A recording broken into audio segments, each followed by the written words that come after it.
Cupid's Match, Lauren Palphreyman, by Voice of Vengeance. Part 1. The Cupid's Matchmaking Service. Dear Lila, I am contacting you on behalf of the Cupid's Matchmaking Service. You will not have heard of us, but we are an organization that works behind the scenes of society, identifying each person's perfect match. Usually, we do not contact our clients. We prefer to work in secrecy, setting up ideal environments for our matches to have a chance encounter.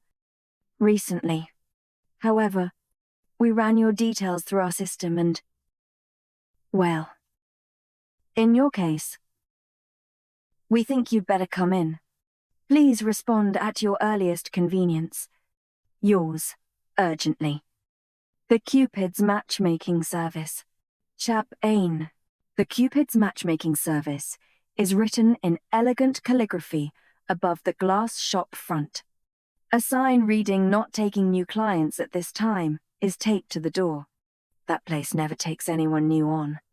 A girl remarks to her friend as they pass by with shopping bags. I frown as I look up at the towering building, shielding my eyes from the sun with the stack of letters in my hand. I can't believe I'm actually here.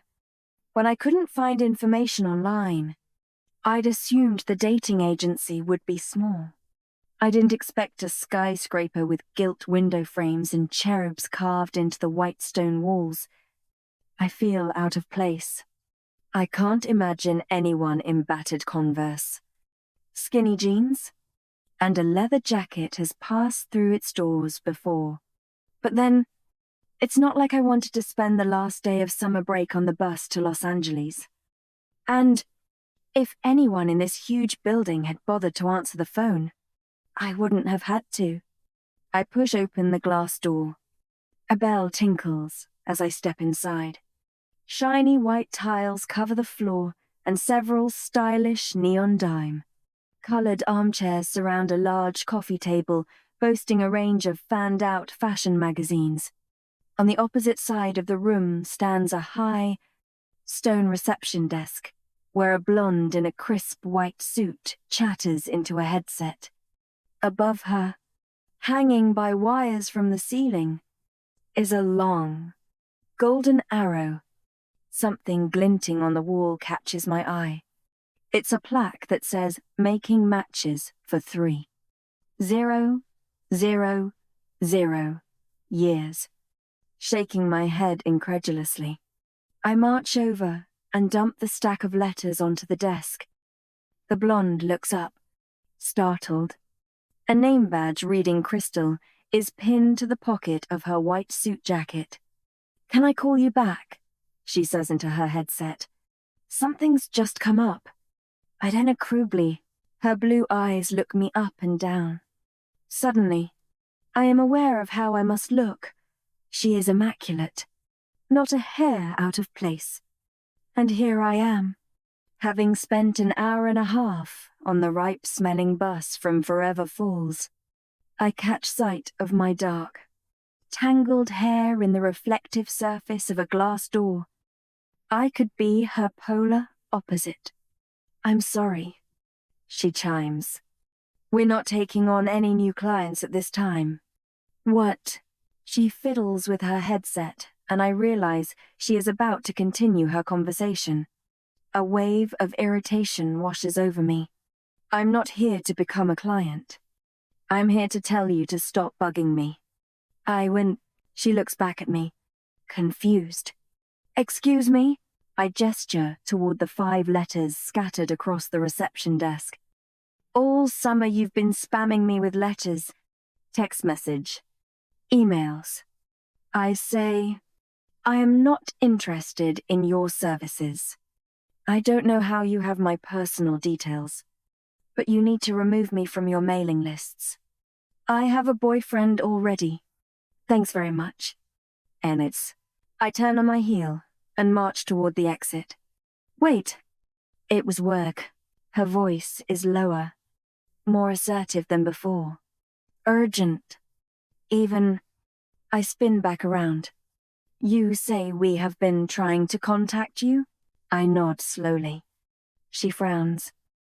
Well, that is most irregular. With a manicured hand, she picks up one of the letters I've dumped unceremoniously on her desk. We don't contact our clients. Ever. It's against our privacy laws. I shrug. Whatever. Just don't contact me again. Okay? I'm about to turn and leave again when she stands up abruptly. No, she says, her voice higher pitched now. Please. As if suddenly realizing the weirdness of her behavior, she sits back down with a robotic smile. Just let me run your name through the computer. Find out what has occurred here. Then we can remove you from our database. Yes? I sigh. Fine. I'm gone. Relief washes over her face as I walk back to the imposing reception desk. Name? Lila Black. Is of Rastand. Her long nails click on the keyboard as she enters my name. She waits a few moments.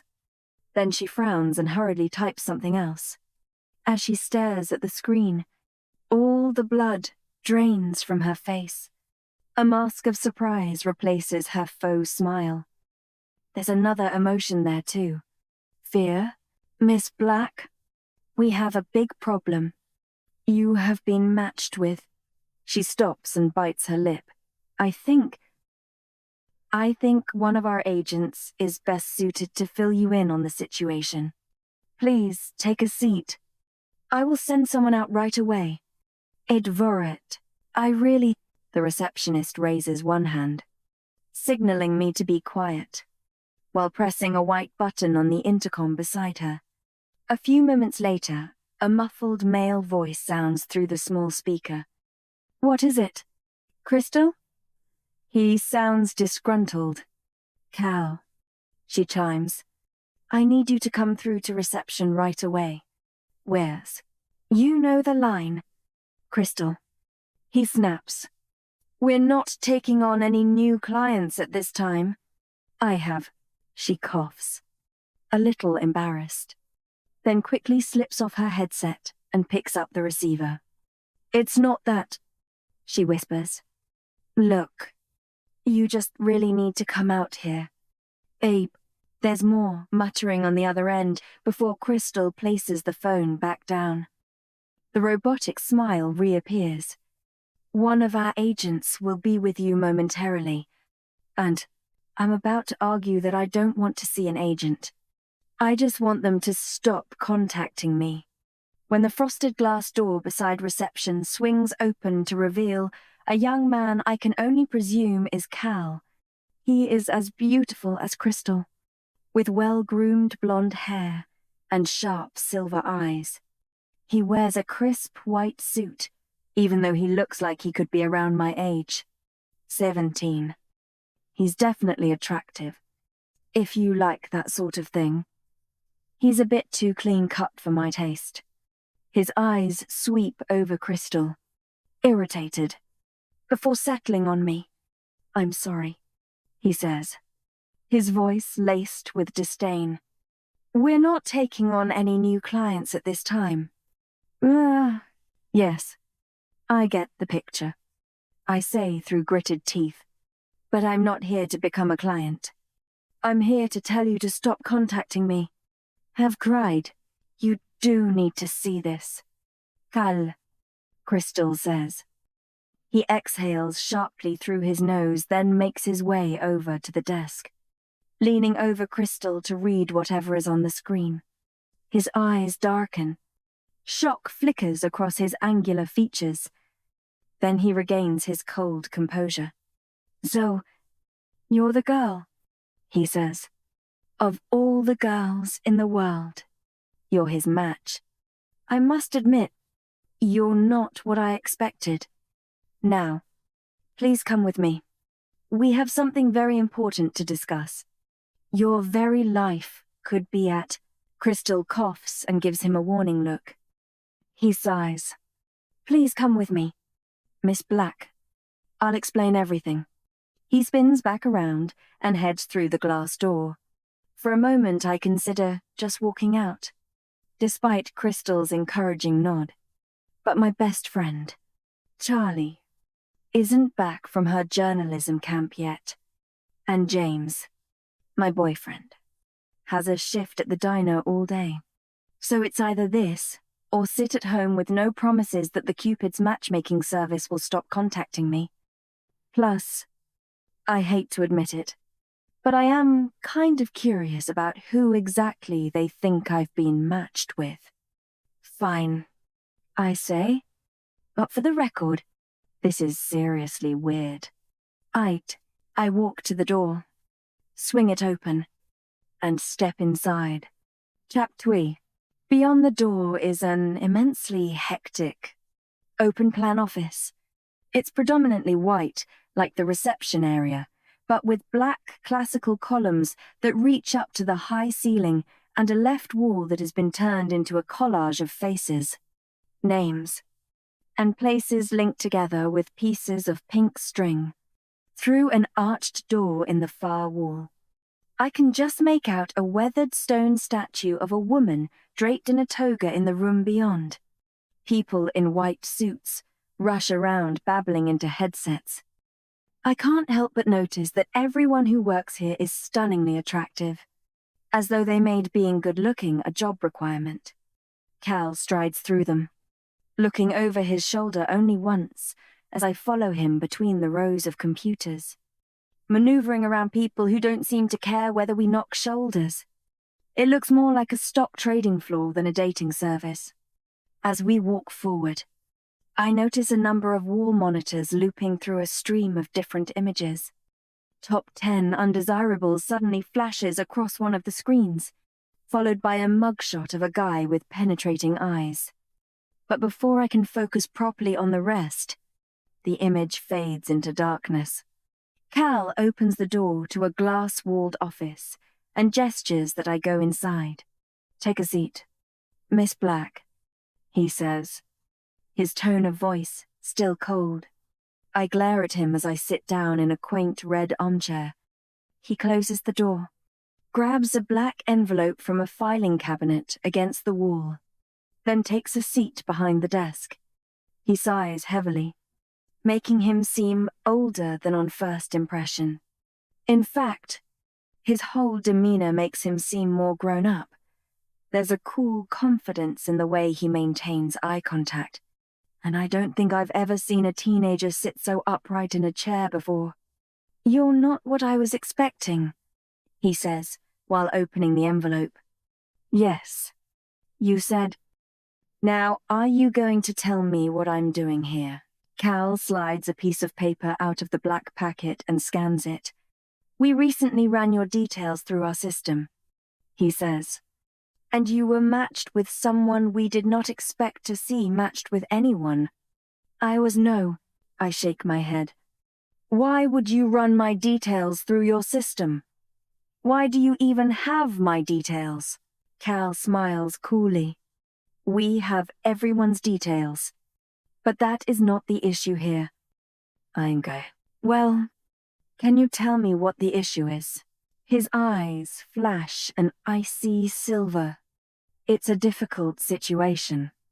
I risk breaking our laws by telling you what I'm about to tell you." Have a lot of dating club laws. Do you?" Cal ignores me and takes a deep breath. "We are Cupids," he says, running a hand through his perfect blonde hair. "We match people. We have done so for many centuries, but we do not dabble with love ourselves. It is too dangerous. Many years ago, one of our own went off the rails, dabbled with human affairs, human hearts, obsessed over human women and made them obsess over him. He became very dangerous. His power grew. His ideology became extreme, and we banished him from our organization. Forever." Oh, I stare at him. "Is this some kind of joke?" Cal shakes his head slowly. "Unfortunately not, Miss Black. I sit a little straighter in the armchair, my gaze sliding to the busy open-plan space outside Cal's office as I calculate how long it would take me to get back to the exit. Okay, Cal. That's great. I keep my voice as even as possible and force my lips into what I hope is a reassuring smile. Charlie's going to love this when I tell her. She'll probably want to put it in her blog. Dating service thinks it's run by Cupids. When Christ, from the way Cal's brow furrows. My acting may not be as good as I thought. So, what has this got to do with me? I ask, continuing to play along. Cal stares at me, then takes another deep breath. Recently, for the first time in Cupid history, he was matched with someone. He shakes his head. He shouldn't even be in the system. He definitely shouldn't have a match. It's dangerous. And if he finds out... Cal pauses, but doesn't remove his gaze from my face. Miss Black, he will do anything to get what he wants. He is the original, the most powerful of us all. He is Cupid himself. And he has been matched. With you. Ah, neither of us speaks for a moment. Then I laugh. I can't help myself. Cal merely stares at me, his cold eyes unreadable. You're telling me that my match is Cupid? I say. Cupid? As in the little guy with wings and a bow and arrow? For a moment I wonder if I've been brought onto a reality TV show. I risk another glance at the busy office, half expecting a camera crew. But all I see is a stream of white suits and another glimpse of the stone statue beyond the archway. Cal slowly slides the piece of paper he's been holding across the desk. No, he says. This is Cupid. I take the glossy sheet. It's a black and white headshot of a guy with ruffled hair and eyes that seem to pierce my own, even from the page. Although he could be the same age as Cal, there is something more mature about his features. His jawline is squarer and his shoulders broader. His lips are curled into a mischievous smirk, and he has a cute chin dimple that softens his ruggedness with boyish charm. There is no denying he is good-looking. The page could have been ripped from a menswear magazine, but there's also something familiar about him. You're telling me this is Cupid? I return my gaze to Cal, who looks disappointed. Your pupils dilated, he says, staring at my face in unnerving fashion. You find him attractive? That's a pretty weird thing to say. Hey, a flicker of confusion crosses his face, as though usually people love it when he tells them about their dilated pupils. I throw the photograph back onto the desk and look him directly in the eye. I have a boyfriend. I've already told you that. Wes, I wonder momentarily what James would think about me coming here in the first place. I didn't tell him. He's been so busy working over summer that we've not had time to hang out much lately. Cal looks exasperated. Yes, but your boyfriend is not your match. His match is... He stops himself. Someone else, he finishes, ignoring my dirty look. You have been matched with Cupid. I look back at the headshot. Then suddenly it clicks where I've seen Cupid's face before. This is the picture I saw on the screen out there. One of the top 10 undesirables. Or whatever that means. Cal nods darkly. The number 1 undesirable is to maim. I blink. Then I bring back my weird smile. Riyat. Okay. Well, thank you. Cal, this has been very... informative. Hands on the chair's red armrests. I slowly lift myself out of the seat. Now, I'm just gonna... You know, Go. I will. Please sit down. Leela Black, says Cal. And stop smiling like that. It's quite unnerving. In it, I'm unnerving you? Seriously. What is this? Are you trying to con me out of money or something? Cal exhales and pinches the bridge of his nose. You don't believe me. You don't believe anything I'm saying. Incumbent. Of course I don't. He stares at me. But you need to. You are in danger. He will come after you. Suddenly he reaches out to his computer monitor and switches it on with a long, slender finger. He has musician's hands. I observe, then shake the random thought off as he hurriedly types something on his keyboard. And after a few moments of silence, a look of satisfaction creeps onto his face. I have something to show you. Something that will make you believe in Cupids. 2. He grabs a scrap of paper and scribbles down a sequence of numbers. Then he abruptly stands, triumph glinting in his cool eyes. Follow me. Miss Black, you're going to want to see this. Is chap Dree. I don't move. Kel pose, eyes holding mine. If you still don't believe me, after what I'm about to show you, we'll stop sending the letters, he says, and emails, and messages. I will see to it myself. Personally. Again, I exhale. You'd better. How? He inclines his head sharply, then spins on his heel to lead me through the chaotic office and into the indoor courtyard beyond the arch, where the statue I noticed earlier overlooks a stone-rimmed pond. The water is so clear that it reflects a perfect mirror image of the summer sky shining in through a skylight. Ivy creeps up the high walls and trails over the 3 other archways. The scent permeating the air is a strange mixture of old and sweet, like flowers in a museum. It's beautiful, and still a stark contrast to the bustling office we have just left behind. Cal pauses to give the stone statue an odd look I can't quite read, before quickly striding across the courtyard to one of the arches on the other side. It might just be my imagination, but he seems to put as much space between himself and the toga-wearing woman as possible.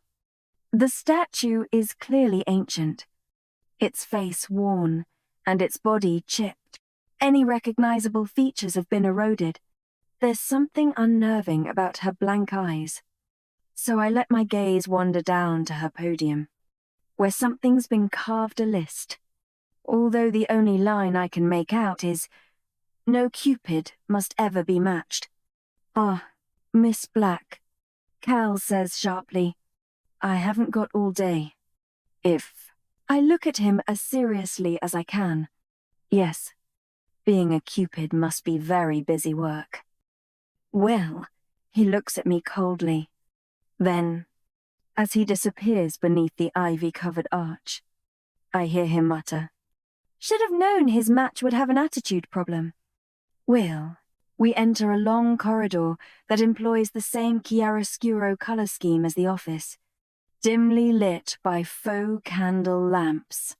It's lined by closed doors and wallpaper with jet black swirls. Cal heads to the door at the very end, his footsteps echoing against the white linoleum. I walk behind him, and we enter the room. I blink a couple of times as my eyes adjust to my surroundings. We're in a huge, dark space. Artificial beams of light cut through the darkness, causing pools of white to collect on the black floor tiles. A vast screen surrounded by hundreds of smaller monitors dominates the opposite wall. On each small screen, I can see a variety of different people going about their daily business, having coffee at a street cafe, eating ice cream in the park, waiting at the checkout line in Walmart, and some even sleeping in their beds. The whole place smells like warm electricity, but overheating. Computer smell that reminds me of Dad's old office before he was let go. Cal walks over to a black control desk in the center of the room that has a joystick, a keyboard, and a range of red and amber buttons. He clicks something, and the screens fade into darkness. "Who are all these people?" I ask. "Do they know you're watching them?" "Your dating service, not the freaking CIA." Cal doesn't look at me. He types something into the keyboard, and a serial number appears in the middle of the central screen. "Hey," I say, frowning. "You haven't answered my questions." I'm self. "We're not a dating service. We're Cupids. How many times must I tell you?" He looks at me, and even in the near darkness, his eyes blaze silver. Monitoring our clients is necessary when setting up a match. We use advanced statistical algorithms to ensure our clients end up in the right place, at the right time. But unfortunately, statistics cannot always predict human behavior. Manual interference is sometimes required. "Now," he says, looking at the screen once more, "I'm about to show you something a little shocking. Something that you may not be prepared to see. But I have little choice. Before I can protest." He clicks enter, and a crowded scene materializes on the largest monitor. When he clicks another button, the screen zooms in on a person who's halfway through a laugh. I inhale sharply and feel a sudden jolt in my heart. Bright eyes, dimpled cheeks. I'd recognize that face anywhere. It's my mother. But how? My mother died 2 years ago. Cal presses a button, and the image pauses. I can't stop staring at the woman. It's my mother. There's no question. Though on closer inspection, she's younger than she was when she died. A teenager. I glare at Cal. What is this? I'm no longer finding this situation remotely amusing. Cal's gaze moves away from the monitor, his cold eyes softening momentarily before he becomes stone-faced once more. "I'm sorry for your loss." I don't say anything. My attention fixed to the image of my mother. She looks beautiful and carefree, with her strawberry blonde hair long and her green eyes sparkling. This was before the cancer diagnosis, before the battle she was forced to fight, before her hair thinned and her eyes lost their brightness. This was before I was born, before I loved her, before she was gone forever. I feel a tightening in my throat. "Do you know how your parents met?" asks Cal. Part of me wants to leave. Part of me wants to grab Cal and slam him into the wall until he feels a fraction of the pain he's just forced upon me. I feel the build-up of violence inside of me that I've been trying to suppress ever since she left us on our own. I grasp for the breathing exercise the school counselor made me learn after I shoved someone who made a comment about my mum into a locker. Breathe in. Count to 4. Breathe out. Count to 8. I can't just walk away from this recording of my mother.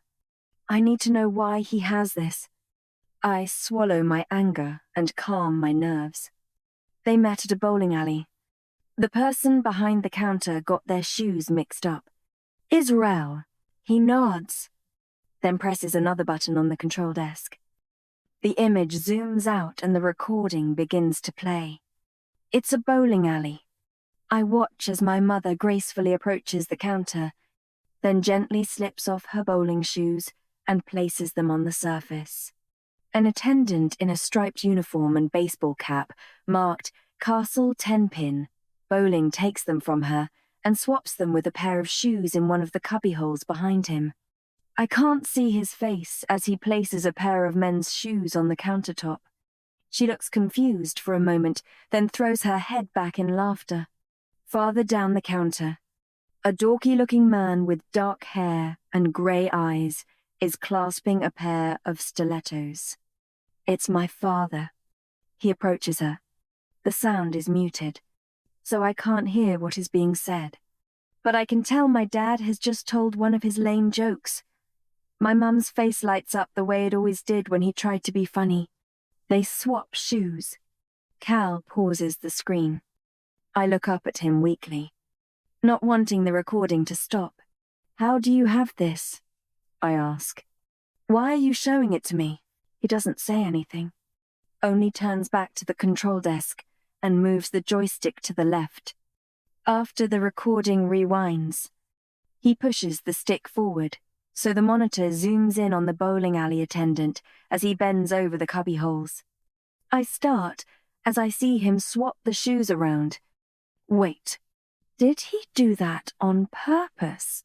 Cal fast forwards the recording and I watch my parents meet again in triple time. Then he again pauses and zooms back in on the attendant. I take a step backward in cold shock. I can now see the face below the striped baseball cap. This video must have been taken 30 years ago, but he looks the same as he does now, around 17 years old, with sharp eyes, blonde hair, and smooth skin. It's Cal. Chap, fear. 5 minutes later, we're back in Cal's office. Neither of us has spoken. I sit in the red armchair, clasping my hands together so tightly that my fingers have started to turn white. You matched my parents, I say after a while. Cal nods, then looks at me curiously. You're upset. I said. I shrug. I don't really know how to feel. Tea. He abruptly stands and makes his way to the corner of the room, where he fiddles about with an old plastic kettle on top of the file cabinet. I watch as it clicks, and he pours the steaming water into a chipped mug. He carries it over. World's best boyfriend is written across the front. Who gave you this? I ask, distracted, as I take it from his hands. I thought Cupids didn't fall in love. You didn't buy it for yourself. Did you? Cal looks bashful for a moment before shaking his head and taking a seat in his swivel chair. Long story. I bring the mug to my lips. The warm liquid smells sweet, like my grandmother's herb garden in the summer. Chamomile and lavender, says Cal. Soothes the nerves. In Wirama, I take a sip, and it does actually make me feel a little better. Do you believe me now? He asks. I set the mug down on the desk beside the photograph of Cupid. Say I do believe you. Say that I take the video you just showed me as the real thing. What does that even mean? I glance at the ruggedly handsome portrait. Even if it is true that this super bad paranormal being is my match, I have no interest in being with him. I have a boyfriend. His name is James. We've been together for almost a year now. And the office door opens to reveal a tall guy with curly black hair standing in the doorway. What is it? Curtis? Cal asks pointedly. We're in the middle of something here. You told me to report to you immediately with anything regarding the... He darts a sideways look at me, then lowers his voice. Assignment?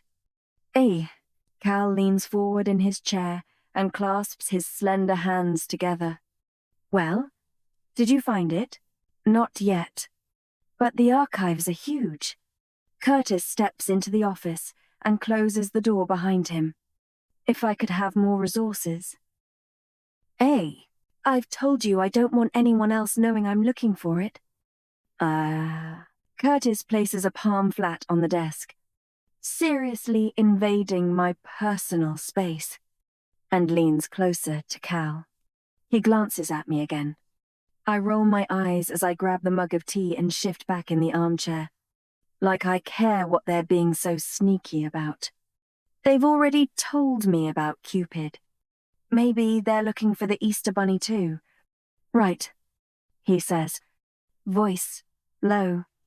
Because you think people might question your loyalties. If Cal's expression hardens. Need I remind you who you're speaking to? Curtis stares at him a moment longer. Then he exhales and takes a step back in clear submission. Sorry. Of course. I'll let you know when we find its location. His eyes slide over me one more time as he moves to the exit. Is this the girl? Yes. Oh, she's not what I expected. I glare at him as the door swings shut behind him, and accidentally slosh a bit of hot tea onto my jeans. I curse under my breath. Curtis is... He's undertaking a task for me. Cal says in rare ineloquence. I put the chipped mug down on the desk, and Cal stiffens. His eyes flit to the glass wall of his office. Yeah, I don't care. I glance at the picture of Cupid on the desk between us. I was telling you that this whole thing is ridiculous. Because I have no interest in this guy. I'm perfectly happy in my relationship. Thank you very much. And even if I was interested, I've never met this guy before. He could be anywhere in the world. How likely is it that our paths would even cross? Cal rubs the back of his neck awkwardly. Yes, he says. That is where we have a problem. Miss Black, in usual circumstances, we would have deleted your records from our database to ensure he would never find out about this. And we did. But that was not before a slight, administrative error was made. I stare at him. What administrative error? Cal fidgets in his swivel chair. The path to the match was put into motion. He clasps his hands together on top of his desk. Your high school? Forever Falls High. Well, Cal nods and lets out a heavy sigh. Yes, I thought so, he says. Cupid starts there. Tomorrow, May. Jap 5. The sky is burnt orange when I get off the bus at the Forever Falls town square. This place couldn't be more different than downtown L.A. There's hardly anything here other than a small convenience store, a florist, a thrift shop, and the town's only 2 hangout spots. My eyes drift over the dark alley that leads to the Love Shack, the cooler of the two, and focus instead on the rundown diner. Romeo's. James will still be working. Turning off the travel podcast that kept me company on the hour-and-a-half ride. I pull out my earphones and start to walk toward the restaurant. I hadn't planned on seeing James today, but all the talk of Cupids, banished love gods, and my boyfriend being matched with someone else has rattled me, even if it is all ridiculous. As I enter Romeo's, I wave at Martha, one of the older waitresses, before slipping into my usual booth by the window, where a half-drunk chocolate and peanut butter milkshake is still waiting to be bussed. It's Charlie's favorite. Not seen you in a while. Honey, Martha says. Huh? Oh, yeah. She leans over to clear the table, and I'm hit by the abrasive scent of floral perfume and disinfectant. Usual, I smile.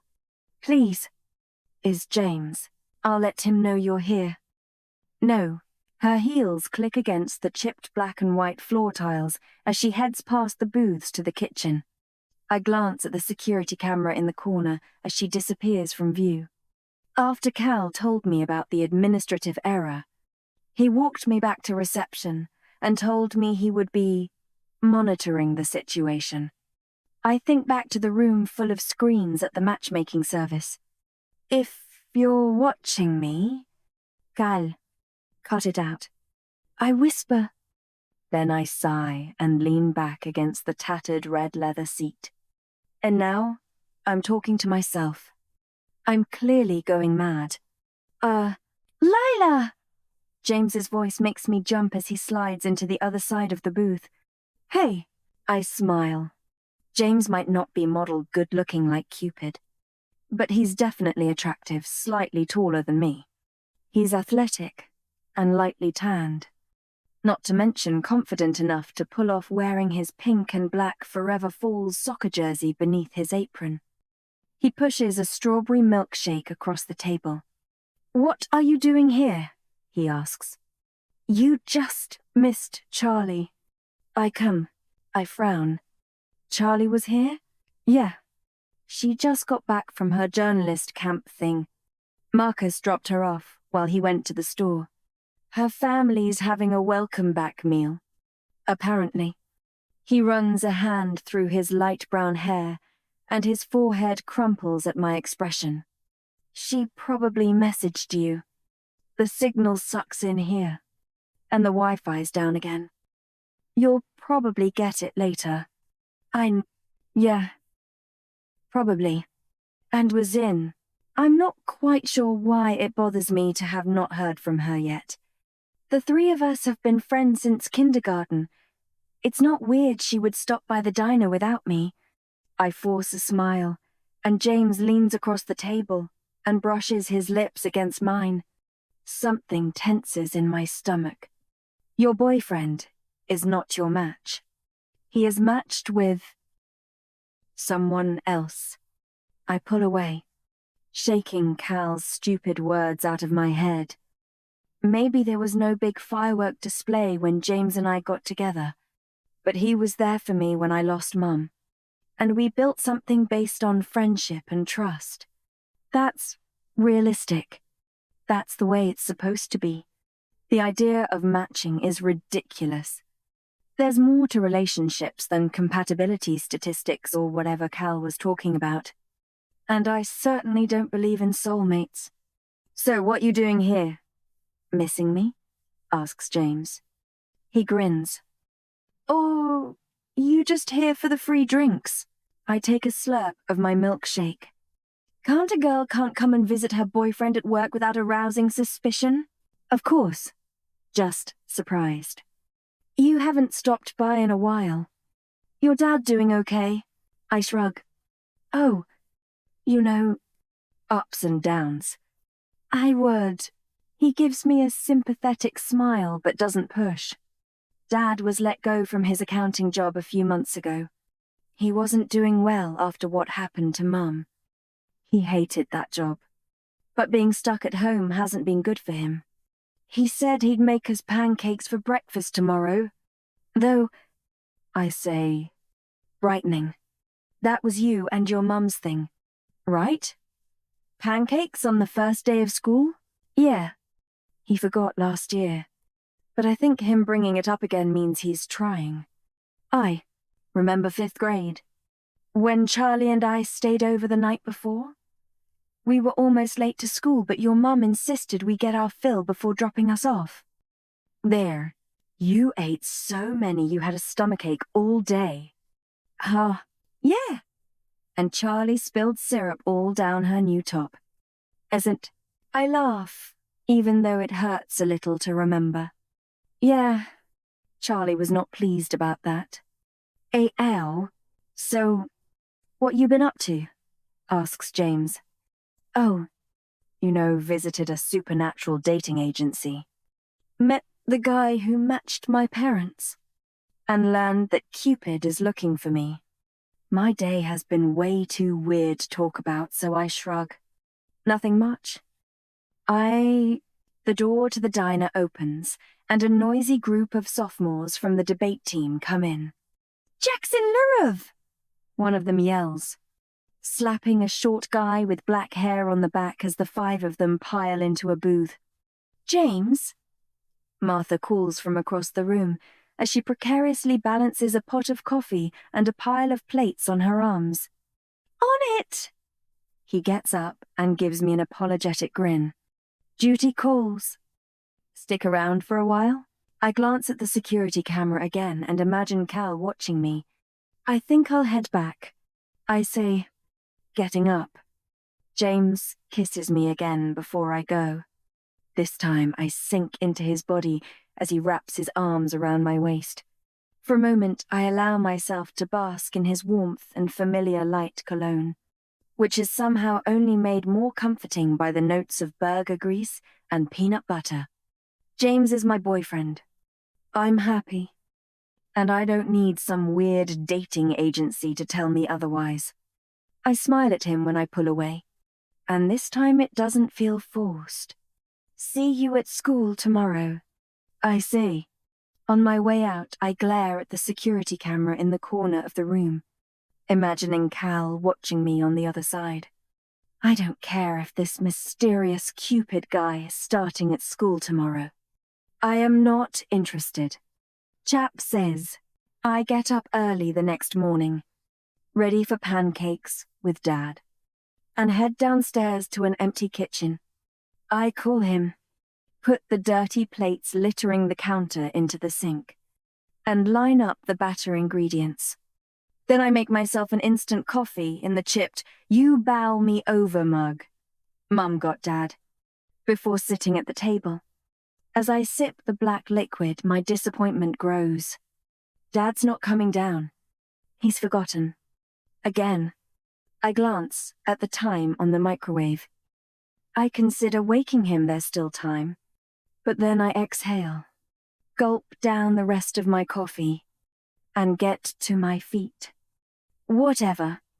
It's no big deal. I wanted to catch up with Charlie before class anyway. I grab my leather jacket from the coat stand in the hallway, then head out to wait for the bus to school. When I get there, I head straight to the IT classroom that doubles as the school's online newspaper office. Charlie's not here yet, and the space is empty, except for a petite junior named Laura, who's huddled with two of her friends around one of the computers. They're talking in hushed tones as I wheel a chair to Charlie's usual spot. It's facing a window overlooking the school courtyard, which is filled with flowers and picnic benches. She told me once that she can see everything that's going on from here, who's getting kissed, who's getting ignored, and who's worn the same outfit 3 days in a row. Her bright pink notepad and an empty paper cup are already on the table by her keyboard. She must have gone to one of the vending machines. He's hardly even spoken to me before, Laura says, adjusting her mousy brown ponytail. Not since he called me a nerd in 4th grade. And now he's leaving cards, flowers, chocolates. It makes no sense.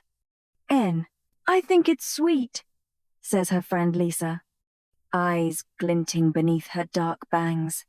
Creepy, more like. Rachel, her other friend, disagrees as she picks at a loose thread on her sleeve. I pull out my phone and fiddle with it, realizing I'm oddly nervous at the prospect of Cupid starting at my school. Even though I'm still not entirely convinced that this isn't part of some weird reality show. I have a boyfriend anyway. I remind myself. So who cares if he does start? Suddenly, the door bursts open. I turn to see Charlie hurtling past the computers, her jet black hair flying behind her. Hot. There's a hot.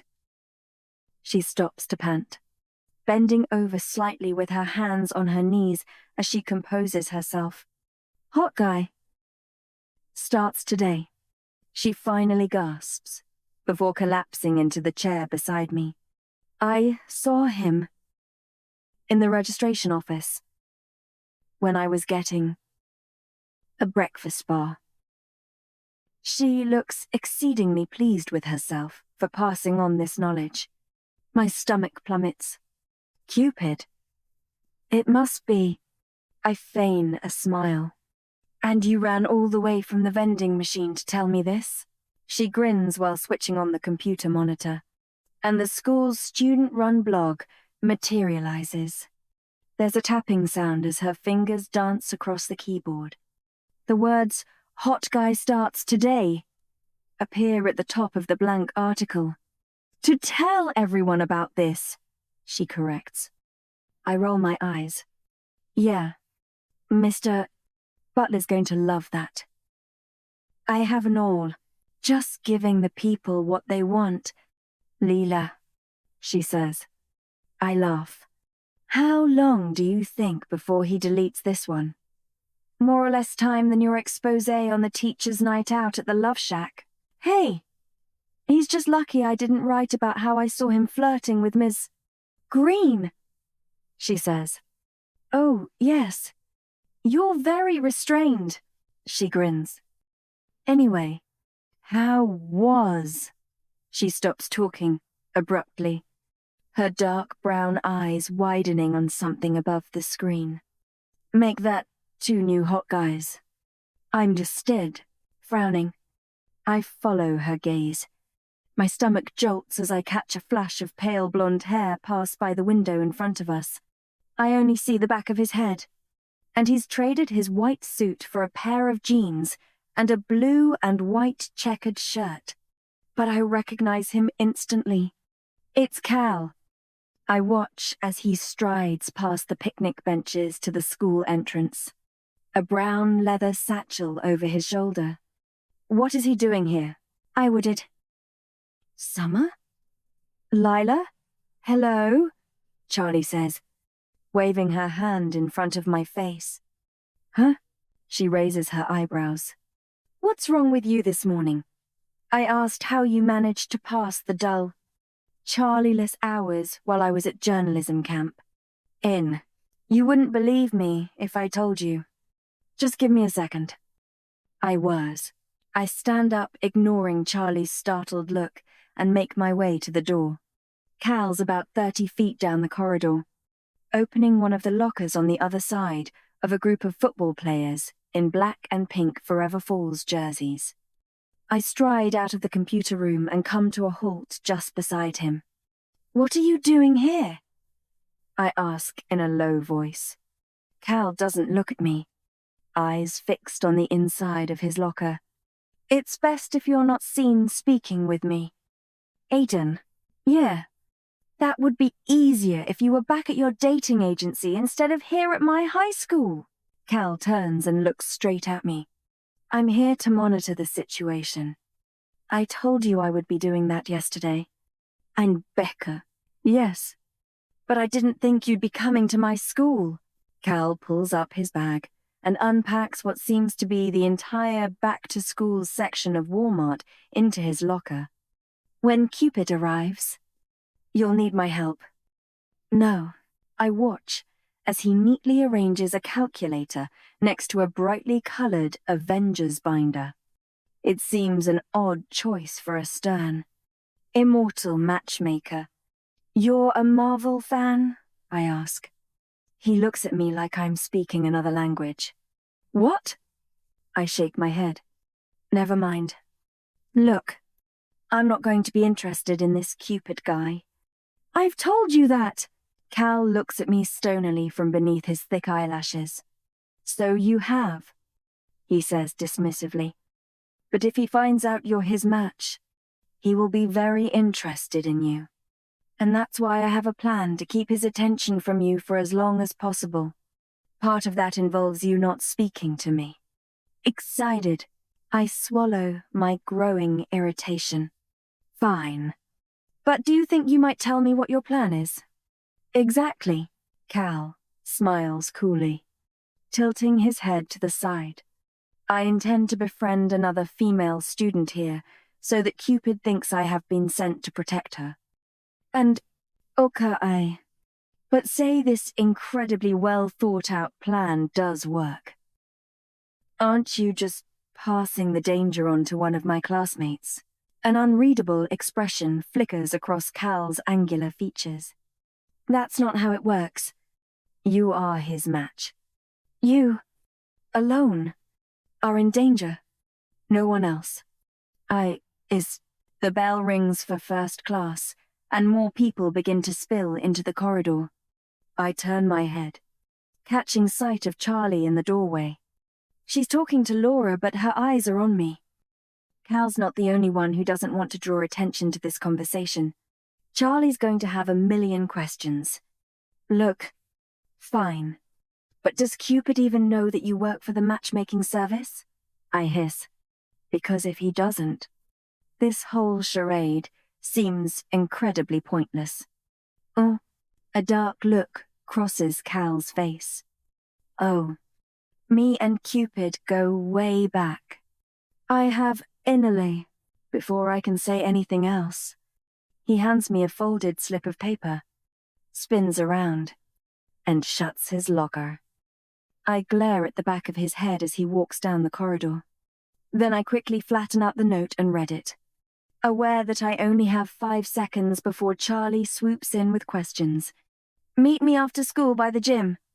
If you are to resist his charms, you will need to undergo some serious training in the arts of the Cupids. Don't be late.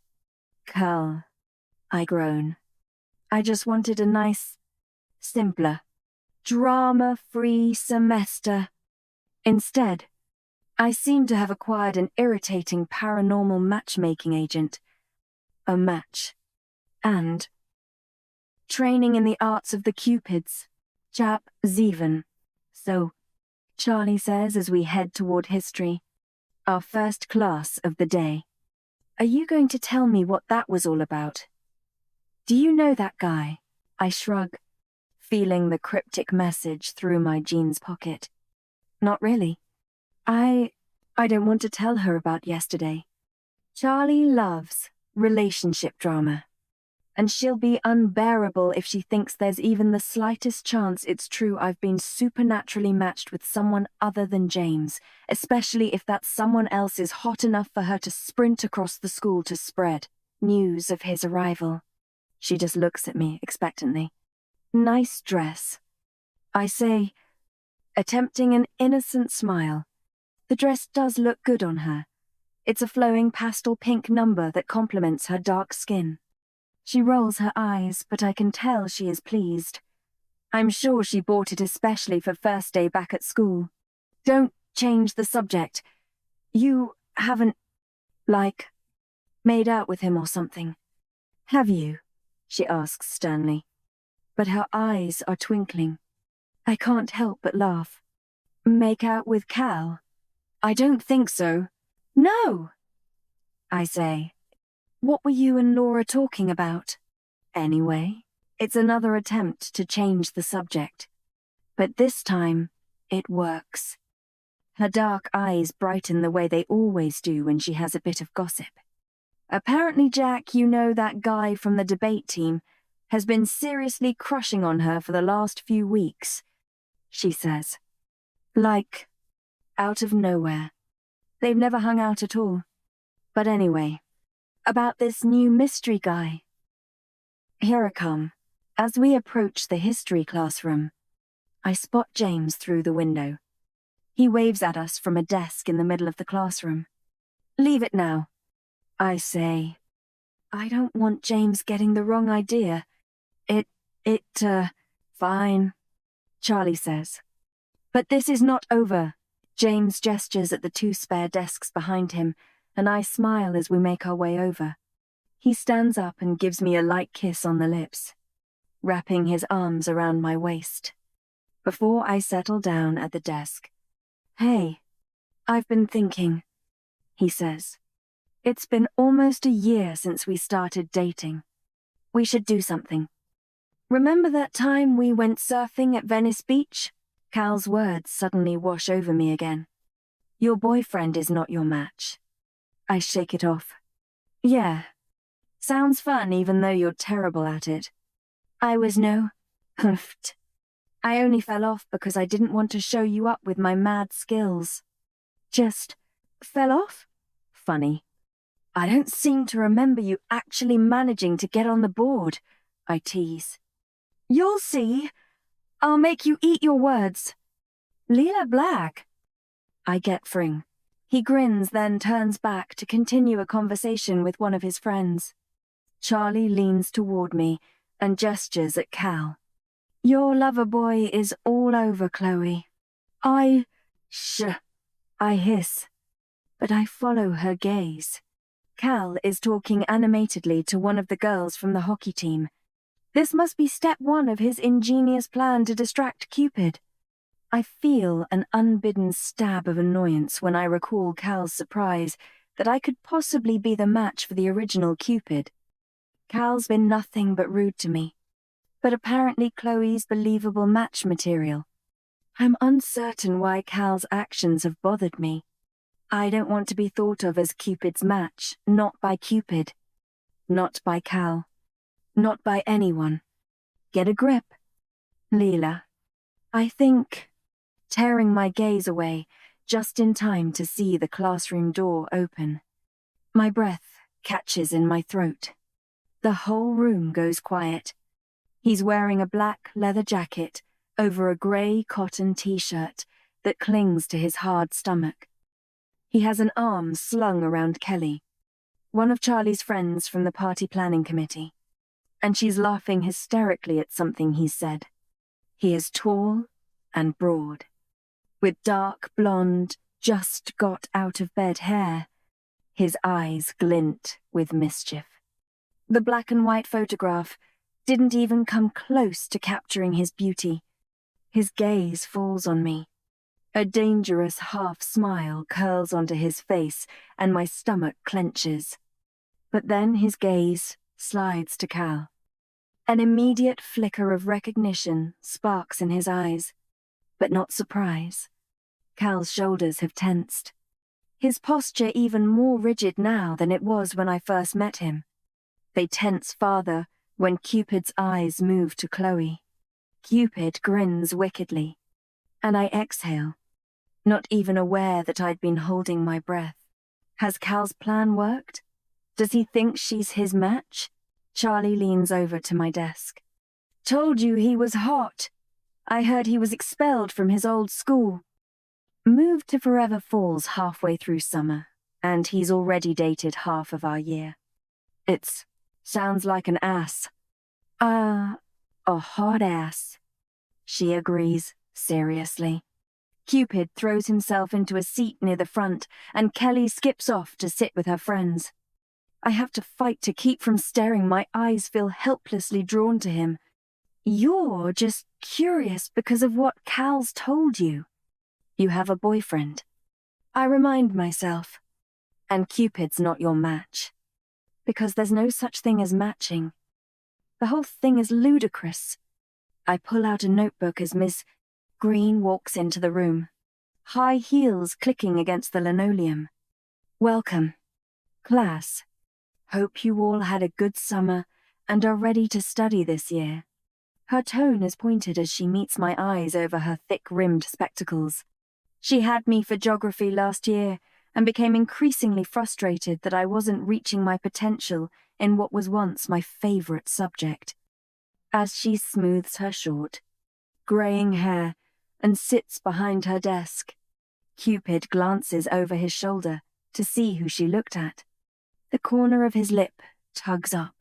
I look resolutely down at my notebook as Miss Green calls roll.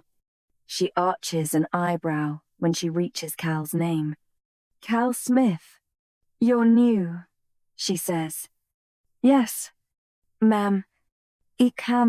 She inclines her head and looks back at her screen, continuing to reel off names in a monotone. Both her eyebrows lift above her spectacles when she calls Cupid's. Cupid Bellator?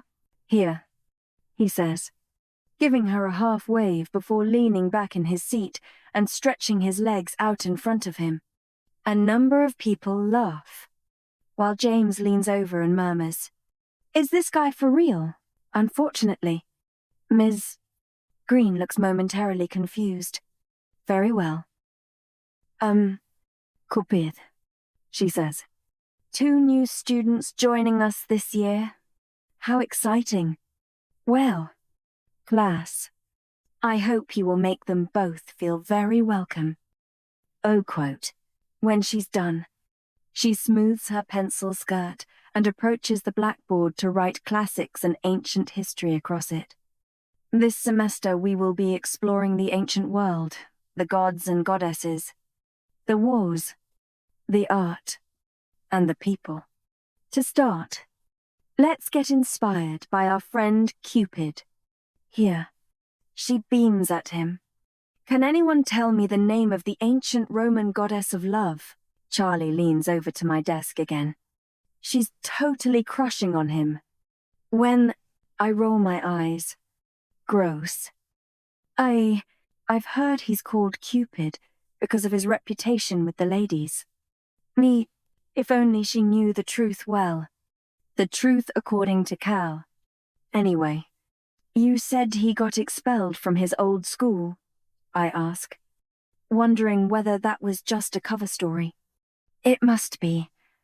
It seems unlikely that an age-old paranormal being would attend high school under normal circumstances. Charlie is about to respond when Ms. Green makes her standard, "I'm annoyed at being interrupted," throat-clearing sound. I was going to ask for volunteers to act as mentors for our new students, to make sure they know where everything is, she says, staring at us. But as you two are already such chatterboxes today, I don't need to. Charlie, you will look after Cal, she says, then turns to me. Cupid swivels around to look me in the eye once more, clearly amused. I breathe in sharply. I already know what Ms. Green is going to say. Leela, you will be matched with Cupid. I have God. Chap ocht. Charlie doesn't seem too bothered about her new job as mentor. As soon as the bell rings, she skips over to Cal, who, incidentally, spent the rest of the lesson firing dirty looks my way. He now looks bored, as my friend tries to engage him in conversation about the welcome back dance she's helping plan for next Friday. I hurriedly pack up my things, hoping to sneak off without having to deal with Cupid. I'll see you at lunch, I whisper to James. Not wanting to escort the love god around school? You know me too well. I dodge swiftly around my classmates, trying not to catch Ms. Green's attention as she concentrates on lesson planning. Finally, I reach the exit and look back. Cupid is still watching me with that same amused smile, which turns into a wicked grin when I give him my best innocent eyes. He coughs loudly. Ms. Green looks up from her desk. Leela, she says sharply, make sure you take Cupid to his next lesson. English. I believe, end quote. I'm sure we can both find our own way around. Cal protests. Speak for yourself, Cupid says. I think I'd prefer Lila to take me. No. His accent is different American with a slight British edge that makes me think he's spent some time in England. He says my name as though he likes the feel of it on his tongue. And it makes me uncomfortable. It feels too familiar. Too personal. His blue-green eyes are twinkling violently. Come on. Then, I say, making my way out of the door. I don't look back to see if he's following, but I know that he is. So, Leela, he says as we step outside. He pauses, and I stop to look up at him. There's something almost angelic about his features. The artificial light in the corridor, harsh and unflattering on everyone else, gives his fair skin a faint glow. He smells like summer, like grass stains and honey, and a light floral fabric softener. I can feel the heat radiating from his body as he stands closer to me than appropriate. But, weirdly, I don't step away. It is intoxicating. I want to be closer to him, to drink him in, to reach out and touch him despite myself.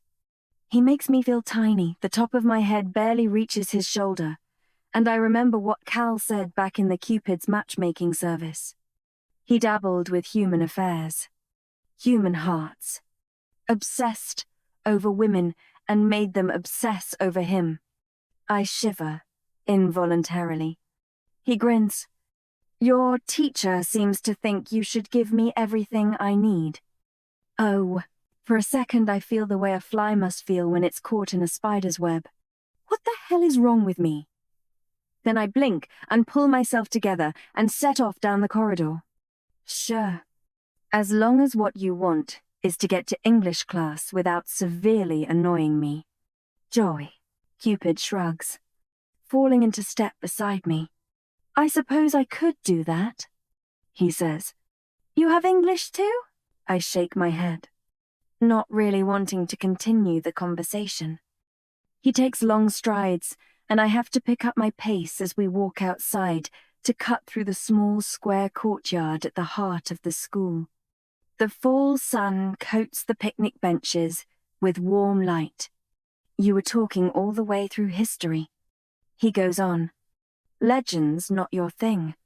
Huh, no. I say, looking him in the face. Not really. I'm not one for fairy tales. I prefer the present, not relics from the past. Is word. He grins again. I think you should give myths a chance. There may be more to them than you think. Is work.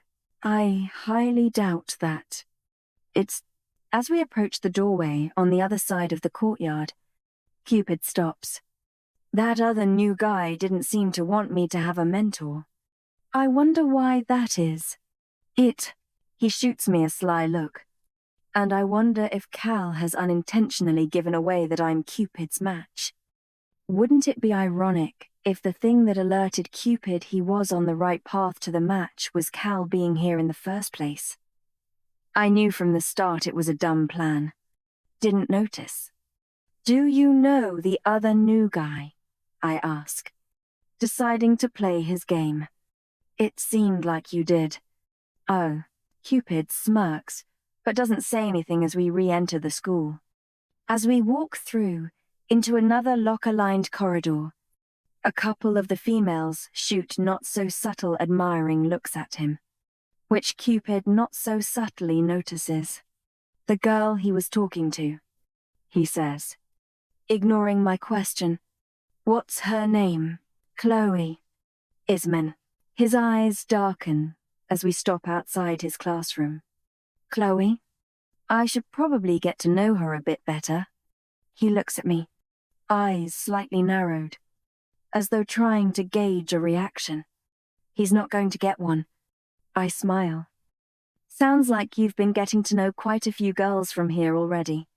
He laughs a low, musical laugh that attracts a few more admiring glances. What can I say? I'm a friendly guy. He opens his leather jacket and pulls a scrap of paper from an inside pocket. Got a pen. I raise an eyebrow. You came to school without a pen? His eyes glint. I'm not on a quest for knowledge. I'm here for something much more interesting. I am sown. The way he says it makes my heart thud hard against my chest. For a moment I am sure he can hear it. He's here for me. Then I roll my eyes and swing my backpack in front of me so I can pull out a blue pen from the side pocket. Here. Indemona? His fingers brush mine as he takes it, and I feel my stomach clench. Seriously, what is wrong with me? To my surprise, he seems caught off guard too. He's staring at his hand. Do you believe in soulmates? Lila? He asks suddenly, and I can see the storm behind his eyes. He's trying to figure me out, trying to work out if I'm the girl he came here to find. I hold his gaze. No, love comes from friendship, and trust, and work. It's not some magical force. I think of my parents, my dad, lost in his memories, and my mum, gone from this world. And it doesn't always have a happy ending. An emotion I can't interpret flits across his face. His expression is serious, watchful. Then the grin is back. Bad breakup? He says. I'm in a perfectly happy relationship. Thanks very much. Any 5? Sure you are. Cupid holds my gaze a moment longer, then scribbles something down and passes it to me. What's this? My address. My mother is out of town and I'm having a party this Friday. You should come. Your friend, too. Oh, I don't miss the emphasis on his mother being out of town. Do Cupids even have mothers? I make a mental note to ask Cal later. Cupid turns and walks into the classroom. But before he disappears, he looks over his shoulder. By the way, I'm no longer so interested in getting to know Chloe, he says. It's you I want to get to know better. Leela Black. I wear Chapnagan. At the end of the day, I tell myself I'm not going to go to the gym to meet Cal for training in the arts of the Cupids. Whatever that means. I tell myself I'm going to go home and see how my father is doing and suggest that, hey, maybe we can have pancakes for dinner. However, when I pass by the dark gym on my way out the door, curiosity gets the better of me and I step inside. It seems empty. Rays of sun slip in through the high windows and cause elongated shadows to stretch out from the climbing frames stacked against the wall. Cal? I say tentatively, feeling stupid as my voice echoes back. You hear? There's silence for a moment. Then the sound of footsteps. Here. Imra. My eyes dart toward the basketball hoop at the far end of the gym. When Cal emerges from the shadows, I take an involuntary step back.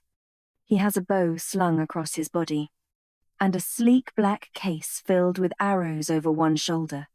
Jesus Christ! You've not been carrying that around school all day, have you? Cal scowls. Course not. They were in my car. You're not going to shoot me, are you? Cal looks insulted. I told you before. I'm going to train you in the arts of the Cupids. And does that involve shooting me? Cal shrugs. Not for the time being. And for the time being? I take another step backward. This is insane. They're not ordinary arrows, he says. Each Cupid has access to them. Our branch of the Cupid's matchmaking service no longer uses them. We believe them old-fashioned.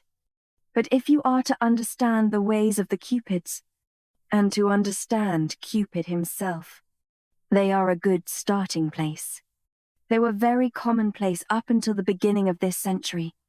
When we started to rely on our advancing technology, it'd show, taking another step closer.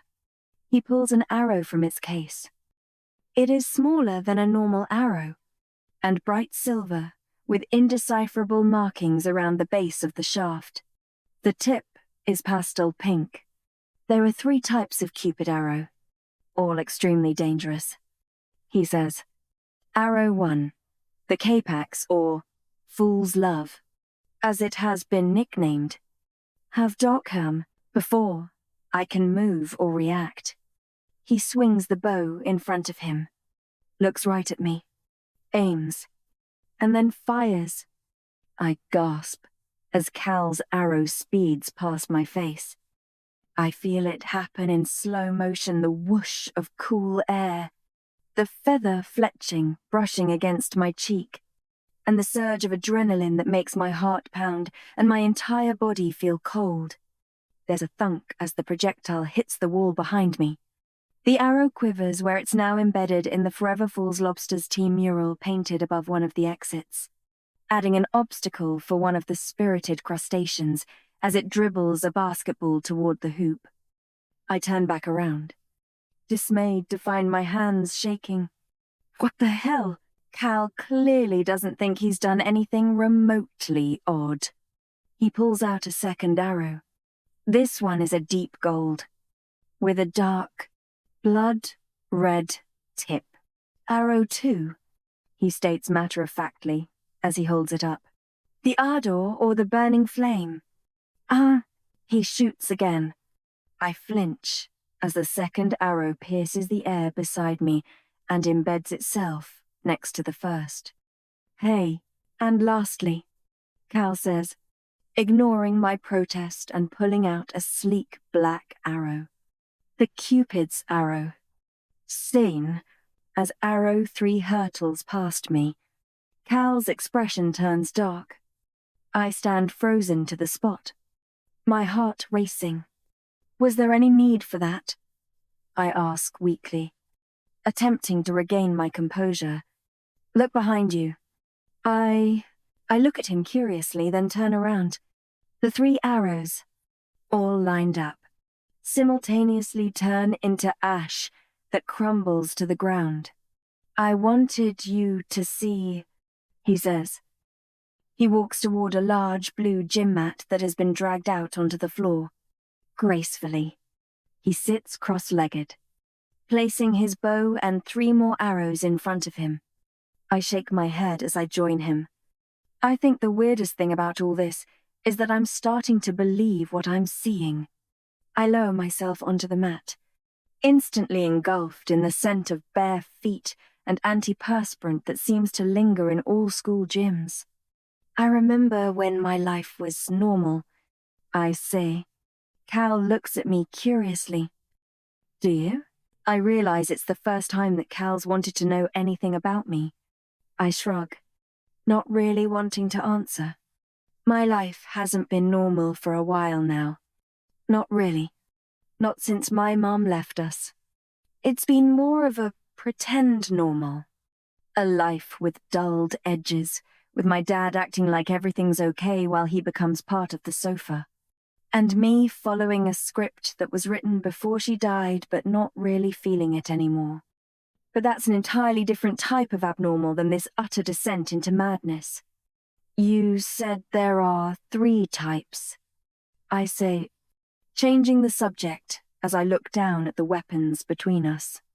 If Cal is disappointed that I didn't answer his question, he doesn't show it. The first one, the K-Pax, is the mildest. It lasts a couple of hours longer if the person hit is pierced in the heart.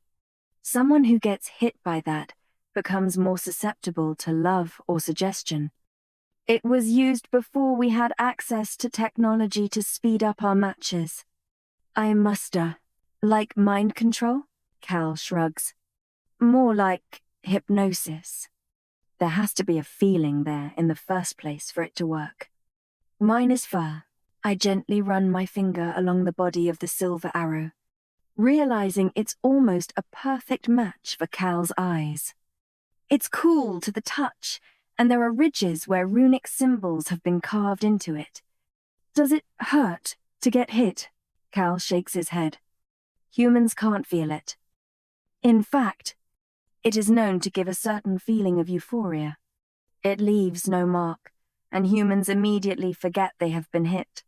N4. I study the second arrow, deep red and gold. What does this one do? Cal looks at me seriously. The ardor is more severe than the K-Pax. It fills its victim with a fiery obsession. It was meant to be dealt out only in punishment. It consumes a person. Some will stalk people they believe to be their match.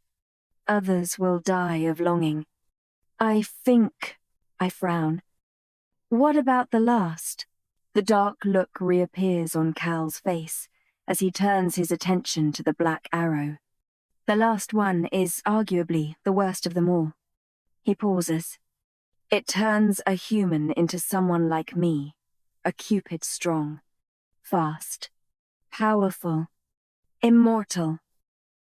I was it not. He flicks his gaze up to mine, his silvery eyes deep and sad. Alone. And Chapdeen. Cal abruptly stands and gathers the 3 arrows, slipping them back into the case over his shoulder. When he heads toward one of the doors, I get up and follow. The mood's clearly shifted. Everything okay? I ask as we walk down the dimly lit school corridor, which is decorated with flyers for team tryouts. auditions for the drama club's production of Romeo and Juliet, and a couple of pink posters for the Forever Falls school dance, which I'm pretty sure Charlie stuck up. Cal keeps his eyes fixed straight ahead. Yes, He doesn't speak for a moment, and I find myself staring at the bow and arrows slung across his shoulder.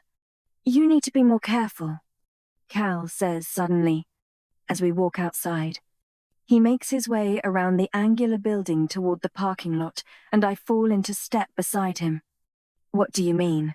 He glares at me, exasperated. With Cupid.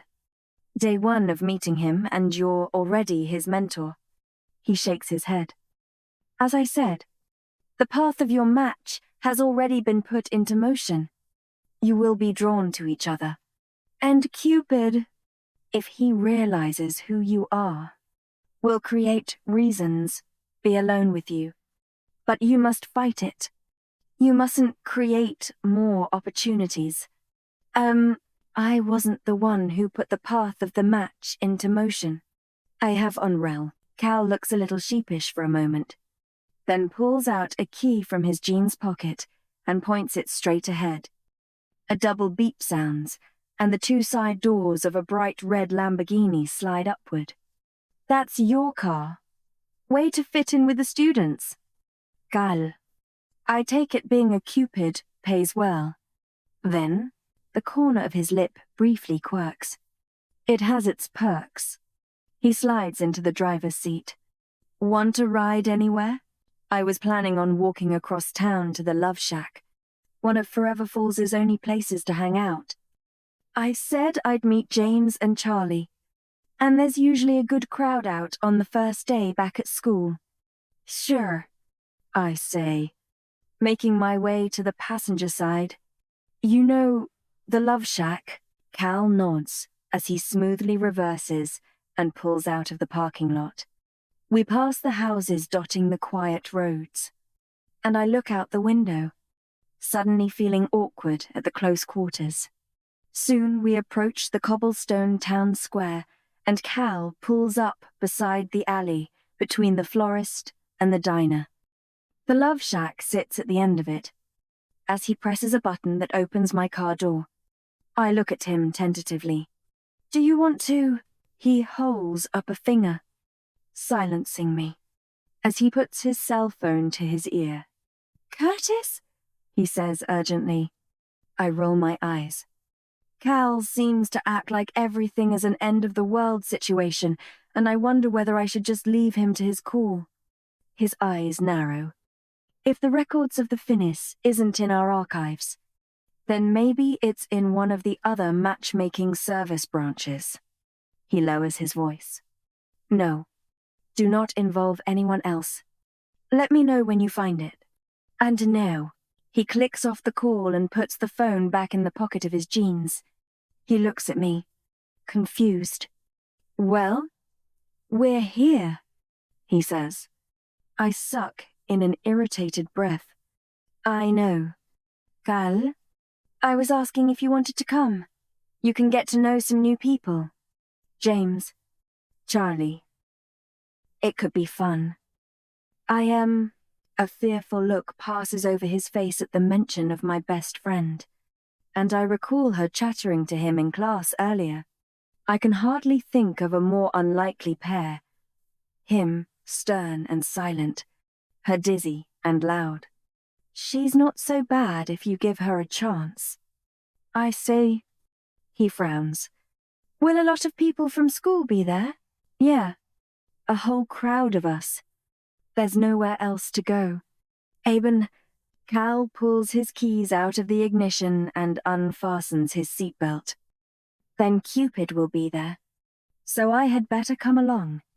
He gives me a pointed look, and make sure you don't get into any trouble. With an electronic beep, Cal locks his car, and we head down the cobbled alleyway.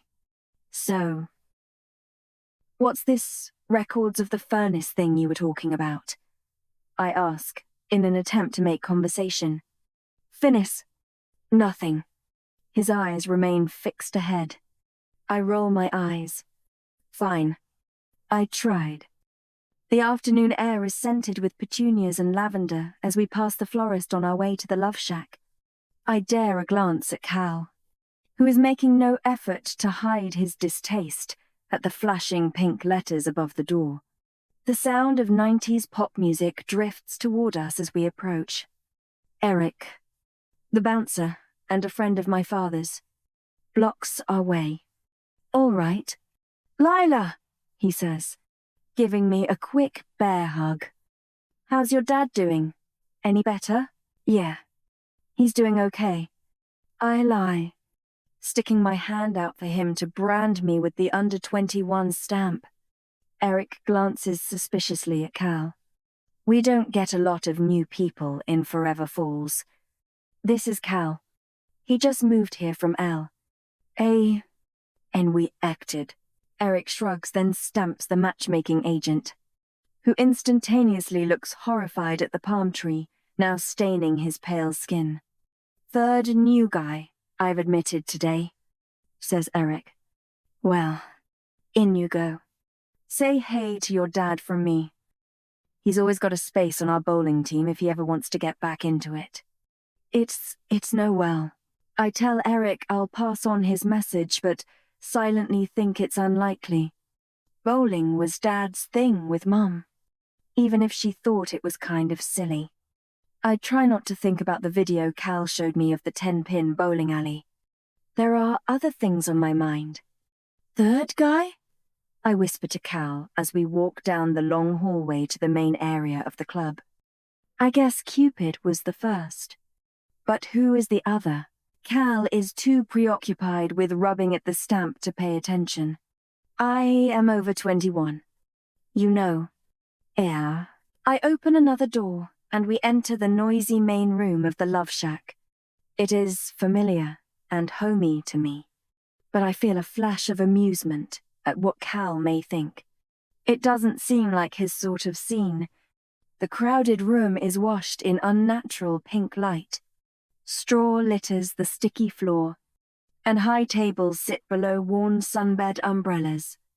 Neon signs reading beach party hang about the room, and the staff all wear brightly colored lace.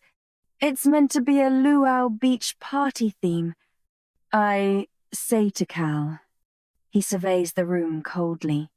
It's even tackier than I remember. "Bae, you've been here before?" I ask, as I see Charlie wave us over. We weave our way through the crowd. Not by choice.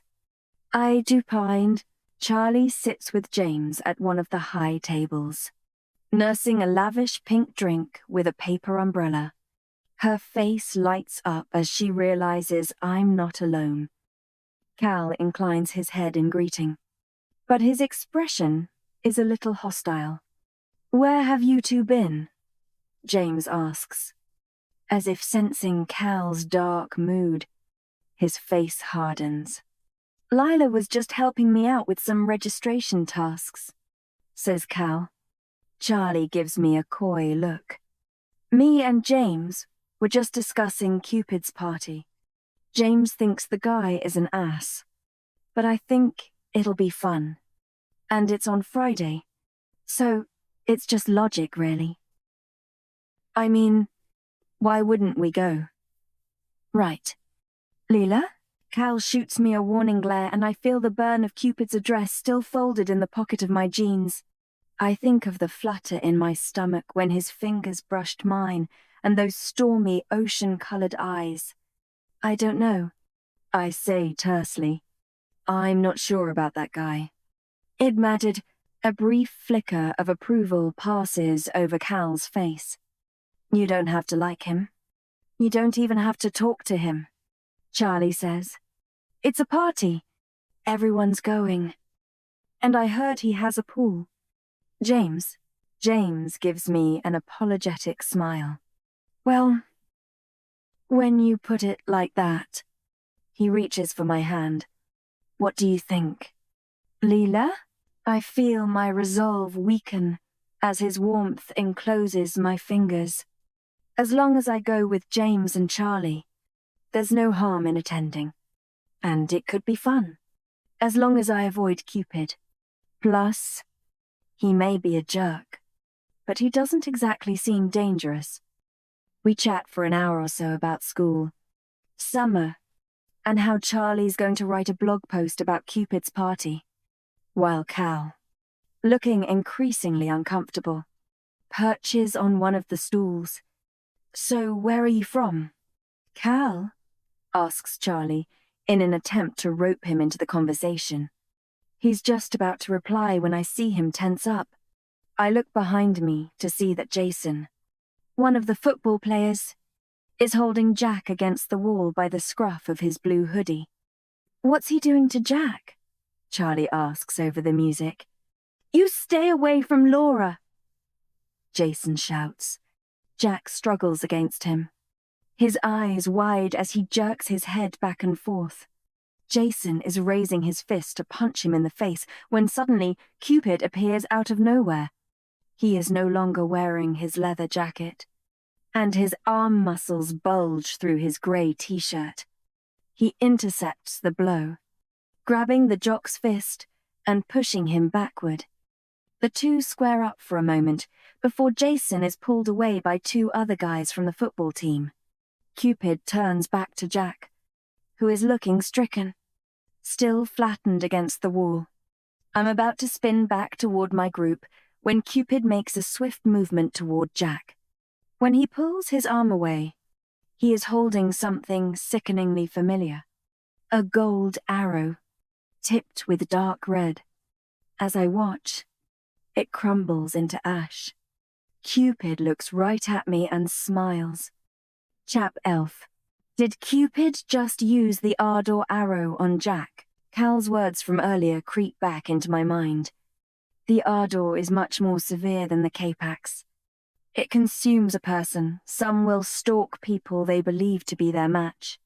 Others will die of longing. I think of Jack's friends teasing him at Romeo's last night about his crush. I think of Laura's statement that he'd been leaving her gifts. And I think of Charlie's surprise at this development, considering Jack didn't used to like Laura at all. Had Cupid been shooting Jack with ardor arrows during the summer, across the crowded dance floor? Cupid dusts his hands together as though brushing ash from his fingers. He doesn't take his eyes off me. They glitter pink under the Love Shack's neon lights.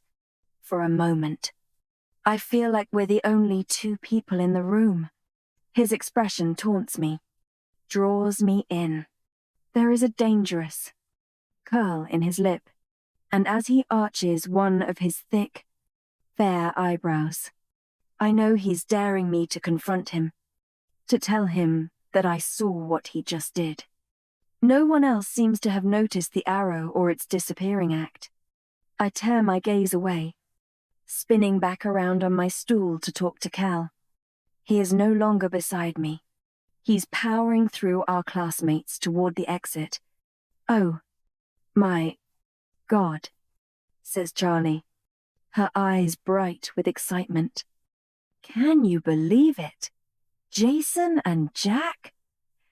"I'm definitely writing about this in the school blog. And did you see Cupid? What about him?" For a moment, I'm hoping that she saw the arrow too.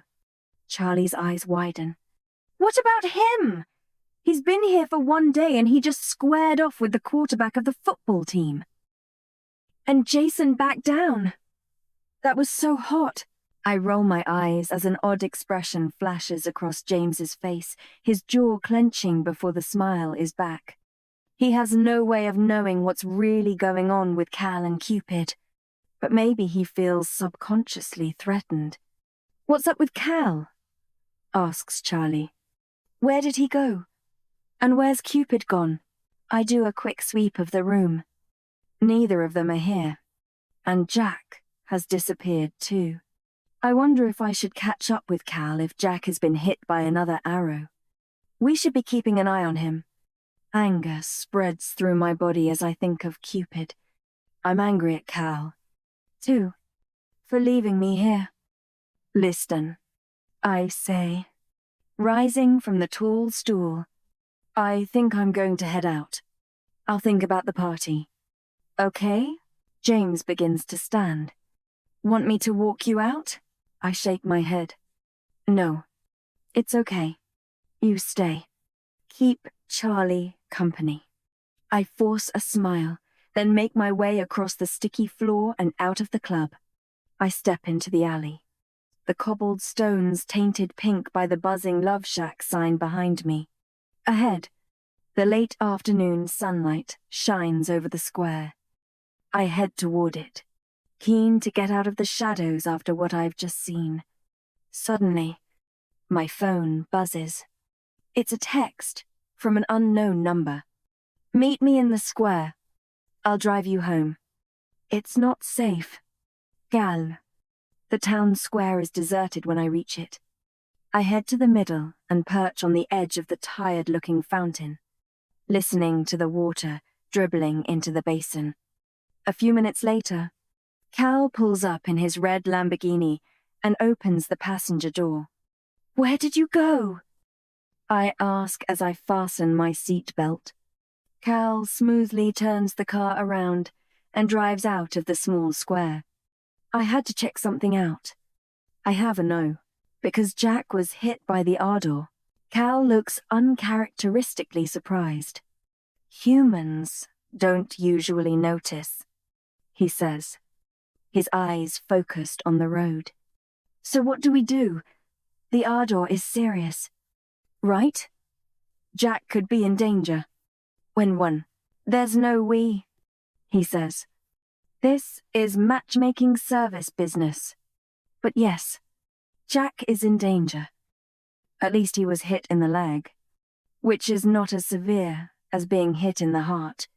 Getting hit in the heart can be deadly, but this will wear off within a couple of days. He pauses, but that doesn't mean he won't cause any trouble, especially for that girl they were fighting over. I'll get someone from the matchmaking service to make sure she's safe. Oh, I've been hearing things all day about Jack and Laura. People are saying Jack's been practically stalking her, I say as we pull up outside my house. I don't even bother asking how Cal knows where I live or how he got my phone number. That is to be expected with the ardor, he says. I shake my head. No, you don't understand. They said that before what happened at the Love Shack. Apparently, he's been leaving gifts for her for a week, at least. I turt. Cal's fair eyebrows dip as he turns his head to look at me. Oh, he responds darkly. In that case, we could be in more trouble than I thought. He ushers me out of the car barking that he has work to do, and I walk up the driveway to my house.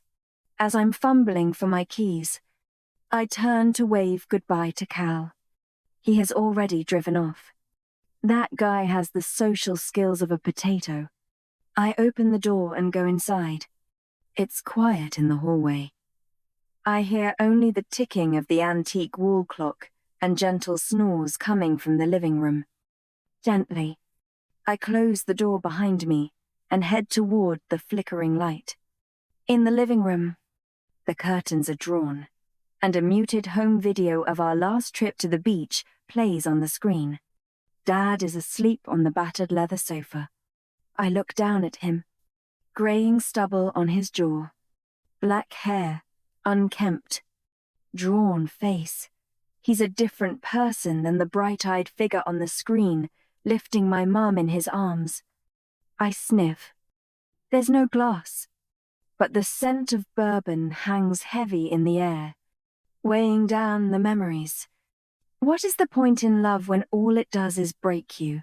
I switch off the TV. I cover him up with the patchwork quilt hung over Mum's old armchair, head into the kitchen, and stick a ready meal into the microwave. I take it up to my room to eat, and push my clothes off the white wooden chair so I can sit at my dresser. I glance at the large map tacked to the wall as I fork spaghetti into my mouth. It's covered in black and pink pins marking the places I've been and the places I told Mum I wanted to visit someday. Mum always wanted to travel, but she married my dad straight after high school. She never got around to doing it. Now she never will. I wonder if love is to blame for that as well. I spend the rest of the evening trying to distract myself from strange thoughts about Cupids by texting Charlie, who keeps me updated on the goings-on at the Love Shack, and watching travel vlogs on YouTube. Later, though, as I slip between the sheets and turn off the lamp, the darkness provokes unbidden thoughts of Cupid, the supposed god of love, with his broad shoulders and wicked grin. I feel a surge of rage mixed with something else as I recall his wild, challenging eyes. I clench my sheets and force him away. I shouldn't be thinking of him, especially after what he did. And then my thoughts are brought to Jack. What will happen to him? Why would Cupid have used the arrow on him? It doesn't make any sense. My phone buzzes on the bedside table. It's Cal. I've been thinking, if Cupid has been dosing your classmate with the ardor, then he's got something planned. Something bad. You should not attend the party on Friday. I sigh and put the phone back on my bedside table. 2 days of knowing him, and I'm already fed up with Cal telling me what to do. He's right. Though, I know that I shouldn't go to the party, but I think of the way Cupid's lip curled when he saw me watching him in the Love Shack. I think of the thick arch of his eyebrow as the arrow's ash fell from his fingers. He knows I saw him hit Jack with the ardor. I think he wanted me to see, and I want to know why. Chap 12. All anyone can talk about at school during the next few days is Cupid's party. Jack's weird crush on Laura, and Cupid squaring up to Jason in the Love Shack. It means Cupid is constantly surrounded by people. Girls. Mostly. And he basks in the attention. He struts around the school. His dark blonde hair, messy, like someone's just run their fingers through it. His jeans, rolled up shirt sleeves, and black leather jacket, looking professionally rumpled. Yet every time he sees me passing through the corridor or hanging with Charlie and James by the picnic benches between class, his blue-green eyes lock onto mine. And every time they do, the force of his gaze knocks something loose in my stomach and heats the blood in my veins. It's anger. I tell myself, anger that he's been dosing Jack with ardor arrows. Anger that even though Cal is ignoring me and following Chloe around like an irritating shadow, he's really at school to babysit me. Anger that I've been unable to confront Cupid about what he did. What am I supposed to do? March up to him in the middle of his new entourage and start yelling about Cupid arrows and love gods? Everyone will think I've gone mad. Plus, with Cal hanging around, it's clearly a terrible idea. So why do I want to do it so much? On Thursday, the day before Cupid's party, I catch sight of him in the corridor as I prepare to help Charlie put up more flyers for the Forever Falls dance. I grit my teeth. He's chatting with Chloe, and they seem to be getting along well, which will probably please Cal. He says something, and she throws her head back in laughter. Red hair shimmering down her back. His eyes slide past her and meet mine, though the corner of his lip quirking. I fold my arms across my chest. Flyer. Charlie says, "Huh? Pass me a flyer." "Oh. Right. Sorry." She gives me a hard look as I hand her a slip of pink paper. "What's up with you?" she says. She looks over her shoulder. "Oh, I see." She wiggles her eyebrow. "I don't blame you. Girl, he is pretty fine. Charlie," I hiss, my eyes darting to where James is counting coins by the vending machine. She shrugs and turns to pin the flyer to the notice board. "You're allowed to look. Leela." she says, lowering her voice. You're allowed some element of excitement in your love life from time to time.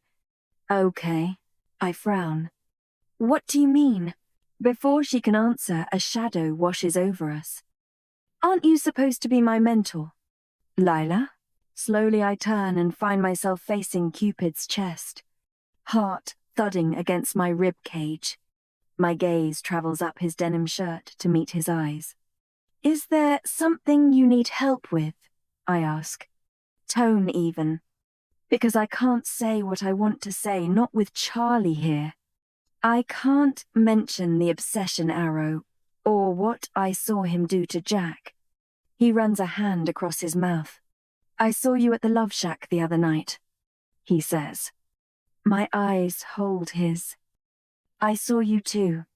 It's not.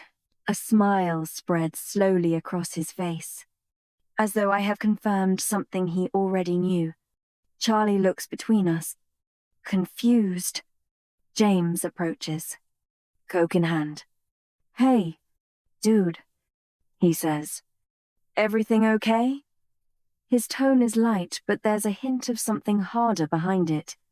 This your boyfriend? Asks Cupid, without looking at him. Yes. I wed. His gaze slides lazily to James. Then Charlie. Then back again. And the smile on his face broadens, like he knows the punchline to a joke yet to be told. Raising his eyebrows, he starts to back away. I'll see you at my party tomorrow, he says. I've a feeling something pretty legendary is going to happen. You won't want to miss it. Leela, I do mine. He turns and heads down the corridor. For the rest of the day, I try not to think about him. I fail miserably. He knows I saw what he did to Jack, and he knew that I wouldn't say anything in front of James and Charlie about it. I should have said something. It makes my blood boil that he thinks he can antagonize me, that he assumes I'll let him get away with manipulating my classmates. And it sets my mind reeling as to why he'd do something like that in the first place. If soulmates are real, and I'm matched with someone callous and cold and reckless, what does that say about my soul? By the next morning, I'm so worked up that I decide to play my mentor card and speak to him properly, even if it is dangerous, or irrational, or totally going against Cal's wishes. I need answers, and I need to wipe that smug, irritating smile off his face. My plan is thwarted when he doesn't show up for history class. I heard he always skips school the day of his parties. Charlie says at lunch, as she takes a bite of her sandwich, to set up. I tried to act nonchalant, but I'm disappointed, frustrated even, that I didn't get to confront him. I gaze across the cafeteria as Charlie reels off the list of people going to Cupid's party tonight, and I spot Cal sitting in the corner by himself trying to poke a straw into a juice box. He looks miserable and I feel a pang of pity. I catch his eye and gesture that he should come over. He merely shakes his head in response. Charlie is throwing out ideas for her next school blog post when a sudden screech sounds from the courtyard. Cal jerks up, his expression alert, as a freshman bursts through the double doors. He's going to jump. Cal and I lock gazes before he races out of the room. I jump up alongside Charlie, and we get swept outside with the mass of students eager to see what is going on. Behind us, a lunch monitor barks at us all to settle down as she tries to figure out what's going on. No one listens. Her voice is drowned by the chaos. When we're packed together on the dry grass among the picnic tables, Kelly points up at the school roof and screams. It's Jack. He's teetering on the edge. Laura, he shouts. Laura, I love you, as I scan the crowd for Cal. Laura gets pushed forward through the group. Jack, shouts Laura, her voice shaking. This is insane. Get down. You're going to hurt yourself. A common friend's. Laura! He shouts again, grinning too widely. I love you. Laura! He takes a step closer to the roof's edge and spreads out his arms.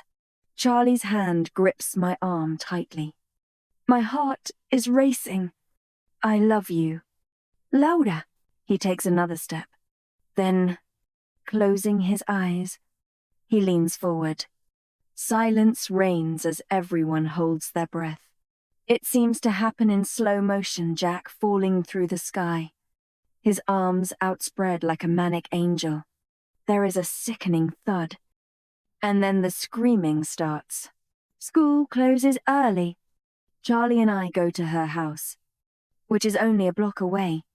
Now, as we lie on her bed, the sound of sirens drifts through her open window. They're probably putting up police tape now. It is rumored that when the ambulance arrived, Jack was still breathing.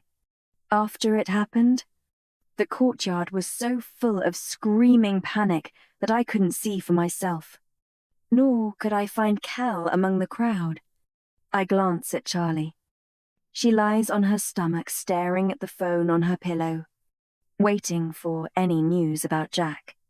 I stare at the ceiling, where the glow-in-the-dark stars Charlie stuck up there as a kid still interrupt the perfect white.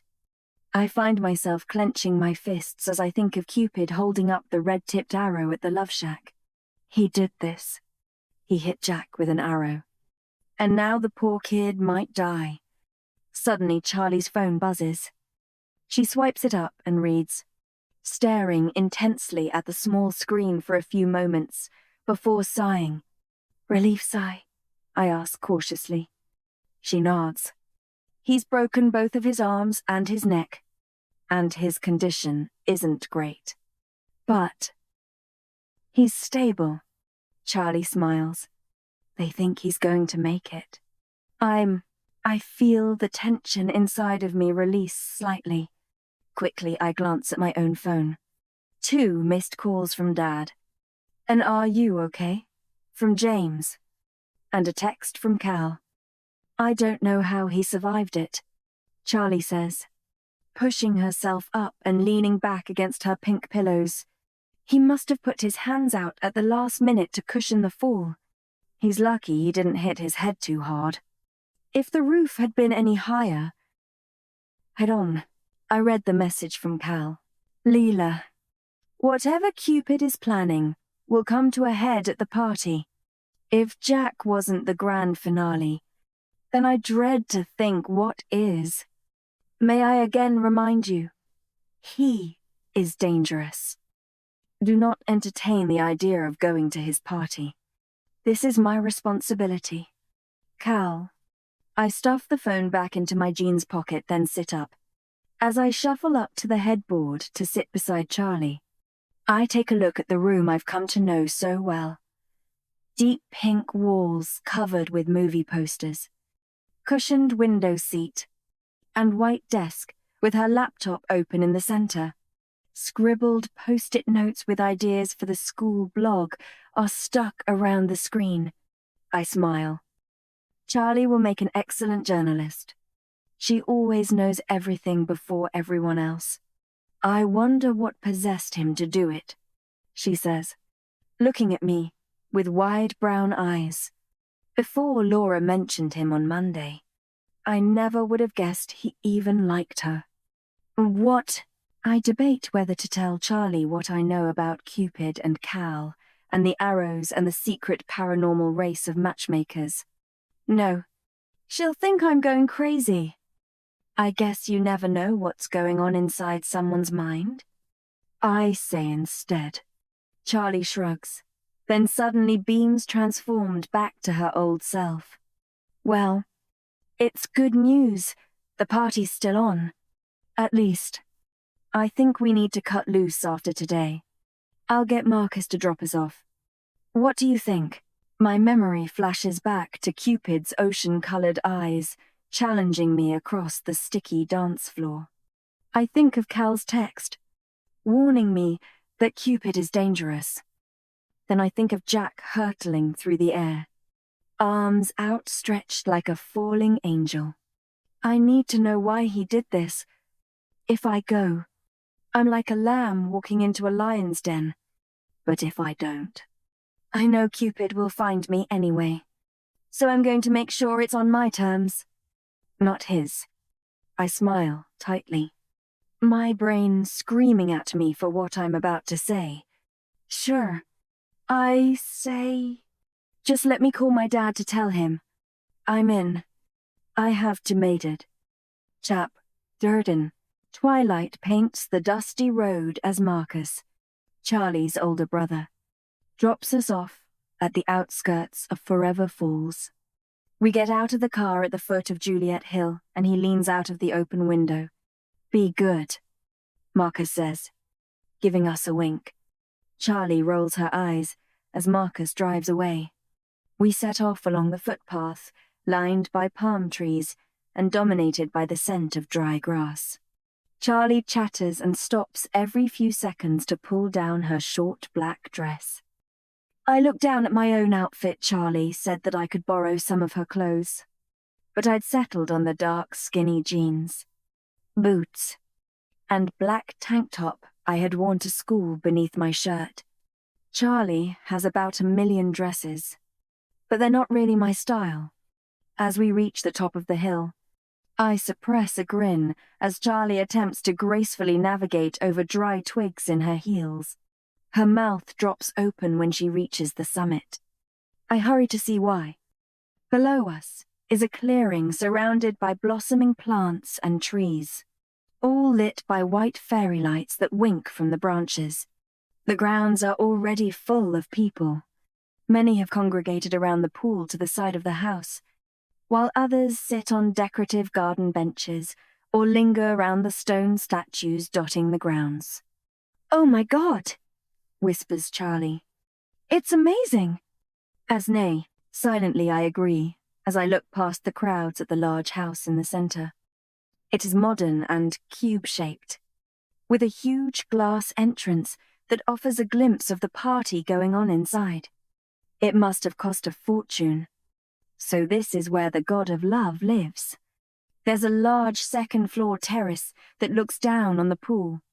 A solitary male figure stands there, leaning against the decorative terrace railings as though surveying the scene below. Even though his face is partly hidden in shadow, I know immediately who it is. As I watch, he slowly turns his gaze to the top of the hill and jerks his head backward. It's subtle, but I know what he is silently communicating. He wants me to come to the terrace. He wants to speak with me. Something clenches in my stomach as Charlie turns to me with a wicked grin. Well, let's get going then. My eyes are still fixed on Cupid as she makes her way down the hill. I'm frozen with indecision. This is a bad idea. I should go back. So why do I want to go forward? I close my eyes, the scent of beer and grilled burgers wafting toward me. Then I start to move. "Did you say James was meeting us here?" Charlie calls as I follow her. "Yeah, he should be here already. He was heading down with Tom after soccer practice." I'm off. We stop at an elegant black gate, thrown wide open.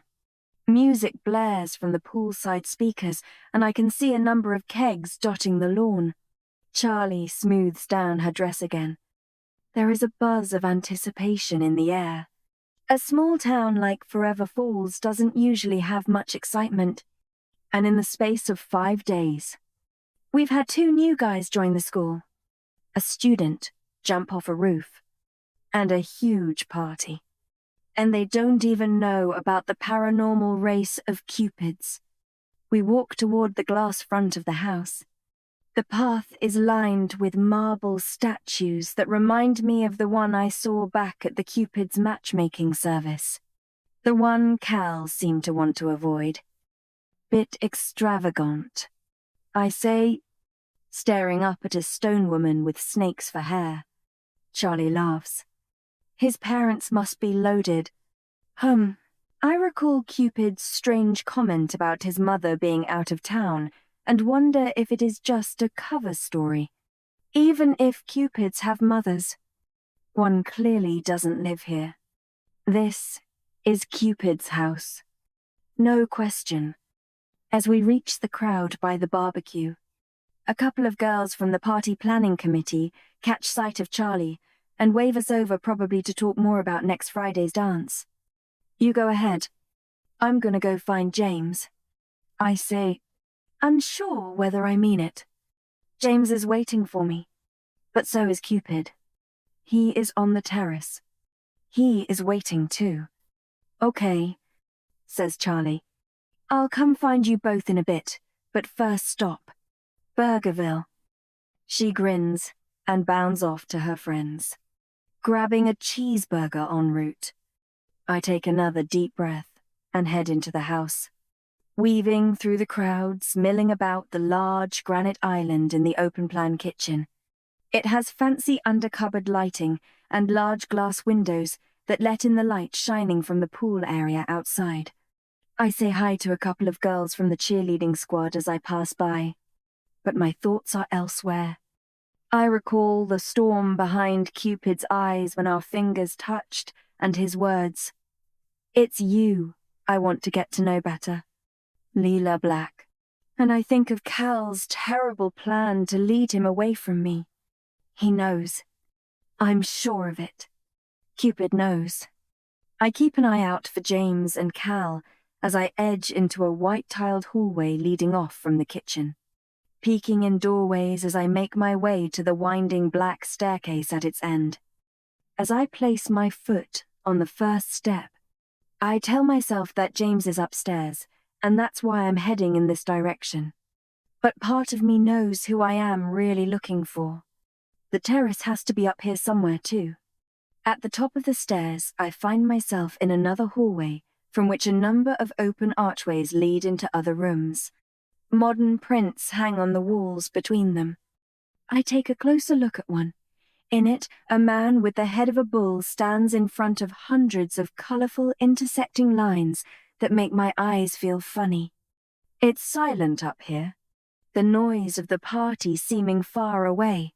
At the end of the hallway is a large glass door that leads to a dark terrace that leads out to Cupid. I hold my breath, catching in my throat. What am I doing here? He's dangerous. He's come here for me, and I am walking straight into his trap. Then suddenly, the sound of angry voices coming from one of the rooms breaks me out of my daze. Yes. Well, your assignment directly conflicts with mine. You want to grate. It's Cal.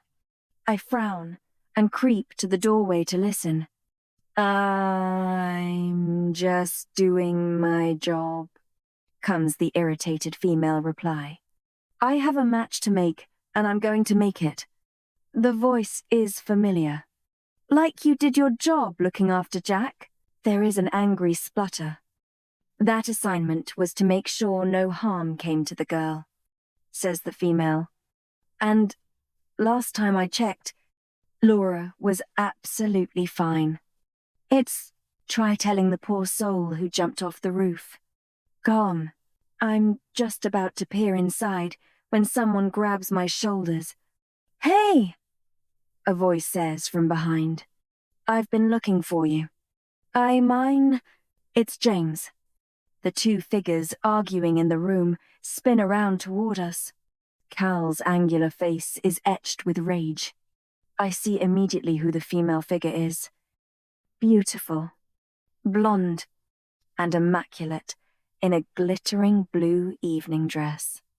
It's Crystal, the receptionist from the Cupid's matchmaking service. She looks straight past me to my boyfriend standing behind me. Hi, James, she says, smiling sweetly. Hey, Crystal, he says. Chap, 14. How could James have met the Cupid's matchmaking service's receptionist? An unreadable expression passes over Cal's stony face.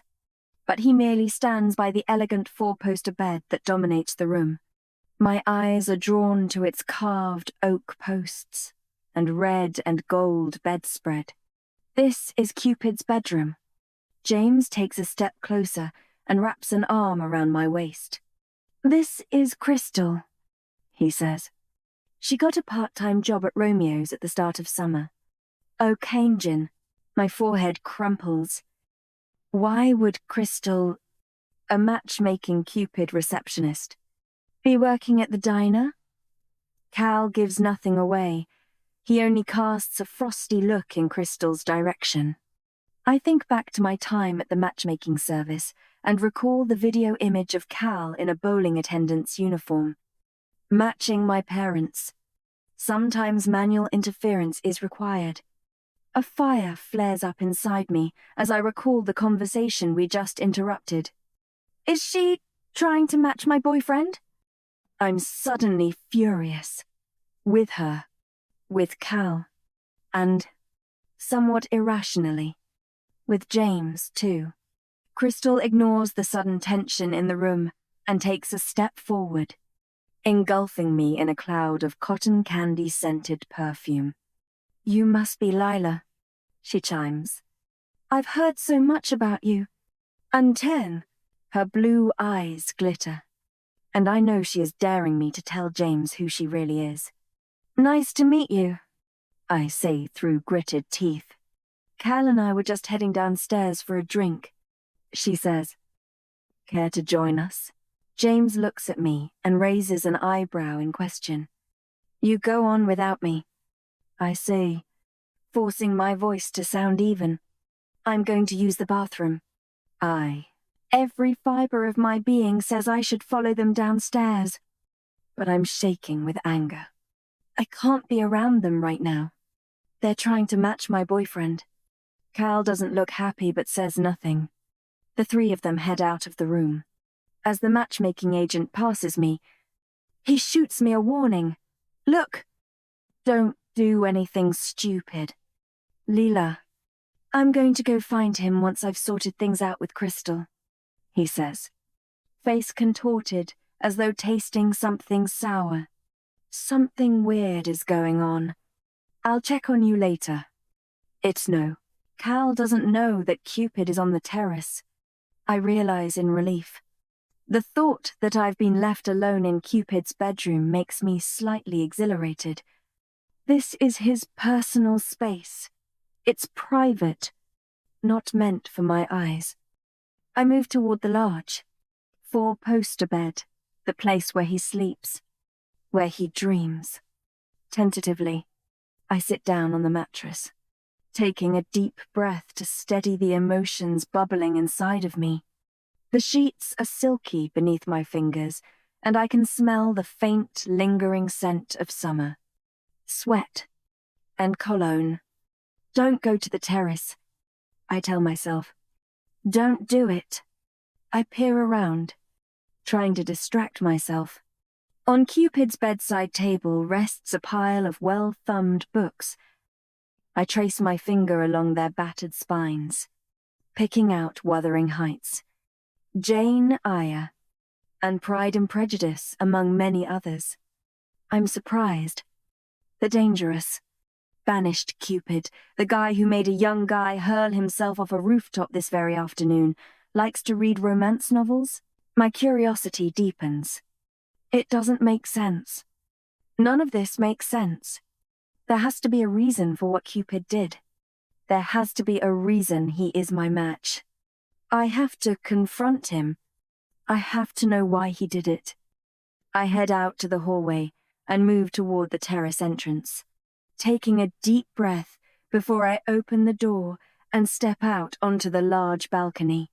Cupid's silhouette is backlit against the dusky sky by the pool lights below. "Cupid?" I say softly. Slowly, he turns.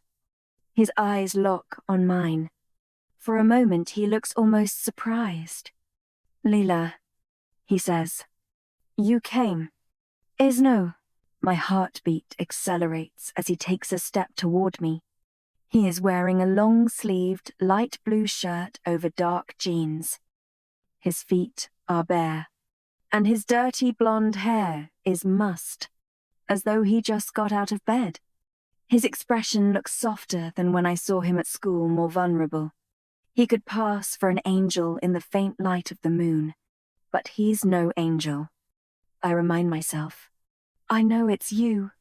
We both say at the same time. A flicker of amusement crosses his face. Then he's serious once more. Half hidden in shadow. I know what you did.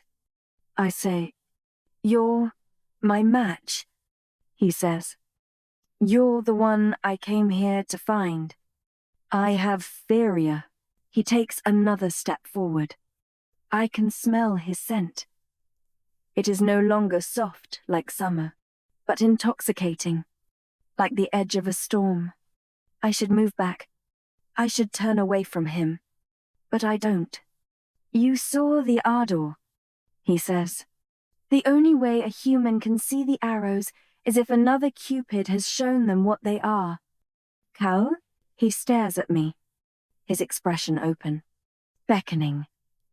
The green flecks in his eyes seem to dance against the dark blue, reminding me of sea waves splashing against the rocks. Our bodies are so close they are almost touching. I can feel energy racing between us, like warm crackles of electricity, pulling us closer. "What am I doing here? What about James? He was trying to protect you," Cupid says, and for a second he looks almost sad. "But he can't protect you," he says, his jaw hardening. "It is already too late. His words jolt me out of my stupor. It is already too late. I take a step backward. I don't think he will hurt me, but I can sense danger in the air, like an animal sensing an approaching storm. "I am not your match," I say quietly. "You nearly killed someone. I would never be matched with someone like you." Cupid laughs, and there is a bitterness behind it that I do not understand. "It doesn't work that way." "Oh," I try to keep my voice even. "Why did you do it? Why did you shoot Jack?" He smiles and shakes his head. "Leela? That wasn't me. I have mine." I frown. He's lying. He has to be. The Cupid that Cal told me about would lie. But the Cupid who reads romance novels and has sadness behind his eyes. "I saw you," I say. "I saw you holding the arrow." "End it, Sal." He holds his arms up in surrender. "I just pulled the thing out. What would I have to gain from shooting a random kid? Well, who was it then? Who shot him if it wasn't you?" Irritation itches beneath my skin. "I just want answers," I tell myself. I didn't come here to look into his wild eyes, or to feel a kind of energy I've never felt with James. The door closes softly behind me and I start. "It was someone else," comes Cal's tired voice. I spin around to see the matchmaking agent standing in the shadows. He shoots me an "I'll deal with you later" look before bringing his gaze back to Cupid. "Hello, Cupid," he says in cold greeting. Cupid's mouth curls into a grin. "Hello, brother," he says. "Chap 15. A cold breeze whips through the terrace as I spin back around to face Cal. He stands rigidly, his silvery eyes unmoving from Cupid's face. "He's your brother," I say. "Is that just what you call other Cupids? Or is he actually, like, your brother?" A dark look crosses Cal's face. "Unfortunately, the latter." Cupid forces out a laugh as Cal moves to stand protectively beside me. I size them both up. Cal, slender and clean-cut with his serious eyes and angular face. And Cupid, broad and rugged with a boyish grin. They don't look alike, and I wonder momentarily whether they share two parents. You didn't tell her we were related? Cupid asks, his ocean-like eyes twinkling in the moonlight. He drags his gaze back to me. He always wants to keep me a secret. I can't imagine why, I say, as the ghost of a smile flickers across Cal's face. So, brother, what got me off the hook? Cupid asks. Crystal tell you? Cal gives a tense nod. Yes, she was tracking your movements. I presume we've come to the same conclusion? Cupid nods. You presume right. I'm saying, how long have you suspected that they were here? Cupid shrugs. Since the ardor in the love shack. Cal sighs heavily, his whole body seeming to deflate. What are you talking about? I cut in. Who shot Jack if it wasn't Cupid? Suddenly, something clicks into place. I look at Cal. The bouncer said that you were the third new guy he'd admitted to the club that evening. It's so... The matchmaking agent gives a half nod, his eyes unmoving from his brother's. It's because of you. You know, he fires at Cupid. You should never have come here. I've read. Cupid raises an eyebrow. And miss all this fun? Cal does not look amused. He steps closer until they are standing nose to nose. You need to leave, he says, lacing each word with ice and threat. You know what will happen if you don't. I look from one brother to the other. Cupid is taller, more muscular, but Cal's face is etched with greater fury. And I know from sophomore year, when I shoved Jason after he made a comment about Mom, that anger alone can win a fight. Guys, I say sharply, what's happening? The tension between them isn't just about me, or Jack, or the match.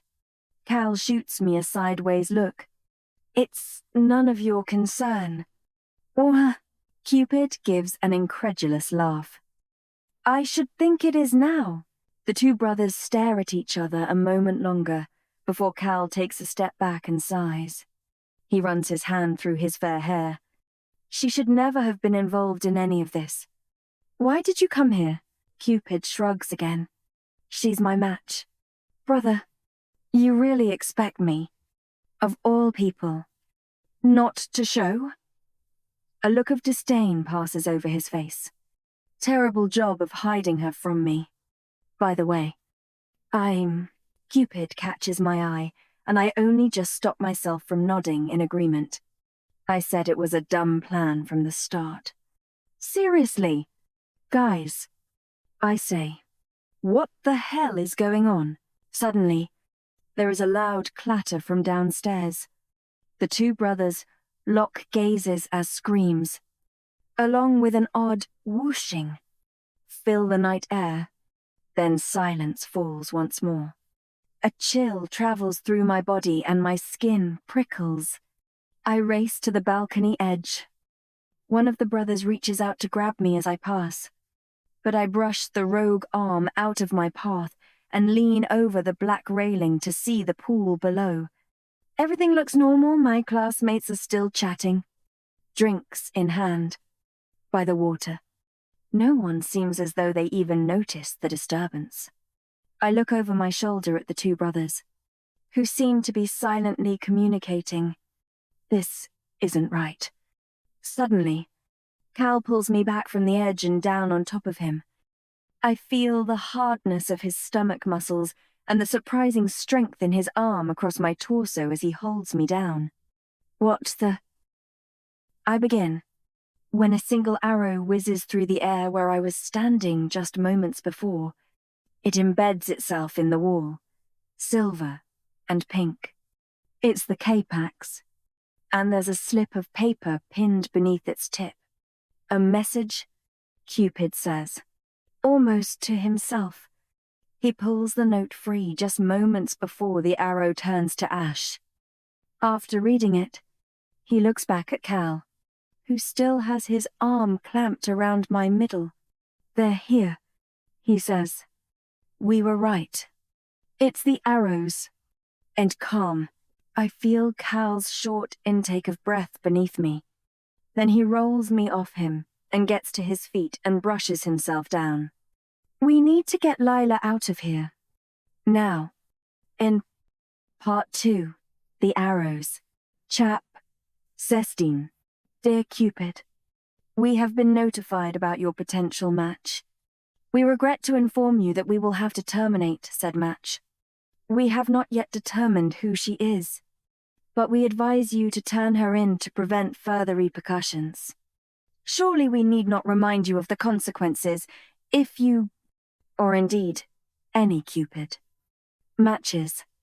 You know what is stated in the company policy. We cannot allow this to happen. You may now be aware that we have already distributed a number of Capax arrows in your town of residence, and you will have already seen the results of the ardor. We wanted to be sure you understand how difficult we can make life for you and the residents of Forever Falls if our terms are not met. More complications will arise if the situation is not soon resolved. If we cannot terminate the girl, we will come for you, even if this requires locating the Finnis. We will give you 24 hours to consider our proposition. One of our agents will be waiting for you in the town square. Drop the girl off at the fountain within the time period or face the consequences. Yours severely." The arrows. Cupid folds the piece of paper and puts it quickly into his jeans pocket. "What does it say?" I ask, pushing myself to my feet and brushing myself off. "Who are the arrows?" I look from one brother to the other. There's a different energy in the air now. One of urgency. "Later," says Cupid. He looks at Cal. "They could still be here. It's too dangerous for Lila to be seen with me. Meet me in the garage. Can I depend on you for this?" "Brother," Cal gives a half nod, his jaw tense. "I will protect her." I know. I look between them both. Protect me. I think of the screams by the pool just moments before, and the silver and pink arrow that almost hit me. Seriously, I say, "What's happening?" Cupid looks at me. The storm behind his piercing eyes has reached its peak. "There isn't time now. You need to trust us," he says carefully. "We have to get you out of here before it's too late." He hurries through the glass door, leaving Cal and me alone on the terrace. The matchmaking agent waits a few moments after his brother disappears into the house before turning back to me. "It is time to go," he says, not quite meeting my gaze. "Go where?" His eyes dart about the terrace, his slender fingers tapping restlessly against his leg. "It doesn't matter where. You're in danger. If you can't trust Cupid, then trust me. I'll explain in the car." I stare at him. "You told me Cupid was dangerous, and now you're saying we should just go along with him, even as I say it. Though, I know it's the right thing to do. Cupid wasn't the one who shot Jack. He's not as bad as Cal has made him out to be, I know it. There's something else going on." Cal runs his hand through his hair. "Cupid is dangerous, but the arrows are worse. I trust him when he says they are here, and I believe him that you are in danger. Now please." He awkwardly extends his hand, beseeching me to take it. I look at the pained vulnerability on his face, and my resolve softens. He's never really tried to make physical contact before. I sigh. "I want an explanation as soon as we get in the car," I say. "And don't worry, we don't have to hold hands." Relief washes over his face. But there's also embarrassment and... "Hurt? Come on." "Then," he says sharply, dropping his arm. We rush back into the building and down the winding black staircase to the ground floor. Cal leads me down an unfamiliar hallway. The garage is down this way. Hey, Pa! We're just reaching the end of the hall when Crystal steps out from a doorway to block us. Her face marked with trepidation. Cal, she says, holding up her arms. I know what it looks like, but I swear it wasn't me. They were hit by the K-Pax, both of them. I think the arrows are here. Ada. Cal frowns, then pushes past her into the room she emerged from. Before I can follow, the blonde receptionist moves in front of me. Moments later, Cal comes out and grabs my arm. Come on. We need to go, he says, pulling me forward. I look past, trying to get a view of what is inside. What did you see in there? It's then that I hear a familiar male voice. I've always liked you, James murmurs softly. You have to know that. I muster. I tug my way out of Cal's grip and rush back to the doorway, pushing Crystal out of the way. It's dark inside, but as my eyes adjust, I make out two shadows clinging together. I like you two, says Charlie. But what about Lila? A wave of nausea consumes me as James moves his face toward hers and his hand skims her cheek. They kiss. Cal grabs my arm and swirls me around, taking my face in his musician-like hands until I'm forced to look at him. Another wave of screams suddenly sounds from the party, along with the whoosh of another stream of arrows. It's the K-Pax. Lila. That's all. Just the K-Pax. And so, I can hear the faint sound of a car starting in the garage beyond. We need to go. Now, Then he drags me along the hallway, down some steps, and into the garage. I am too shocked to resist. James and Charlie? In a blur. Cal bundles me into the back of a cream Aston Martin, then jumps into the passenger seat. Cupid looks once over his shoulder, hands on the steering wheel. He grins, seemingly not picking up on the tension. Shall we go? Then, Chap 17. I sit in the back of the Aston Martin, my hands clasped tightly in my lap. Cal is tense in the front seat, his eyes fixed on the rolling landscape outside of the car.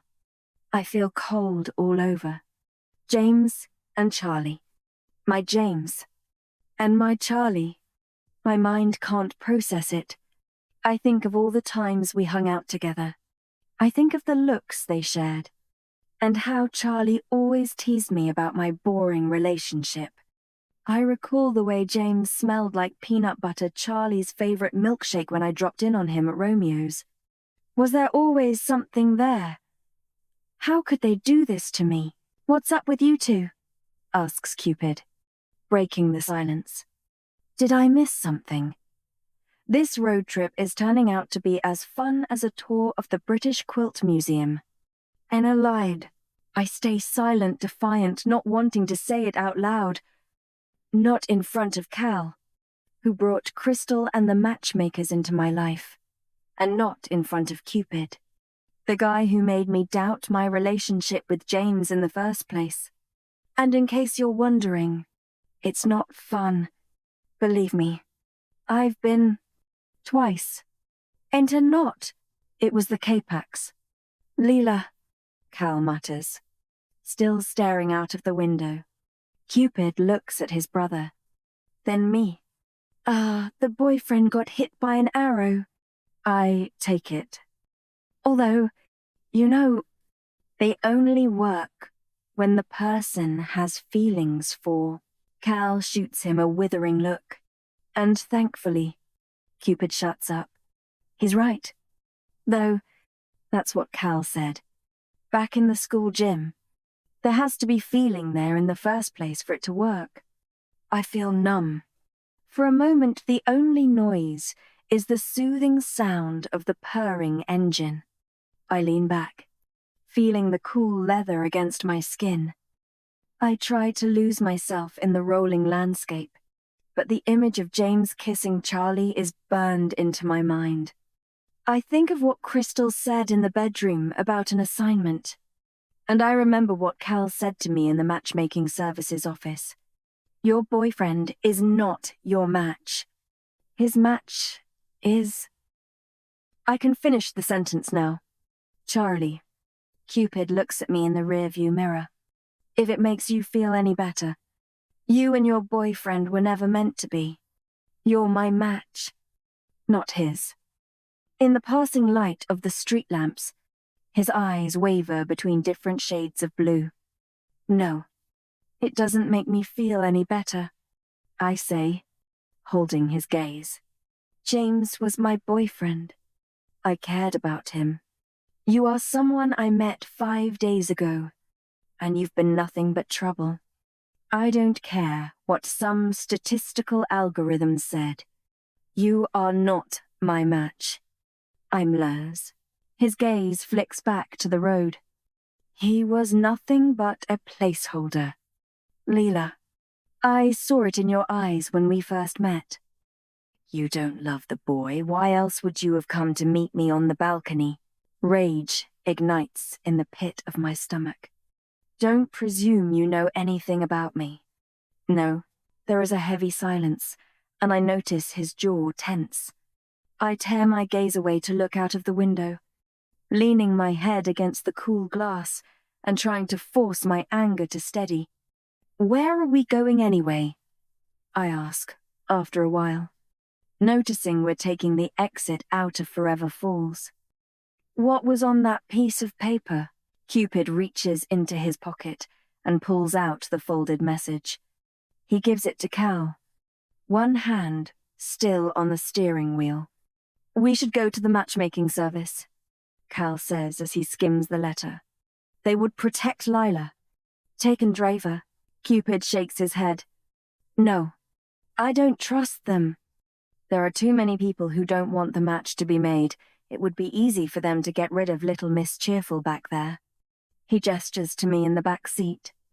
We're going to see an old friend of mine, he says. She should be able to provide us with some protection and some answers. Well done. Cal passes the letter over his shoulder to me. You don't mean... My nest. Cupid nods solemnly. As I read the letter, a sense of dread grows inside of me. For a moment, I can only sit there staring at the paper before me. Terminate, said Match. Repercussions? Locate the Finnies? The arrows? What does it mean they're going to terminate me? I ask finally. Like, kill me, probably, says Cupid. Or if you're lucky, you might get shot with a black arrow. It'll turn you into one of us. I have, and this is all because you're here, Cupid shrugs. Kinder. Isnok. Well, can't you just... leave? The corner of his lip tugs upward. Afraid it's not that simple. You're not going to take me to the fountain. Are you? Well, it would be simpler if we did. Kamva. No, says Cal. Cupid laughs. I was just kidding. Brother, you really think I'd turn in my match? He looks over his shoulder, catching my eye. I've been looking for you for a long time. Leela, you're safe for now.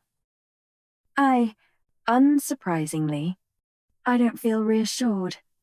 I would have thought you would be keen to turn her in. Brother, Cupid says, casting his brother a sideways glance. You're the one flying the banner for Team No Match for Cupid. Didn't you come to Forever Falls specifically to stop us from getting together? We wouldn't have got together anyway. I say, although I don't know if that is true. I think of my stomach fluttering when his fingers brushed against mine, and the way his eyes seemed to reel me in. And if James was always going to get together with Charlie... I force both Cupid and James out of my head. taking note of our surroundings.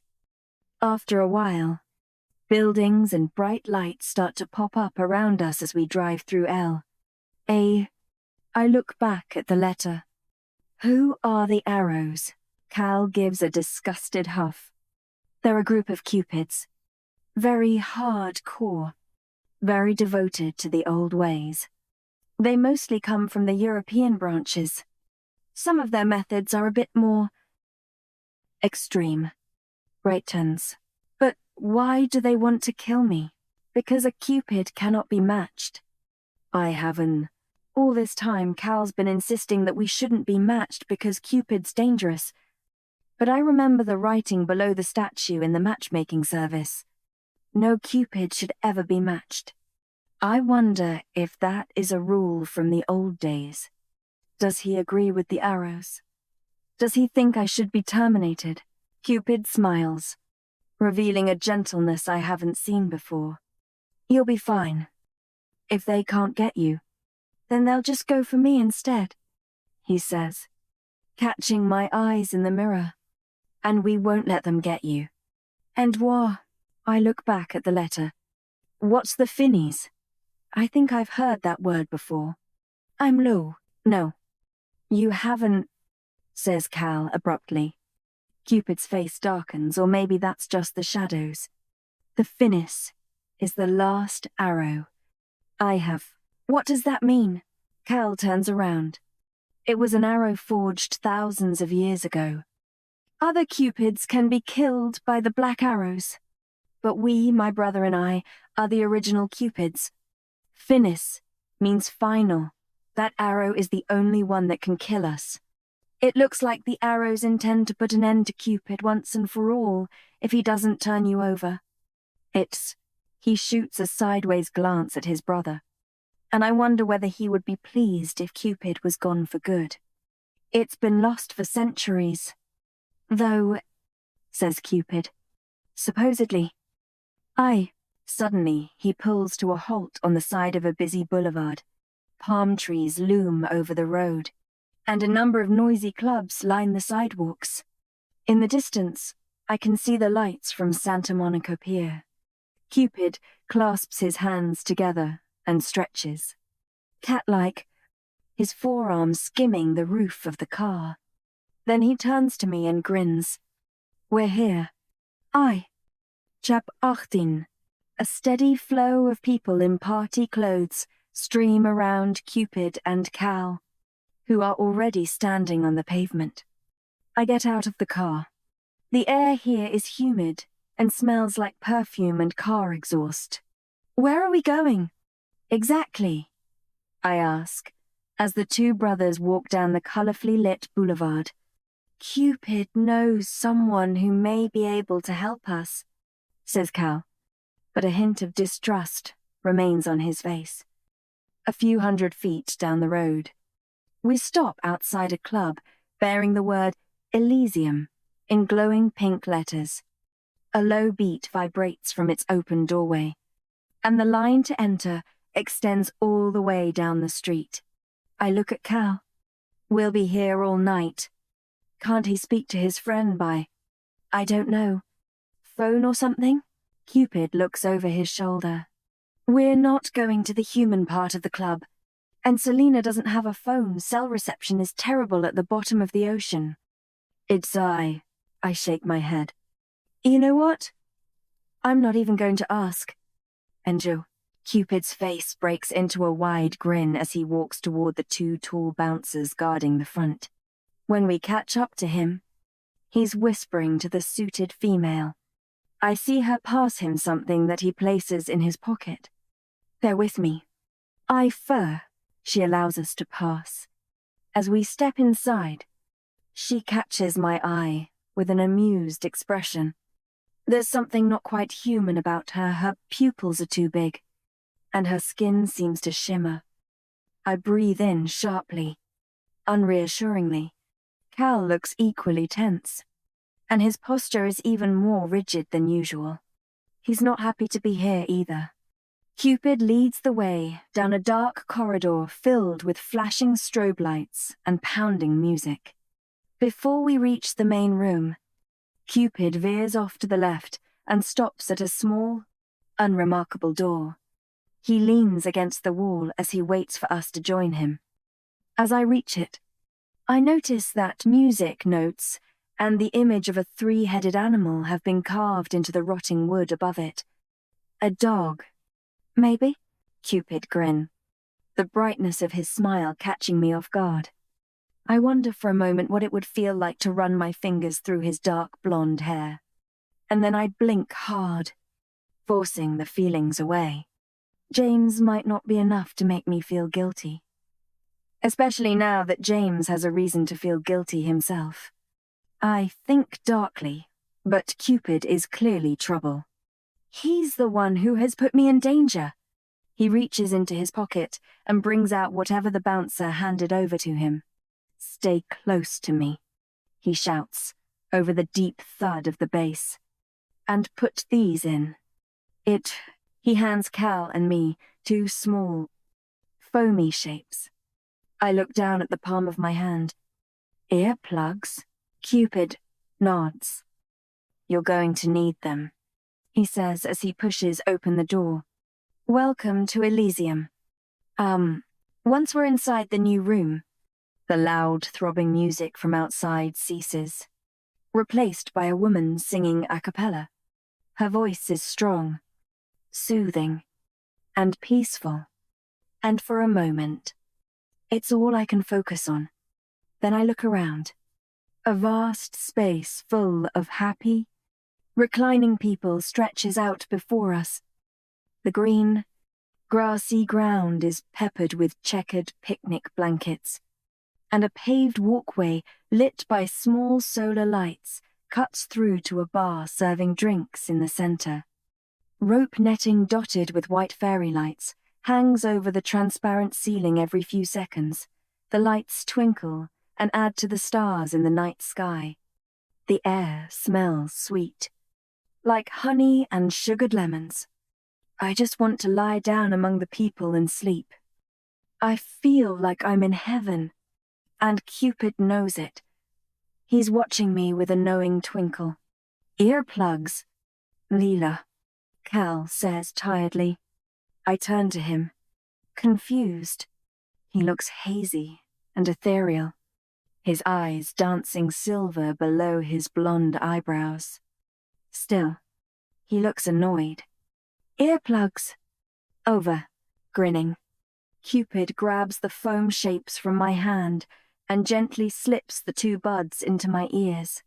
I stare at him a moment, the reflection of the fairy lights dancing in his eyes like fireflies. And then I yelp and take a step back in horror. The room has changed. The walls and floors and ceilings are concrete, not grass and stars. The picnic blankets are dirty, worn rugs, and the people atop them look out of their minds, lolling into one another, drool stringing from their gaping mouths. I can smell the stench of stagnant seawater. The singing still resounds around the room, but it's less beautiful than before. More American Idol auditions than Met Stage. "This is a siren-owned club," Cal says disapprovingly. I'm about to ask what he means when a suited, dark-haired man approaches. "Not here to indulge?" he asks, noticing our earplugs. "Not tonight. Friend," says Cupid. "Will she see us?" The man nods. "She will make an exception for you. Cupid, come with me." And well, are these people human? I ask as we follow the man through the dimly lit room. "No," Cal says. "The people who run the club are sirens." "I'm in?" I frown. "As in women who sing songs and lure sailors into the rocks? Well, that's the myth that humans tell. It's true. The siren's power is in song.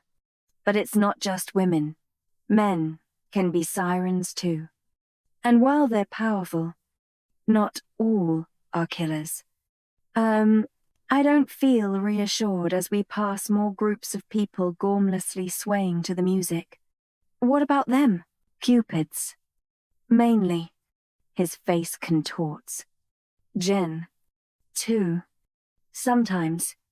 And the oracles come from time to time, though they're usually smarter. The odd human sometimes slips through the cracks, but they don't last long under this kind of addiction. I hope. We pass a tall, dark-haired woman in a figure-hugging green dress singing on a podium. Her eyes follow us as we walk toward the far wall, and I can feel the power radiating from her. They're addicted to song? He nods solemnly. The sirens who set up here give doses of their music in exchange for secrets, he says, looking uncomfortable. It's corrupt, and the matchmaking service ought to shut it down. Why don't they? Cal's eyes warn me not to press the subject anymore. Because they have your secrets, I whisper, answering my own question. Anger mixed with discomfort passes across Cal's angular features. I'd meant matchmaking service secrets. But from his reaction, I wonder if they have something on Cal personally. What could Cal's secrets be? As we approach a door, Cupid turns to us, looking suddenly pained. By the way, he adds, about the, friend we're about to meet. She may not be too pleased with me at present. Just a heads up. Cal turns to stare at him. I thought you said it ended amicably. Before he can continue, a suited man opens the door, and we are confronted with a billow of hot, ocean-scented steam. For a moment I find it hard to breathe. Nevertheless, I push forward to ask Cal. Wait, tell me what we're doing here. Who are we going to see? Cal looks at me, stone-faced. Selena, Queen of the L.A. Underworld, owner of Elysium, and, he scowls, Cupid's ex. Chap Nagantine. Cupid looks over his shoulder at me. I know. Past girlfriend, meeting the future girlfriend, ever the uncomfortable situation. I'm not your future girlfriend. I direct an accusing glare at Cal. You said Cupids can't do the whole love thing. My Cupids can't be matched. It is forbidden for us to fall in love. Selena wasn't my match. Cupid interrupts. But being immortal can get a little tedious if you don't let yourself have a bit of fun every now and again. He throws a pointed look at Cal, though some of us choose not to. Maina, you said she won't be pleased to see you, I ask, as Cal studiously ignores Cupid's dig. Are we in danger? Cupid pulls a face. You saw the power of the sirens back in the other room. You felt it yourself. It made you see things that weren't really there. Made you feel things that were out of your control. Well, Selena can do that. And more. Now, imagine you've upset her and she wants to wage full-scaled vengeance from hell against you. He shudders, and Cal looks marginally alarmed. Just how bad was the breakup? Cal asks sharply. Is it really a good idea for Lila to be here? Cupid looks at us thoughtfully. Well, there was that time that Selena made that girl. He stops talking, then waves his hand dismissively. She'll be fine. Maybe best not to mention Lila's my match. Though, I have to dear. Cal looks exasperated. He touches my arm, clearly ready to take me back out. But Cupid gives a small shake of the head. The arrows could be out there. Brother, we need Selena on our side if we're to protect Lila. She's safer here with us. Our guide leads us along a walkway that arches over a steaming indoor pool. I feel a pang in my heart as I look down at the water. It makes me think of Charlie and James. We used to hang out together in James's parents' hot tub all the time. I long for those days again, the normal days, before the arrows, before James's betrayal, before Cupid's wild, ocean-like eyes. I long for James's stability, Charlie's laugh, mocktails in the love shack, and eating hot dogs by the beach. But I push the feelings away. Those days are over. Now I'm being hunted down by a group of crazed Cupids, protected by two immortal brothers, and on my way to meet a siren crime lord who might be able to help save me. We turn a corner, and suddenly we're in a lagoon/cabaret var. Hazy figures in elaborate swimwear perch on stools at tables just above the water level, and dark rocks loom on each side. Up above, I can see the moon through a skylight. This way, our guide says, leading us to a VIP area cordoned off by black rope. There is a picnic blanket laid out by the pool and covered with an array food. Whoever Selena is, she's not here yet. The man who is leading us bows slightly and disappears. Well, sit down, Cupid says, dropping to the ground and grabbing a chunk of bread from a basket. Hesitantly, I do as he says, then cast a glance at Cal, whose distaste is clearly etched on the angles on his face. I don't like this, he says. Cupid rolls his eyes. Of course you don't, he says, between mouthfuls. You don't like anything. But just sit down, will you? Brother? You're making me nervous. Way. Instead of answering, Cal looks toward the lagoon. I see the flash of uncertainty cross Cupid's face. Oh God, there she is. He mutters, a woman is watching us, half submerged in the water. The steam twists and turns around her torso as though she is wearing the mist itself. Cupid swallows, getting rid of both the bread and any hint of his previous joviality. As the siren moves toward us, I realize she may be the most beautiful woman I have ever seen. Water cascades down her flawless black skin, though it doesn't seem to touch the dark. Flowing dress that skims her legs as she walks up the stone steps of the lagoon. Her eyes flash with the brightness of stars. Cupid jumps to his feet. Look, Selena. He begins, raising his hands in surrender. You have every reason to be upset. Iswar. Selena arches a perfectly formed eyebrow. Cupid. Honey? Get over yourself. Then she casts her gaze at me and smiles. I'm Selena, she says. You must be the match. Chap 20. So much for hiding that I'm Cupid's match. Selena takes a seat next to me and leans back on her hands, allowing her long hair to brush the gingham blanket. Hello, Cal, she says. Cal is standing rigidly on the rocks.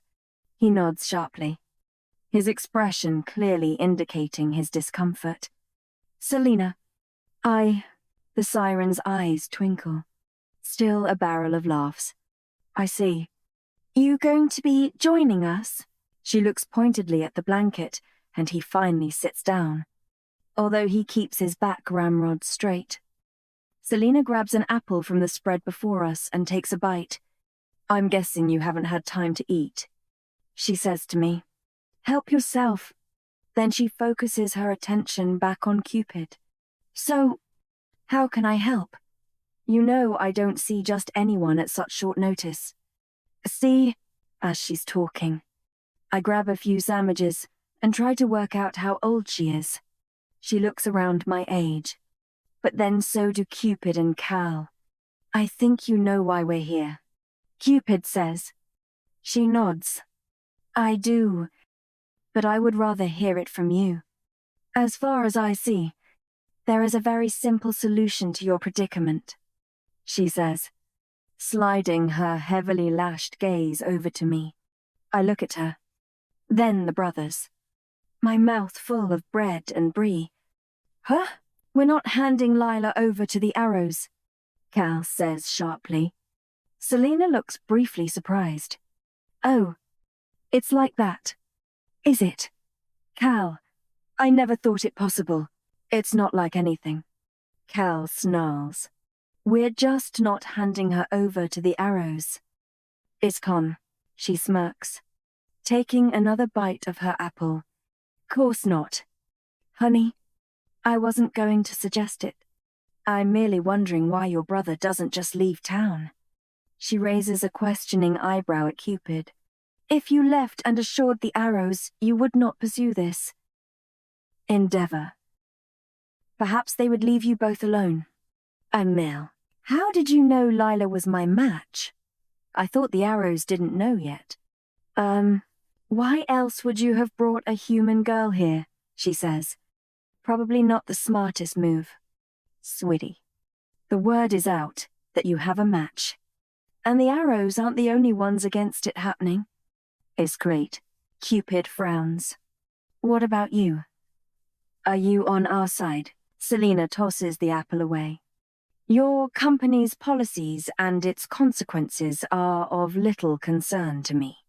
I will flourish under either outcome, as I have done in the past. For your own sakes. Though, why don't you just leave town? I briefly wonder what she means by either outcome. But Cupid interrupts my thoughts. I think it's a little late for that now. Okay. Yes. You're probably right. Selena says. So, you want our protection? You know our price.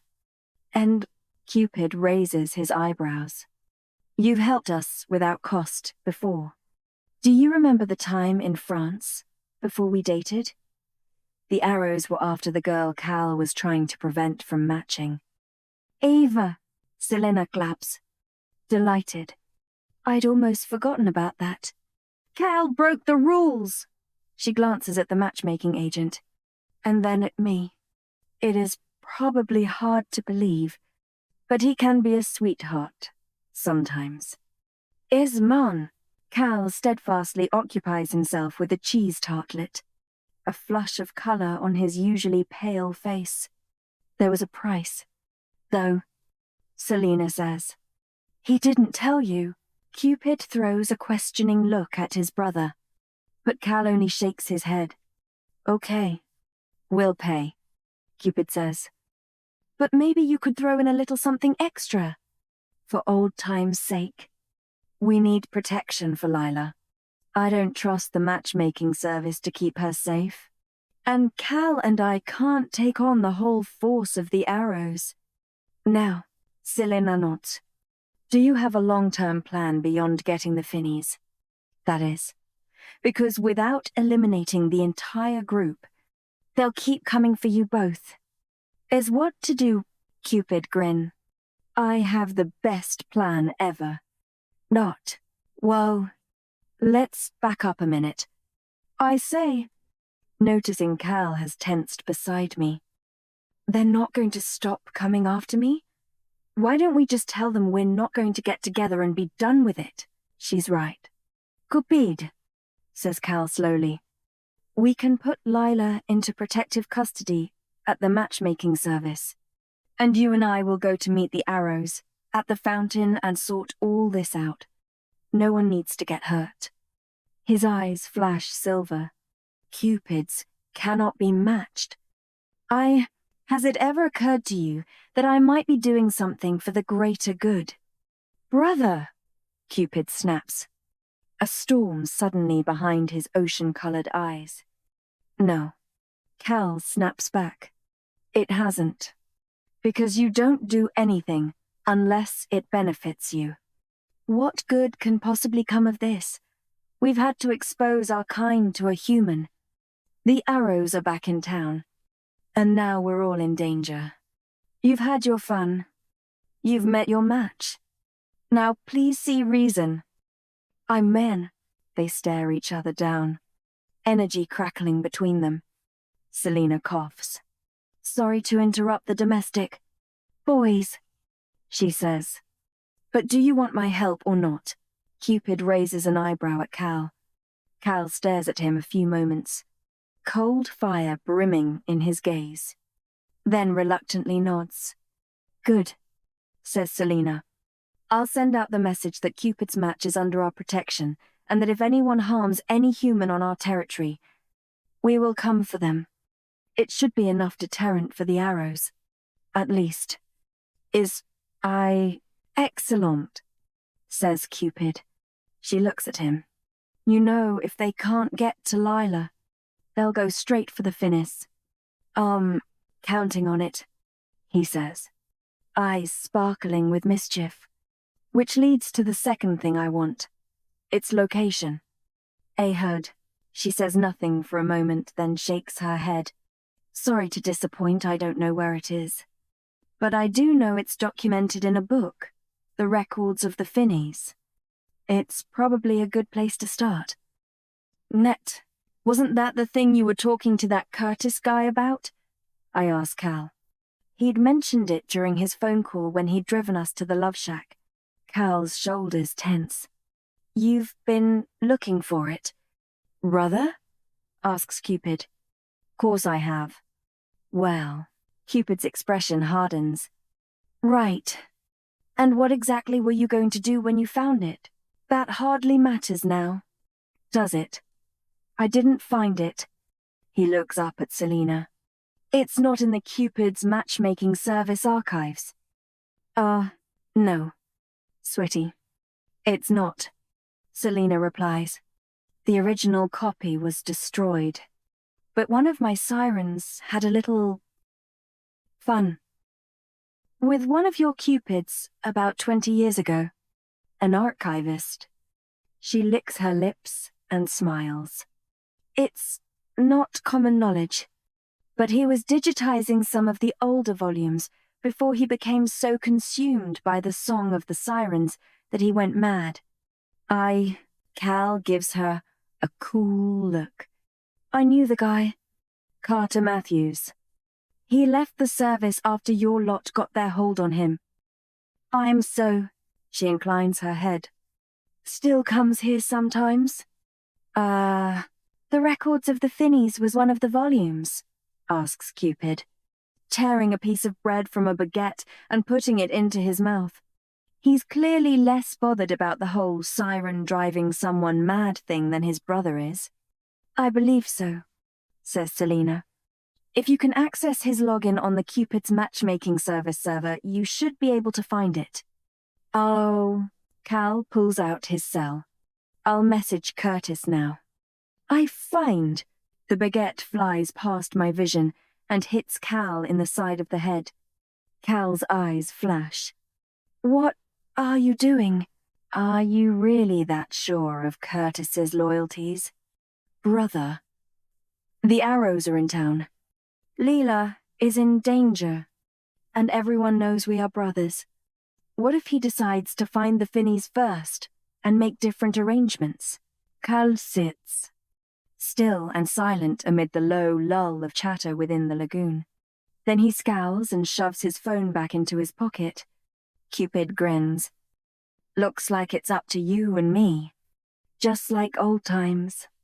Eh? Brother? He says. Although you'll have to get it for me.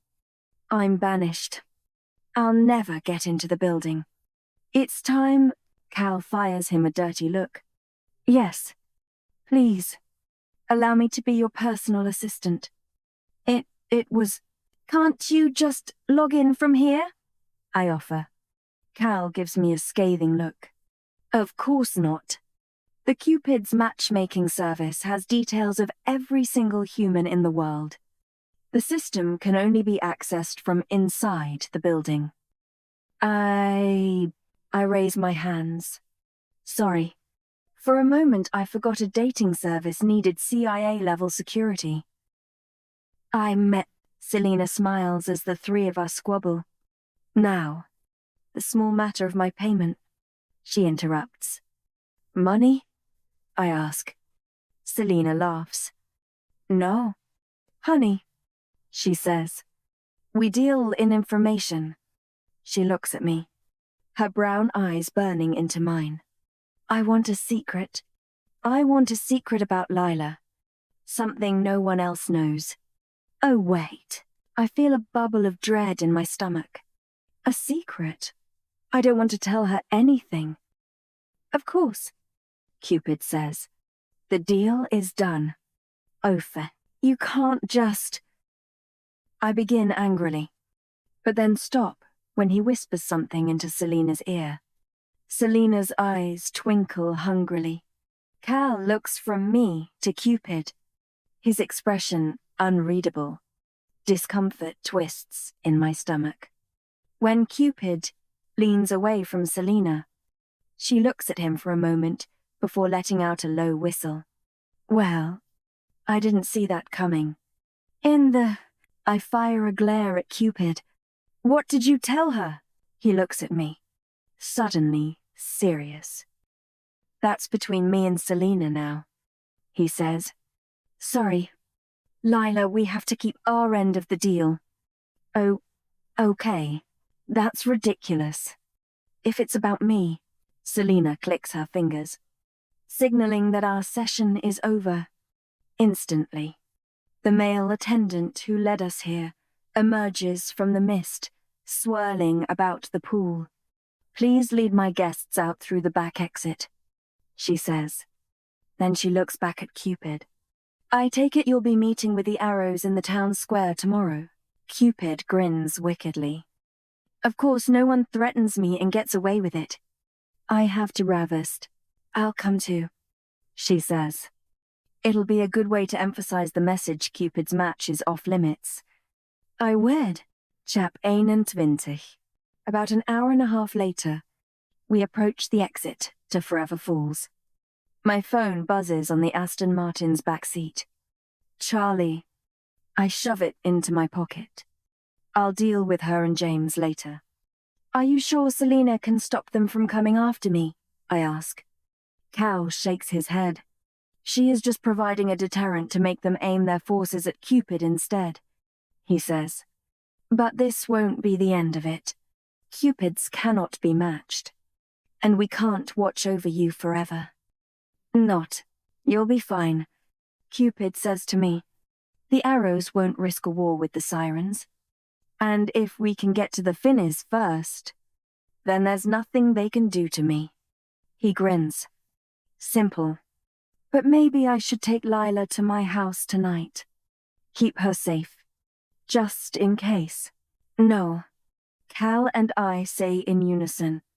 The roads get narrower as we drive into Forever Falls.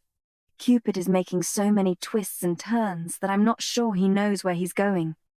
You're going the wrong way, I say after we take yet another wrong turn.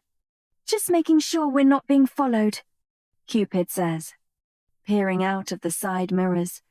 Finally, we pull up to my driveway, and Cupid turns in his seat, going to make sure there are no arrows lurking. Stay where you are. He jumps out, leaving Cal and me alone.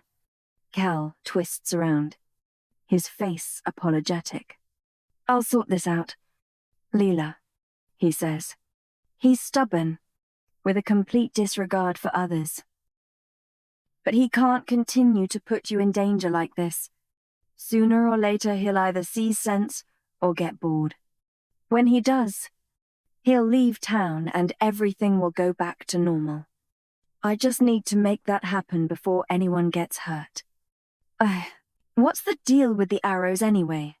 I know it's against your rules and everything, but would it really be so bad if we're matched? Cal frowns. Outside, Cupid appears to check for a person underneath the plant pot. Do you want to be matched with Cupid? Cal asks, finally. Of course not. I say a little too fast. A disappointed look crosses Cal's face. Your pupils dilated, he says. You find him. Jeez. Cal, I say, What is it with you and eyeballs? It's not that. It's just... I candor. It's just that despite the danger, and the arrows, and James kissing Charlie, this is the first time I've really felt alive since Mum died. I bite my lip, annoyed with myself for thinking it. I don't know. I finish lamely. Then I look at him squarely. Nothing will happen with Cupid and me. Okay? Cal nods stiffly, as Cupid's face appears at the car window. Coast is clear, he says, opening my car door. Night. Cal, I say as I step out. But he just makes a non-committal sound. Cupid walks me to my door. Inside. The light in the front room flickers as though the television is on. I hope that Dad has fallen asleep on the sofa. If he's still awake, then I'm in trouble. It must be nearing 1 in the morning.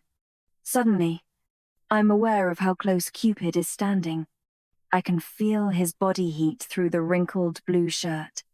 And as the fall breeze circles us, I catch his summery scent mixed with dried salt water.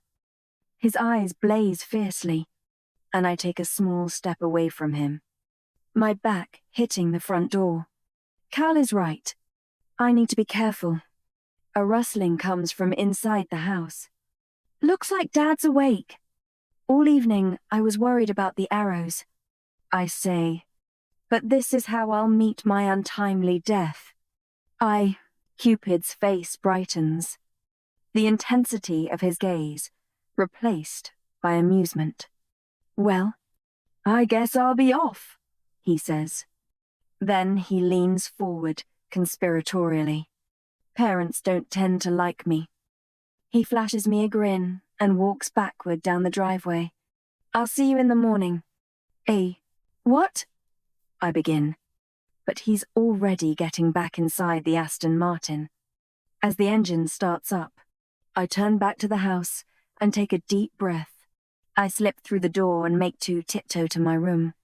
What time do you call this? I turn around. My dad is standing at the foot of the stairs in his robe, his dark, grey-streaked hair ruffled at the back, as though he's fallen asleep on the couch. Though his expression is serious, I catch a glint of humour in his eyes. Sorry, Dad. He shakes his head. 1:30 in the morning. I'm guessing it was a good party then? It was interesting. He gives me a look. Interesting. Huh? Are you drunk? I shake my head. Good. Do anything you'll regret in the morning. I followed a love god onto the balcony and now I have a group of cupids trying to kill me. But I shake my head. A smile tugs at his lips though he tries to contain it. Well, get to bed then. We'll talk more in the morning. And I hurry up the stairs. Teenagers. I hear him mutter to himself as I disappear from view. During the night, I'm awoken by a vibrating sound. I jolt upright, my heart thudding, and creep toward my window. Have the arrows found me? As I peer out onto the tree-lined street, something stirs in the shadows. I catch the glint of a quiver and the black of an arrow, and inhale sharply. But then the shadows shift, exposing Cal standing stiffly in the cold. He has dressed entirely in black, camouflaged to match the darkness, though he can't do anything about his blonde hair, which catches the light of the street lamps. His silvery gaze catches mine, and for a moment, we are frozen, staring at one another. Then he takes a step back into the shadow of the nearest tree and disappears from view. I feel a smile tugging on the corner of my lips. Cal is standing guard, despite Selena's promise. He's still making sure the arrows don't get to me. I consider bringing him down a hot drink, but he doesn't seem exactly pleased that I've spotted him. I watch for a couple of minutes before turning away and getting back into bed. As I settle back into the warm haze of sleep, my phone buzzes again. Eyes half closed, I fumble across the bedside table, almost knocking over an old glass of water, and pick it up. "Hello?" I say. "Lila," says Charlie quickly. My eyes jolt open as I inwardly curse myself for not switching my phone off before bed. I'm not sure I'm ready to talk to her yet. Nerves mixed with anger tangle in my stomach. I hate this. We never fight. "Listen, Leela," she says before I can hang up. "Something happened. I know. You and James. I saw you kissing." Saying it aloud somehow makes it real, and my body stiffens. She lets out a soft groan. "Oh, God. I'm so sorry." "Leela." Something ignites in my stomach, and I sit upright. "Have you ever kissed him before?" "What? God. No, it's just, you liked him though. Didn't you?" I demand. "Is that why you were always telling me my relationship was boring? That I needed excitement? Is that why you were so interested when you thought I'd made out with Cal or something?" The words tumble out of my mouth, hot and angry. Words I didn't even know were there. And I don't even know if I'm allowed to feel this way. They kissed because of the K-Pax. It makes it worse. Somehow. "Leela, it was never like that. I swear." Her voice trembles. "It only works if feelings are there to begin with." "Wasn't it?" My mind is flying over the past year. It reinterprets every joke they shared. Every time she called in at the diner without me. Every time she mentioned him. "Lila, you have every right to be angry with me. But it's not what you think. It was, oh, I have a right to be angry? Thanks. Meisha, Leela, please." It's hard to explain it. You'll think I'm mad. Men, well, how about you try to explain it because it was the arrow. I fall silent. All I can hear is her heavy breathing on the other end of the line. "What did you just say?" My voice is barely louder than a whisper. My body is cold. It was the arrow. I was hit by an arrow. So was James. I have. Blood starts to pound in my ears. She saw the K-Pax that hit her. Neither of us speaks for a moment. My mind is still trying to process this information. "I know it sounds crazy," she says. "But there were these people, and they were shooting arrows. I swear it. I got hit. Other people got hit too. And then the arrows just disappeared. But after that, all these feelings that I've been trying to hide, they all just came rushing to the surface. And..." Her voice wobbles. "Oh God, Leela, I'm so sorry." As she starts to cry. Something tightens in my chest and makes the back of my eyes hurt. I don't know what to think. I don't know what to feel. I don't know what to do. She's my best friend. We tell each other everything. And if she's seen the arrow, maybe this is the perfect opportunity to talk about what's been going on with someone who isn't a paranormal matchmaking agent or a love god. This isn't her fault. The rational voice in the back of my head tells me. Still, she didn't have to kiss him. Another voice demands. I stare blankly at the reflection of my conflicted face in the ornate dresser mirror. Charlie continues to sob. I exhale. I know. I say, "You." I know. I saw them too. I know. It's going to sound crazy, but I've been thinking, she says, her voice quavering. One of the new guys at school's name is Cupid. But, yeah, and then people got hit by disappearing arrows that made them all start making out. I can practically hear the cogs working in her brain. Like some kind of love arrows. Cupid, is it real? She says. Yes. I breathe out, feeling a weight lift. You're not going mad. Charlie. I say, look, there's a lot I have to tell you, but you have to keep it quiet. I'm serious. No gossip blogs or newspaper articles or telling anyone. End quote. Okay, she says with a sniffle.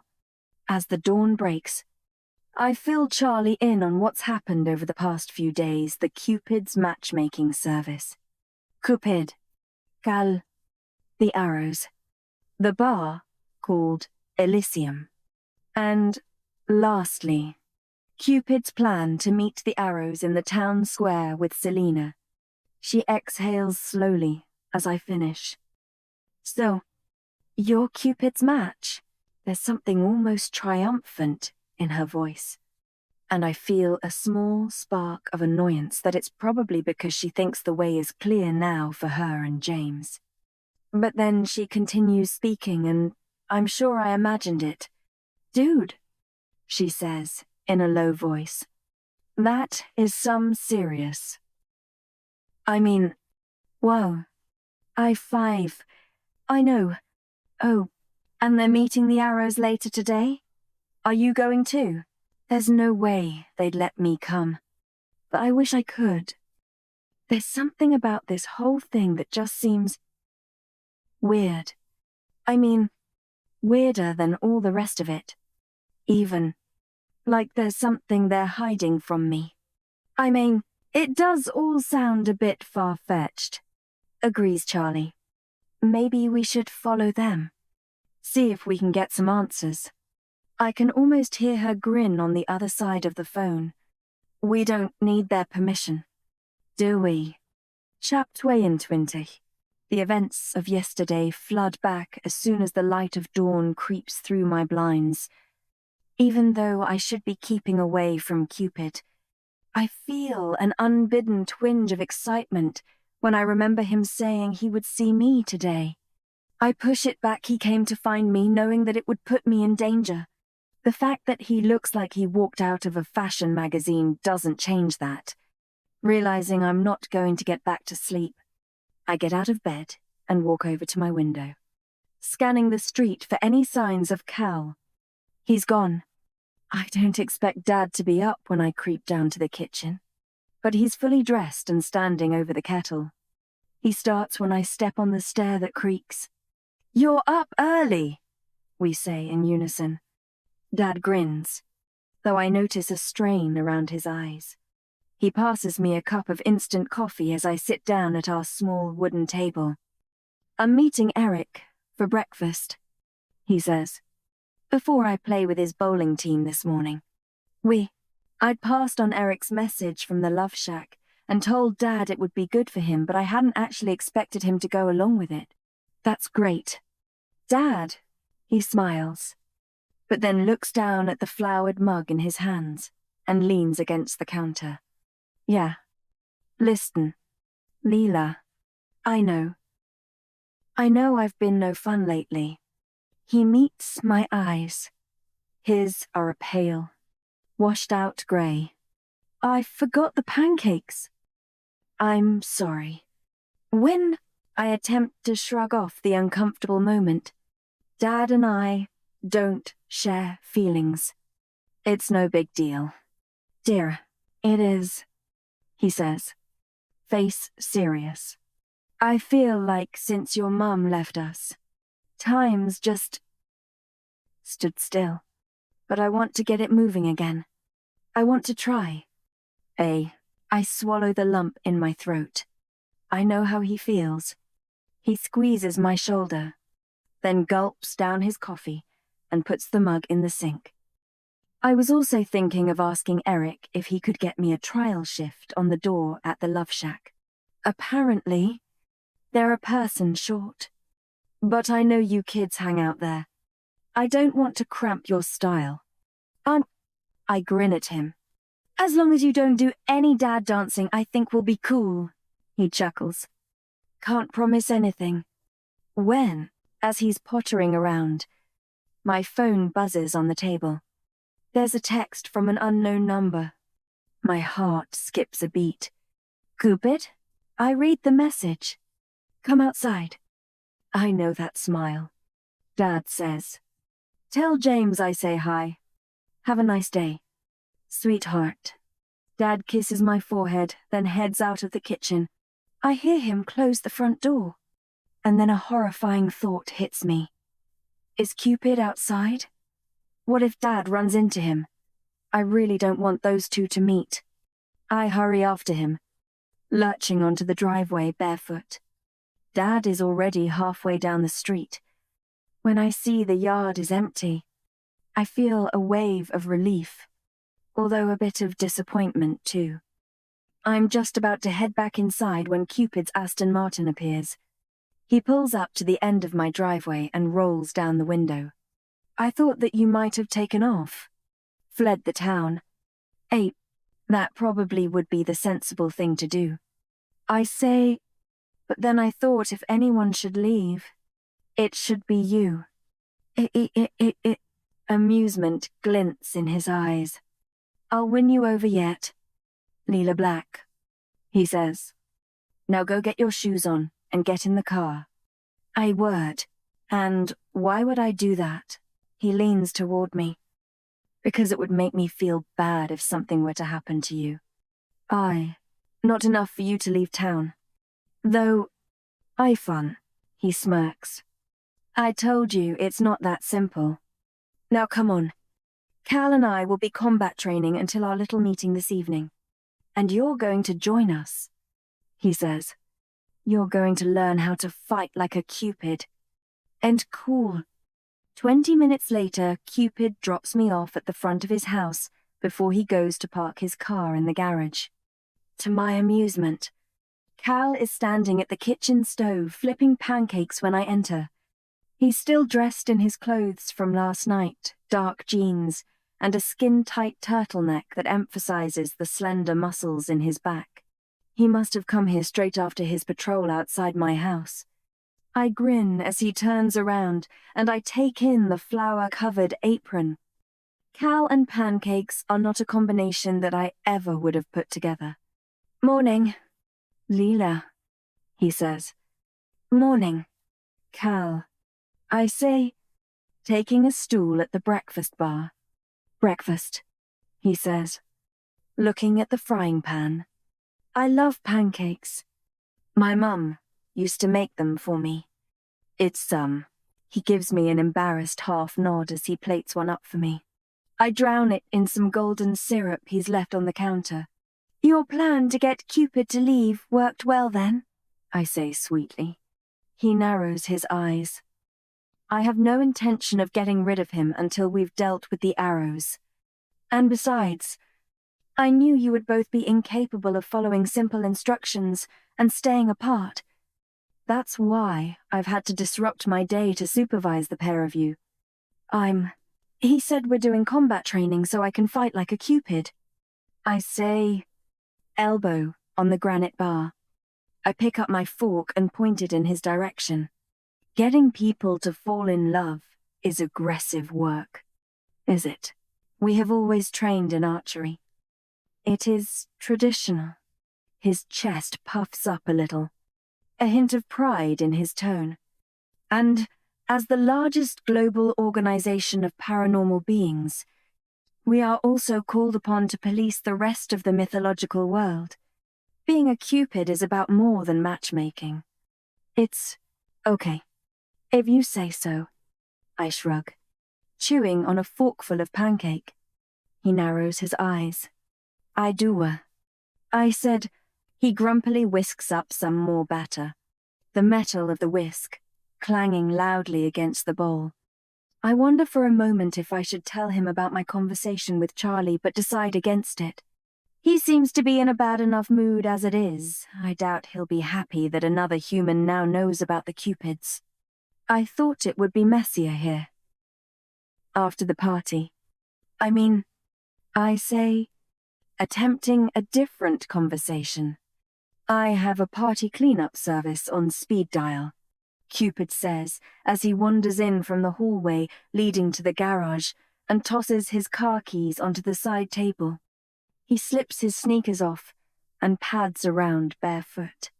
He's taken off the leather jacket he wore on the drive here, and his white t-shirt clings to his hard torso. I hurriedly bring my gaze back to my plate to stop myself from gawking. Of course you do, I say. The corner of Cal's lip quirks upward before he resumes his cold demeanor. Pancakes, Cupid says, sliding onto the stool beside me and ignoring the waves of irritation coming from his brother. Thanks for looking out for me last night, I say to Cal, trying to distract him from murderous fraternal thoughts. I don't know what you're talking about. He turns to Cupid. What weapons have you got? He asks, changing the subject. Not many, Cupid says, shrugging. Just my bow from back in the day, some training weapons, and a few black arrows. And I am bright. Cal throws him a stern look. You shouldn't have any weapons at all. You're banished. But still, that's not enough. Cupid raises an eyebrow.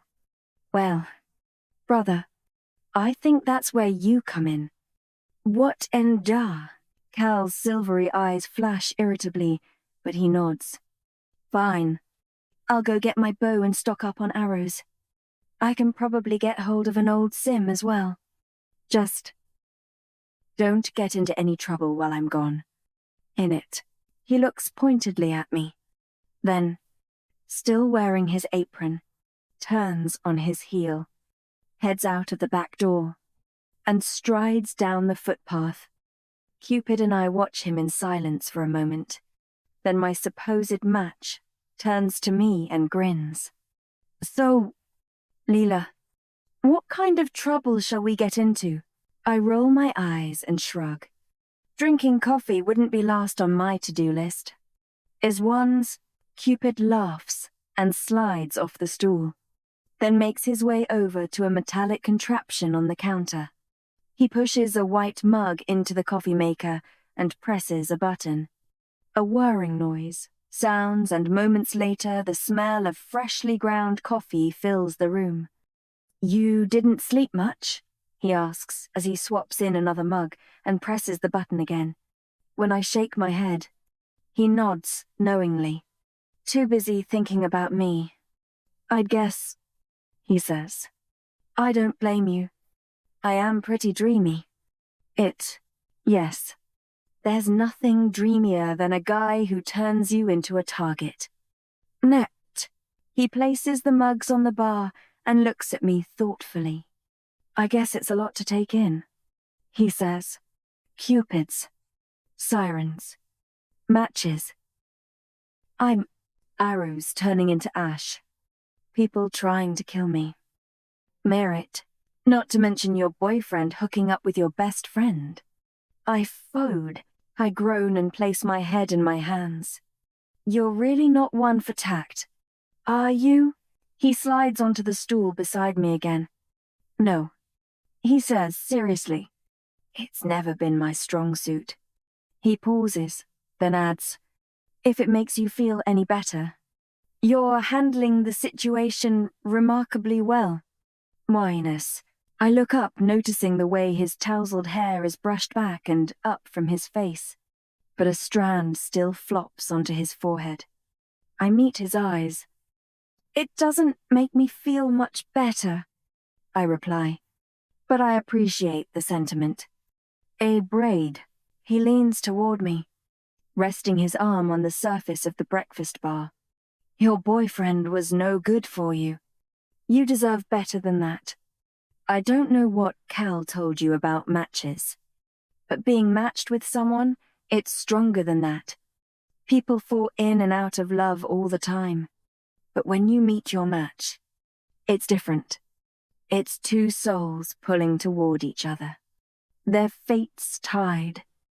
The matchmaking agents help those souls find each other. but they will always try to seek each other out on their own. Your boyfriend wasn't your match. Lila, you could never have been happy with him. With Mauve, I'm suddenly aware of how close he is.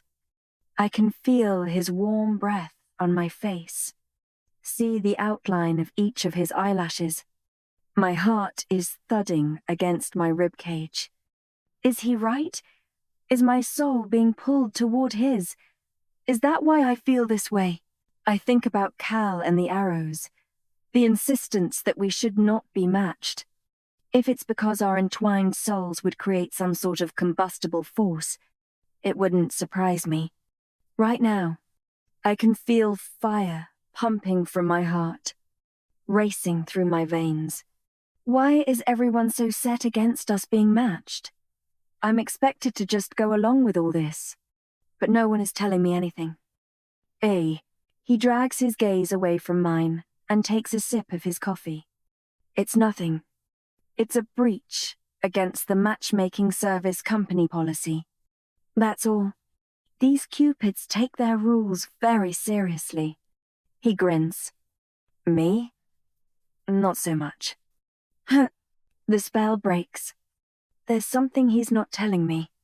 But before I can press further, Cupid rises to his feet. Follow me, he says. I have something to show you. And he will. I look at him curiously, then jump down to the ground, clasping the coffee mug as I follow Cupid down a hallway to a door on the left. Inside is a black spiral staircase leading toward a basement. It's pitch black at the bottom. It smells old and musty down here. Forgotten. For a moment, I feel a pang of unease, despite my instincts telling me that Cupid isn't as bad as everyone is making him out to be. Do you often take girls down to your dark, creepy basement? I hear him fiddling around with something on the wall, and then suddenly the room is filled with light. Cupid throws me a sideways look. Just the ones I want to train in combat. I release a breath I hadn't been aware I was holding. We are standing at the edge of a large space that must stretch beneath the entire house. Its decor wouldn't look out of place at the Cupid's matchmaking service, with large stone slabs for a floor and grand, temple-like columns supporting the ceiling.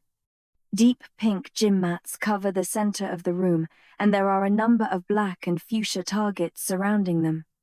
Beyond a row of weights, I notice a large bow mounted on the wall, much like the one Cal showed me back at school, and a display case of arrows.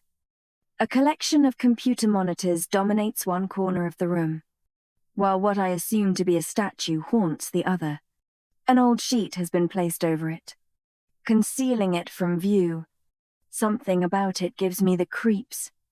Cupid sees me looking but doesn't say anything, just walks toward the center of the room. I follow him and see that the entire wall to my left is a mirror. Welcome to my combat training room, he says as I approach the pink gym mats, still clasping my cup of coffee. When my brother returns, he should have a sim. It's what they use at the matchmaking service to train new recruits. I can program similar conditions to what we'll be facing later today, and we can have a run, though. You can stand in for Selena. He steps onto the mat, his eyes flashing excitedly. Now, you want to learn how to fight like a Cupid? Take off your shoes. Let's see what you're made of. And you want me to fight you. My gaze involuntarily darts to the muscles in his arms. His face cracks into a grin. Yes, it's Chap 23. Fine. I say, I'd like nothing better than to kick your butt. Oh, I slip off my shoes and place my coffee cup on the stone floor, taking a tentative step onto the pink mat. I look squarely at Cupid. Kick my butt? Huh? He says, as he begins to circle me. You know, the day I met you, I broke into the principal's office. With probably not the strangest thing you've done since you got here. I say, "What's your point?" He raises an eyebrow. "I've seen your file." That's private," I say as I move in step with him, the mat spongy against my bare feet. "You were a model student up to a couple of years ago," he says, not taking his eyes off my face. "But something changed." "It might is." He pads slowly around me, his movements more elegant than I would have imagined for someone so solidly built. His face is thoughtful. "Curious. Your grades dropped. You withdrew. And there were even a few accounts of antisocial behavior. Apparently we've both tangled with your school quarterback, Jason. What changed? When I don't answer," he continues. "It was because you lost your mother, wasn't it?"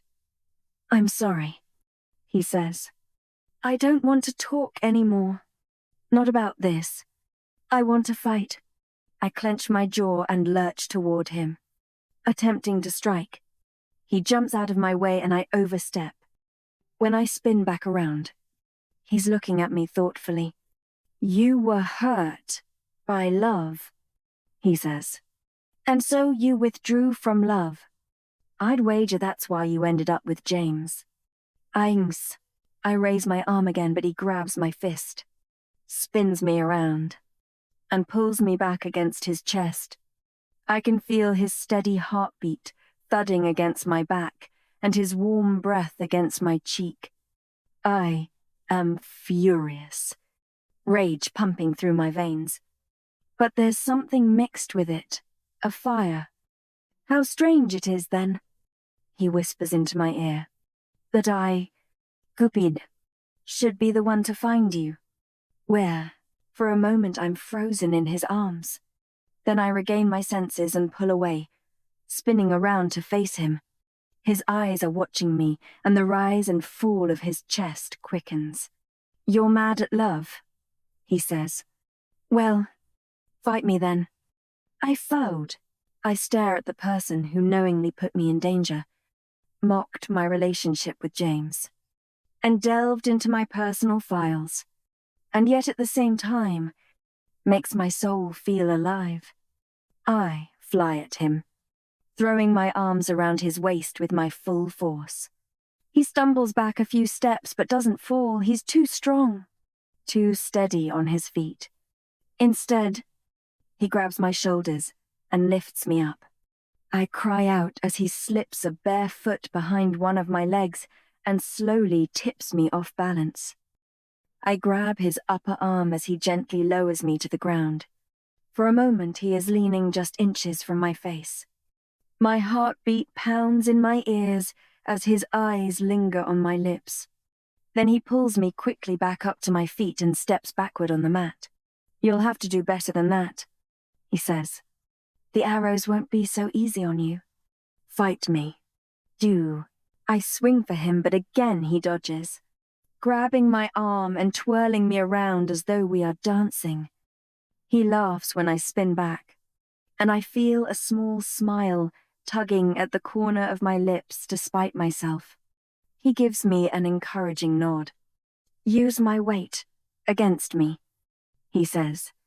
"Do what I just did. Knock me off balance."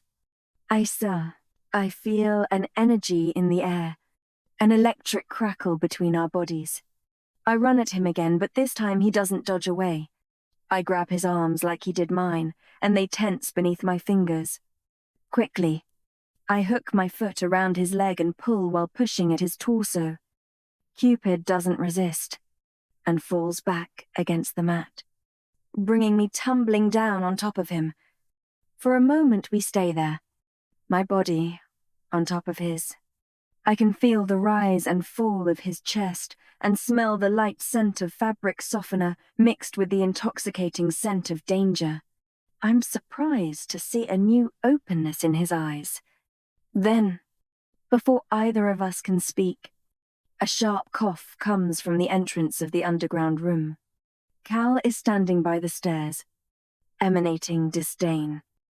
A large brown satchel is slung over his shoulder. We scramble to our feet. Glad to see you two are taking this whole thing seriously. He gives Cupid a look and walks toward us, throwing the bag onto the floor beside the mats. Then he thrusts what looks like a small USB stick into Cupid's hand. I thought you were going to L. A, says Cupid, his tone a little accusatory. No. I stored an old sim and some arrows in my school locker last week in case there was trouble, Cal replies. And I knew that you couldn't possibly be trusted on your own for the next few hours if I went to the matchmaking service. I won. We were just training, I say quietly. For some reason, I feel a bit guilty. Sure you were. I'm sure my brother was showing you some very useful tips. He stalks off to the monitors in the corner of the vast room as Cupid and I share a look. Cupid shrugs, the vulnerability wiped from his face. As we turn to follow Cal, don't ask, he whispers. The inner workings of my brother's mind are just as much a mystery to me. We'll have Noba when we reach the array of screens. Cupid slips the USB into the computer and then slides into the leather office chair in front of the monitors. What are you doing? I ask as pink letters begin to emerge on the black screens. Is that some kind of code? Cupid doesn't look at me. He only nods and starts typing on the keyboard. I'm tweaking this to set up a similar situation to what we'll encounter later, he says. He looks at Cal. This is an outdated version. Will it run on the screens? I ask, before Cal can retort. Cupid spins his chair around to face me and grins. Nope. End. He pulls the stick back out, fiddles with it for a moment, and then shakes it. 3 small, metallic objects tumble into the palm of his hand. Put this in your ear. It sends a signal to your brain that causes a kind of controlled hallucination. He passes one of the objects to me and one to Cal. We'll all see the same thing. Cal and I will be with you the whole time. I'm mine. Cal looks at me and forces himself to smile. It's a bit weird the first time, but you can stop the training by just taking the chip out. Wet! I look down at the thing in the palm of my hand. It's cold to the touch, and I notice some small engravings around the sides. Ready? Asks Cupid. I take a deep breath and nod. Then I raise my hand and slip the small, alien object into my ear. Chap 24. At first, nothing happens. We're still in the exercise room. Then I blink, and everything changes. Cupid reaches for me as I stagger backward, grabbing my arm to stop me from falling. Easy there. Oh, I swallow, blinking up into his face before taking a cautious look around. The floor is now cobbled stone. The chair Cupid was sitting on is now a bench, and a worn-out diner stands at the other side of the space. We're in the Forever Falls town square, desolate and painted in twilight. Or we almost are. Something's not quite right. I walk over to bench, suddenly realizing why the square looks slightly different than it should. This isn't in the right place, I say, running my hand along it. Cupid nods. The program creates a kind of blanket. Wherever there are objects in the actual room, it covers them with an image of something that won't look out of place in the hallucination. There's a chair in the room. So the program shows you the bench in the square. It's sad. It feels like a bench. Though, I say, and it's longer than the chair. Can I sit on it? Cupid nods. Your brain is telling your senses that all of this is real, and your body will act accordingly. Probably worth bearing in mind for when the Q-bots get here. Where? Q-bots? Someone from the matchmaking service very creatively combined the words Cupid and robot. They're basically the programmed enemies in the sim. They aren't real, but they can still hurt you. I bring. I look at Cupid. Alarmed. He smiles gently. Don't worry. It's only a sensation. Once you take out the microchip, any pain experienced will go away. And, oh, well, that's completely fine then. I continue to gaze around the square. It all looks so real. The worn fountain stands in the middle like always. A tired trickle of water dribbling into the stone pool below it. If it wasn't completely deserted, I could have almost fooled myself into believing I was there. This is so weird, I say, peering up at the orange sky. What happens if I leave? I locate the place where I remember the stairs to be, which now looks like the alleyway that leads to the love shack. The program will recreate this image in the next room you enter, says Cal. He looks at his brother. Now, where did you put the weapons? And when will the Cubots arrive? They're in the diner. Cupid nods across the square. Romeo's looks just like it does in real life, complete with paint peeling from the pastel pink window frame and its name above the door in faded black lettering. The Cubots should arrive in about 5 minutes. I'm mine.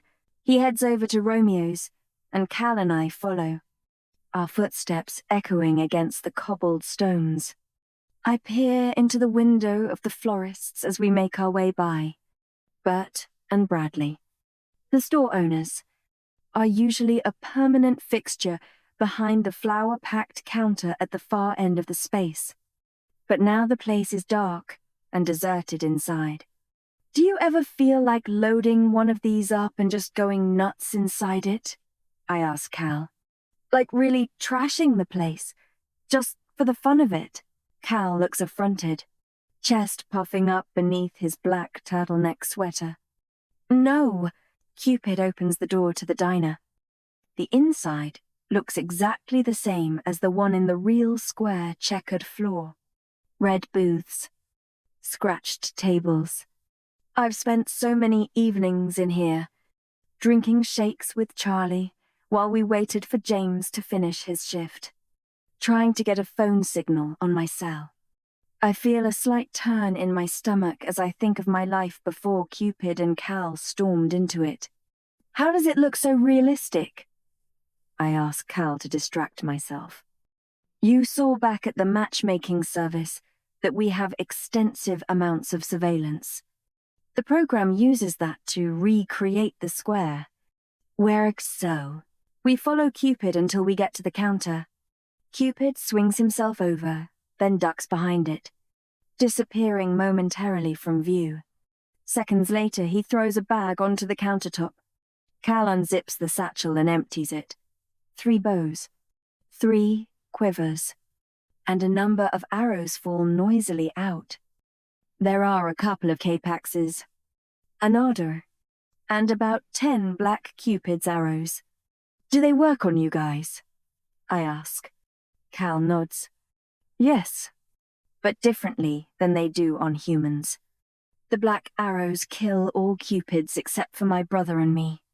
When hit by a Capax, a Cupid will find it very difficult to suppress the truth. And the ardor causes immense pain, is when Cupid looks at me. Probably worth mentioning that the sim thinks you're a Cupid. If you get hit by a black arrow, you'll be fine. Die in the sim, and you'll just come to in my combat room. Get hit by the ardor and, well, just don't. Okay. Don't get hit by the ardor. Got it. I coming. The brothers arm themselves with a bow each and a number of arrows. Cal looks suspiciously at the 3rd bow. Selena won't be using weapons, he says to Cupid. Should we really be letting Lila play about with one? Play about? If I'm going to be attacked by some crazy programmed enemies that can cause me immense pain, I'll be taking a weapon. Thanks very much. I swipe the bow off the counter. It's cool to the touch, and heavier than I imagined. When I almost drop it, I try to smoothly pass the movement off to Cal's critical eyes as me weighing the weapon. Then, I scoop up a quiver and fill it with arrows. I sling both over my shoulder. "They look good on you," Cupid says, his eyes twinkling. "I've literally no idea how to use this," I reply under my breath, hoping Cal won't hear me and take it away. Cupid waves his hand dismissively. "You'll be fine." "Well," Cal, however, looks troubled. We would never expose a new recruit to danger like this on their first attempt. Even experienced Cupids have been traumatized from getting hurt in a sim. What if she gets hit by an ardor? What if she forgets to take out the chip? Cupid gives him a look. "She's my match," he says simply. "She'll be fine." Yes. And that's sound logic, mutters Cal. I'm nervous, but surely it's no different than a virtual reality game. One that could hurt you, I guess. I'm just about to reassure Cal when I hear voices coming from outside. "Remember? Whatever happens, it's not real." "Leela," Cal whispers, pulling me down and out of view. Come out. Come out. Wherever you are," a male voice calls from the square. My palms go clammy. Cupid grins. "They're here," he says, jumping back over the counter to crouch beside Cal and me. He shares a look with his brother, then starts moving toward the window, keeping low. "Come out to play." The voice is cold and inhuman. My breathing quickens. After Cupid makes it to a spot beneath the shop front, he turns and gestures for us to follow. "Stay low," whispers Cal. I nod, and we head through the booths, making sure to keep below the window line. When we reach Cupid, we flatten ourselves against the wall beside him. Moments later, a shadow passes over us. One of the Cubots must be just outside the diner. I feel a delicious surge of adrenaline. I think I should be scared, but I'm not. I'm excited. I look at the two brothers. This is like paintballing. Where? Cal doesn't look impressed. "This is a serious matchmaking training simulation," he says as the shadow of the Cubot passes over us again. "Fine. It's just like paintballing, except much more serious and creepy. Die, and we use arrows," says Cupid. He peers up out of the window. There are 6 of them. He pauses and looks at me in an uncharacteristically serious manner. "You're not trained, so we don't expect anything of you. Just learn from us, and try not to get hit." He looks at Cal. "Long time since we've done this." "Eh? Brother?" Cal narrows his silver eyes and grunts in response. "Ready." "Lila?" Cupid asks. I take a deep breath and nod, lightly running my fingers along the bow slung over my shoulder. Cupid grins. "Let's go." Chap 25. I spot the Cubots immediately when we burst into the square. There are 6 standing by the fountain, 3 guys and 3 girls. They could almost pass as real, but there's something not quite right about them. As they simultaneously turn to look at us, I realize why. Their eyes are completely black. "Whoa. Creepy," I whisper. One of them, a blonde, shoots the first arrow. Cal reaches for his quiver, while Cupid pulls me out of the arrow's path before grabbing his own weapon. Seconds later, 2 black arrows fly toward the enemies in the center. One of them hits its target, and the victim falls into the pool of water. The other misses. The 5 remaining Cubots sprint toward us. After giving me a quick look, Cupid runs to meet them. He grabs a red-headed male by the throat and throws him down to the ground. stabbing his chest with the bow. Beside me, Cal fires another arrow, bringing down another target. He draws another arrow, but the next Cubot is too fast. He tackles Cal to the ground as one of the final two agents. A girl with a long white braid and hollow black eyes starts toward me. My heartbeat begins to quicken. I raise my bow. It's not real. I mutter to myself. It's not real. I note. Except it is real. If I get hurt, the pain will be real. I aim the arrow, the fletching tickling my cheek. Then I release. It flies wildly over the agent's head and sinks into the wall of the bus shelter. Now only inches away from me. The Cubot raises an arrow, but I thrust my bow up into her face and send her reeling backward. I throw the bow aside, I don't know how to use it, and it's slowing me down and grab another arrow. I'm about to thrust it into her when the Cubot crumples to the ground. Behind her is a grinning Cupid, his bow raised. You're welcome. I nod in thanks, but can't help feeling a pang of disappointment. I could have dealt with her. There's grunting behind me and I spin around. Cal and one of the creepy-looking guys are still grappling on the floor. The Cubot is on top, hitting Cal's head repeatedly against the cobbled stone. A streak of blood snakes through his pale blonde hair. Adrenaline surges through my veins, and suddenly the excitement is mixed with panic. I need to do something. I still have the arrow from before in hand. With all the strength I can muster, I thrust it into the back of the enemy. He cries out as the arrow turns to ash between my fingers. It's a capax, not one of the deadly black arrows, but it serves as enough of a distraction for Cal to throw him off. I glance to my left as Cupid plunges a black arrow into the heart of the blonde male he now has pinned to the ground by the flower shop. He looks as though he is enjoying himself. As he gets up off the floor, he brushes his hands together, the ash sprinkling the cobbled stone. Lila! Cal yells, lurching to his feet. I turn just in time to see the dark-haired agent loading an ardor just a few feet away. She points it at me, and my breath catches in my throat.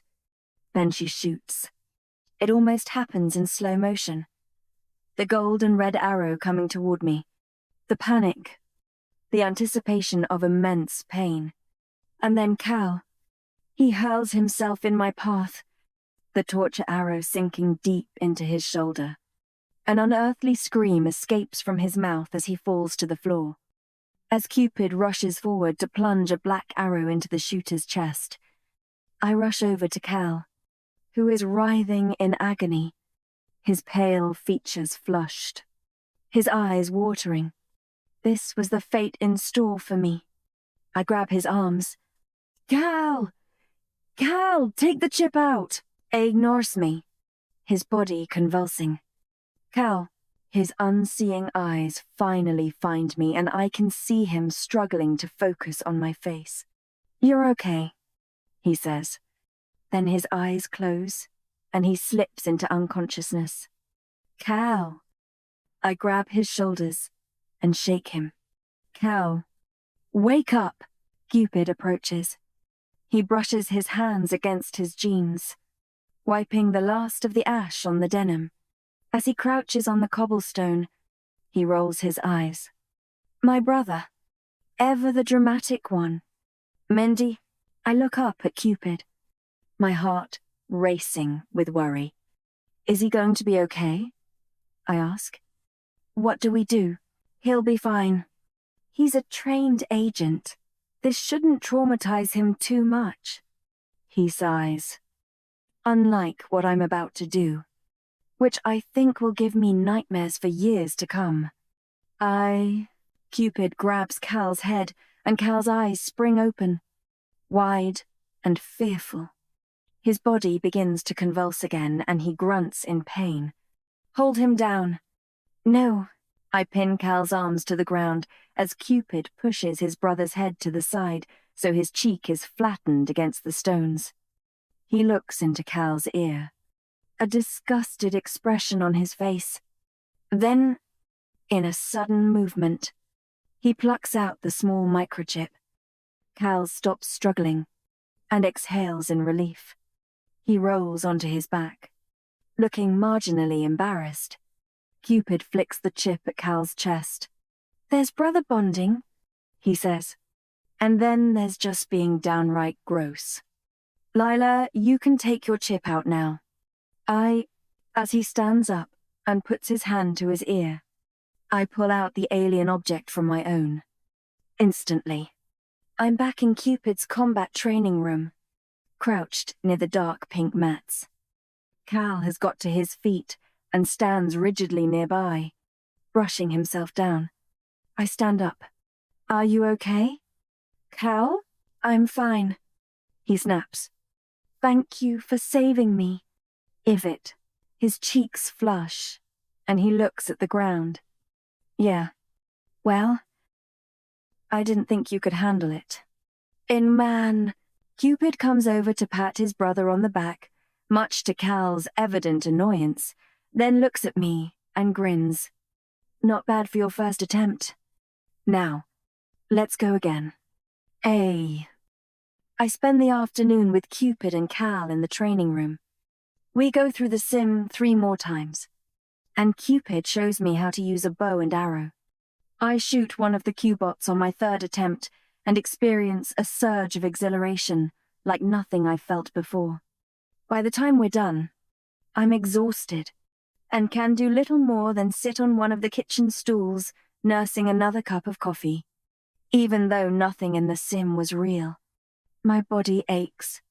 The rich evening light shines through the glass front of the house and makes the array of arrows scattered across the breakfast bar sparkle. I watch as the brothers examine them. They both changed after training. Cupid now wears a white V-neck t-shirt under his leather jacket, and Cal has on a maroon sweater with a grey-collared button-down peeking out beneath. Both have a bow slung over one shoulder. Cupid selects a cape-axe from the counter. "I think we should take some of these," he says. "Aim to capture one of the arrows and get them to talk. See what they know about Lila and anything they've found out about the Finnis." Cal gives a sharp nod.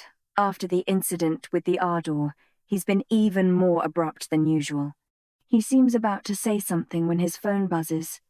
He looks down and purses his lips. "Crystal," he mutters, pressing the ignore button and stuffing the phone back into his pocket. I feel a stab of anger as I wonder if she is calling Cal about her assignment, aka matching my boyfriend. Cal interrupts my thoughts. "We'll drop Lila off at home on the way." I hesitate for a moment. I was thinking of going around to Charlie's. "My boca. Awkward," says Cupid, pulling a face. "That could work," says Cal. "It's probably best that you're not alone." For a moment I feel a stab of guilt at our plan to follow the brothers to the square. I've had fun today shooting arrows, fighting pretend Cupids, and getting to know them both a little better. Still, though, there's something they're not telling me, and that's putting my life and the lives of the other residents of Forever Falls in danger.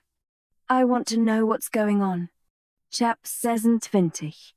After Cupid parks the Aston Martin at the bottom of Charlie's drive, he turns around in his seat when my fingers are on the door handle. "Stay safe," he says. "We'll deal with these arrows, then come back to let you know how it went." You sure you'll be okay?" I cast my gaze between him and Cal. Cupid grin. "We've dealt with worse than this in our time," he says. "Plus, they can't kill us without the Finnis, which is always a bonus." Enter. Cal just continues to, stares straight ahead. As I open the door, I pause to give him what I hope is a reassuring squeeze on the shoulder. He tenses momentarily. I sigh and let go, climbing out of the car. Good luck. I say. Cupid waves before driving off down the street. As I head toward the house, Charlie flings open the front door and rushes to me. Are we going to follow them? She asks.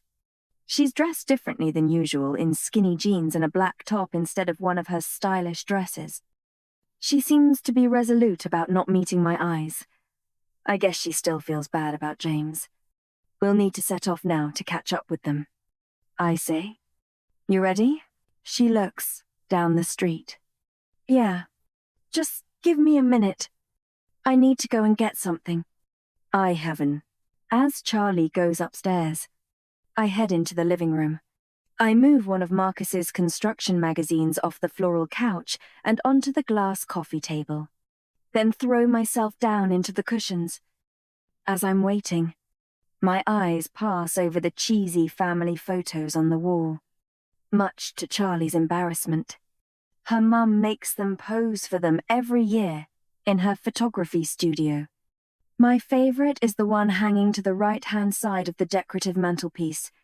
In it, a sulking 3-year-old Charlie has her back to the camera, while her dad and a young Marcus laugh in the background.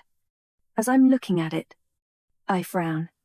There are marks in the wall beside it, and on the floor below it, there is a thin dusting of ash, despite the fact they have a gas fireplace. I walk over and trace the holes in the plaster with my finger. Arrow holes? My skin prickles. Something doesn't feel right. It's then that it comes back to me. Only Cupids or humans who have been shown the arrows can see them. I say softly, "That's right." I spin around. Charlie stands in front of me, a bow in her hand. In it is strung a single black arrow. My eyes widen. The arrows must have got to her. I'm sorry, Leela, she says calmly. I have to do this. You can't be matched. They told me what would happen if you were. She's pulling her arm back to shoot when there is a flicker of movement behind her. Drop the weapon, Charlie, says a familiar voice. You're a Cupid. Now get pierced by this and you die. Crystal stands behind my best friend, the black Cupid's arrow in her hand pressed against Charlie's throat. She's wearing the white suit I first saw her in at the Cupid's matchmaking service, but now there is a quiver full of arrows slung over her shoulder. Her expression is set. I can see it in her face. She'll really do it. She'll kill Charlie. Panic swells in my chest. I don't want to get shot, but I don't want Charlie to die either. Crystal pushes the arrow closer to Charlie's skin. Drop it. And quote, with a sigh. Charlie lets the bow clatter to the ground. I release a breath as Crystal grabs Charlie by her hair and pushes her onto the couch. She keeps her arrow pointed at my friend's neck. You okay? Crystal asks me. Yes. I say, forcing my voice to sound normal. I never thought I'd be pleased to see you again. What are you doing here anyway? Crystal spares a quick glance in my direction as Charlie whimpers on the sofa. Charlie was part of my assignment to match with my boyfriend. I crove.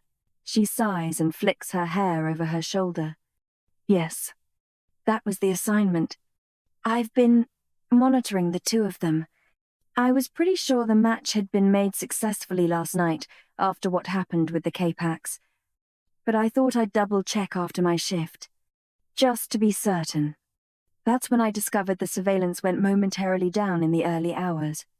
That was suspicious. So I came here to check it out. You? I cast my gaze back to Charlie.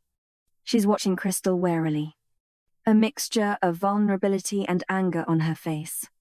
I attempt to touch her arm to reassure her. She flinches. What did they do to you? Charlie? I ask softly.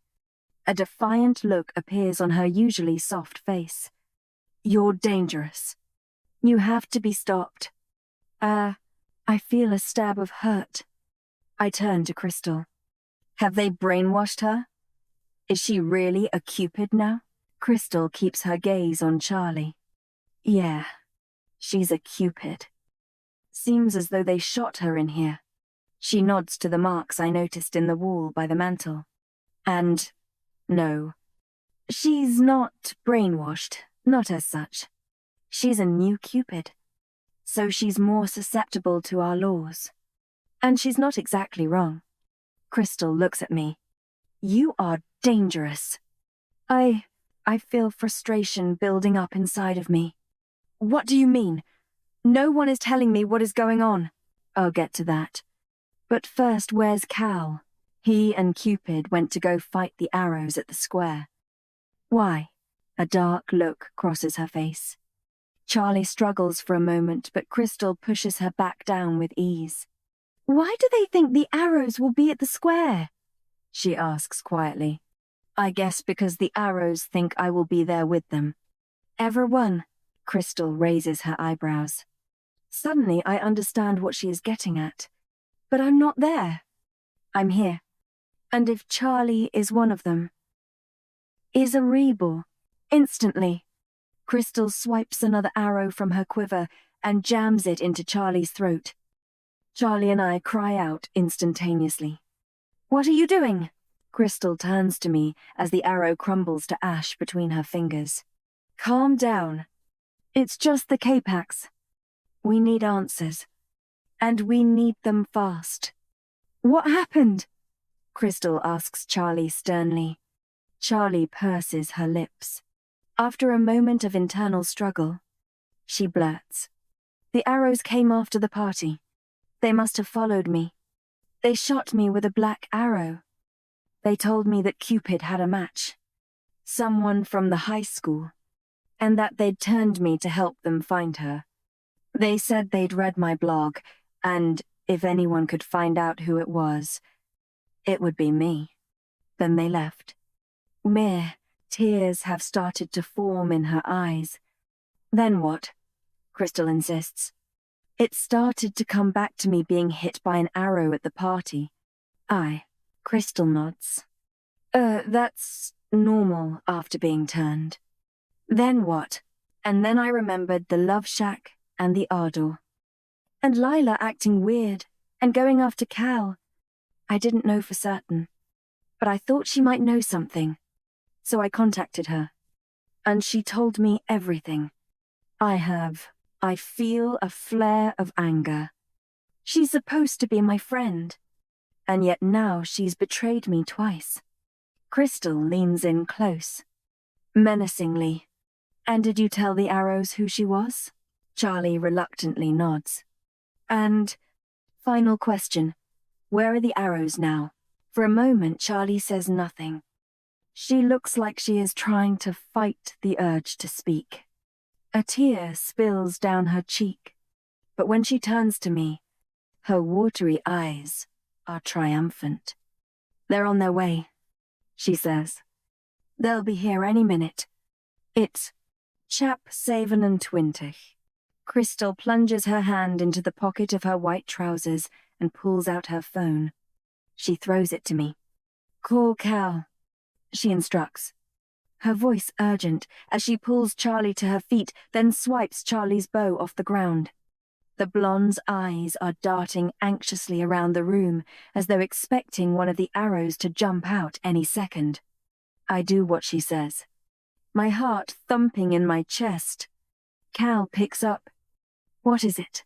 Crystal, he says sharply. I'm kind of in the middle of something. Cal, it's me. We're in. Before I can say anything else, Crystal pushes me backward into the mantelpiece and the phone skitters out of my hand. A shattering sound fills my ears as Charlie's front window explodes into tiny shards of glass. I look up just in time to see a black arrow plunge into the wall by my head, then turn into ash. They're here. A tanned, muscular male in a black suit jumps through the broken window into the living room. long dark hair tied back from his face. As he runs toward me, quiver, jouncing over his shoulder, my eyes dart across the room to Crystal. She's thrown Charlie back onto the couch and has her bow raised, ready to shoot. Then she fires. There is a whooshing sound, and for a moment I think her arrow is going to hit its target. But then the arrow agent advancing toward me dodges, grabs me by the throat, and slams me into the wall. Pain bursts across my back. I grapple against his grip, struggling to breathe as he raises a black arrow.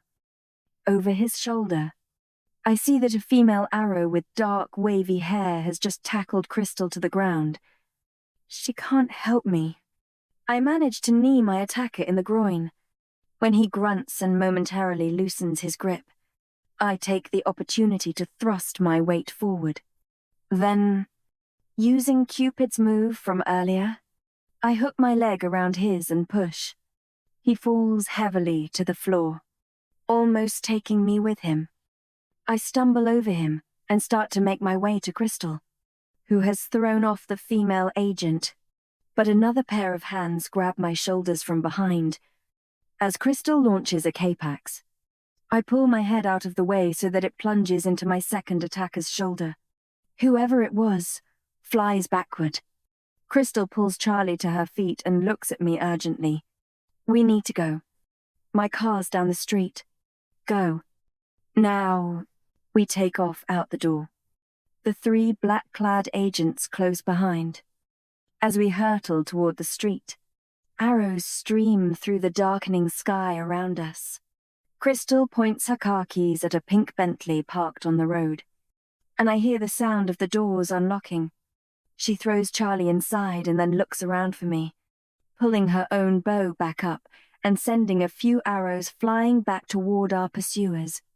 Just when I think I'm going to make it, the muscular agent suddenly grabs me again and I go flying to the ground. I feel a searing pain in my knees as they scrape against the concrete. I try to climb back to my feet, but the arrow is upon me. He turns me over so that I'm lying on my back, then puts his foot on top of my stomach, holding me in place. I cry out, struggling against his weight as he raises his bow and points it directly at my heart. For crimes against Cupids, I sentence you, Lila Black, to the Cupid's arrow, then death, he says, in a thick Italian accent. I fight with everything I have, clawing at his leg, but I can't break free. Panic consumes me. There is a sudden whooshing sound, and for a moment I think I'm hit. I scream, but then the agent crumples to the ground beside me. I lurch up into a sitting position and look around frantically. Then I see it, a black arrow jutting out of the agent's shoulder. It crumbles to ash.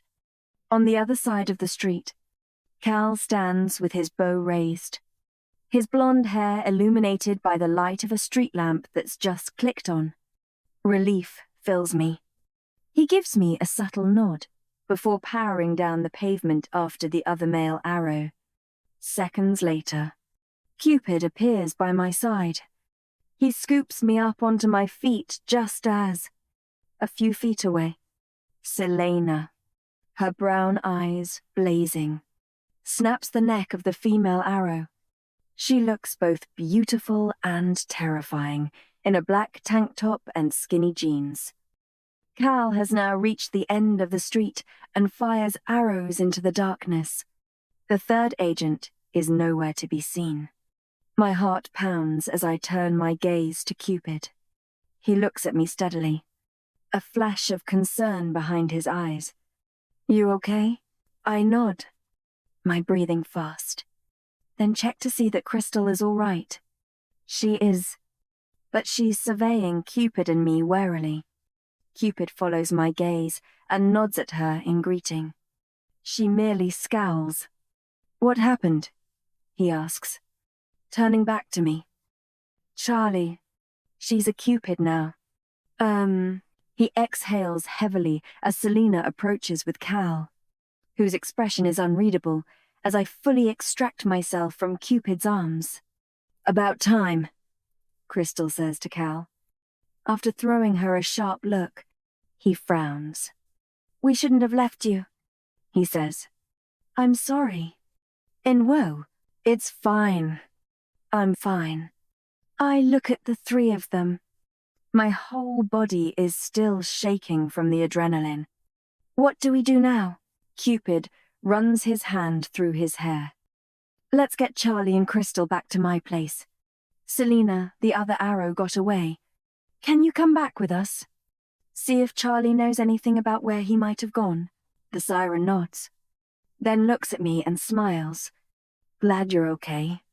Honey," she says before heading to Crystal's pink car. "We need to hurry up and get a hold of the Finis," Cupid says.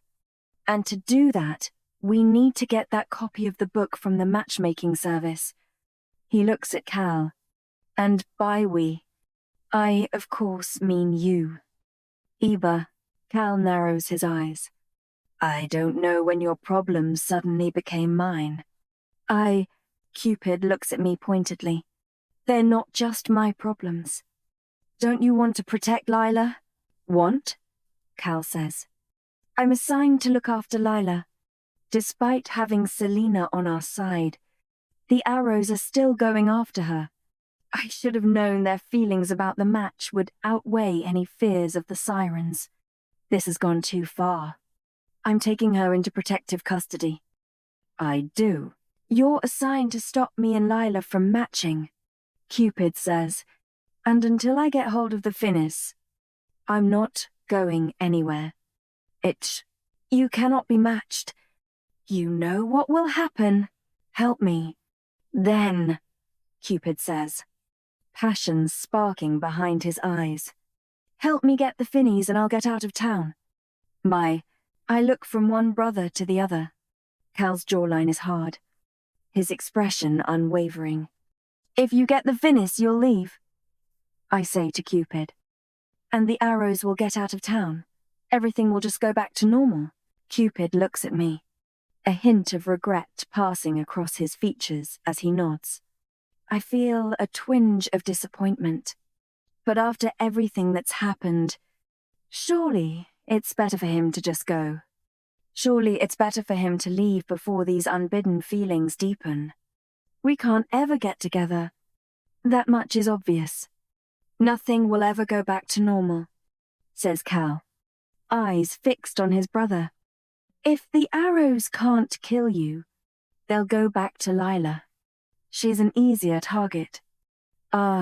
So you'll watch over her," says Cupid. Cal's chest rises and falls deeply beneath his fluffy maroon sweater. "She will never be safe. She will if we make an arrangement with the arrows." "Aiden, what kind of arrangement will they possibly accept?" "You're not thinking straight." Cupid's shoulders slump. "I'll swear an oath on the sticks. As soon as I have the arrow, I'll swear I won't come back to Forever Falls in Lila's lifetime. Draw up the paperwork. I'll sign it." "I do. An oath on the sticks is unbreakable," says Cal.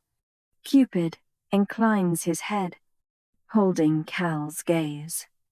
"I know I've caused a lot of trouble.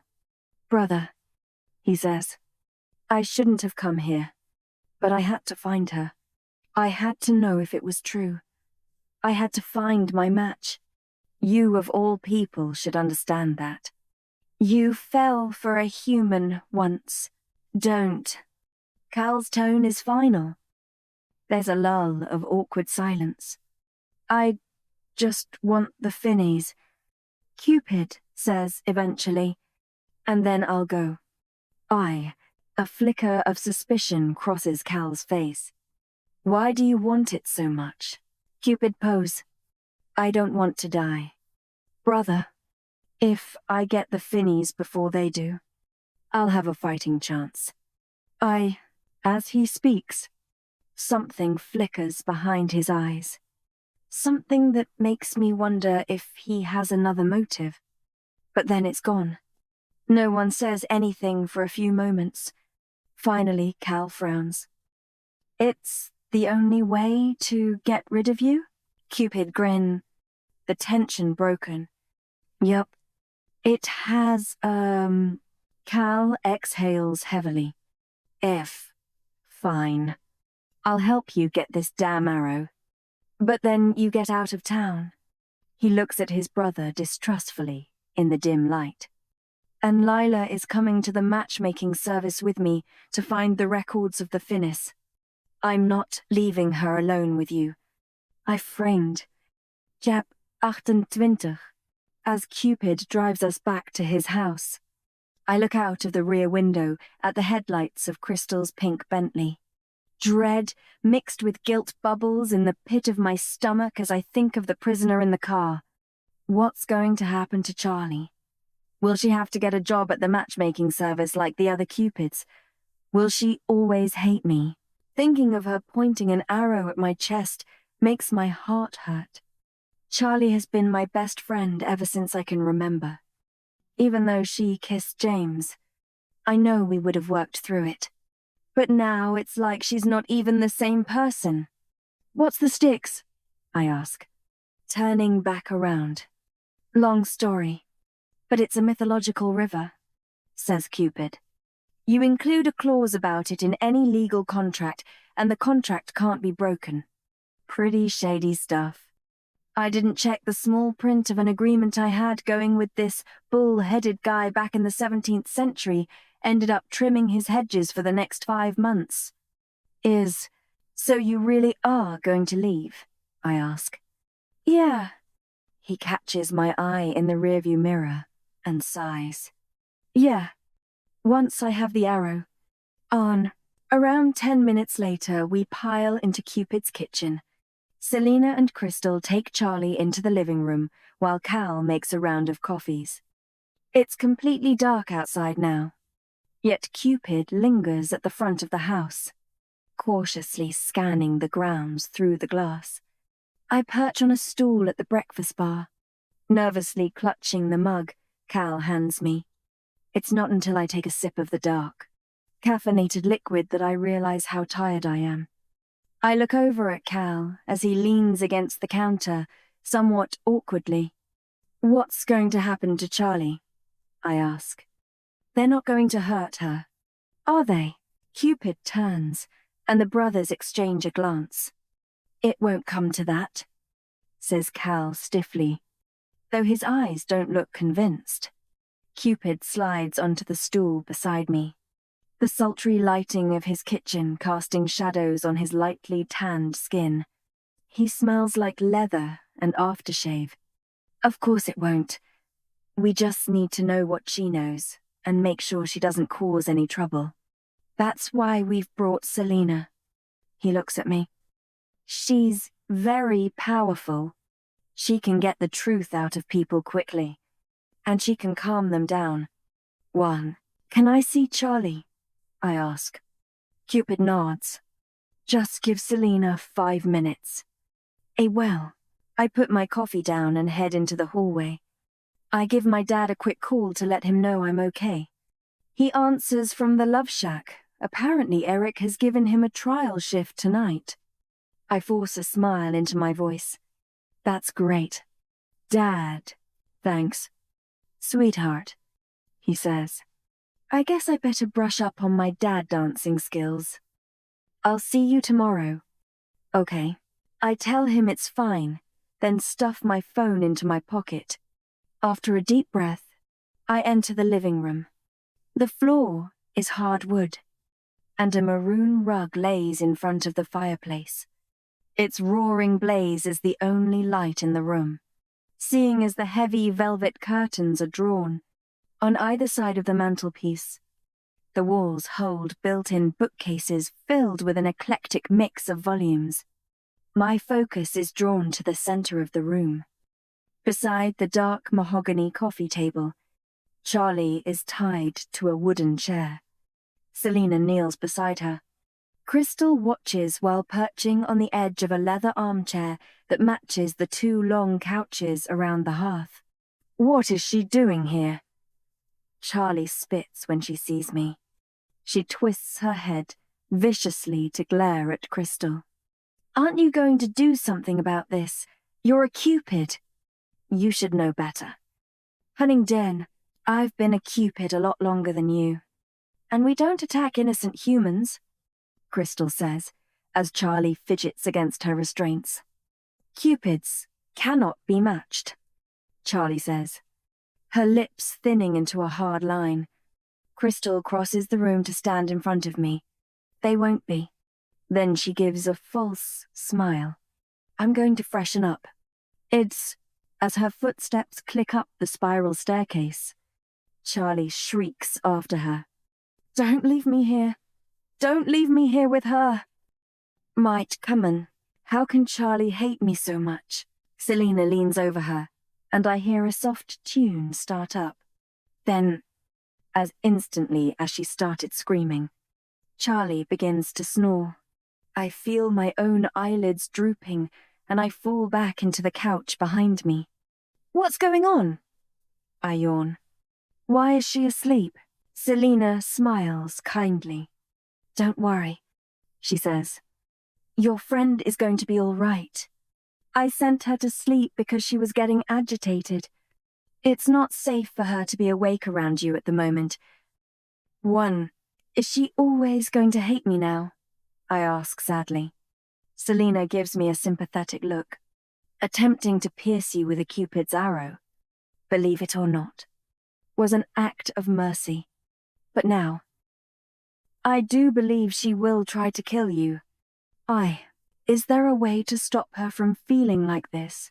The power from the arrow that transformed her is still surging through her veins. It's like a venom, taking control. As her body starts to get used to it, she'll become more open to reason. But she still won't want you to be matched with Cupid. No, I shake my head.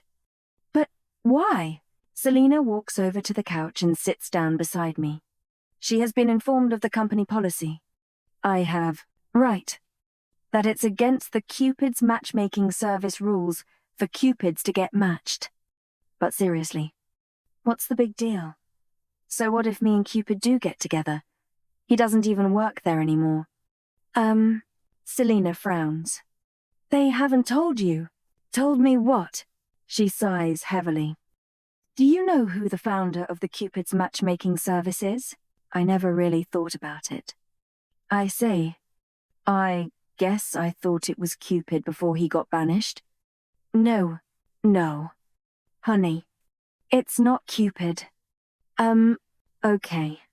So who is it? I ask. And why does it matter who owns the company? Selena looks as though she is trying to figure out how to explain something. The flames cast dancing light over her flawless skin. The company founder left many years ago, but the terms of the policy state that if the rules are broken, the founder will re-seize control of the matchmaking service. Well, that doesn't sound too bad. I was worried. Selena smiles faintly. You don't know the founder. Honey. She leans forward until her face is just inches from mine. Listen. She hums a gentle tune and I feel myself leaning in even closer to her. I stare into her eyes. They are beautiful. Dark and wild. There's something I need you to do, she says. I nod. A wooziness coming over me. Anything she wants, I will do. Downstairs, in Cupid's combat room, there are some arrows. Do you know which ones I mean? I nod, thinking of the arrows mounted on the wall. I need you to go down there. Get a black arrow. Turn it on yourself.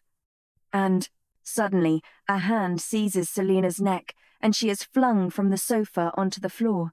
She rolls over and leaps to her feet, her eyes glinting dangerously. I blink, and it's like a film has been lifted from my vision. I jump up from the couch. Hey, you tried to hypnotize me, but she's no longer looking at me. Cupid stands by the door, his jaw tense. the muscles under his t-shirt bulging as he clenches his fists. "You betrayed me," he says through gritted teeth. "Explain yourself." He takes a step forward, but Selena stands her ground. She raises her palms in front of her. In a placating gesture, "No need to get overexcited. I don't want a fight. It's just, I thought about what you told me in Elysium, and I think it's better if Lila." Cupid's eyes narrow. "Get out, Mabos." She nods.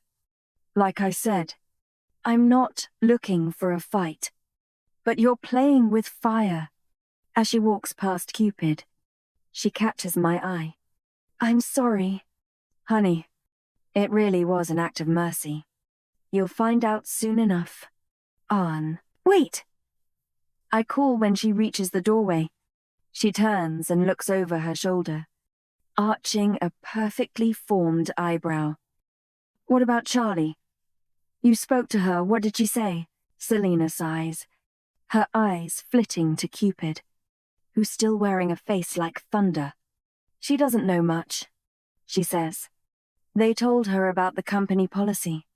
Obviously, they are looking for the finis, which they think is close by. And there are more arrows on the way. She turns to look at Cal, who's arrived in the doorway, looking confused. "Keep an eye on your brother," she says. And then she's gone. Chap 29. "I really don't see why you feel the need to come along," says Cal. We're back in the Aston Martin, on the way to the Cupid's matchmaking service, to access the digital copy of the records of the finis. Cal clearly doesn't want Cupid here. But after a bickering match between them following Selena's exit, it seems he's decided it might not be such a bad idea to keep an eye on his brother after all. While we're gone, Crystal is keeping watch over Charlie, who woke up just before we left. Crystal said she'd thought the initial influence of the arrow had worn off enough that she could reason with Charlie. Though I'm sure I overheard her snippily tell Cal she'd have to lie about Cupid and me to do it. "Getaway driver," Cupid says brightly. His dark mood seems to have vanished. "Flew. I don't trust the matchmaking service. Speaking of which, did you tell Crystal what we were going to the matchmaking service for?" "Brother," he gives a stiff shake of the head. "I thought she might alert someone, since she doesn't like you. I told her I was going to draw up the paperwork about you leaving town." Cal says, "Which I am, once we've found out where this stupid arrow is." I know. I sink back into my thoughts as Cal mutters under his breath about what a pain in the ass his brother is. I don't know what to think.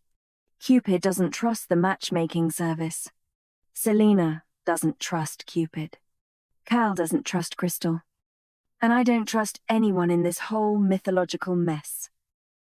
"So, what's the plan again?" I ask from the back seat. "You'll come in with me," says Cal.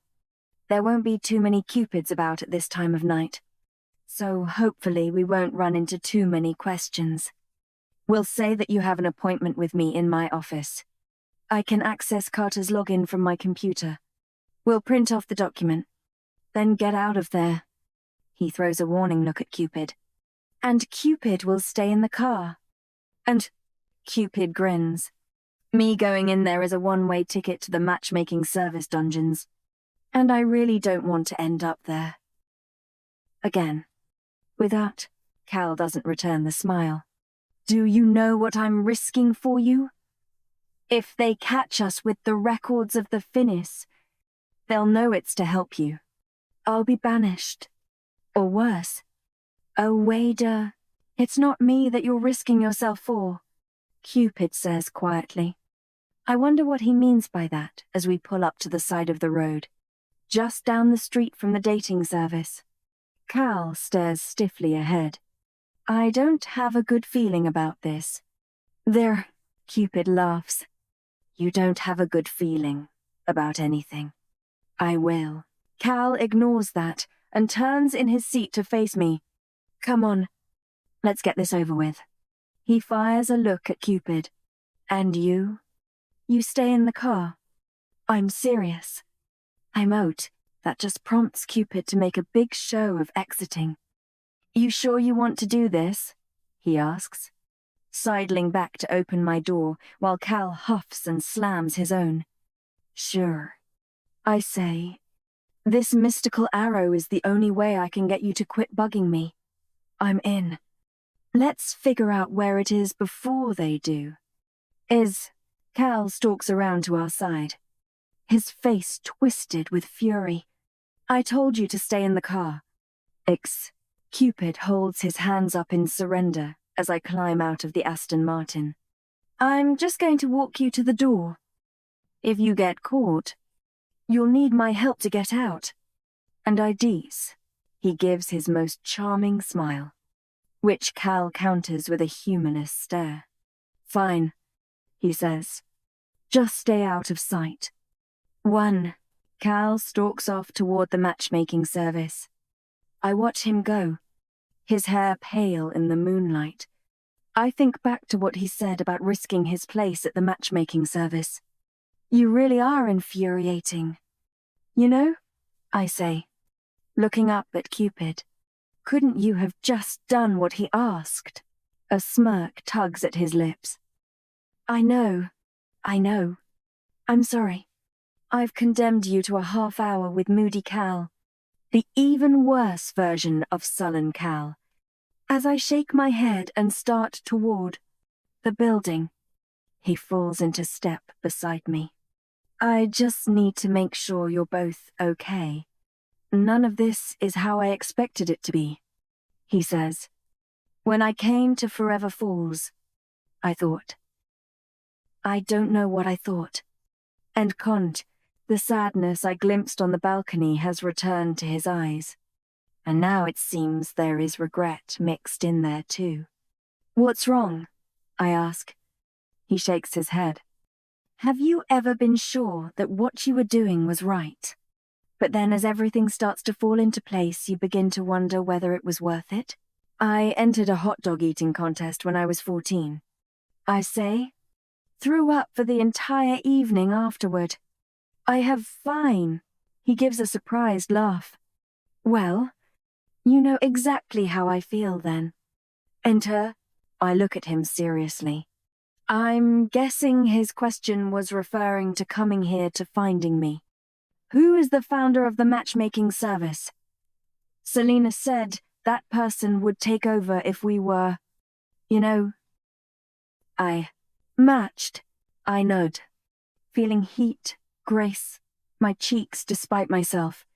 His eyes burn into mine for a few beats, but then he waves his hand dismissively and drags his gaze away. Won't happen, he says. The founder is gone. People need to stop worrying about it. Jens! Suddenly, Cal spins around ahead of us and takes several strides back. Brother?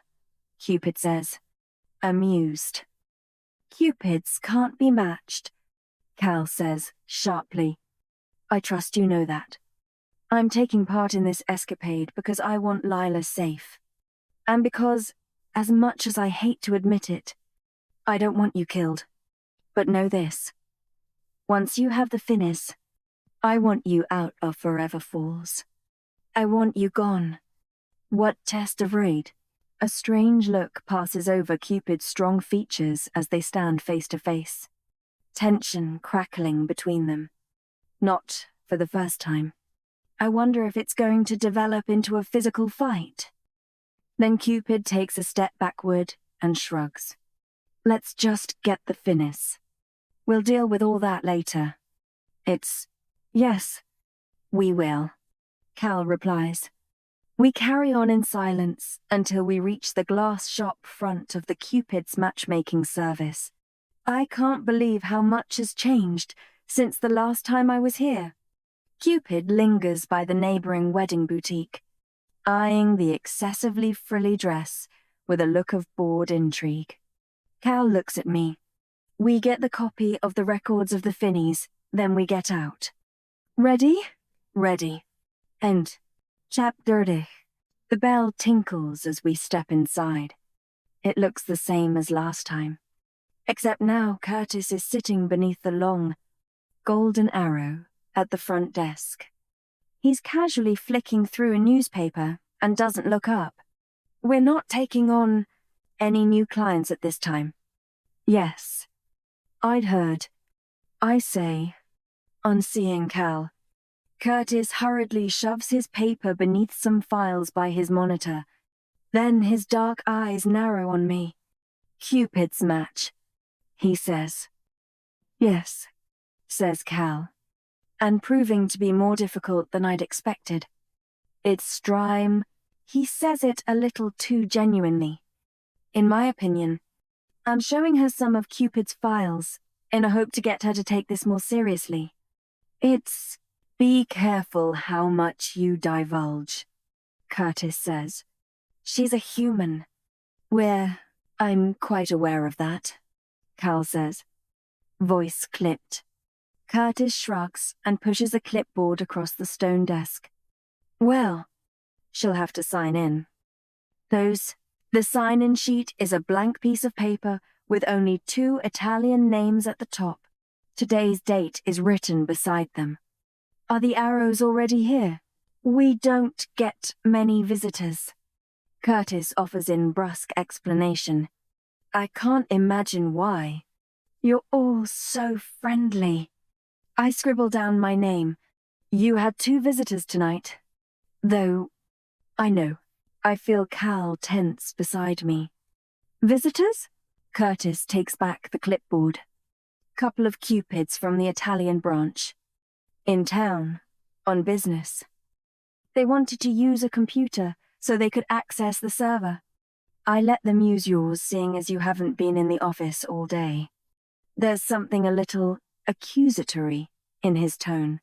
Cal's features give nothing away as he strides through the door beside the reception desk. I hurry after. The arrows? They must have found Carter. He says, Yav hard. They could have easily learned he used to work in the archives. And Selena said he still visited Elysium.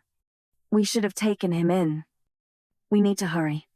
And when it wart, a few of the Cupids rushing around the desks and stone columns look at us as we enter. But no one says anything to us as we head to Cal's office. I sit down in his red armchair, casting my gaze around his little section of the matchmaking service as he switches on his computer. Other than the chipped mug beside the kettle, there's nothing personal in here. It's all just files and office equipment. You should get a plant or something, I say, as he slowly types something with 2 slender fingers. Spruce this place up a bit. Well, I had a plant once. It died, he says. Deadpan. Eyes fixed on the flat computer screen. Oh, well, that's the end of that conversation then. I fiddle with a loose red thread on the arm of the chair. Find anything? I'm in his files. He's scanned a lot of books. But I can't. Ah, got it. A-Day. He clicks something. Then his face blanch. What is it? I say. He curses under his breath. It's not there.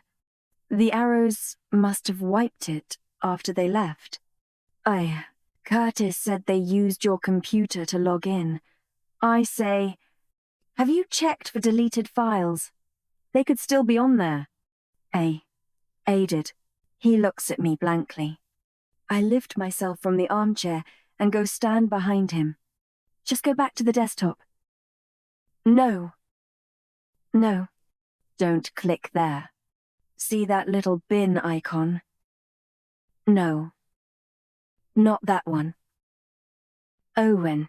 He moves the mouse wildly about the screen, and I bite back the growing spurt of frustration. It reminds me of the time I tried to show my grandma how to send an email. What are you doing? Just get out of the way. I slap his hand off the mouse and lean over him, feeling his irritable breaths on the back of my neck. How do you have all this surveillance technology and not know how to use a computer properly? I navigate to the recycle bin. A jolt of relief passes through me. A file named Records of the Finis is at the top of the list of recently deleted PDF files. I click on it, and the scanned pages of the book fill the screen. Luckily, it seems that the Arrow's technology skills are just as modern as my grandmother's. I can use a computer fine, mutters Cal. He nudges my arm in a battle for dominance of the mouse. Moments later, a whirring sound fills the room as the printer on the filing cabinet behind the armchair springs to life. But it's not like I grew up with my face glued to a screen like you kids today. And converse, you just grew up shooting arrows and playing with abacuses. I guess. And here, abasi. What? The plural of abacus is abasi. Ozaburin.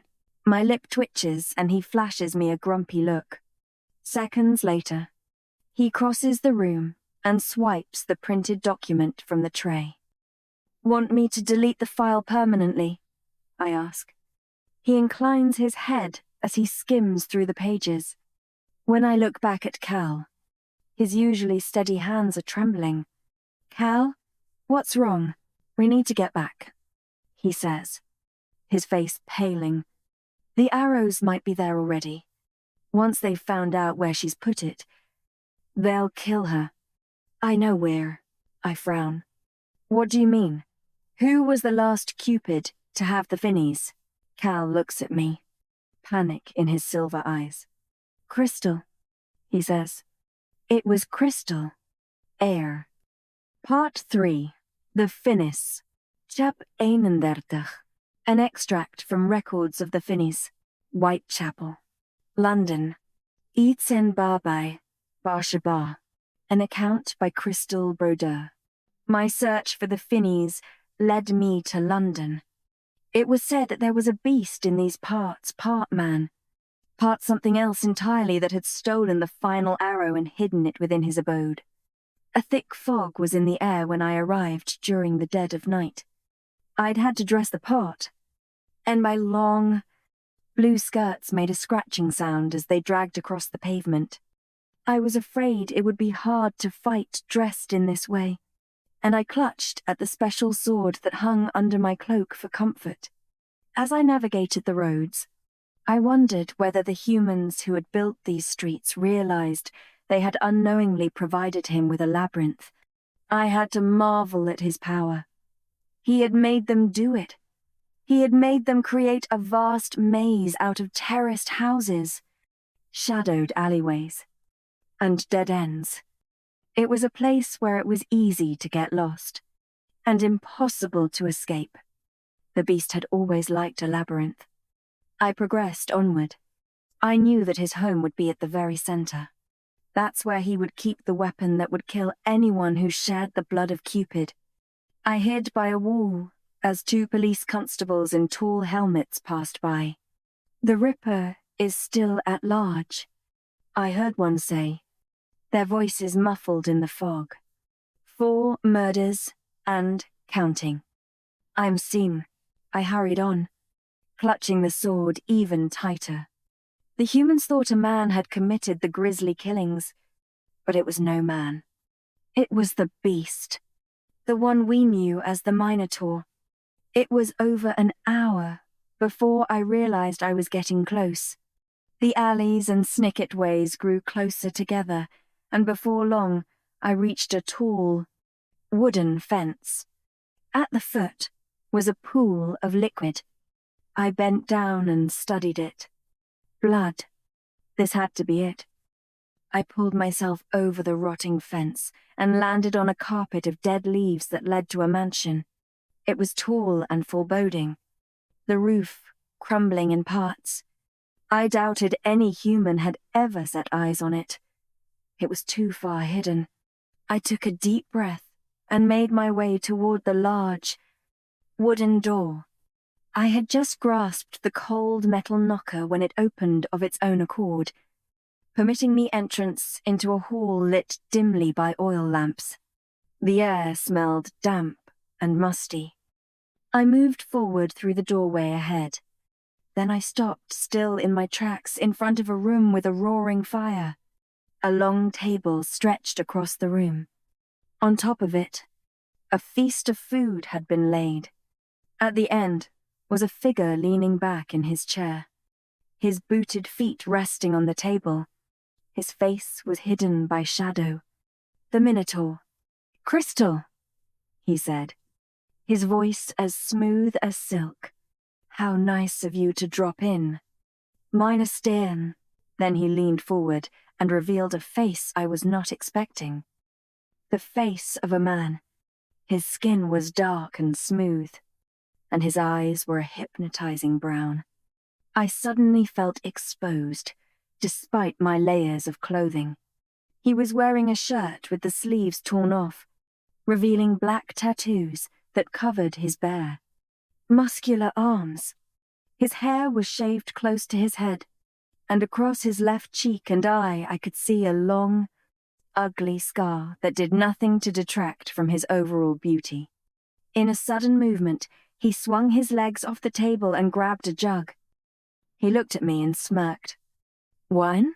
Without waiting for my response, he poured red liquid into a nearby goblet. I approached the table and sat down beside him. "How did you know I was coming?" He cocked his head to the side, and I turned to see a wall of monitors depicting areas within his London labyrinth. He, like the Cupids, had access to technology ahead of the time. "You've come to kill me," he said, grinning and exposing bright white teeth. "But first, let us in." End quote. He made an exaggerated sweep of his hand to gesture at the food before us. I looked at him curiously. He had an eccentric air, and I was close enough now to notice the black liner accentuating his eyes. "You're not what I was expecting," I said. "You were expecting part man, part beast." He wagged a long finger at me. "Tut, Crystal. You should know that is the stuff of fairy tales." A dark look crossed his face then. "But this is no fairy tale. And there is a beast within me," he said quietly. "One that I cannot control." "Know her." His eyes glazed over for a moment. And then, with a sudden swipe, he pushed my goblet of wine across the table toward me. "But let us worry about that later," he said. "Drink." I winked, cautiously. I took the goblet and sniffed the liquid within. And then, for some reason I cannot quite explain, I drank.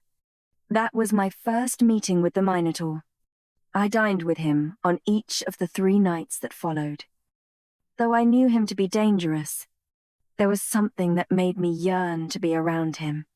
We talked about life, and death, and politics, and gods, and I learned more about him in that short space of time than I believe I have ever learned about anyone.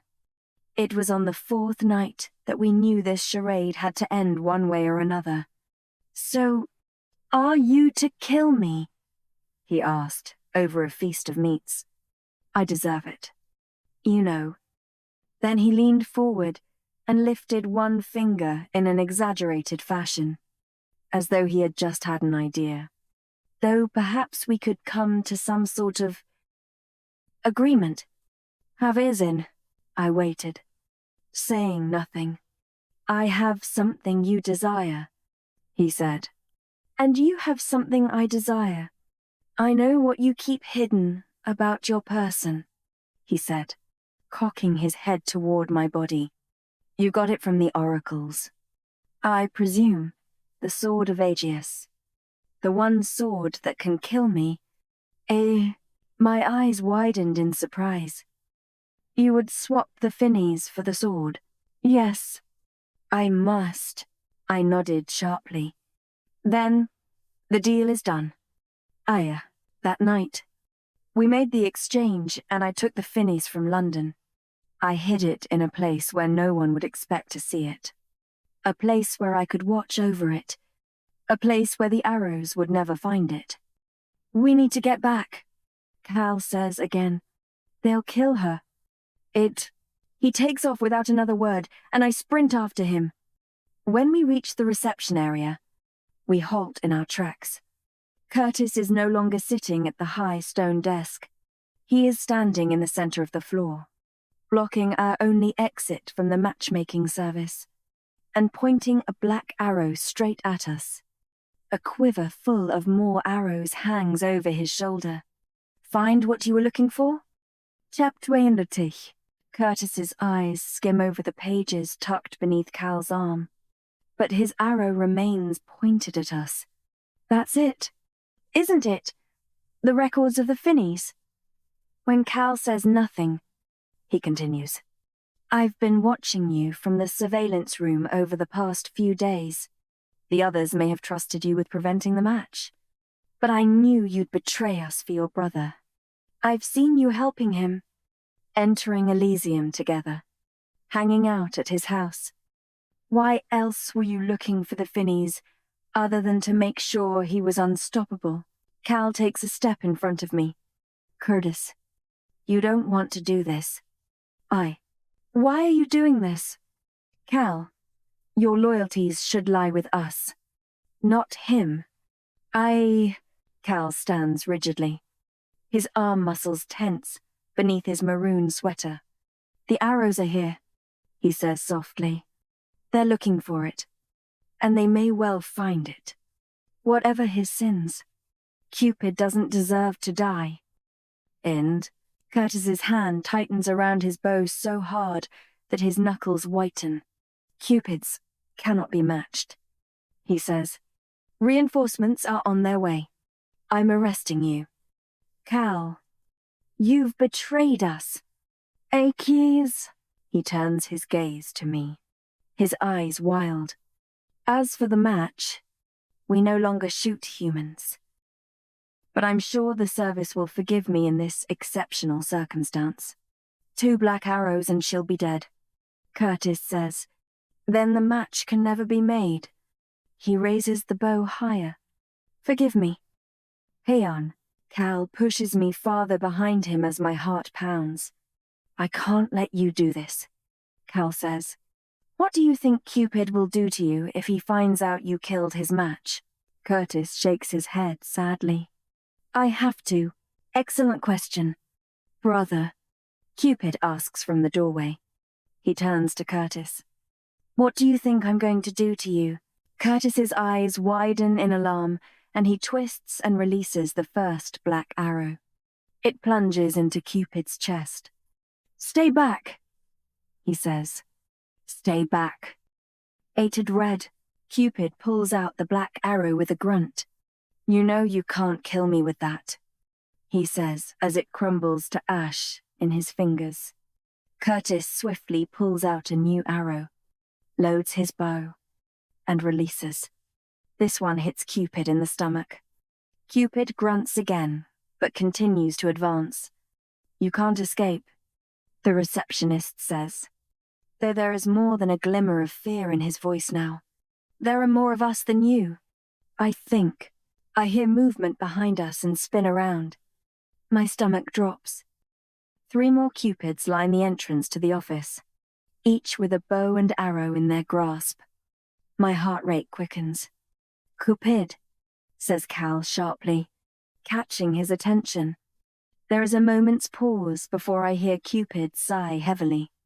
Are we really going to do this? You could come with us voluntarily, says Curtis, his voice unsure. We'll put you on trial. It will be fair. And, as convincing as that sounds, I'm afraid I have other plans. In a flicker of movement, Cupid rushes at the agent, blocking our exit, and spins him in front of him as though he is a shield. At the same time, Cal grabs the back of my neck and pushes me to the ground to avoid the flurry of arrows streaming over our heads toward Cupid. 2 ardor arrows sink into Curtis's chest. As he shrieks with pain, I look back frantically at Cal, who pulls me to my feet as Cupid throws the receptionist into the 3 Cupids behind us.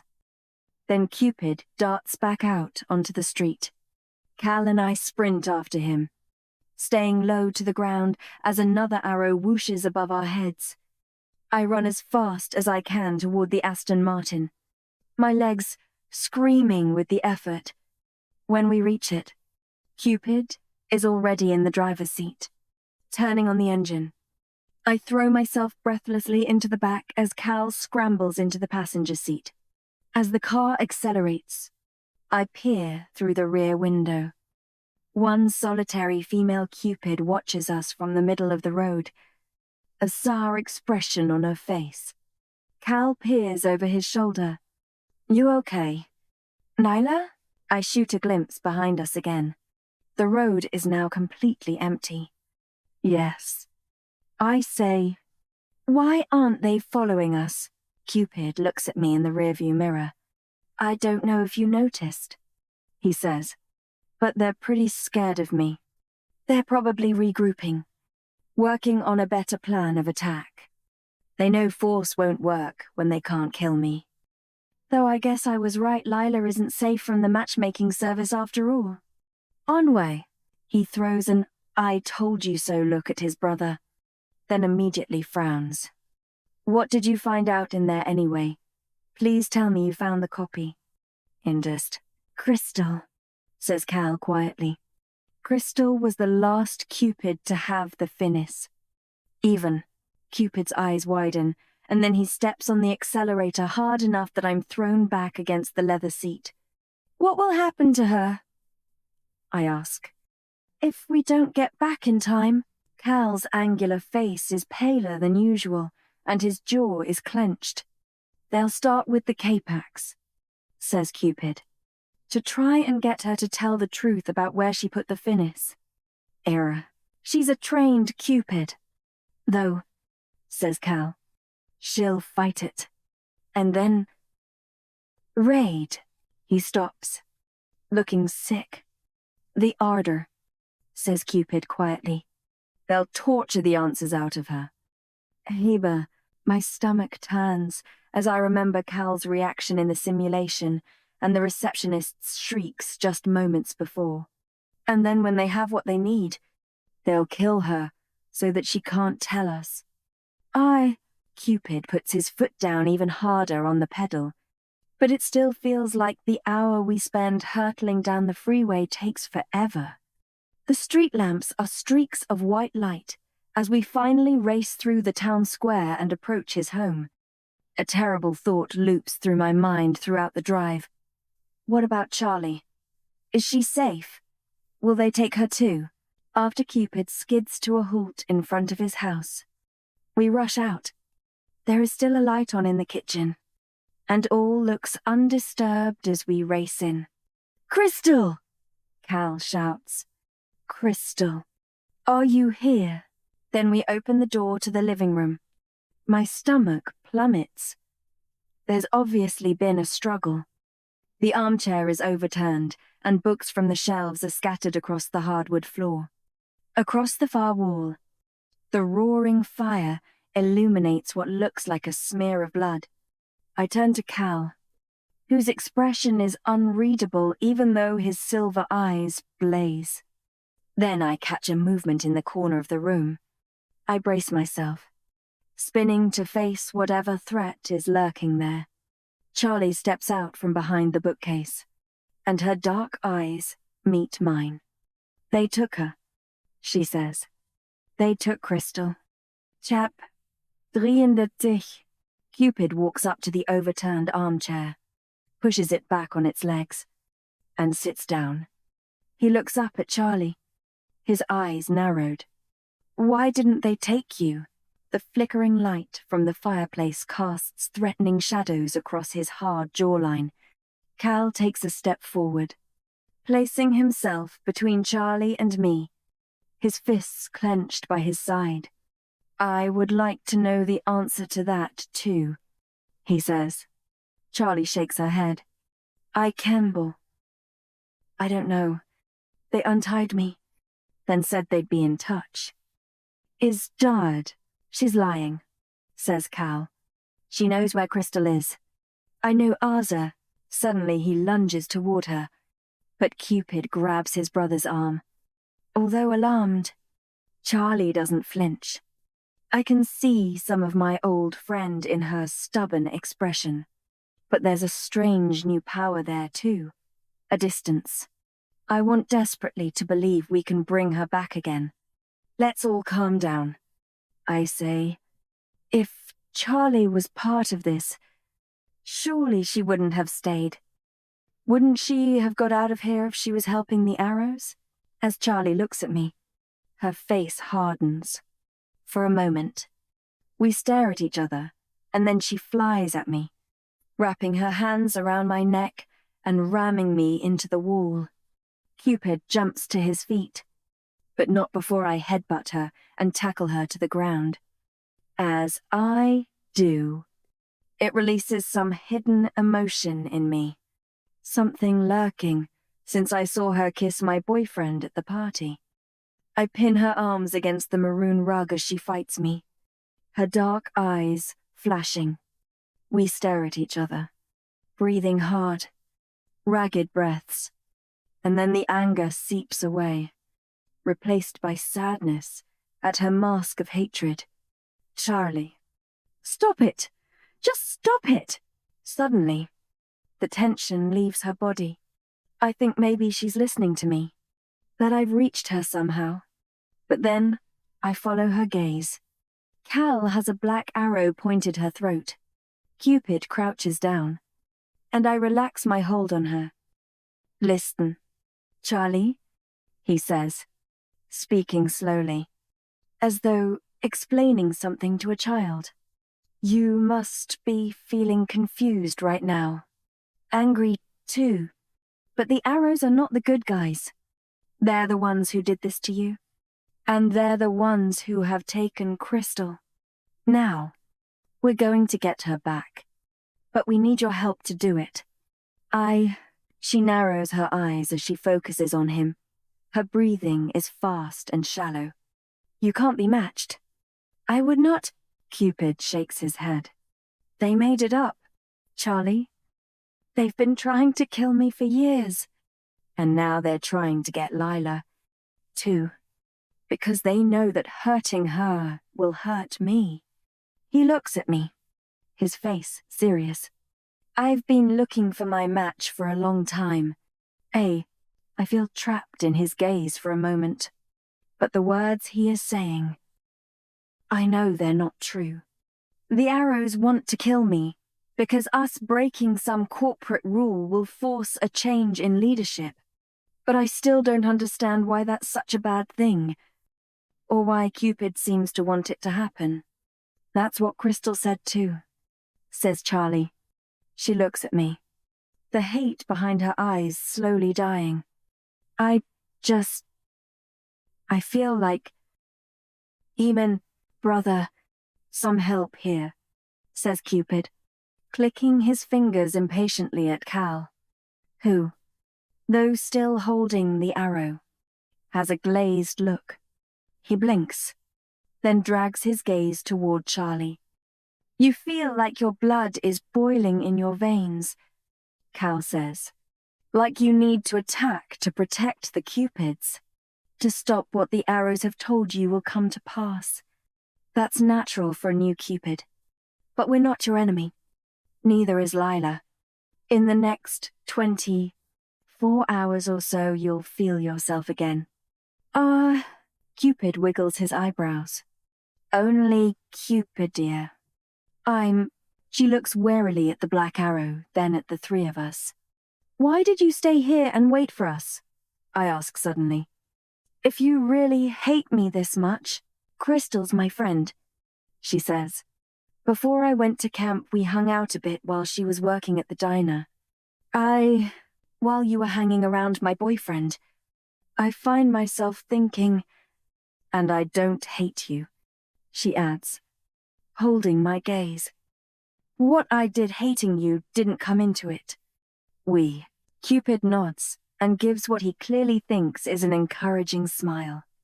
Well, that's a start. Why don't you take a seat and tell us what happened? Neither of us moves for a moment. We are frozen in the firelight. Me, straddling Charlie on the ground. Then she gives a small nod. I take a breath, then slowly stand up. Cupid looks at me, and I see the question in his eyes. Are you okay? I nod, though my head is throbbing from where I just smacked it into Charlie's face. I step over a broken stone ornament of 2 figures riding a wolf, and a tipped-over trinket box marked by an engraved P, before taking a seat on one of Cupid's leather couches. Cupid pulls Charlie to her feet. We don't need to tie you up again, do we? Cupid asks. Charlie gives him a withering look, but shakes her head. Know that to try anything else like the stunt you just pulled on Lila would be very unwise. Is 9. He nods at the armchair, and Charlie tentatively sits down. The brothers take a seat on either side of me, Cupid sinking back into the cushions, while Cal perches on the edge. Spine straight and stiff, he twirls the black arrow vacantly with his long fingers, his eyes focused on the smear of blood on the wall. Cal, I say sharply, hoping to snap him out of it. I should have told her, he mutters, staring at his feet. I should have told Crystal we were looking for the Finnies. Hey, you couldn't have known. Brother, Cupid says, his tone unusually gentle. Then he looks at Charlie. Now, I could use a K-Pax arrow on you, but I imagine you've had enough of being treated like a human pincushion. If at any point I think you're lying, though... To neighbor. Okay, I get it. Charlie says. Now, do you want me to tell you what I know or not? Because I think they're going to hurt Crystal, and we need to get her back. Watch some of this. Cupid nods. Go ahead. Here. We were talking when Crystal had me tied up, thanks a bunch for that. By the way. Everyone to know. No problem, Cupid says. And there was a noise outside. Crystal went to check it out. When she ran back in, she looked scared and shut the door. Then she looked at me and said something. Weird. Hey, Cal leans forward, suddenly alert. What did she say? She said. I wasn't always a receptionist. Does that mean anything to you? I ask Cal. He shakes his head, frowning. I don't think so, he says quietly. He looks back to Charlie. Did she say anything else? Charlie shakes her head. 3 people burst through the door, 2 girls and a guy. One of them grabbed Crystal and she fought him. She threw him into the wall. In gore, Charlie gestures at the streak of blood with her head, and I see a half smile appear on Cal's face. He seems satisfied that she at least caused some damage to her kidnappers. I thought they would attack me, too. Charlie continues. But they ignored me. There was a struggle and they dragged her out of the room. Then one of them cut through the rope, binding my hands together. She told me to get out of here, and that she'd be in touch when she needed me. She said they had an assignment for me. Infecting. What assignment? Cal asks sharply. Charlie pauses, an internal struggle evident on her heart-shaped face. I think they expect me to bring Lila to them at some point. On their orders. I cast a look at Cupid, who's suddenly wearing a triumphant smile. Charlie, he says, would you like a coffee? Charlie looks surprised, but she nods. Sure. Lila. Cal, come help. I scream. He gets up and walks out of the room. Cal and I share a look, then follow him into the kitchen. Subtle. I say. Cupid shrugs. Subtlety has never been my strong suit. hand drawer, as he leans over the breakfast bar, his arms on the counter. I find myself staring at his shoulder muscles. He catches me looking. So, I say, before he can make any kind of remark, you think that the arrows are going to contact Charlie? Yes. And we can use her to lead us to Crystal. We'll just need to keep an eye on her. Make sure she doesn't revert back to her murderous tendencies.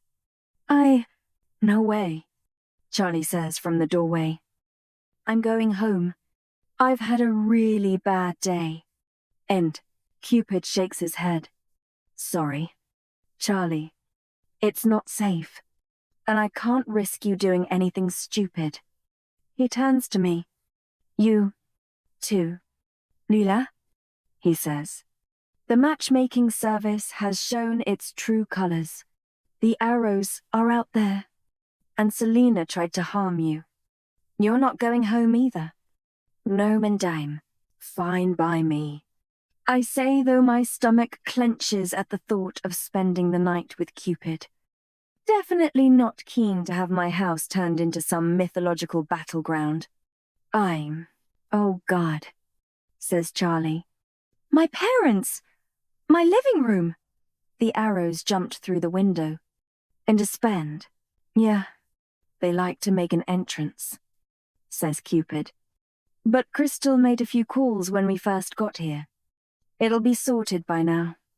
Anyway, before Charlie can say anything else, Cal slams his hand against the breakfast bar. I'm not happy with waiting for the arrows to get in touch. I resist. Cupid shrugs and makes his way over to the coffee machine. What choice do we have? He says.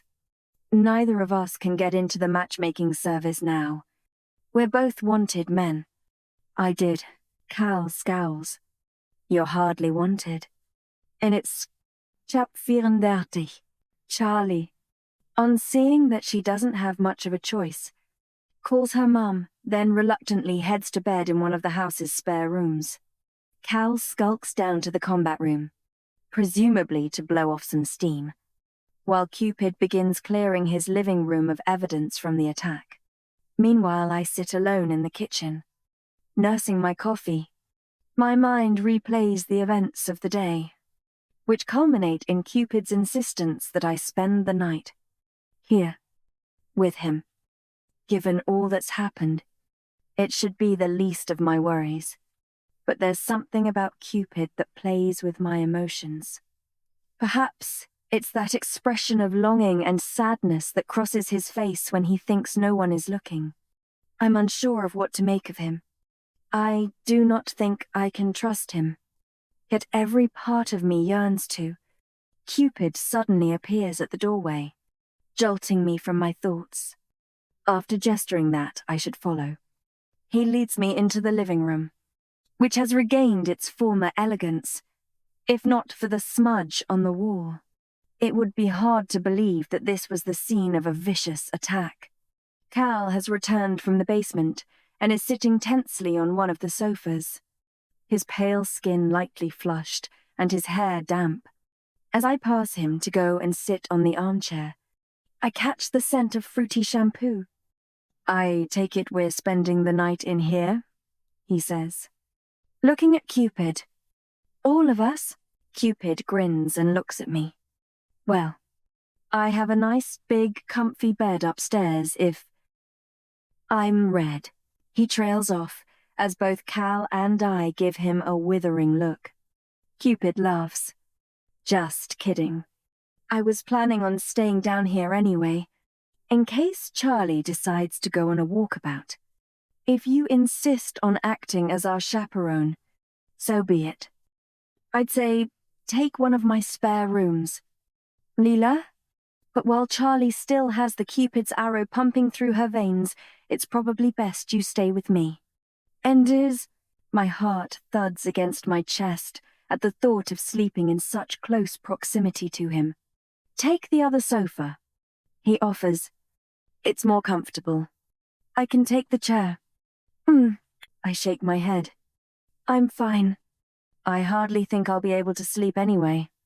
Cupid shrugs and stretches out on the couch, his shirt riding up and exposing his hips and lower torso. He catches me, looking, and grins, placing his arms behind his head. "Now," he says, "time for pillow talk." Cal sighs noisily and lies down on the second sofa before turning his back to us. "Time for sleep," he says shortly to the cushions. "We have a big day tomorrow. Cupid holds my gaze, the light from the flickering fire dancing around his ocean-like eyes. I know exactly what he is trying to communicate. I think sleep is the last thing on Cupid's mind tonight. It's not long before Cal's gentle snores fill the room. I curl up in the armchair, determinedly facing away from Cupid and studying the objects, aside from books decorating the shelves. There's an eclectic mix of knickknacks, a small, cheap plastic globe next to a bronze bookend shaped like a temple column, a tiny ornamental Roman helmet tucked beside the Hitchhiker's Guide to the Galaxy, a toy car that looks like it came from a McDonald's Happy Meal, and a bunch of James Bond DVDs mixed in with a collection of classic literature. It's weird how attuned my body seems to be to Cupid.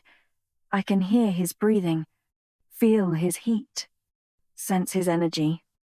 Even without looking, I know that his eyes have not moved from my profile.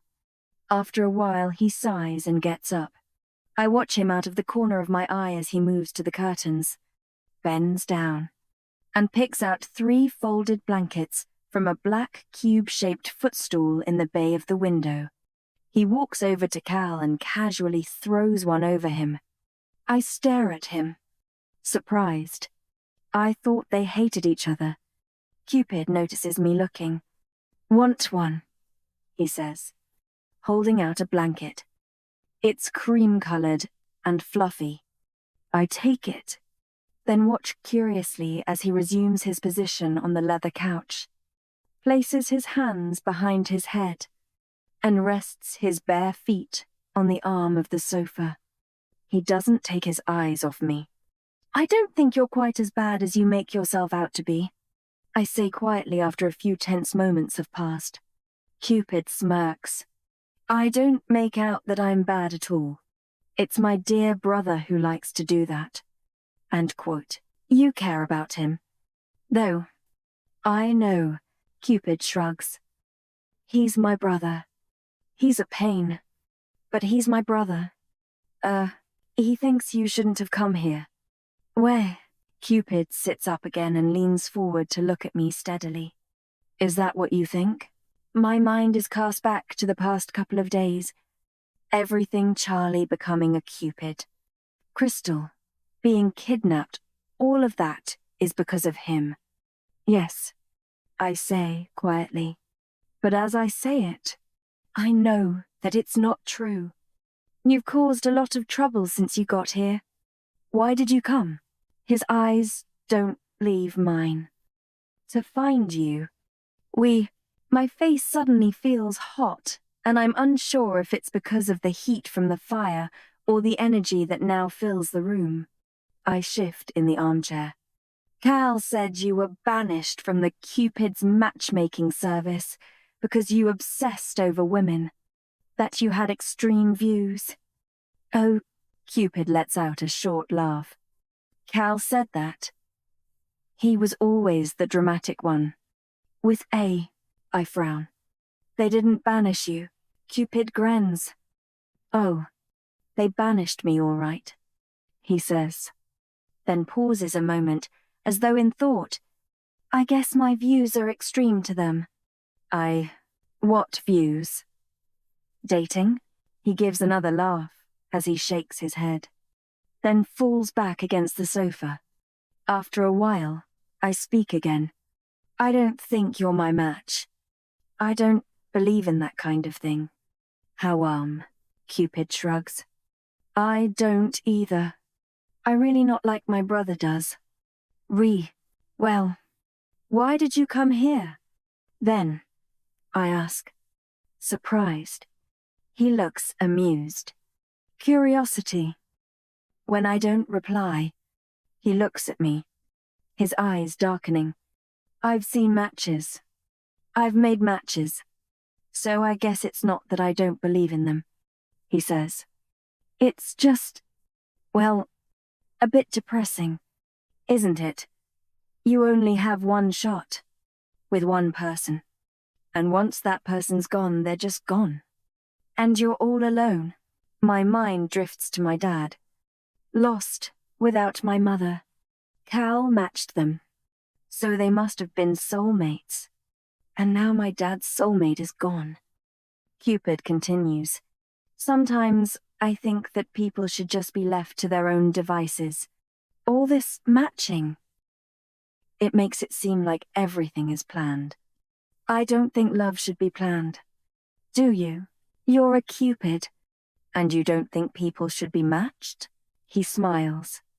Hence the extreme views. If that's what you really think, then I still don't understand why you came here. A shadow flickers across his face. Whether or not I like it, and whether or not you believe it, a complex system that details the lives of every single person on this entire planet has determined that you and I should be together. So maybe I'm not into matches the same way as my brother is. Maybe I don't think love can be that simple. But still. In Cupid terms, you are my match. I had to find you. Leela. I had to see. I-word. We both fall into silence.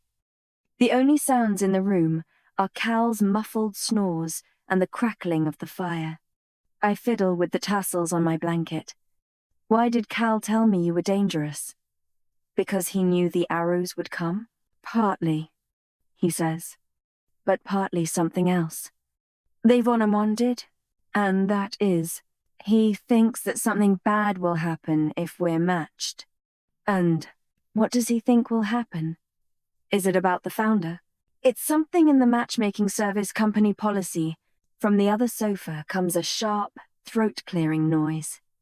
I jump and spin around. Cal has turned over on his side and is glaring at us both. Can you please keep the noise down? He turns grumpily back around to face the back of the couch, and Cupid makes a face at me. I find myself grinning back. I can't help myself. Night, brother, says Cupid, smiling. Then he lies back down on the sofa and pulls a blanket over himself. When he turns toward me, his face looks softer. There's something about you, Leela, he says quietly. I don't know what it is, but when I first met you, I felt something, and I think you feel it too. Well, I think back to the moment when I handed him the pen, the buzz that seemed to charge through my veins. I want to pull my eyes away, but my gaze is locked on his. You don't like the idea of matches. I remind him softly. Cupid smiles and rolls onto his back. He shrugs. I think maybe I'm starting to. I can't chap 35. I don't know how I manage to sleep, but somehow I do. When I next open my eyes, the embers of the fire are glowing. Orange and early morning light creeps in through the heavy red curtains. I jolt upward, pulling the blanket to my chest as I sense a pair of eyes watching me. Cupid is sitting upright on the sofa, a huge grin on his face. Jeez, Cupid, I say, you nearly gave me a heart attack. Watching me while I sleep? That's not creepy or anything. My eyes dart about the room. The other couch is now empty. Where's Cal? He went downstairs to train, he says. And in all fairness, while you were dribbling and mumbling and snoring over there, it was really hard not to gawk. I give him a look. I was not, he grins. Fine. You weren't. You looked adorable. Okay. Now shall we go and wake our angry little Cupid up? See if that arrow venom has left her system yet. We head up the black spiral staircase to the spare room, and I can't help but recall the last time I was up here. If I hadn't followed Cupid out onto the balcony, would things have turned out differently? Or would I still be here now, going to wake up my best friend, who has been turned into a Cupid, after spending the night with a literal love god? Before we reach the terrace, Cupid stops and knocks on one of the doors. I feel a knot of tension in my stomach as I remember the way Charlie looked at me last night. Come in. Charlie grunts from inside. We enter a simple but elegant bedroom. The carpet and curtains are a soft white, and there is an ornate black dressing table with a mirror by the wall. Charlie is sitting cross-legged in the middle of the double bed, still dressed in the jeans and black top she was wearing yesterday. Her cell phone is in her lap. She looks up as we approach, and when our eyes meet, I see something of the old Charlie in them, the sleepovers, the school detentions, and the gossiping during our lunch breaks all seem to flicker behind her expression. She winces. Did I really try to kill you yesterday? I feel a wave of relief and nod. She puts her head into her hands. You're feeling better then? I ask. Well, I feel different. It's all a bit of a blur. I don't really remember all of it. My head is killing me, probably because you headbutted me. She groans. It's like having a really epic hangover. It has no, but without the fun from the night before, Cupid says. Grinning, she gives him a dubious look but then sighs dramatically. Yeah, his dividend. He laughs. It sucks. But that can be the case after the transformation. He inclines his head at the phone on her lap, and his eyes narrow, the humor disappearing from his face. Someone's contacted you. She beckons us over to show us a message from an unknown number. Well, that's interesting, says Cupid. My stomach lurches as I read it. It's from the arrows. Keep an eye on the match. We will take her soon. Be ready. Half an hour later, we're congregated around the breakfast bar, Charlie and I on stools, Cal standing, and Cupid leaning against the counter by his high-tech microwave, eating a bowl of Fruit Loops. We're all staring at Charlie's cell phone in the center of the granite island. Ask them if Crystal is okay. Cal orders. He's dressed uncharacteristically casually in black sweatpants and a white t-shirt that's slightly too big for him. I wonder if he's borrowed the outfit from his brother. Charlie looks at him warily, then taps out a message. She seems mostly herself again, though her body is angled away from me. Moments later, her phone buzzes in response. She has not talked. This could take a while. Be ready. Cupid looks relieved. Cal pained. I understand both of their reactions. The arrows don't know where the Finnies is yet, which is good, but that means that Crystal is still being tortured. I take a nervous sip of the coffee Cal thrust into my hand as soon as I walked into the kitchen. They said you'd help them get to Lila, says Cupid.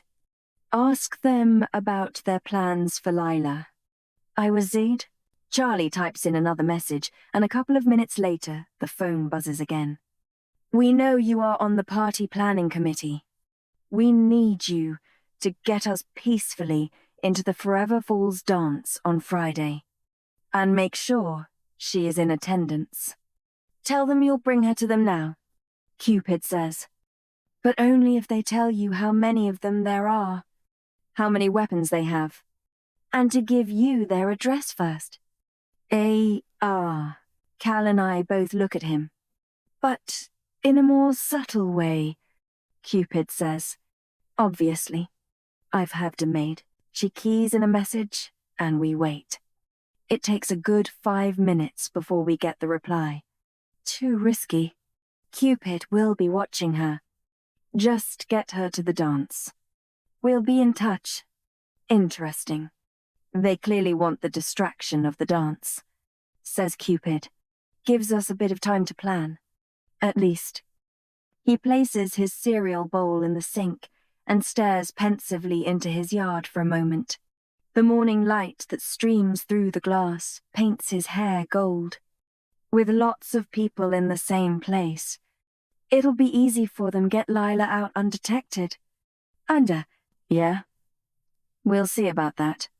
I say, taking a sip of coffee. I don't get it. Though, why don't they just ask Charlie to kill me now? Charlie suddenly appears very interested in the bottom of her mug. They think the Finnies is within their reach, says Cal, heavily. I imagine they'll want to hold you hostage so that Cupid will come to them willingly. You would be the easier one to kill. But he's the one they really want. This whole ordeal has given them a perfect excuse to go after him. Which means unless we can get a hold of the Finnies, they're not going to be easy to negotiate with. I frown at Cal. Hold me hostage? That's stupid. It's not, says Cupid. If they catch you, I'll come for you. I'll always come for you. 8. His eyes beseech mine, but I look away. I can't let him draw me in. What about the whole unbreakable oath on the sticks thing? I say. We tell them Cupid will leave town once he has the arrow and he won't come back. My heart feels a little heavy saying it. Cal pinches the bridge of his nose. I think they've proven they're a little past accepting that now. He says, My brother's right, says Cupid. They've hated me a long time. Our politics are somewhat opposing, and they're not easy to reason with. Not when they have the upper hand, which they do. He shrugs heavily. They have Crystal.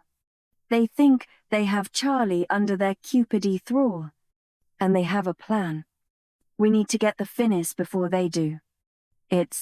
Cal turns sharply to Cupid. And you're still leaving town when we find it. Course. Brother, says Cupid, with a strained smile. How are we going to find the Finnies when the only person who knows where it is has been captured by the arrows? I ask. It's all going to kick off at the dance, and they need me to get in. Right? Says Charlie. I have an idea. After she tells us. Cupid leaves the room. He comes back carrying a pink-tipped arrow, which he places on the breakfast bar. We need to make sure you're not lying to us. Charlie, says Cupid. She doesn't say anything for a couple of minutes. Then she nods slowly. Fine. She picks up the arrow, then lightly pricks her fingertip. She breathes in sharply as it turns to ash in her hands. Are you going to betray Lila? Asks Cupid. No. Are you going to leave town if we get the Finnies? She says. Cupid looks at her warily, then nods. She turns to me. They shot me with 2 arrows, tried to make me a killer, and took my friend. I won't betray you. Lila, let's get these guys. Let's get Crystal back. Chap says dirty. After breakfast, Cal uses one of Cupid's cars to drop Charlie and me off at the Forever Falls town square. He's heading back to Elysium, where he hopes to find that song-addicted Cupid, Carter, in the hopes he might know something more about the Finnies, since he wants to look like he's on official business. He's changed back into his matchmaking agent suit. The white brings out the dark smudges under his eyes. He barely waits for us to shut the car doors before skidding out of the square and down the road toward Los Angeles. Bye. Cal, I mutter into the cloud of dust. Charlie gives me a half smile as we head to the thrift store down one of the side streets. Seeing as Charlie's plan involves us attending the dance, We've decided to pick out something new to wear. It is when we are rooting through the dresses hanging on the clothes rack that I finally ask her the question I've wanted to ask since she was turned into a Cupid. When you tried to kill me, I say, it was because you said I was dangerous. You said the match couldn't be made, why? It's all a bit blurry. But they told me it was a breach of the company policy and that the founder would come back. She shrugs. It seemed really important to me at the time. Who's the founder? She shakes her head. I don't know. All I know is that yesterday I was convinced that the founder coming back was a very bad thing. She looks at me squarely. This Cupid guy. You like him? Don't you? No. I say a little too fast. She arches a knowing eyebrow. Sure you don't. A smile tugs at her lips before she turns serious. Be careful. Leela, I have a bad feeling and I can't shake it. I don't know, it might just be from the arrow venom in my veins. But I'm sensing danger. Something is coming. Charlie is right about Cupid. But something about him is so exciting. So intriguing. He's a mystery. A puzzle for me to solve. Unlike James, where I've always known exactly how to put the pieces together even if it never seemed quite right. As if reading my mind. Charlie plucks a dress from the rack, then looks a little sheepish. Have you spoken to James? I shake my head. I need to break it off with him, but I'm dreading it. To be honest. I think a part of me has wanted to break it off for a while. In a mind, she nods seriously. I know. What? And that makes it okay to kiss him? Does. No. Course not. She says hurriedly. I just mean... Well, you never seemed that on board with the relationship. Or that happy. That's all. And there's something a little pained in her voice. And for the first time it occurs to me that if Charlie and James are matched in the same way as Cupid and me, it can't have been easy for her to have watched our relationship from the sidelines. I barely even know Cupid. And yet the thought of him with someone else bugs me more than I would like to admit. I sigh. Maybe you're right. Have you spoken to James? You mean in between being turned into a Cupid and trying to shoot you with an arrow? She offers me a half smile. No. And don't worry. I'm not going to try to get together with him or anything. And what? You're into him. Though, right? Crystal said he was your match. In the same way that Cupid is supposedly mine. Well, it's weird. But I feel different since I was shot. What happened, it wasn't right. You're my best friend. And I swear I wouldn't have done it without being hit by the arrow. If I could go back in time, I never would have. Are we okay? She says, cutting to the chase. I look into her brown eyes and see the doubt and fear behind them. She kissed my boyfriend, and I in turn got her turned into a Cupid. She tried to kill me, but I was the one who dragged her into this whole mess in the first place. I smile. I hope so. Aid it, she grins back. Relief evident. Then she passes me a black strapless dress over the rack. Here, try this on, she says. An amused challenge behind her eyes. I bet Cupid will like it. Good trial shift. Dad? I ask as I enter the kitchen. He turns around, briefly assessing the shopping bag in my hand. It was... Thanks, sweetheart, he says. He gestures toward the living room with a mischievous glint in his eye. There's someone here to see you. My heart bounces. Cupid? I think as I head to the front of the house. Surely not. James is sitting nervously on the sofa. He turns to look at me, and his light brown eyes are forlorn. What are you doing here? I ask. Aren't you supposed to be at work? He shakes his head. The diner's closed down for the next couple of weeks. He says, some kind of maintenance issue. He takes a deep breath. Listen. We need to talk. Instead, I breathe in, pushing down the weird nerves that are rising up from my stomach. Yes, we do. I walk past him to perch on the edge of Mum's old armchair. Silence twists through the air.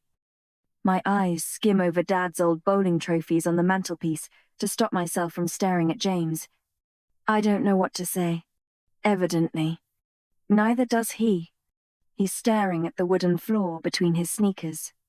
Did Charlie tell you? He says finally. Yes. I say that, and I saw you. Okay. He puts his face in his hands. When he removes them and looks up at me, his brown hair is messy. There's something pleading in his eyes. God. Leela, I'm so sorry. I don't know what came over me. Hell, I do. It was the Capax. But still, you have feelings for her. I say blankly. I don't. I think maybe there was alcohol in the punch or something. I never just admit it. James. I snap.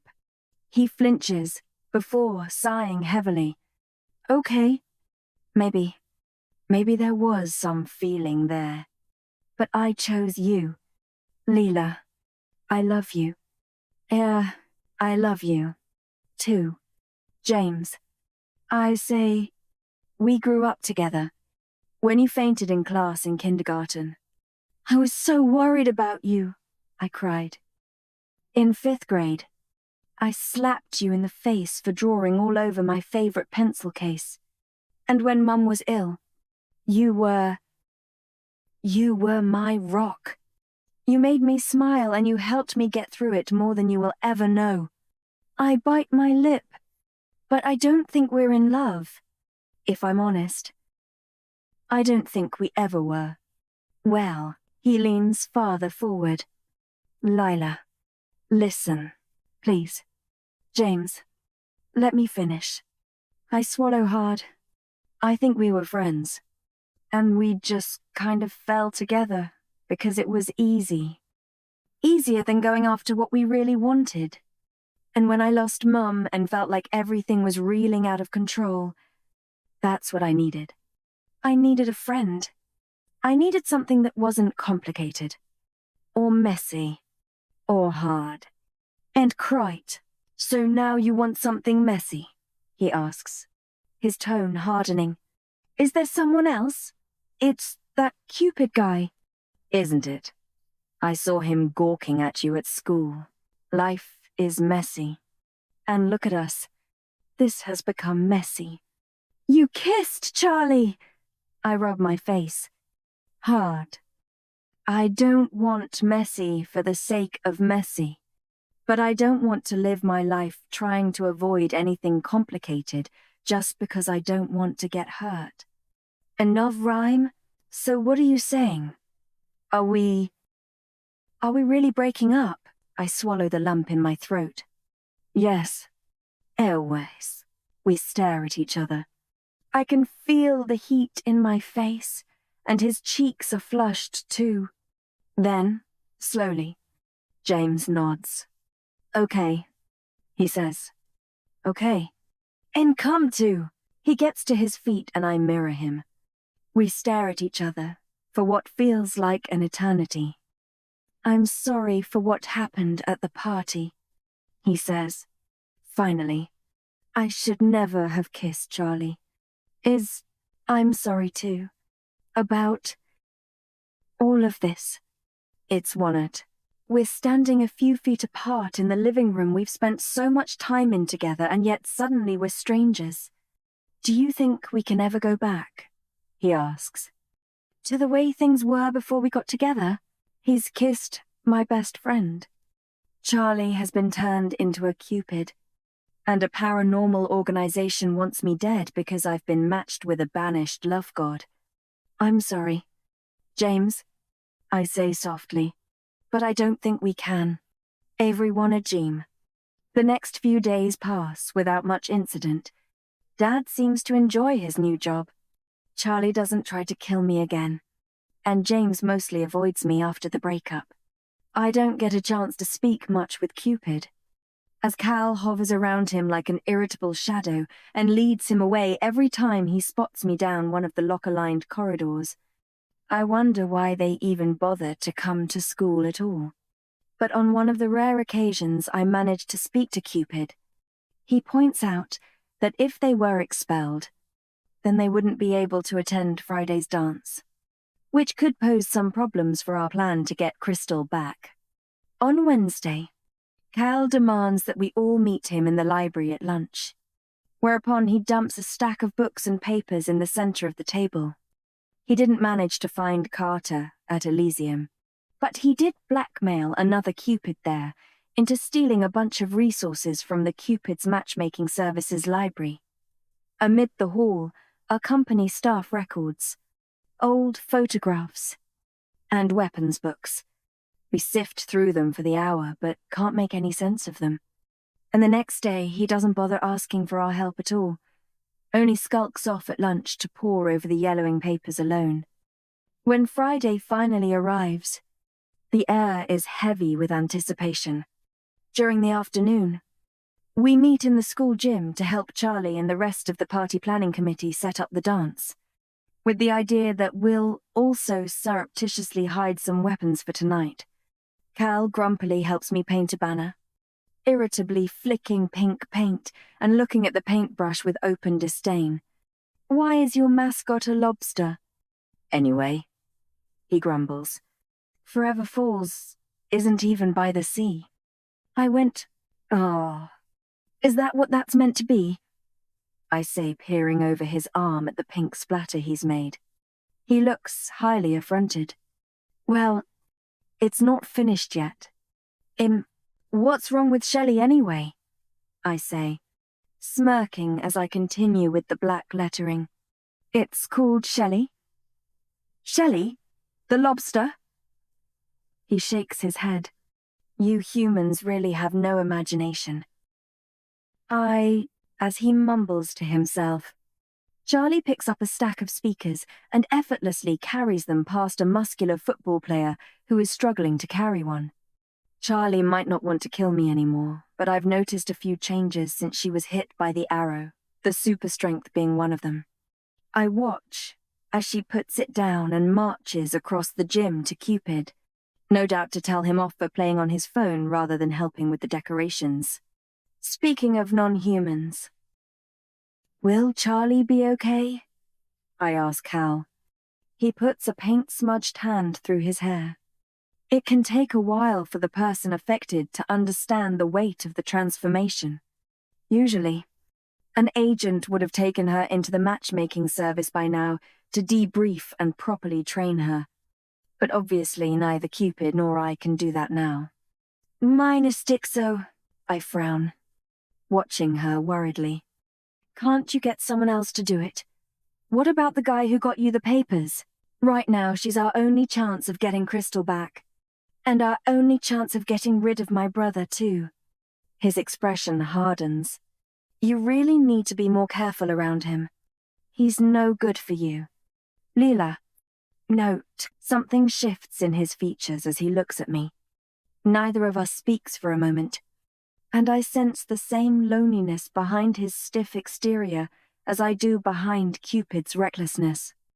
Then, abruptly, he stands. I'm going to plant some weapons. Make sure no one notices what I'm doing. I watch him stalk across the grey floor, then turn my attention to the rest of the room. There are a couple of girls from my class, hanging up a banner. Charlie is instructing the guy doing the lighting, and a sophomore named Jane is plugging in the speakers. No one is paying attention to Cal. Cupid notices me sitting alone and wanders over. As he reaches me, he thrusts a packet into my hand. Balloons. he says, unenthusiastically. Charlie says we have to blow up balloons. He's not. He sits on the floor beside me and we get to work. Before long, we're laughing, racing each other with our balloon inflating skills and generally having a lot more fun than I would have expected. Once or twice I catch Cal watching us disapprovingly from across the room, but I'm never able to catch his eye. When the end of day bell rings, I wave goodbye to Cal and Charlie, who are deep in discussion about tonight's events. They don't seem to want my input, and I want to go home and get ready. Anyway, I'm halfway down the corridor when I hear footsteps behind me. Lila? I turn around to find Cupid inches away from me. My breath catches in my throat. Yes? I ask, looking up at his face. He pauses and actually looks a little sheepish. This may be a weird question after all that's going on. But he grins wickedly. Will you go to the dance with me? Chap 37. For a moment I'm too shocked at the question to answer. Having a date to the dance seems trivial when a bunch of Cupids are trying to kill us. We might as well have a little fun while we're being hunted, says Cupid. I mean, what more could possibly go wrong? I groan and playfully slap his bicep. Don't say that. Do you want to tempt fate? He laughs, then gently places his hands on my arms, holding me still. His eyes bore into mine, and as they do, the smile falls from his face. Come on, go to the dance with me. In Oman, every part of me yearns to say yes, but everyone seems so certain that my spending time with Cupid is a bad idea. What about the arrows? And the plan? And Cal telling me that Cupid is dangerous? If everything goes to plan, we'll have the Finnies soon. And then I'll be leaving town, he says. We're meant to be together. Lila, let us at least have one dance before it all ends. It's his thumb gently strokes my arm, sending a tingle across the surface of my skin. I look up at him and drink in his features. I wonder what his hair would feel like running through my fingers, what his lips would taste like. Stop it. Leela, I thought you didn't believe in matches, I say. He tilts my chin up with his finger, so I'm forced to look into his ocean-colored eyes. I said I was starting to root. I'm mining. I take a deep breath, then pull myself away. I need to think. I need to compose myself. But then he wiggles his eyebrows and the corner of my lip tugs upward. Fine. I'll go with you. I say, but I have a condition. Okay. He smiles. Anything.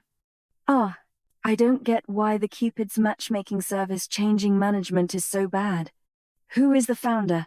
I can tell I've taken him by surprise because he rocks backward. It's almost imperceptible. But it's there. If you go to the dance with me, I'll tell you afterward, he says. I'll tell you everything. Me. Tell me now. He shakes his head. I can't do that. I need more time. Over. I frown. What do you mean? Come to the dance with me tonight. He wheedles. And tomorrow, I'll tell you anything you want to know. Anything. I promise. Deal? He holds out his hand for me to shake, and I stare at it. I have a strong feeling that whatever he has to tell me will change everything. I should demand he tell me now. I should tell him I'm not playing these silly Cupid games anymore. But I don't think I'm quite ready for it all to change. Not yet. Let us at least have one dance before it all ends. Fine. Deal, I say, as his fingers clasp mine. But tomorrow I want answers. What? Later that evening, I stand nervously in front of my bedroom mirror. I'm wearing the black, strapless dress Charlie picked out, and my hair is pinned up, exposing my bare collarbone and shoulders. I don't normally dress like this, And I feel oddly vulnerable without my usual jeans and Converse. I should be more worried about what the arrows have planned, but my mind keeps wandering toward Cupid. It's 10 to 7. He should be here to pick me up any minute. The doorbell rings. I'll get it, I yell. After one last look, I head downstairs. The Cupid that is waiting for me when I open the door is different than any version I've seen before. He's dressed in a formal, dark blue suit, a light blue tie, and a crisp white shirt. The dim light from the porch adds lighter shades to his dark blonde hair, and he's keeping one arm behind his back. Leela, he says softly, his eyes drinking me in hungrily. Wow. You look great, I'm said. I shift uncomfortably. Thanks. Nervous? He grins wickedly. About the arrows. I give him a look. Well, seeing as they're planning on kidnapping me tonight. A little. Yes. Hell, something uncertain flicks across his expression. Friend. Got you this, he says. He brings his arm from behind his back and passes me a corsage of white flowers. After I take it carefully, he rubs the back of his neck. You don't have to wear it. If you don't like it. I slip it on my wrist. I like it. I say, thank you. His face brightens, a smile spreading across it. Phew. I've never been to a high school dance before. Binge-watched an entire season of Prom Queens this afternoon to make sure I was doing it right. And I laugh. I'm sure Cal would approve of that use of time. Men, who's this? My dad asks, coming up from behind me and placing his hand gently on my shoulder. I groan inwardly. I really hadn't wanted these two to meet. Cupid extends his hand. It's nice to meet you, sir, he says. I'm Cupid. Oh, Dad says nothing for a moment. Why couldn't he have a normal name? I cringe, awaiting judgment. Instead, my dad chuckles lightly and returns the handshake. A joker. Huh? He says. Well, I suppose we could use a Cupid around here. He looks down at me, light humor behind his blue eyes, and kisses me on the forehead. Have fun, sweetheart. Hey, I smile, relief washing over me. Thanks, Dad. Cupid holds his elbow out for me to take. Well, he says, shall we go? I tentatively hook my arm through his. Despite the chill in the air, he feels warm. And when we reach his car parked at the end of the driveway, he opens the passenger door for me. I wave goodbye to my dad as Cupid walks around to the other side. Moments later, we're on the road. Neither of us speaks at first, and I can't help feeling a little awkward. All the weapons were hidden okay, right? I ask after a few minutes of silence. And everyone knows what they're doing? Charlie is okay with doing all this still? Cupid turns to look at me. Don't worry, he says. It should be simple enough. Charlie only added 3 of the 4 names she was given to the invite list. She's told them to arrive at different times so as not to arouse suspicion. 1 arrow won't be permitted entry. As soon as we hear there's a problem at the door, I'll slip out, grab him, and take him back to my house. Bit of time with the Ardor arrow and he'll tell me where Crystal is being held. Then Charlie, who will be entertaining the remaining arrows with her powerful skill of chatting complete nonsense, will help us organize a hostage exchange. There's a knot in my stomach. It seems like Charlie's the one who is risking everything. And that doesn't seem right. They think she's on their side, Cupid says. reading the worry on my face. She won't be in any danger. Is there nothing I can do? He shakes his head. As much as it pains me, and as dull as it may render the latter part of your evening, it's better for you to remain with my brother. The arrows want at least one of us. It's better if we don't make it too easy for them. Don't worry, we'll enjoy the dance until they get there, he adds, as though my main concern is spending half the evening with Cal. Cal will keep you safe while I'm gone, and I'll make sure I'm back for the last dance. Promise. He gives me a winning grin. Well, I say dryly, I suppose that's okay. I mean, as long as you're back for the last dance. He looks at me intensely. I'd battle a Roman legion to get to dance with you. I feel my cheeks heating up and look away. Out of the corner of my eye, I see Cupid smirk as he turns his gaze back to the road. I'd like to see a few arrows try and stop me, he says. Chap 38. 10 minutes later, we enter the gym. The space has been transformed from its usual dull grey to a shock of vibrant pinks. There are blinking white fairy lights draped around the DJ booth in the corner, and a huge banner reading "Welcome Back to Forever Falls" covers the far wall to Cal's credit. His lobster ended up looking surprisingly good. The pink, black, and white balloons that Cupid and I blew up this afternoon have been hung around the room in bunches, and a flashing, fuchsia strobe light illuminates the hundreds of students already here. We immediately spot Cal sitting alone on one of the benches. He also looks different, more grown up in dark grey suit, and a black shirt that makes his light hair look even brighter than usual. He's done something different with it, too. Brushed it away from his face. Charlie's over there, he says, gesturing across the room. I turn and see my friend, wearing a floaty magenta dress, dancing. Cupid raises an eyebrow. You know, when I said to keep an eye on her, I didn't mean sit on a bench and stare at her like a creep. Go dance. Have some fun for a change. Wit. Cal scowls and takes a sip of the pink punch he must have got from the drinks table.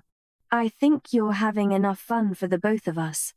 He pauses, then looks at me. You look nice, Leela, he says formally. Thanks. I say, taken aback by the compliment. You don't look too bad yourself. Antoine, yeah. Well, He shifts his gaze back to the dancing, and I look up at Cupid, who shrugs. Come on, he says. Let's go dance. I'm about to accompany him when I feel someone's eyes on me. James is in a black suit, watching us with a sour expression from across the room. I look away and take Cupid's hand as he leads me into the crowd. We have enough drama going on tonight without James getting mixed up in it all. Cupid smirks. I think someone's jealous, he whispers in my ear. Well, he shouldn't have kissed my best friend. Then, Cupid's eyes twinkle. Worked out all right for me. As we get closer to Charlie, she pulls her phone out of her sleek black purse and looks at it. I reach for her arm, smiling. But when she turns to me, her eyes are wide. The arrows are already inside. Charlie says, They hit.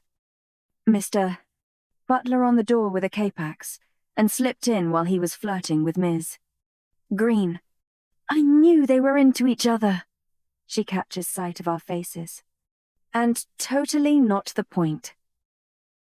They've asked me to bring you to them now. Leela, they're creating a distraction so I can slip you away from Cupid. A distraction, says Cupid. That doesn't sound good. Are they in the gym? I wildly scan the crowd. What do we? Before I can finish my sentence, a sudden burst of screaming erupts from the edge of the dance floor. The whooshing sound of hundreds of arrows flying through the air fills my ears. Students begin scrambling over one another, aware that something is going on even if they can't see the capaxes. When those in front of the pack discover the door to the school's sports fields is barricaded, the panic increases. Cal bolts toward us through the crowd. He shares a look with his brother. "Brother," Cupid barks. "Look after Lila. Charlie. Tell them you're coming and follow me. We need to get them out of the gym." When his eyes find my face, he looks as though he wants to say something. "I'll be okay," I say firmly. "Be careful." And whiffed. He nods and pushes his way through the dance floor toward the source of the commotion. I reach for Charlie's hand and squeeze it. She nods. Then she's turning and following Cupid toward the gym exit. Cal grabs my arm. "We need to get out of here."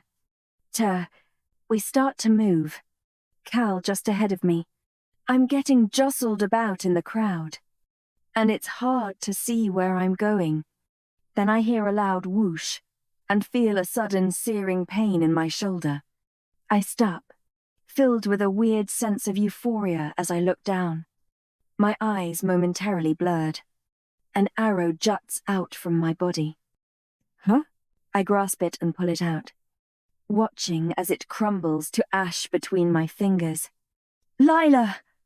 Cal catches me in his arms as I begin to fall to the floor. When I open my eyes, Cal's face is close to mine. All around us, people are wandering back to the dance floor as a Daft Punk track blares from the speakers. The pink lights still flash on and off in time to the music. I blink a couple of times trying to figure out what is going on. "Lila?" says Cal gently. "Leela, are you all right?" I cried. "Is one past?" Suddenly I notice Cal's arms, which are cradled behind my back, supporting me. Despite his slender frame, I can feel the strength radiating from his tensed muscles. When I look at him curiously, he hurriedly pulls me up toward him so that my feet are flat on the ground. "Are you okay?" he asks again, stepping back. "Yeah," I say, rubbing my head. "Yeah, I'm fine." "What happened? Did I faint? Where's Cupid? Where's Charlie?" "They went after the arrows," Cal says, slowly. "I know you can't remember, but you were just hit by a capax." "Leela." I stare at him, confused. "No, I wasn't. I can see the arrows, you know." Cal nods slowly. "Yes, you can see them," he says. "But you're still human. Remember what I told you before. When a human is hit by an arrow, they forget about it. I frown. "The capax? I feel fine." Around us, the harsh pink lighting mellows as "Can't Help Falling in Love" by Elvis Presley begins to play. It permeates my mind, soft as a dream, and a smile spreads across my face. "My mum used to love this song." I say, "It was my parents' first dance at their wedding."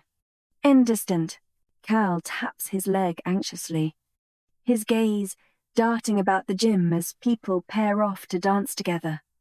There's something about him that's different than usual. He seems brighter somehow. He shifts a little as I step toward him. "Dance with me," I say. His eyes widen. Leela, we should probably get out of here. Hide somewhere and wait for Cupid and Charlie to get back." I shake my head. "We're here now. The arrows seem to be gone, and Cupid knows where to find us." With comment, I take another step toward him. He doesn't move back, but I can tell by the expression on his face that he is troubled. "Leela, this really isn't a good idea. You're not thinking straight." It's the K-Pax. I look up into his eyes. It's just a dance. With Eriza, I hold up the palm of my hand. After a moment of looking at it blankly, he moves his hand toward mine. Our fingers briefly entangle, but then he pulls away, flinching as though my skin burns. I give him a look, then put my other hand around the back of his neck. I can hear his breathing deepen as he slowly places a hand at my waist. I move my body closer to his and look up into his eyes. We begin to sway in time to the music. When we were back at the matchmaking service, you showed me a mug. I say, it had world's best boyfriend on it. You were in love once? He hesitates, then nods. What happened? He pulls back a little, seemingly lost for words. Lila, I really don't think. When hell, tell me. I'm sewed.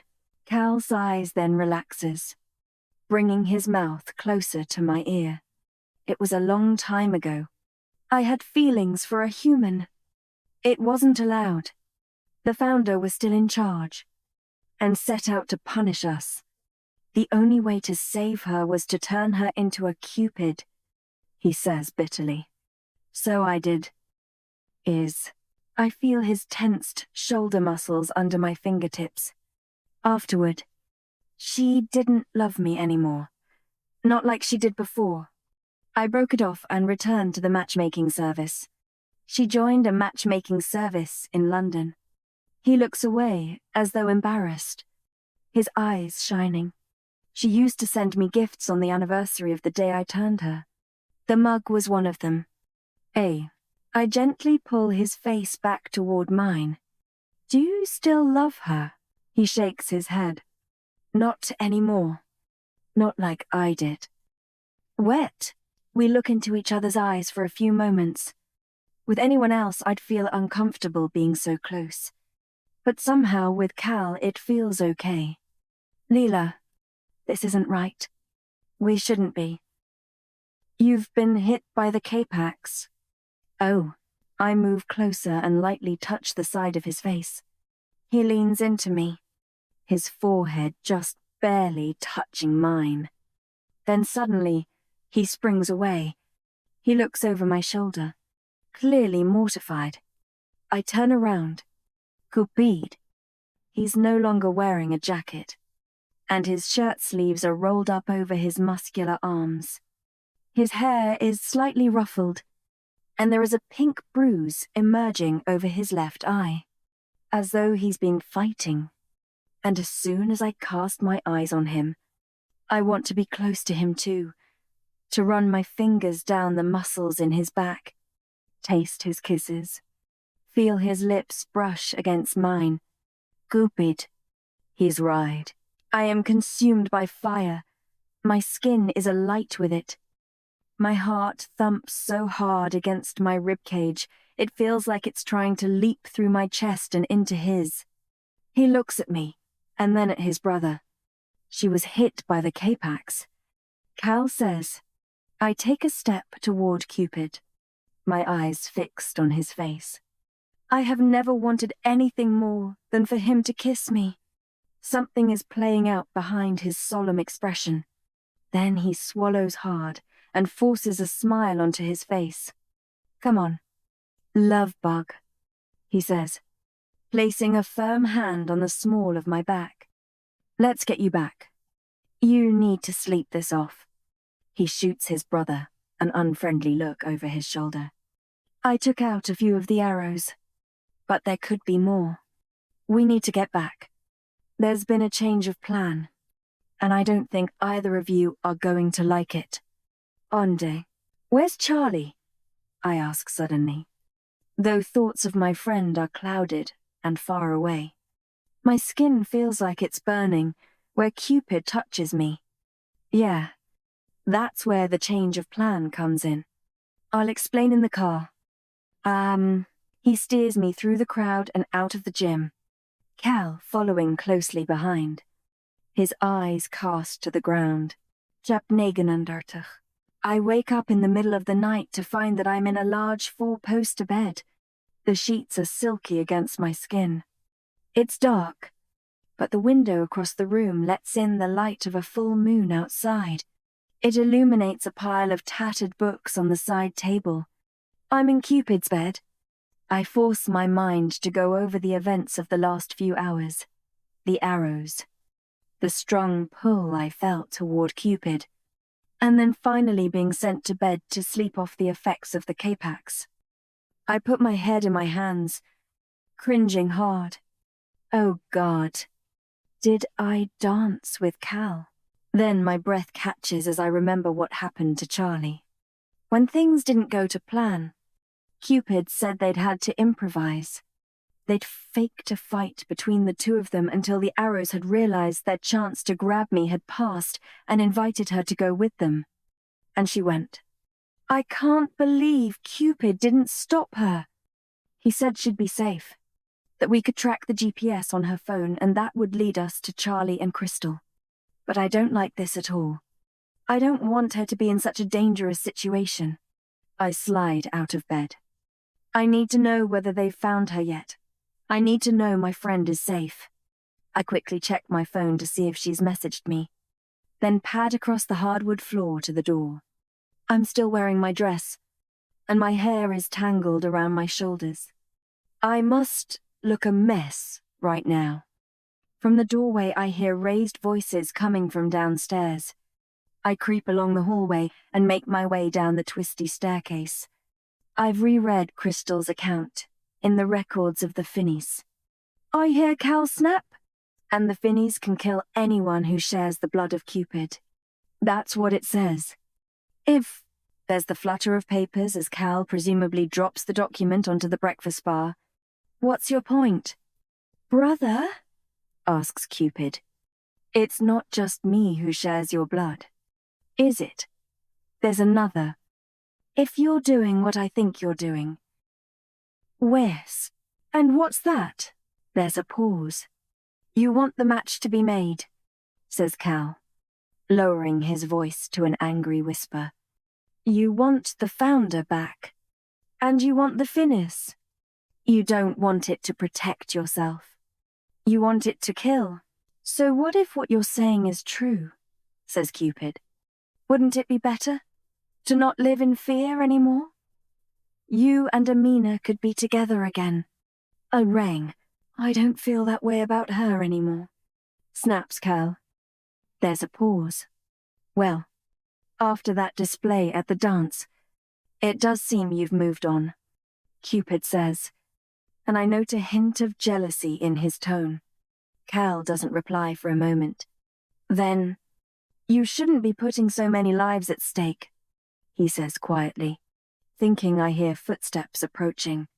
I hurry back down the hallway. And you especially shouldn't be putting Lila's life at stake, Cal's fading voice says as I slip back into the bedroom. My heart is thumping fast. I don't think I can trust Cupid anymore. What is going on? I want to get out of here. But I can't leave yet. Not when Charlie is in danger. When I hear footsteps start down the hall, I run to the bed and leap back in. There's a light rap on the bedroom door, and my body tenses.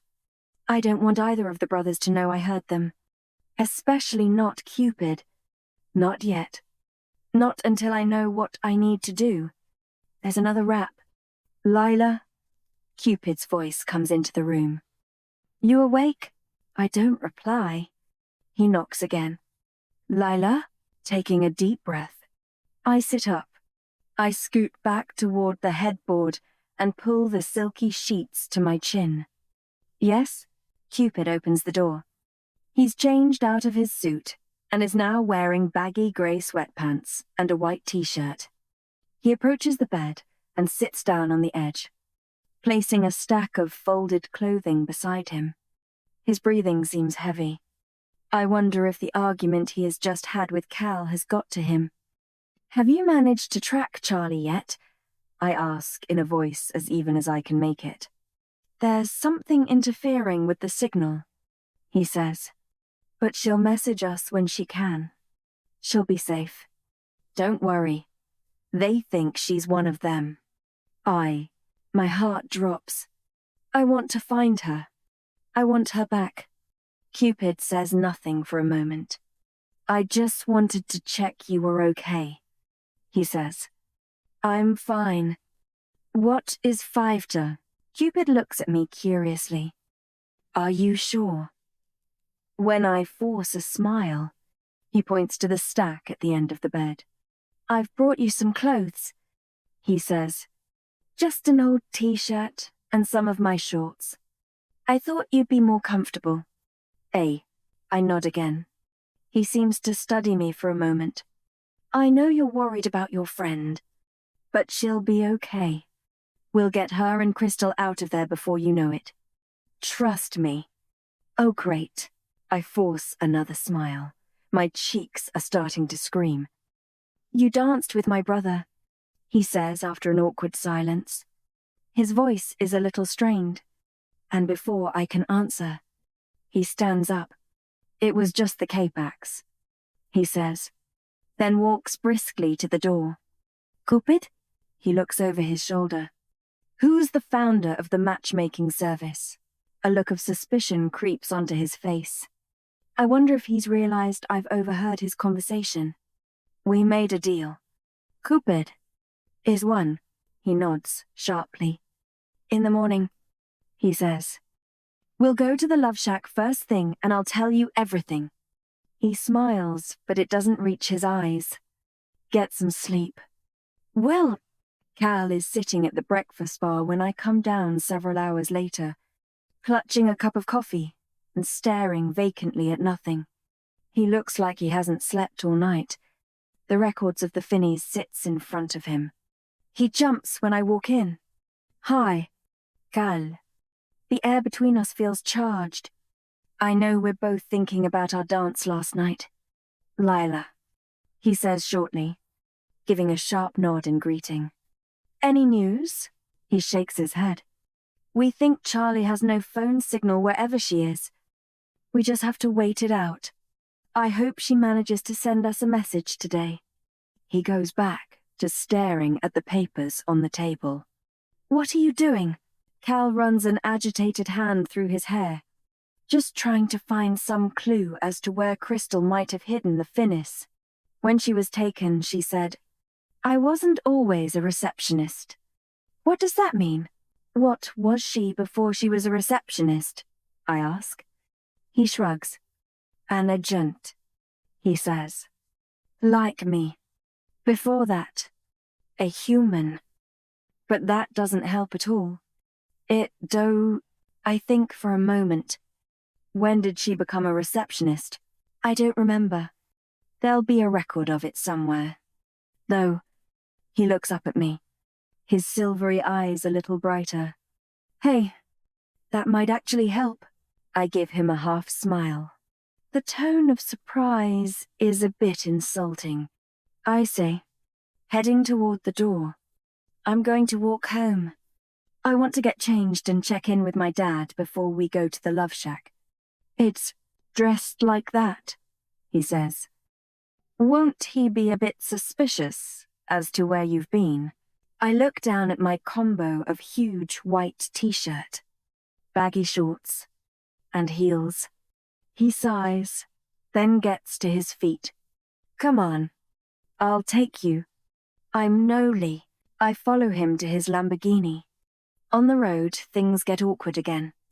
My mind flashes back to our fingers entwined, our foreheads touching. I feel heat rushing to my face and try to distract myself, looking out of the window. You're meeting Cupid today, aren't you? He asks suddenly. I nod. He's going to give you some answers? I nod again. Cal sighs heavily as he pulls up outside my house. He looks like he's holding the world atop his slender shoulders.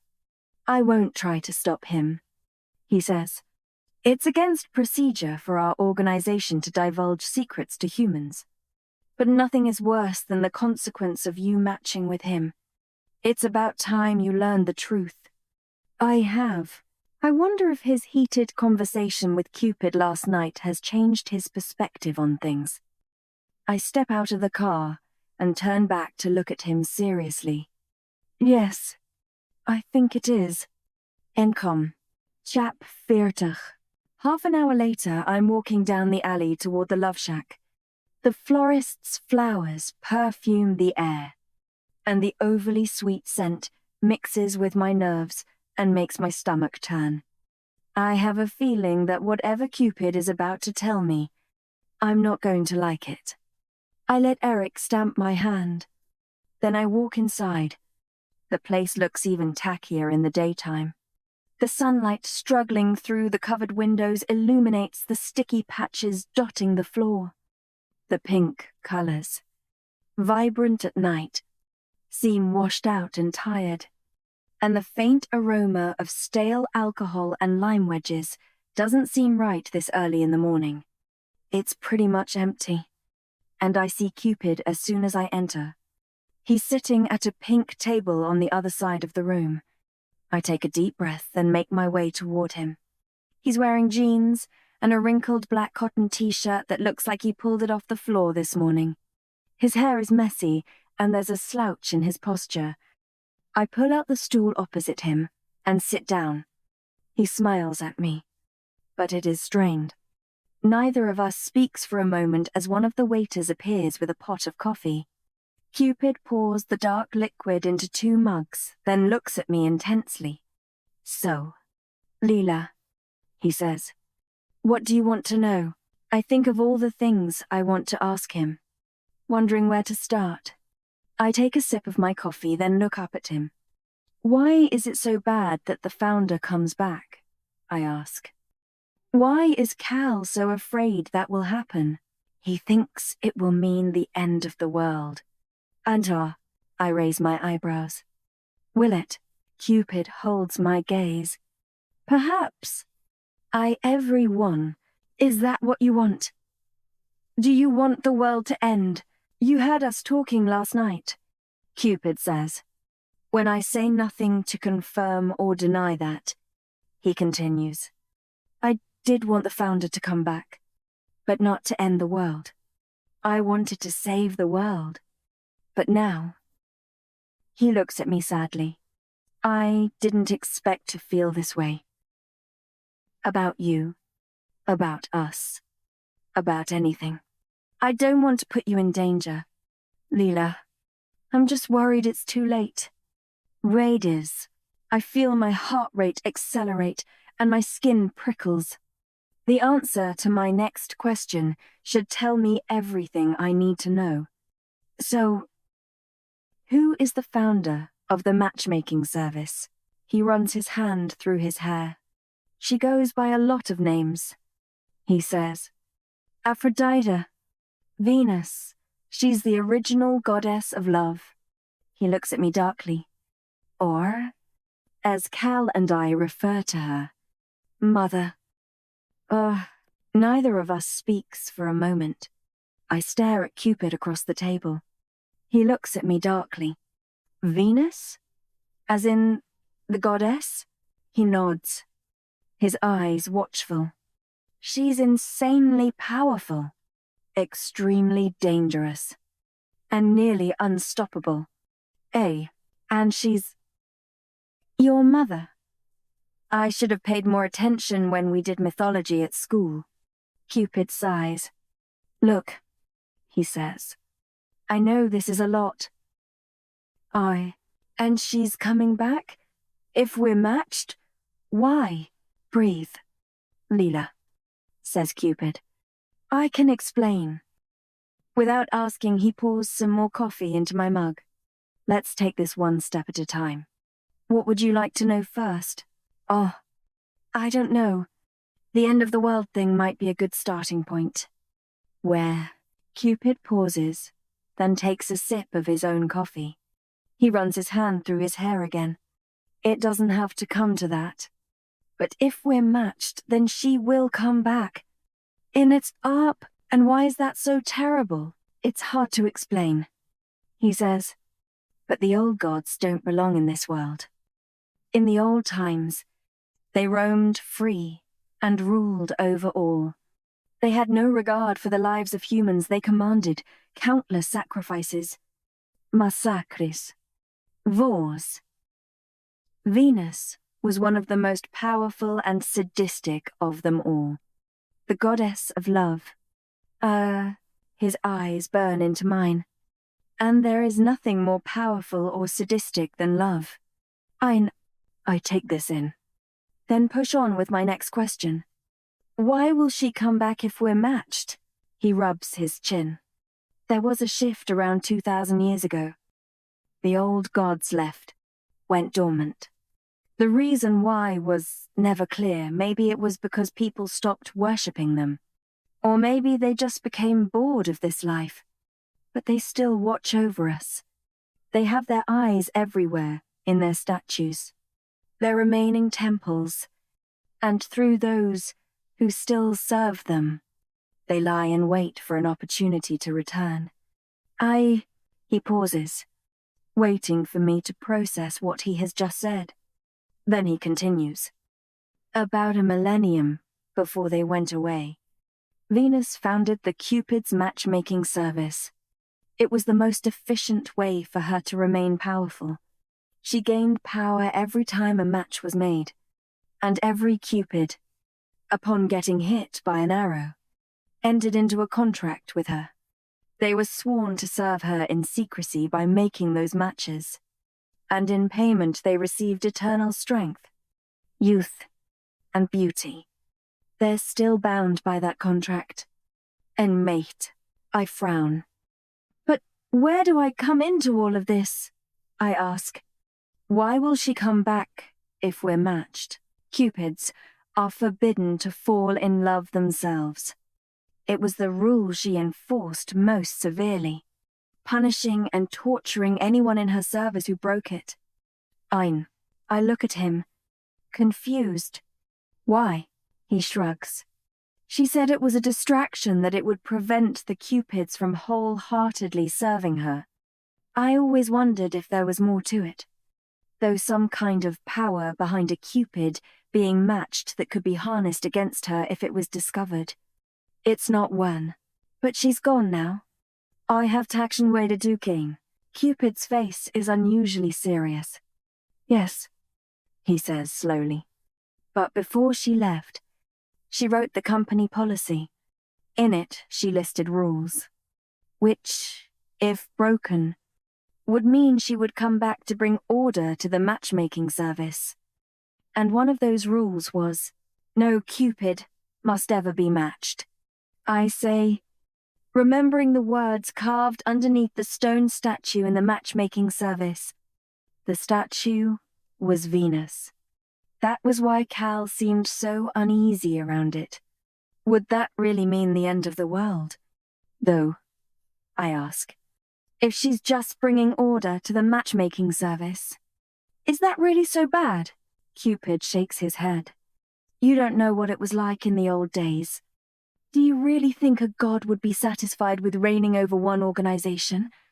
We're talking mass human sacrifices, wars over love, forced worship at temples erected in her name, more Cupids created, more ardor arrows punishing humans.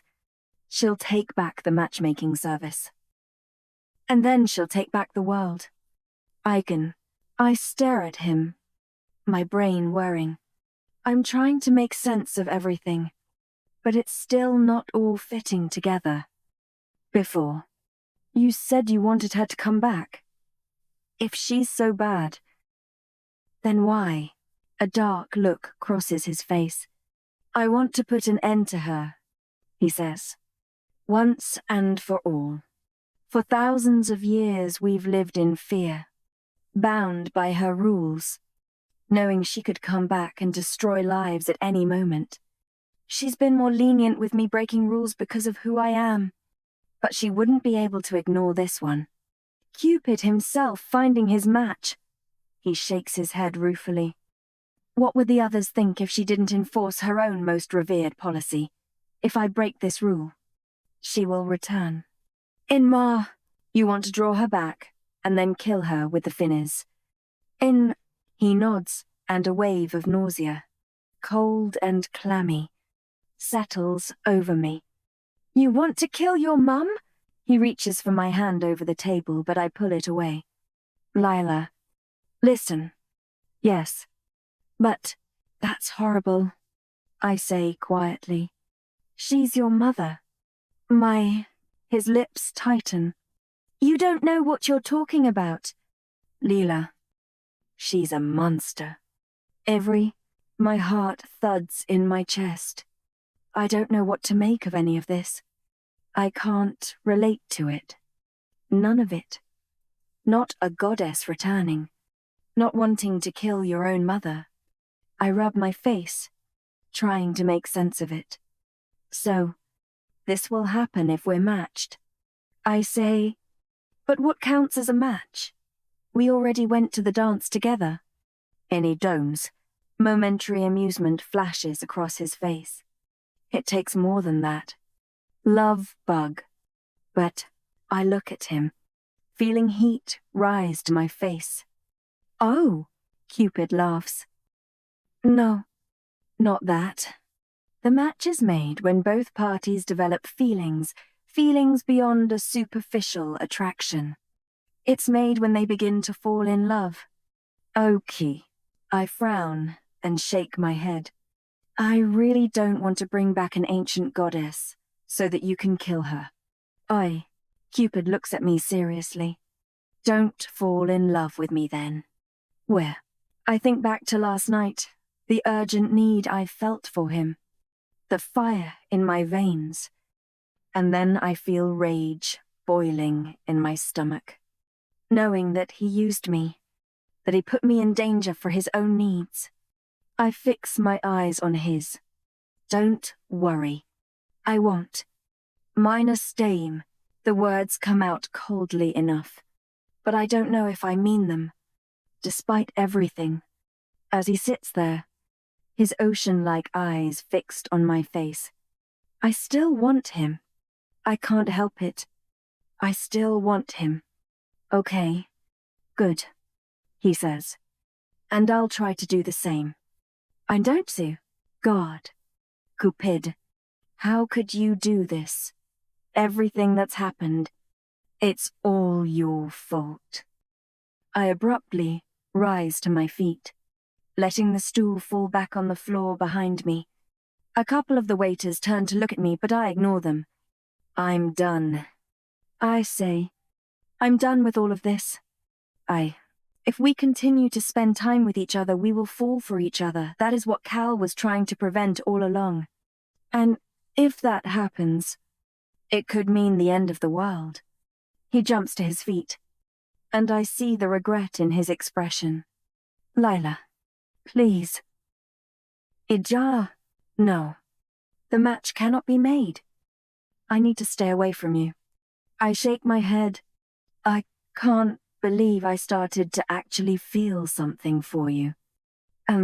Cupid makes as though to reach for me, but stops when he takes a good look at my face. I'm sorry, he says, trying to keep his voice even. I didn't know you. I didn't expect to feel this way. I never intended to put you in any danger. I thought it was the only way to free my people, to return home. Enidin, I glare at him. You used me to try and resurrect an ancient goddess. Something suddenly occurs to me. That's what you told Selena. Back at Elysium. That's the big secret. That you were going to use me to bring back Venus. That's why Selena tried to turn me into a Cupid. He takes a deep breath, then nods. I want to walk away from him, yet something in his eyes holds me in place. When I get the Venus, I'll leave. I swear it, he says, if that's what you want. But please, stay with me until then. As long as we don't develop any more feelings for each other. Venus can't come back, but the arrows are still out there. You're in danger. Leela. I shake my head again. A tornado of anger and sadness rising through my body. I need to go. In there. I spin around, barging right into Cal's hard chest. For a moment, he looks like he's going to tell me off for not looking where I'm going. But then he sees my face and shuts his mouth. His silver eyes flicker to Cupid, looking lost behind me, and a grim satisfaction crosses his face. Then he turns his gaze back to me. Charlie got in touch. He says, I know where she is. I know where they're keeping Crystal. It was chap 41. Where are they? I ask. Romeo's, says Cal. Just around the corner. Come on. We need to go. Now. I haven't. He turns on his heel and heads back out of the love shack. I race after him, feeling Cupid fall into step beside me. I try to push my feelings of anger away. I need to focus on Charlie. Will they be okay? I ask Cupid, trying to keep my voice even. Charlie will be fine. Crystal. I don't know. After this amount of time, well, it's hard to say what state she'll be in. Mame. We catch up with Cal in the alleyway and burst into Forever Falls Square. The rundown diner stands there as usual, in the corner. It looks unusually dark inside. Weapons? Asks Cupid. 3 black arrows and a K-Pax in my backpack, Cal says. Cupid nods, and we head toward the building. When we reach the diner, there's a sign on the door reading, closed for maintenance. I recall James saying earlier that it would be closed all week. It would be the perfect place for the arrows to set up base without being detected. The phone signal has always been bad there, which is why it took Charlie so long to get in touch. I wish I'd thought of it sooner. You don't have to come inside with us, Cupid says. What we see in there? It might not be pretty. I storm. Cal looks at his brother sharply. Well, we can't just leave her alone out here. What if one of them comes out to find her? She's safer with us. Anna. Cupid looks at me awkwardly. Sorry. Scrap that. Looks like you're coming along after all. And Owen. Of course I'm coming. My best friend is in there. Cupid takes a quick look around to make sure no one is about, then puts his hand on the door handle. Leela, he says, his eyes burning into mine. About before. I really am sorry. I have liver. This isn't the time for that. I say, quickly, heart pounding. Let's just get Charlie and Crystal back. And he nods, then throws his shoulder into the door. There's a cracking sound and it flies open. The 3 of us walk into the empty diner. The last time I saw the inside of this place was when I was in the sim. I think back to the training and the black-eyed demons within. My hands shake slightly, and I stuff them into the pockets of my jacket. I managed to fight the fake arrows. But can I fight real ones? Cupid passes the booths and makes his way to the door behind the counter. Cal and I follow. We enter a narrow hallway that smells of damp. There are wooden stairs leading upward, and a murmur of voices comes from above, putting a finger to his lips. Cupid slowly leads us up the rickety staircase. My heart pounds as the steps creak below my feet. We emerge into another dank hallway lit by a flickering bulb. There is one door at the end. The voices are louder now. Cupid moves forward. Despite his size, I notice the lightness in his steps. When Cupid stops by the door, Cal silently unzips his backpack and slips out a black arrow. Realizing my eyes are on him, he raises his pale eyebrows in question. I nod. I'm okay. He smiles thinly, and we move toward Cupid. We wait outside the door, trying to listen to what is being said. She's made it pretty clear where it is. says an accented male voice. I've let the other arrows know. They'll go collect the finis. Our job is done. Let's just dispose of her. And I notice Cal's grip tighten on the black arrow. No, I hear Charlie say, and my heart leaps in my chest. There's an awkward pause. I just mean, well, what if you're wrong? There's a murmuring. She's right, comes another voice, this one sneering and female. Our people can't get the finis now, there'll be too much security. They'll head there at midnight when there's a shift change. If it really is where she says it is, then we'll kill her. If not, we can ask her some more questions.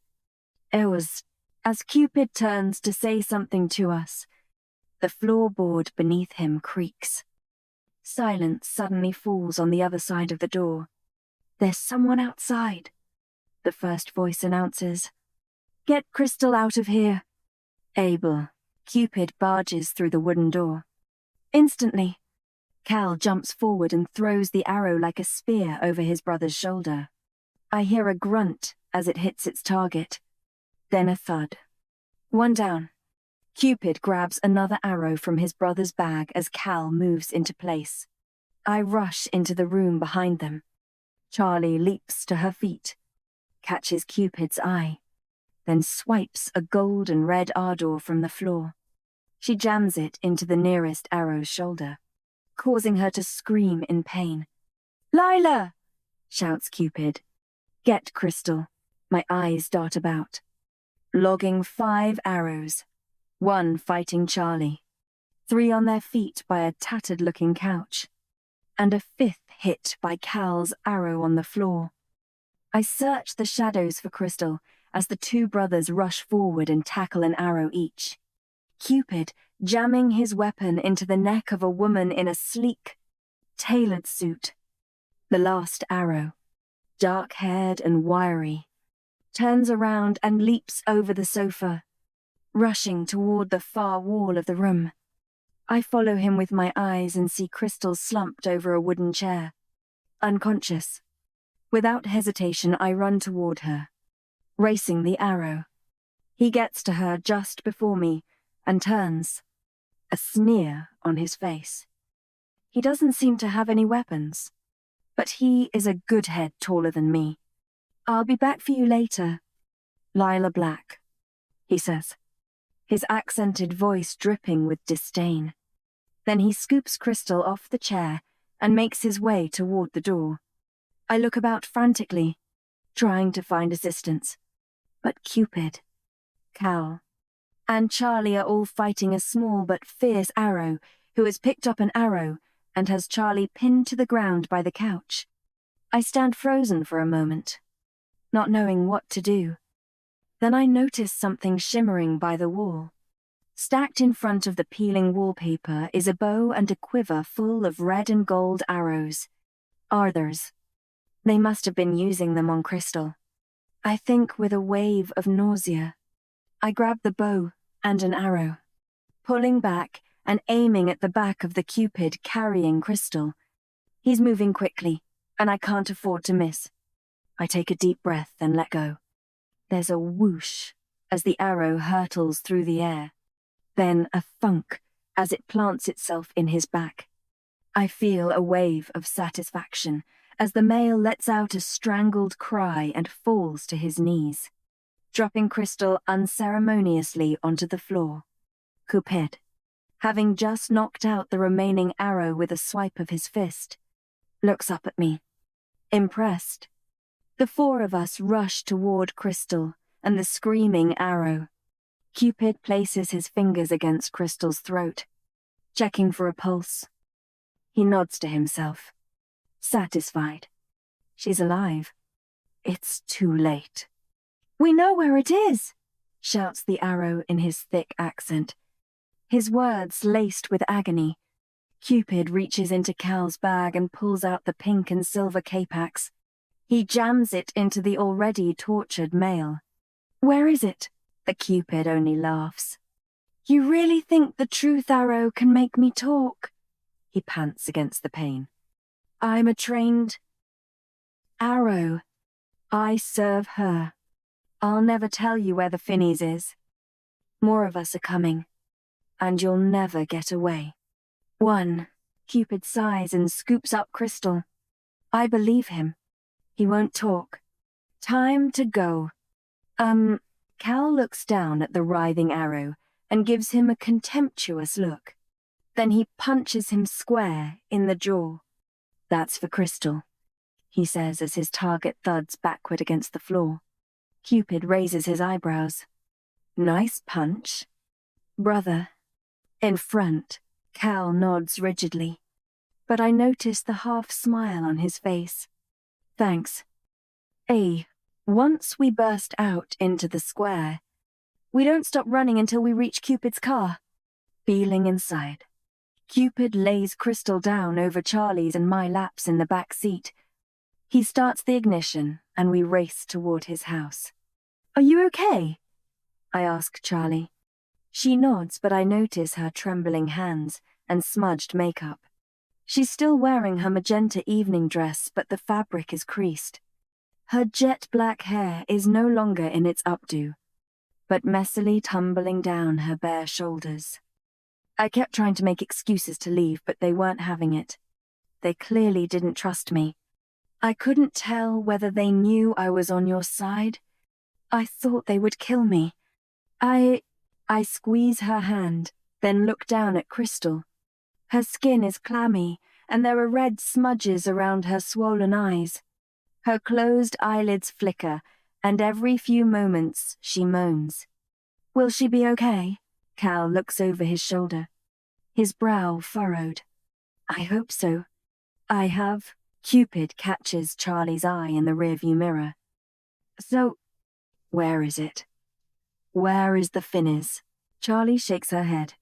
I don't know, she says, looking momentarily queasy. Crystal just kept saying the same thing over and over again.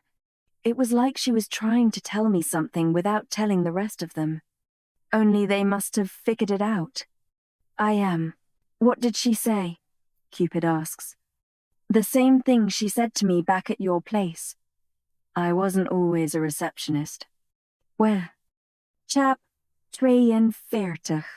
Once we're back in Cupid's living room, we lay Crystal on the couch opposite the fire. Cupid goes to make us coffee, and Charlie, after her traumatic evening, goes upstairs for a nap. Cal crouches beside Crystal as I perch on the edge of the armchair. He brushes a damp strand of hair out of her face with surprising tenderness. Crystal, wake up, he says. You need to wake up. A did. Her breathing seems to steady, but she remains in her weird ardorinduset coma. As Cal continues to entreat her, Cupid enters the living room. He passes me a mug. Get out of the way. Brother, he says, putting his own coffee mug down on the table and shoving Cal aside. He shakes Crystal by the shoulders. Oi, Crystal, time to get up. She doesn't stir. He taps her on the face. Cal slaps his hand away. Hasn't she been through enough? He hisses. We need to find out where the Finnies is before the arrows get it. Cupid replies, Well, your technique is clearly not working. It's... Cupid huffs and gets up, looking unusually irritable as he sits on the edge of the other sofa. Cal begins pacing around the room. Will you sit down? Brother, Cupid snaps after a few minutes of silence. Cal glares at him, then suddenly walks out of the room without saying anything. What do we do? I ask.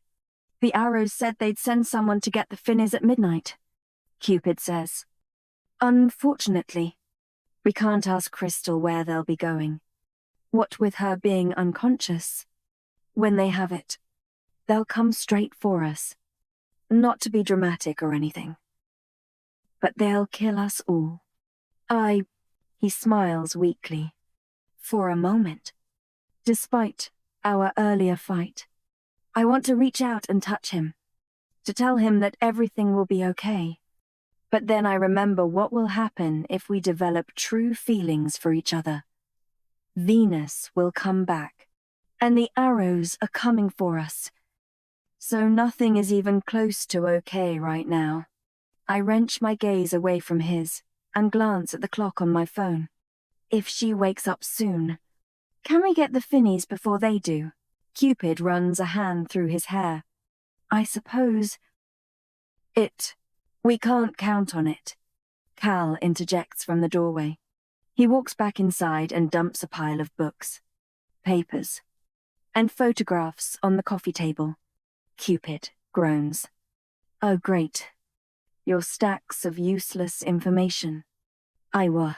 Cal's jaw clenches. Have you got a better idea? Hey, neither of us speak. Well, he says. What are you waiting for? We have less than 12 hours to find the Finnies, or we're all dead. Let's get to work. We spend the entire day in Cupid's living room. By 10 o'clock, the living room is a mess of papers and documents. I sit on the floor by the coffee table, skimming through the printed pages of the records of the Finnies. 2 hours until midnight. Cal crouches on the floor beside me, flicking through sepia photographs while Cupid slumps in his armchair, his eyes bleary as he looks through an especially thick file marked Employee Details. Crystal is still unconscious on the couch behind us. Dirty coffee cups cover every available surface. After a while, Cal sighs and drops the picture he was examining.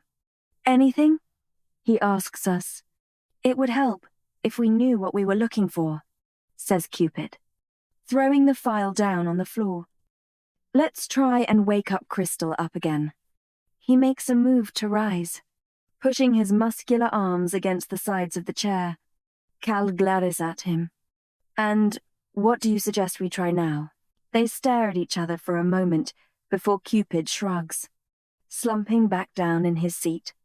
Fine, he says. You've got me. I have no idea. I was a note. We fall back into silence for a few moments before Cupid speaks again. Anyone want another coffee? I pass my mug to him, and he strides out into the hallway. Cal frowns. There must be something, he says. Going back to the photographs on the coffee table, I peer over them. Some are faded and sepia-toned. Others are bright and new. They all seem to be depicting the same posed shot of a group of Cupids. She said she wasn't always a receptionist. That has to mean something, he mutters, as he reaches behind me for the file Cupid dropped on the floor. I pick up a sepia image from the top of the pile to examine it more closely. It shows the reception area of the matchmaking service. The image is faded, but I can make out a male in his early teens, standing in Crystal's place, behind the desk. I scan the rest of the picture, trying to find her, but she's not there. There's something else about the room that looks different. Like something is missing, but I can't put my finger on what it is. I glance down to the corner of the image, where March 1887 is written in black marker. Why does that year mean something to me? I frown and pull the records of the Finnies toward me, turning to the earmarked pages that give Crystal's account of her meeting with the Minotaur. Whitechapel, London, 1888 is written at the top of the page, the year after the photograph was taken. Cupid saunters back into the room carrying 2 steaming mugs. He places one down before me and throws himself back into the armchair. Cal, I say, the file. You're looking at it has employee details in it. He looks up at me sharply, seeming irritated by the interruption. Yes? So, presumably, it will have the dates when Cupid started working for the matchmaking service. Yes. But what good is that? Does it have the date when Crystal stopped being an agent and started being the receptionist? He studies me a moment, then looks back down at the file and flicks through it. He stops on a page and scans it for a few moments. January 1889, he says. But I don't see why that is important. With man, Babai Bashajo, just after her visit to Whitechapel to retrieve the finis. I ignore him and grab the sepia photograph, studying it again. Then I turn back to the pile on the coffee table, sifting through the photographs until I find the group shot from 1889. Sure enough, Crystal is there, smiling in the center. I look up and grin, realizing now what else was missing from the first image. It's important, I say, because I know where the finis is. Indo's, the street in front of the matchmaking service, is quiet beneath the lit streetlights. The clock on the dashboard of Cupid's car reads 11:40. We have 20 minutes before the arrows get here. You really think it's in the Cupid's matchmaking service? Charlie says, from her spot beside me in the back seat. I nod. And you want me to break in? No. Yes. Well, kind of risky. Cal looks at us in the rearview mirror. It's not a break-in. You are welcome there. I railed, unlike any of us, Cupid adds. Thanks to your brilliant plan of resurrecting a goddess. I say. Cupid makes a dismissive sound as Charlie says, What? If you're quite finished. Cal says. He turns to look at Charlie. In normal circumstances, one of the Cupids would have brought you in already. Usually the one who turned you. Because that was someone from the arrows rather than a Cupid from our L.A. branch. I expect that Crystal would have been assigned as your mentor. And you want me to take the finis? No, says Cal. To take it yourself would be a one-way ticket to banishment. We can't ask that of you. You just need to get the receptionist to leave the desk before midnight, which is when they usually swap shifts. Once the area is clear, we'll do the rest. And she nods. I'm grateful that after everything that's happened to her, she's still willing to help. Be careful. We only have one shot at this. Cal warns. So no pressure or anything, says Cupid, as Charlie opens the door of the car and steps out onto the street. I marvel at the simplicity of Crystal's clue. She was giving us the answer this whole time. When she'd got back from London with the finis, she must have maneuvered herself to work in a position where she could watch over it at all times. It was the arrow hung over the desk. She'd hidden it in plain sight. Wish me luck, Charlie says. I watch as she walks down the street toward the Cupid's matchmaking service, then glance at the quiver full of arrows by my side. My heart beats fast as I think about the potential fight ahead. Good luck, Charlie, I say, quietly. We sit in tense silence for a few minutes before Cal exhales loudly. He grabs his bow from the satchel beside me and opens the car door. I'm going to try and get a bit closer, see if I can see what's going on. He looks at me and then at Cupid. Behave yourselves, he adds sharply before stepping out of the car. We fall into silence again as Cal moves stealthily down the sidewalk. Cupid turns to look at me, and, despite myself, I find my gaze wandering toward his lips. Despite everything, I still find myself wondering what they would taste like. You're still angry with me, he says. I have to be, I say. What's the alternative? He gives me a sad smile. You forgive me. Give us a chance. And we live happily ever after? I force a laugh. This isn't a fairy tale. Love isn't a fairy tale. If I give us a chance, Venus comes after us and I'm guessing we don't live at all. It's parting. What is a fairy tale without a monster to defeat? I shake my head, then drag my gaze away. You used me. When you get the finis, you need to leave. And he sighs heavily. You have my word. As soon as we have the final arrow, I'll get out of town. The arrows will come after me.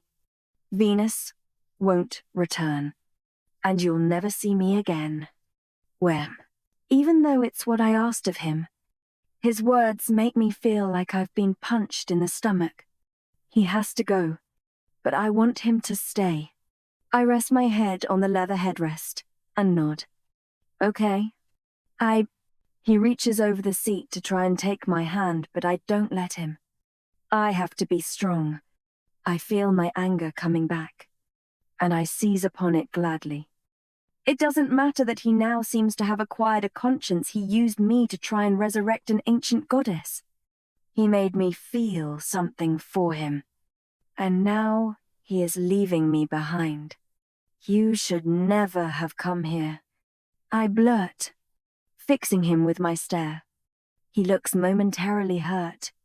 Then a flash of annoyance crosses his face. Well, I'll be leaving you in good company at least. He retorts coldly. I would have thought you would appreciate some alone time with my brother. It was Foth.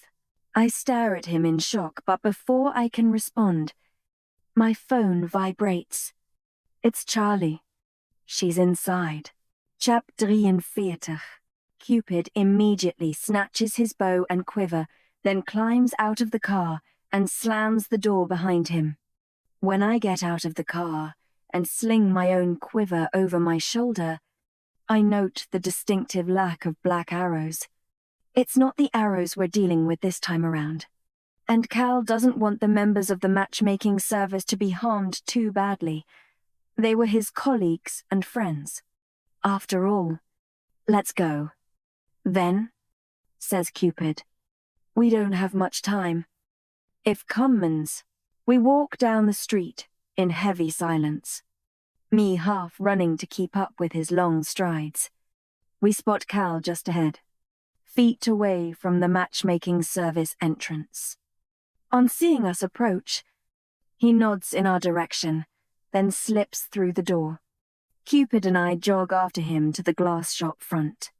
It's empty inside. Immediately, my eyes home in on what we came here for, the long golden arrow that hangs above the reception desk. The finis. Cal is already inside, passing the neon-colored armchairs and sprinting toward the high stone reception desk. Cupid opens the door, and we both hurry inside as Cal pulls himself up and reaches for the arrow. How long have we got? I ask. Not long, says Cupid, not looking at me. Then Cal has it in his hand. He pulls, and it detaches easily. He looks at us, a triumphant expression on his face. And then the alarm starts. Damn it! Cal mutters, his face panic-stricken as he leaps down in front of us, slipping the finis into the quiver over his shoulder. Run! Cupid pushes me ahead of him. I'm just behind Cal going through the exit when there's an inhuman shriek of pain behind us. I spin around as Cupid falls to his knees in the center of the reception, 4 ardor arrows embedded in his back. Curtis stands in the doorway from the office, a large bow raised. Agitated, he's shouting into his headset for more agents to come. He swipes another arrow from his quiver as voices raise behind him. Cupid looks up at us. Go? He splutters, his face red, his eyes unfocused. Get out of here. Ais, the exit is just behind me. I share a look with Cal, who shakes his head quickly, trying to tell me not to do what I'm about to do, but I can't leave him. I race back inside, dodging an ardor, that Curtis sends my way as more agents spill into the reception area. Cal bites out a curse and sends a stream of arrows over our heads. I throw Cupid's arm over my shoulder. But Cupid's too heavy, I can't lift him, and he doesn't respond to my desperate pulling. Cal's arrows are buying us time, but now the agents are advancing toward us. My eyes find Charlie, who is watching the scene unfold in horror from the back of the room. Our eyes meet, but she does nothing, her expression uncertain. "Help me!" I scream at her. Nothing. Another arrow slams into Cupid's shoulder. His eyes water, and he's stopped making any sound. I grab his face, forcing his gaze onto me. "Cupid! Come on! Get up!" The nearest agent reaches for Cupid's shoulder. He is tall, with striking blue eyes. He looks strong and merciless. This is it. We're done for. Then he cries out in pain as an arrow is thrust into his neck. Charlie stands over him, her brown eyes shining fiercely.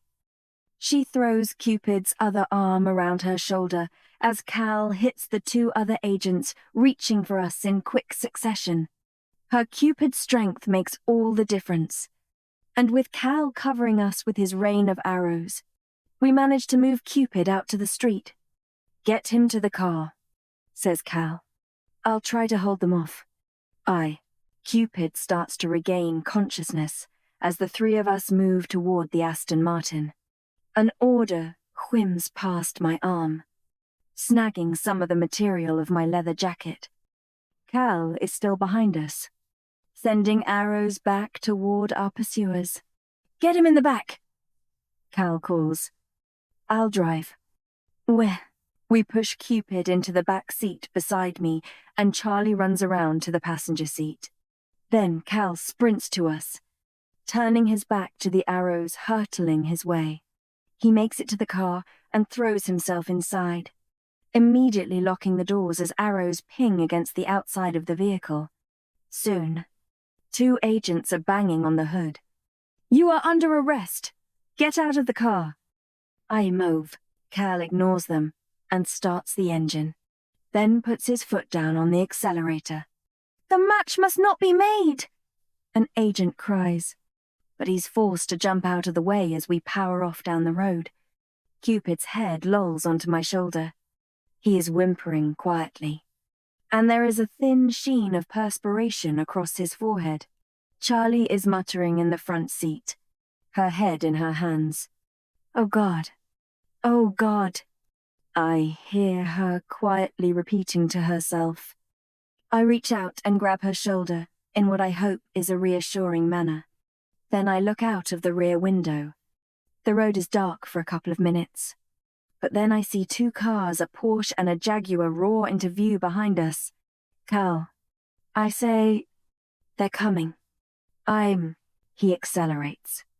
The car skids around a sharp corner, throwing Cupid on top of me. "Where are we going?" I ask, pushing a groaning Cupid back into an upright position. "Don't know," yells Cal.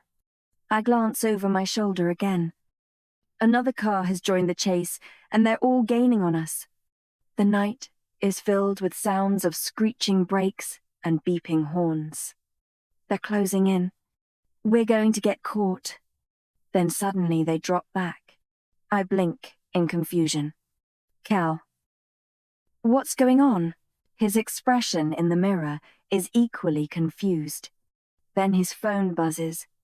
Keeping his eyes on the road, he pulls it out of his pocket and throws it onto my lap. "Read it."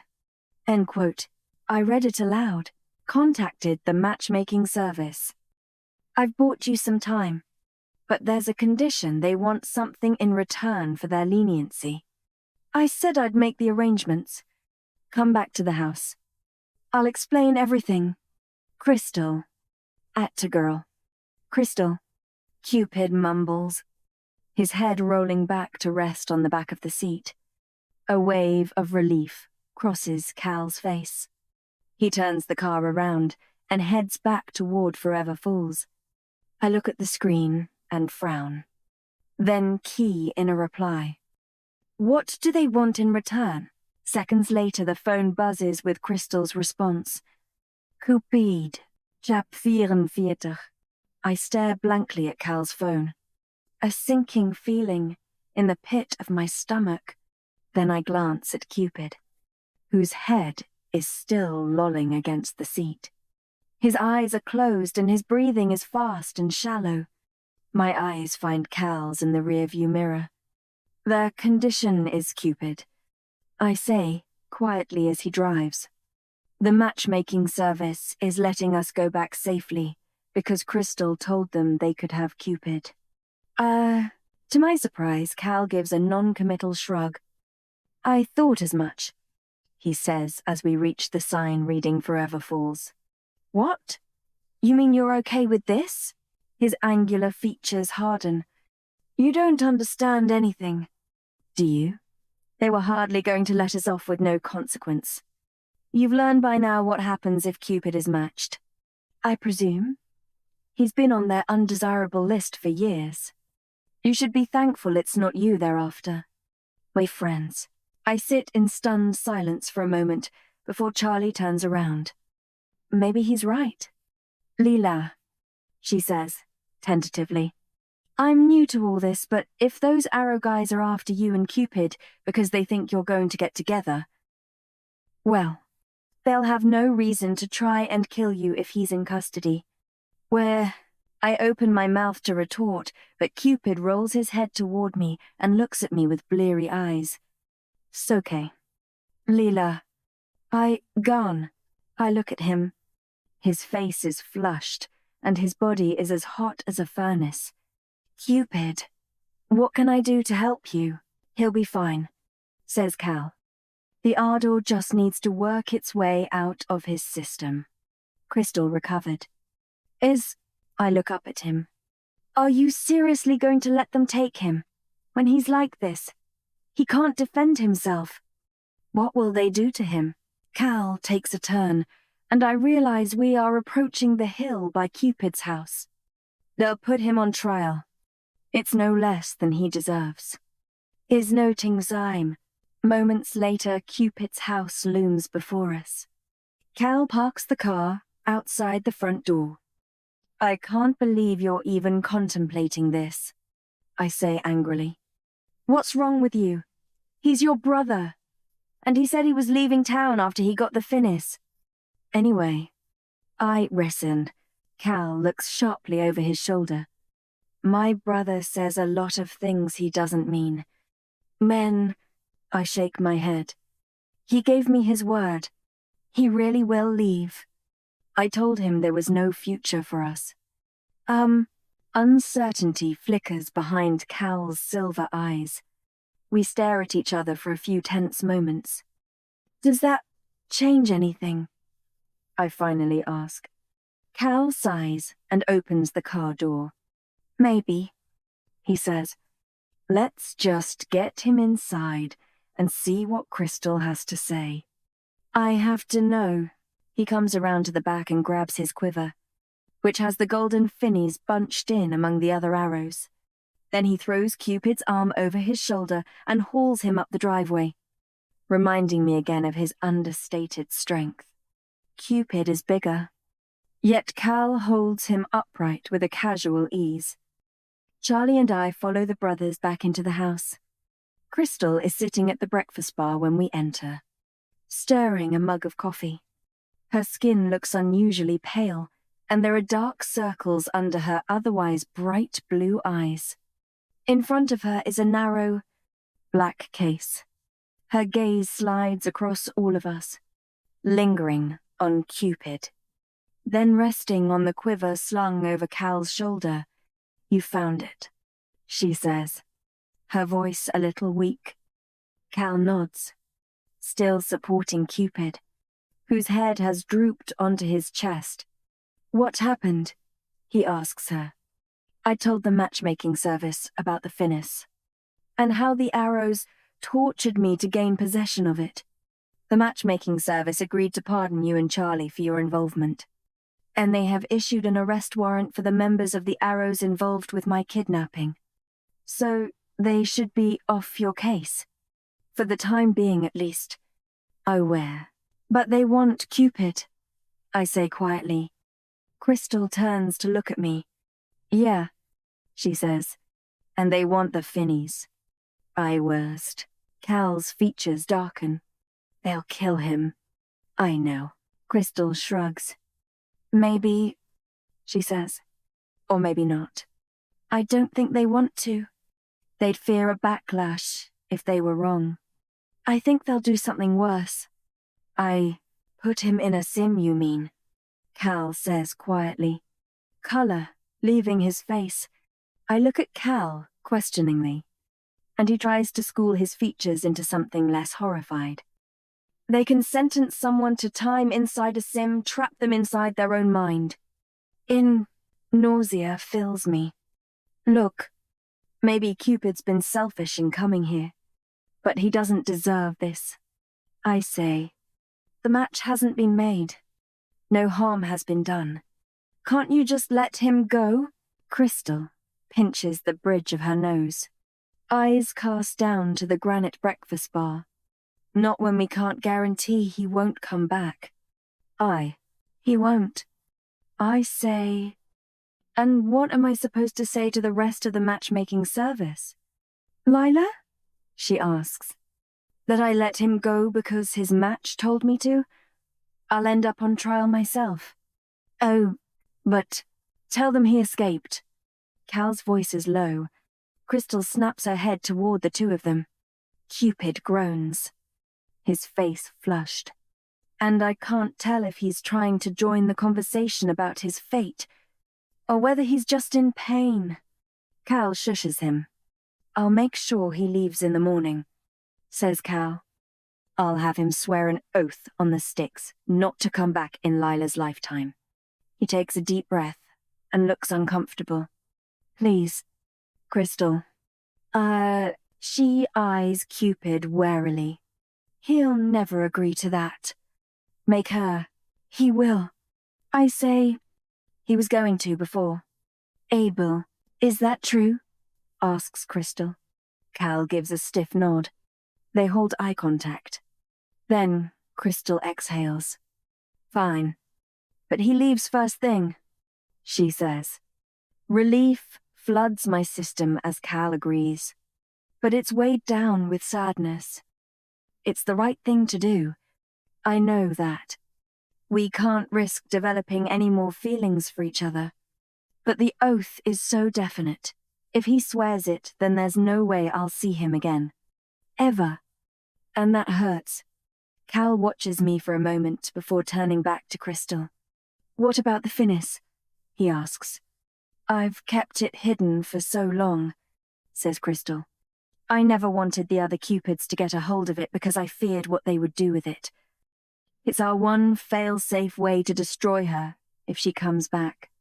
I'm owed. Venus, I say.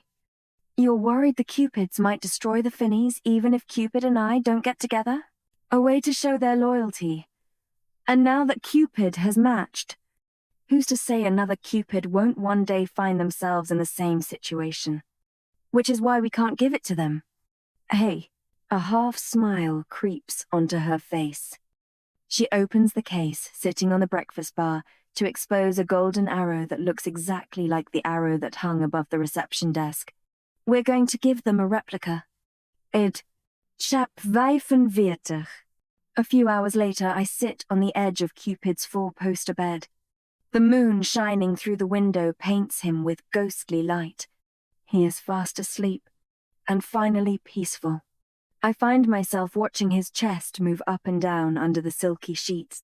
Not long ago, Crystal headed over to the matchmaking service with the replica of the Finniss. She'd had it made years ago, just in case she ever had to switch the two. Her parting words were, "The match must never be made." I've fine Nona. I plan to join Charlie in the spare room shortly, but I want to say goodbye first. As I'm watching, Cupid opens his eyes slowly, then smiles.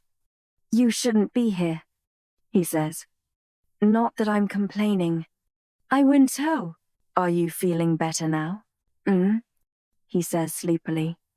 Much better now. 8. I smile, then stand and start to walk toward the door.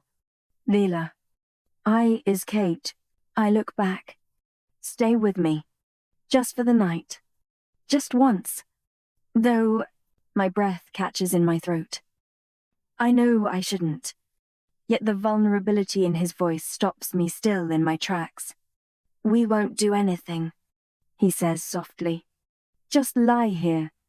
Lie here with me. I do. The match can never be made.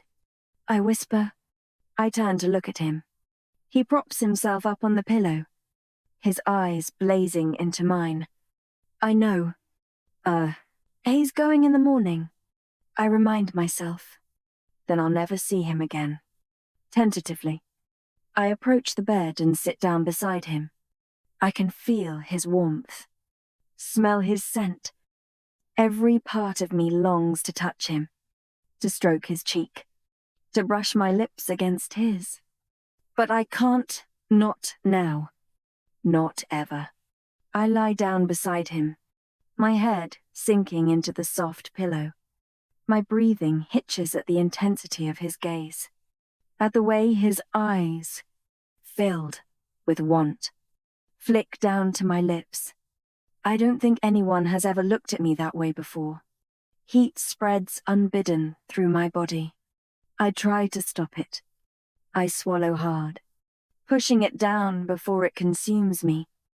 You shouldn't look at me that way. I say, I know. A smile spreads across his face, but his eyes remain fixed on mine. Then he sighs and turns onto his back, rubbing his face with both his hands. I know. Israpalu. I roll onto my back, too, staring up at the dark oak posts of his bed and the shadows they cast on the ceiling above. His arm brushes against mine as he lays it between us. I should go. I say, even though I know I won't. Don't. I'll be good. I promise. I breathe in deeply, tasting the faded scent of his cologne on my tongue. The window opposite us is slightly open, and a cool, moonlit breeze ripples the thin white curtains. I watch them for a moment as they reveal glimpses of the infinite stars outside. When you leave town. Where will you go? I ask. He gives me a half smile. It doesn't reach his eyes. I'll probably just hit the road again, see where it takes me. I've traveled a lot since I was banished. I could never find a place to settle. He grins. Plus, I knew Cal and the matchmaking service always had eyes on me, so I like to make things difficult. Yeah, I noticed that. I say, where have you been? Where haven't I been? I've visited every continent, more than once. Even Antarctica. And coast. What's it like? Chilly. I do. I laugh and turn to face him. I never would have guessed. And He rolls onto his side too. It's beautiful, he says. The tension starts to build again between us, and I avert my gaze down to his chest. I always wanted to travel. I say, bringing the conversation back on track. I told myself I'd go somewhere last summer, and then I told myself I'd go somewhere this summer. Only I never actually did. I shrug. Maybe after graduation. Just for a few months. But I don't know. He frowns. Why don't you know? I don't know if I can leave my dad. Plus, every time I think about planning it, it makes me think of Mum. Just en mer. He looks at me, suddenly serious. Why? I meet his eyes. Something heavy inside me. I don't like talking about Mum.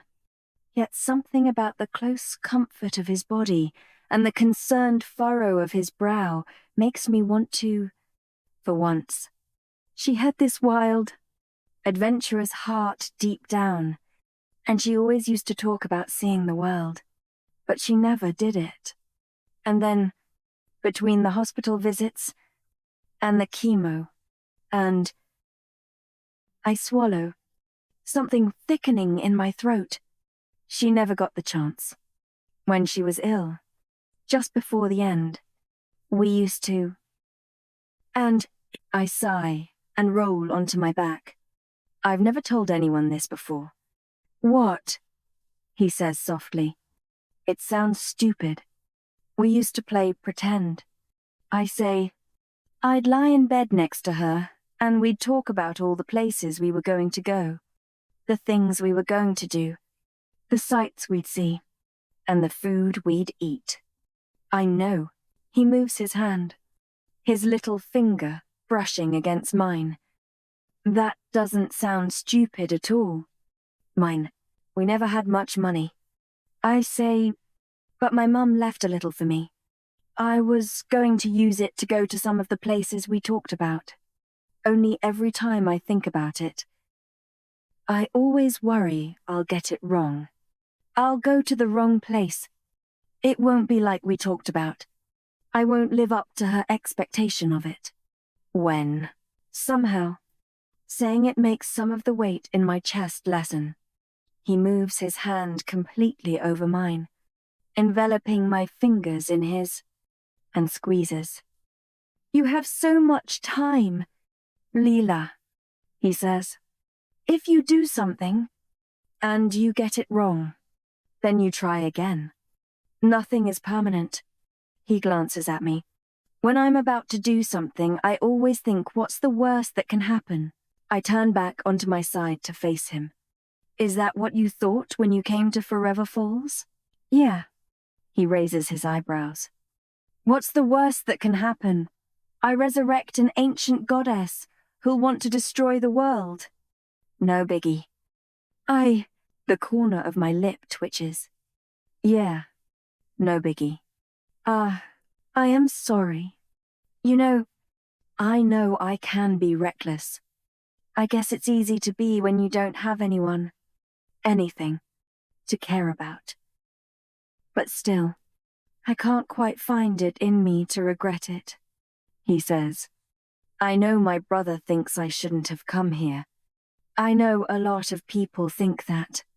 But regardless, I'm glad I met you. Him. Yeah. Me too. And it. I think you have a wild and reckless heart. Leela, he says. Finally. Like your mum. I miss her. I say. Something tightening in my throat. I know.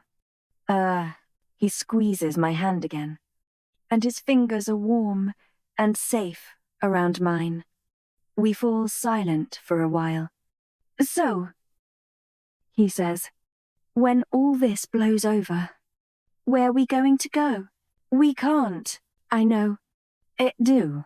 I meet his gaze. His face close to mine. He gives me a reassuring smile. I take a deep breath. Okay. Well, I always wanted to go to Europe. Italy, maybe. Where? Good choice. I'll meet you in Rome. By the Colosseum. There's a great pizza place nearby. Oh, we make our pretend plans well into the night. We'll see the pyramids in Egypt and ride tuk-tuks in Bangkok. We'll wander around the Louvre in Paris and see the Northern Lights in the Arctic Circle. We'll eat and party, and Cupid will show me the places he grew up in. Finally, as my eyelids become heavy, silence descends. For a moment we look at each other, and he is so close I can count each eyelash. Slowly and unsurely, he reaches for my hand, enveloping it in his. My skin tingles where his touch is mine. I wish things were different. Leela. His voice is heavy in the darkness. I swallow hard. Me too. And well, when I wake up, the room is still dark. I hear the patter of rain against the window. I turn to look beside me. The sheets are rumpled, and Cupid is no longer there. I climb out of bed and pad barefoot out of the room. A shadow flickers across the hallway, leading to the terrace. I creep to the glass door. Cupid is pacing back and forth in the darkness. His grey t-shirt is wet with rain and clinging to his muscular frame. He has his head in his hands. I step onto the terrace, feeling the chill against my bare arms. Cupid? I touch his shoulder. He flinches and jumps backward. Stay away from me. I feel a flash of hurt. Cupid? What's wrong? His face is panicked and wet. I should never have come here. Oh God. Oh God. He puts his head back into his hands. I pull his arms back from his face to look at him. Cupid, what is it? I ask, just as the ground beneath my feet trembles. An earthquake? Stay away from me, he shouts again. The trembling increases, and I stumble against him. He looks at me, and his eyes are wild. Angry. He grabs my arms, his fingers digging into my skin. His face is inches from mine. You seemed so sure. You said you wouldn't. He murmurs. Rain runs down his face, flattening his hair and dripping into his mouth. He lets go of me and takes a step backward. I thought I could stop myself, he says. I thought I could stop myself from falling for you. He was wet. The shaking increases, and I hear a clattering below as garden furniture falls over beside the pool. It's too late. It's too late. It is. Cupid. What do you mean? What do you mean it's too late? But I think I already know. Dread begins to grow inside of me. The floor beneath us shakes some more as a rumbling sound fills the air. I couldn't stop myself, he says. I couldn't stop the feelings. Then he looks up at me. The panicked expression replaced by something else, a hunger. It's too late, he whispers. The match is made. I have to burn. Suddenly he pulls me into him. He cups my face in his hand and leans forward. My heart pounds as I feel his breath on my face. Then he brushes my lips with his lightly at first, but then with growing ferocity. My body sinks into his. Around us, the ground is still churning, but I can't hear it over the pounding of my heart. I know I shouldn't be kissing him, but I can't stop. I don't care. I don't care. As he runs his fingers through my rain-drenched hair, I vaguely register that the earthquake has stopped, but I feel the tremble in his chest as he parts my lips with his tongue. My stomach is somersaulting. Then the door to the terrace bursts open, and we spring apart. Cal stands in the doorway, a look of fury on his face. In one hand, he holds his cell phone. Crystal's just called from the matchmaking service. I hope you're pleased with yourselves. He looks at me coldly, then slides his gaze over to Cupid. His voice is dripping with disdain. The match was made. Mum's home. Is Part 4. Chief Executive Officer. Chap 46.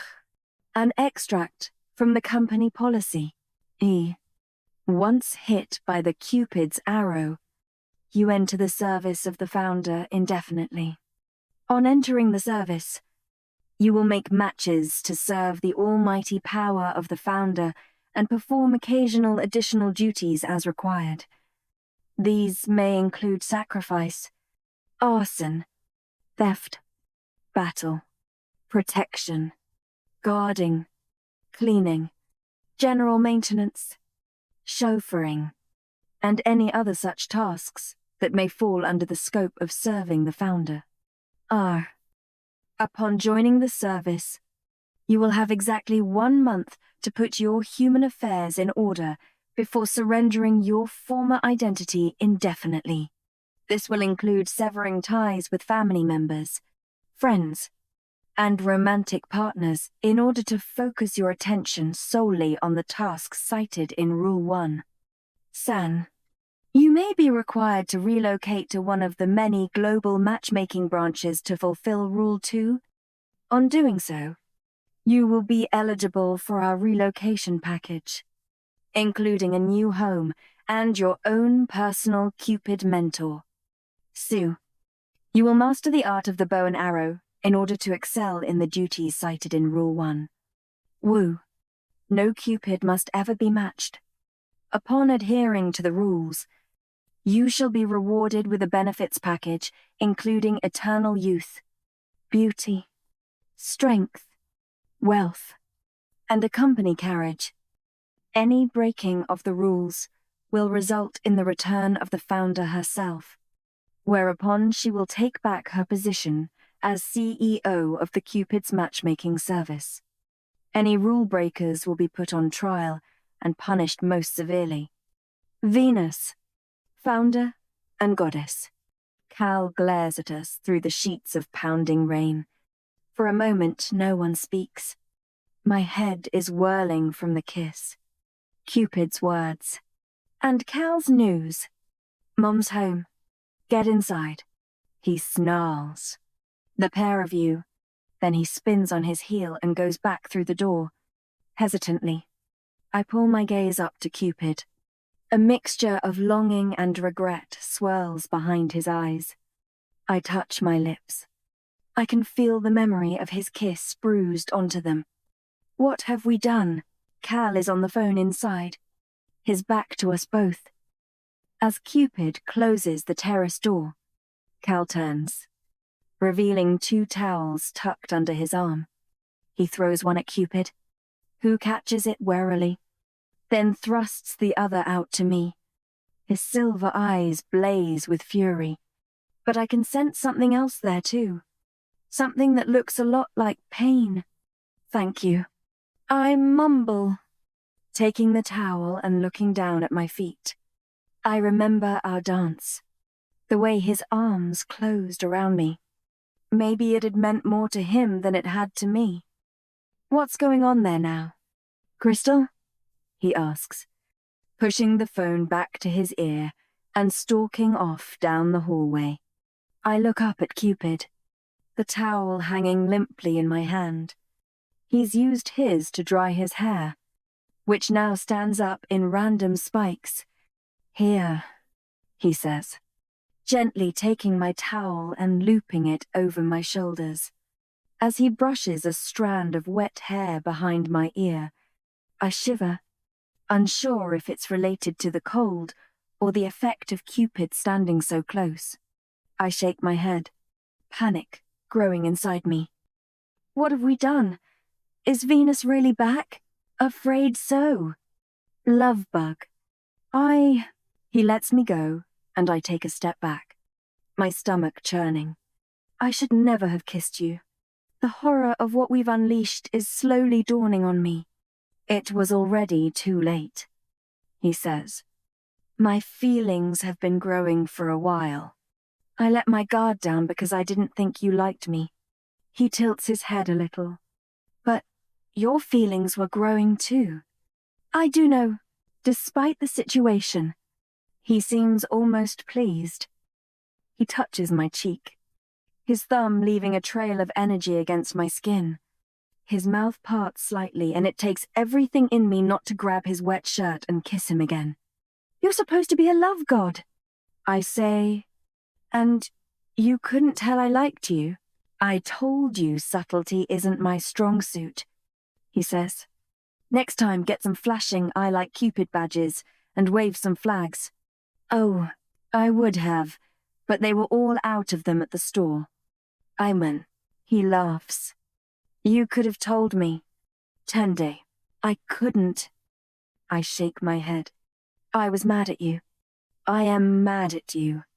I has barred, I know. Love bug. And I deserve it. I will do, Plus, I think I was lying to myself. Like, if I told myself I wasn't into you, then maybe I could make myself believe it. It was I. He shifts his gaze to the floor, and the smile falls from his lips. I should never have come here. Ingrata. No, you shouldn't have, snaps Cal, clanging back up the spiral staircase. He's carrying the black case for the Finnish replica under his arm. I presume that this time it holds the real thing. Venus is sending a team here to arrest us all, he says. Now, Then he races down the hallway and vanishes into a room across from Cupid's bedroom. I spin back toward Cupid, who looks resigned. We'll fight this, Leela, he says, then gestures that we should go after his brother. We follow Cal into a large study with a prominent mahogany desk. 6 monitors cover its surface, and the large tinted glass wall behind gives a view of the approach to Juliet Hill. The sky is pink in the early dawn. Cal places the Finnish on the desk, then leans over to switch on the screens. He looks at Cupid, oddly calm, despite his fury. I take it you still have all your security systems set up. Cupid nods and falls back into a leather recliner in the corner of the room. We're staying here. Then? I ask. Shouldn't we be, I don't know. Running away? Cal glares at me. Don't you understand? They're on their way. Now, we'll never get away in time. And even if we could, Venus is after us. Venus with the full force of the matchmaking service behind her, the matchmaking service that, in case you've forgotten, has an extensive web of worldwide surveillance. There's nowhere to hide. I stare at him, defiantly. But they know we're here, so we definitely won't get away if we stay. Will we? We'll keep them out, Cal says. Or we'll try to. Anyway. Oh, wit. He pushes another button on the computer. There is a whirring sound as metal bars slide down to cover the glass window. I have them over all my windows, says Cupid, noticing me staring. Can't be too careful nowadays. What happens if they get in? I ask. I don't know for sure, Cal says icily, but I imagine we'll all die. What? All right. Easy now. Brother, Cupid says. Suddenly, a shuffling noise comes from down the hallway. As the 3 of us look toward the door, Cal reaches for a letter opener that sits on the desk. My heartbeat quickens. Then Charlie walks in, rubbing her eyes. She glances at Cupid and me, drenched with rain, and the small blade in Cal's hand. She wrinkles her nose. What's going on? The match was made, says Cal coldly. Venus is back, and her agents are coming to arrest us all. It's so. Oh, Charlie says. Damn. I have really an. Yes, Cal says. Damn indeed. He fires another look at Cupid. Any idea how to get out of this mess you've got us into? Cupid sighs. Perhaps. He pushes himself up out of the chair, shedding his towel, and comes to gently take my hands in his. It'll be okay. We'll get out of this. We have to run. Charlie clears her throat. You, too, Charlie. He grins, then turns to his brother. Come to the combat room with me. We need to get set up with weapons. I must. For a moment, the 2 brothers seem at an impasse. Cupid staring at Cal as though silently communicating something. Cal frowns. Then he nods sharply, and the 2 of them walk toward the exit of the room. Lila. Charlie, Cal says at the door. Keep an eye on the monitors. We have surveillance cameras all over the house and grounds. You see anyone approaching, and you shout, "Okay." He's gone before either of us can agree. Charlie and I hurry around to the other side of the desk. Different parts of the house and grounds flicker in black and white across the screens. "So, the match was made," Charlie says lightly. I look down. "I'm so sorry." "Charlie," I say, "you should never have been involved in any of this." She shrugs and slides into the chair facing the monitors. It's not so bad being a Cupid. Forever young, powerful, weirdly good at archery. The resurrection of an ancient goddess who wants to kill us is a bit of a downer. Although there's fear in her expression. She grins. I can't help but grin back. "Did you kiss then?" she asks. I roll my eyes and laugh. The end of the world is coming and she still wants to gossip about boys. I nod. "Any good?" I think back to Cupid's warm hands on my body. The taste of his kisses mixed with raindrops. You could say that. She leans her head against my arm, and we fall into silence, staring at the grayscale monitors. A few minutes later, the brothers reappear. Between them, they carry bows and quivers for all of us, each quiver filled with all 3 different types of arrows. Cupid hands Charlie and me ours, then shares another odd look with his brother. Cal opens the case on the table and slips the finis into his quiver, hiding it among the other arrows. I'm surprised. I thought that Cupid would have wanted to be the one to take it, given killing Venus was the original reason he came to Forever Falls. A movement on one of the monitors stops the question in my throat. Tiny shapes are appearing on Juliet Hill. I grab the edge of the desk to prevent the tremble in my hand. What I see is even worse than I'd imagined. This isn't a team of agents. It's an army. Oh my God. I say, my voice barely a whisper. They're coming. I have no. Chap 47. The screen shows a block of armed Cupids marching across the grounds, their bows raised. My mouth dry. I spin around to study the barred window. As the steady mass of white suits gets closer, the stomping of feet begins to resound around the study. Oh my God. I repeat, "Guys," says Charlie, still staring at the monitors. "There's more. They're surrounding the house." I know it. The 3 of us crowd behind her. Similar blocks of agents have appeared on another 2 of the screens. As they reach the grounds, they begin to disperse, forming a perfect circle around the building. "Well, this is it," Cupid says. He throws a sideways look at Cal, who is still staring at the screens as, outside, one of the Cupids at the front of the ranks produces a megaphone from under his jacket. "On the orders of Venus, you are under arrest. You are surrounded. Please exit the building with your hands raised above your heads." It's well be 8.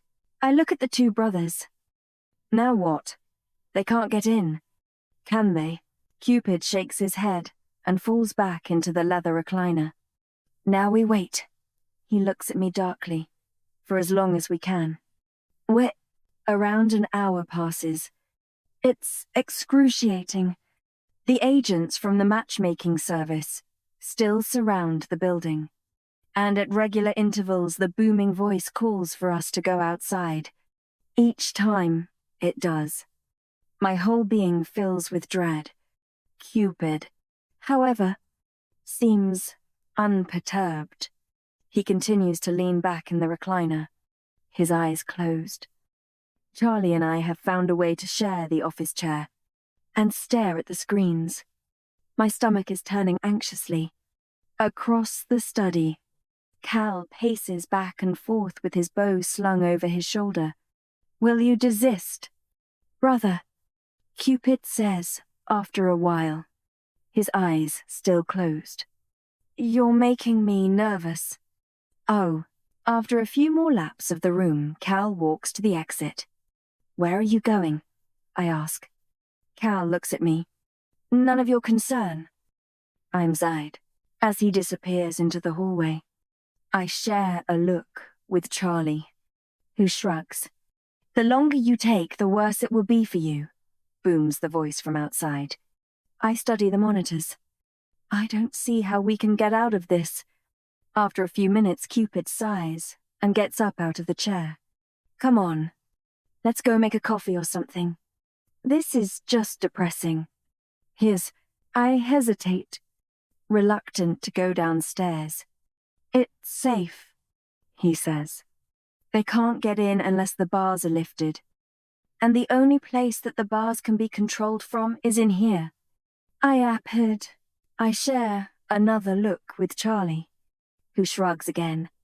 I wouldn't say no to a coffee, she says. The three of us head down to the kitchen. Where I see Cupid wasn't lying, large bars cover the glass entryway. Cal is peering out through them, his phone pressed to his ear. On hearing us enter, he hurriedly stuffs it into his pocket. Cupid frowns. Calling someone, Cal turns around slowly to face his brother, Crystal.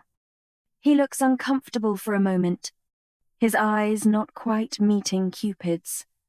Then he stalks past us. You don't want to stay down here for a coffee. Cal, Cupid says, his tone challenging cold. I look between the pair of them, wondering if I'm missing something. Someone needs to watch what's going on outside, Cal says, his voice flat. Cupid watches his brother leave with reproach. Then he wanders over to fiddle with the coffee machine. What's up with him? I ask after a few moments of tense silence. Cupid hands us 2 coffees. I think my brother is about to betray us. What? What do you mean? He looks at me steadily. I don't think he was on the phone to Crystal. I think he's just negotiated himself a deal. No. I say, no. No way. Oh, Cupid takes a sip of the dark liquid and leans back against the counter. Wait for it. Wit. A whirring sound kicks up a few seconds later.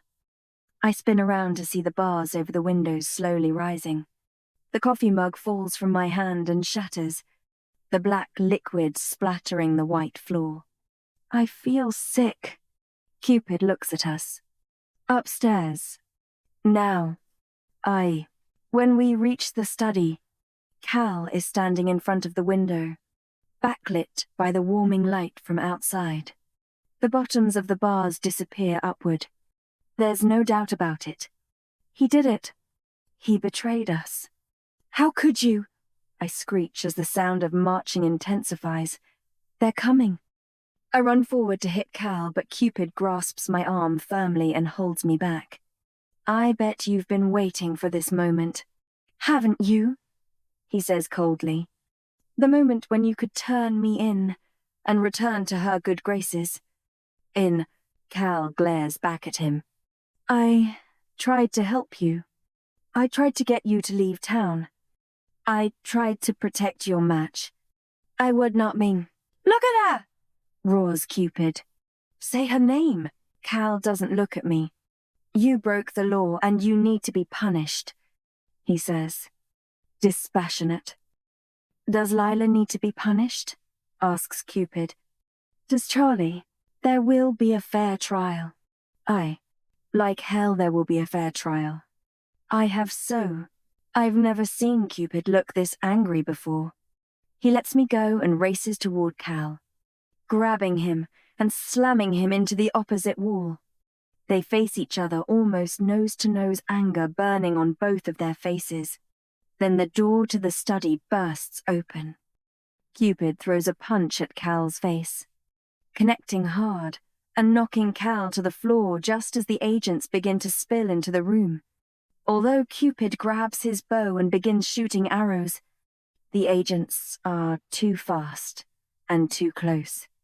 5 of them grab his arms and thrust him to his knees. then flat on the ground. One grabs him by the hair and forces his gaze to me. "Commando," shouts one gruffly. "We've got them." And the agents by the doorway part as someone walks through. He is tall and slender, with dark hair and cold eyes. His black bow is larger and more elaborate than those of the other agents. And I notice a V brooch pinned to his white jacket. "Cal," he says. "Take the girl." Cal has regained his feet and now looks at me for the first time since his betrayal. "Cal," I whisper. "Please." "Take the girl," repeats the commander coldly. "If you want to come back to the service, if you want your crimes to be excused, take the girl." After only a brief pause. Cal moves toward me, hands shaking. I grab an arrow from my quiver and hold it in front of me, my back still pressed against the window. I note the arrow's pink tip, the K-Pax, the truth arrow. I curse myself. It's not the one I need. "Cal," Cupid warns, his neck still arched back. He's struggling against the agents holding him, but they force him to watch as Cal gets closer. "Get away from her! Get away from her!" he says, starting to thrash. "Cal," I say, "please don't do this. Cal, ignores us." His face full of disdain. I keep the arrow extended. And then, slowly, he walks right into it, letting it pierce his stomach. His eyes widen as it does. Pain covers his face as it crumbles to ash in my shaking fingers. "Did you ever care for me?" I ask. He's been hit by the K-Pax. He has to tell the truth. He stares at me, uncertainty flashing across his expression before his face hardens once more. "No. No." He twists my arms roughly behind my back, then pushes me forward, toward the throng of agents in the doorway. "What about the others?" "Leave the others," says the commander. "Venus just wants the girl." Not to Hill Place. Cupid manages to throw off one of the agents. Then another. "Lila!" he roars, meeting my horrified gaze as he tries to rise from the floor. But the agents keep coming back. The commander surveys the scene coldly. "Knock him out." And one of the agents raises her bow and thrusts it into the side of his head. "Cupid!" I scream as he slumps to the ground, unconscious. Cal just holds me in place, awaiting instruction from the agent in charge. I struggle against his grip. I want his hands off me.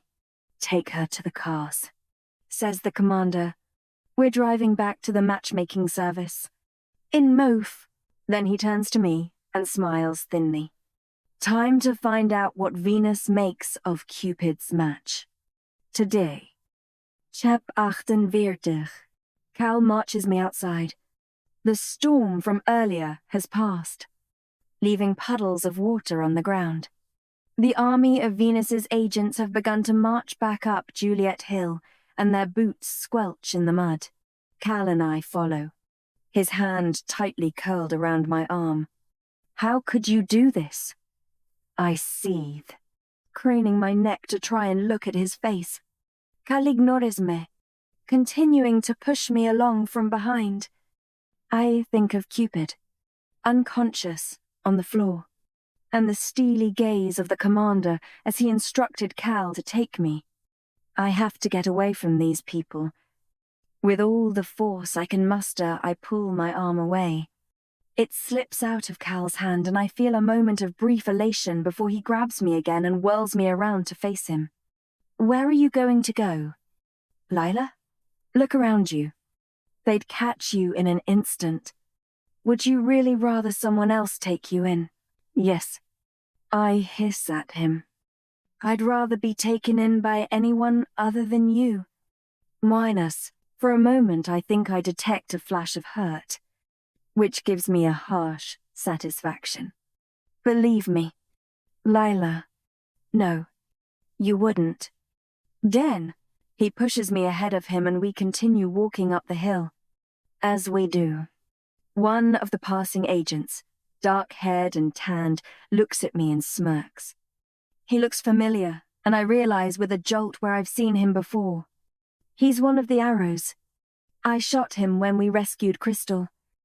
This is who you've chosen over your own brother? The arrows have always been an extension of the Cupid's matchmaking service, if a little extreme, he says. But we're all united under her now. After a push, we start walking once more. When we reach the top of the hill, I halt. Hundreds of expensive-looking cars line the summit. Being a Cupid has its perks. Cal had said to me when he trained me for the first time. I attempt to throw another angry look over my shoulder at him. How could he do this? To me? To Cupid? He stops moving. Our eyes catch, and for just a moment, the angles in his face seem to soften. His mouth parts. It gives me hope. Maybe he hasn't betrayed us. Maybe this is all an act. Maybe he'll just take me in a car and drive me away from all this. Maybe. You're traveling with us, says the cold-faced commander, marching up beside Cal. Need to keep an eye on you both. Oh, raid. He heads to a red Ferrari parked at the very front of the lot, where a stern blonde awaits. She points a key at the car, and 2 side doors slide upward. They climb inside. Cal marches me toward it. Get in. His face is hard, and in an instant, the hope is gone. I look around frantically, trying to determine if there's any way to escape. Cupids are still making their way up the hill and climbing into cars. There are too many of them. There's no way out of this. I have to turn around to get in the seat, and when I do, I meet Cal's eyes again. The angles of his face are sharp. Please, Leela, he says. Just get in the car. I stare at him for another moment, and then do as he says. I have no choice. Where else can I go? Cal gets in beside me. The doors close, and the female agent starts the engine. It's then that it finally hits me. This is it. They're taking me to Venus. No one speaks on the journey. Cal stares down at his hands as he twists them in his lap, and doesn't look at me once. Turning in my seat, I glance out of the rear window, squinting against the early morning light. We're riding down a wide L.A. freeway with tall palm trees standing at attention on either side. The stream of the Cupid's expensive cars surrounds us. We must be heading to the matchmaking service. If Venus is the founder, then surely that's where she'll be. I try to cling to the hope that, while Cal might have betrayed us, Crystal could still be on side. Maybe she will help me make my escape. Soon we reach the boulevard where the Cupid's matchmaking service stands. The driver presses a button on the dashboard and the pavement ahead slides open. She maneuvers the car through the opening and we drive down a ramp into a large underground garage. The girl parks the Ferrari in a space marked priority parking. Then she opens the car doors and my body turns cold. Thank you, Claire, says the commander before looking over his seat at Cal and me. Time to meet the boss, he says before climbing out. Get out, Cal says, still not looking at me. I ignore him, my mind struggling to process what is happening. I was matched with Cupid. Cal betrayed us. They're taking me to meet an ancient goddess. She wants to kill me. This can't be real. It can't be. Cal grabs his bow and quiver, climbs out of the car. and then purposefully makes his way over to my side. He opens the door and stands there stiffly for a moment, waiting for me to move. I don't. He sighs and leans across me so close that I can smell his cologne. As he does so, I catch a hint of gold among the arrows in his quiver the finis. As he unbuckles my seatbelt, he turns to look at me. Something in his expression that I can't read. For a moment, I think he's going to say something. But he doesn't. Grabbing my arm, he pulls me up out of the car as the other agents' cars veer into the garage. The air smells like petrol and exhaust fumes. The commander and Claire are both watching us. "Come on," says Cal. I wrestle my arm out of his grip. "Don't touch me." "I mows?" A thin smile crosses the commander's face, and he shrugs. "She can walk on her own. This way, please." He gestures toward a plain door in the corner of the garage, then walks ahead. Neither Cal nor I move. I stare at him, breathing hard, and his pale eyebrows furrow. "Lila, don't." His voice is weary. I turn and run. I sprint past the cars, still flooding into the garage. The sound of their horns and the skidding of their brakes as they swerve to avoid me creates an unpleasant, chaotic symphony. I leap away from a white suit who tries to stop my escape, eyes fixed on the ramp leading to the street, before two hands grab my arms and pull me back into a hard chest.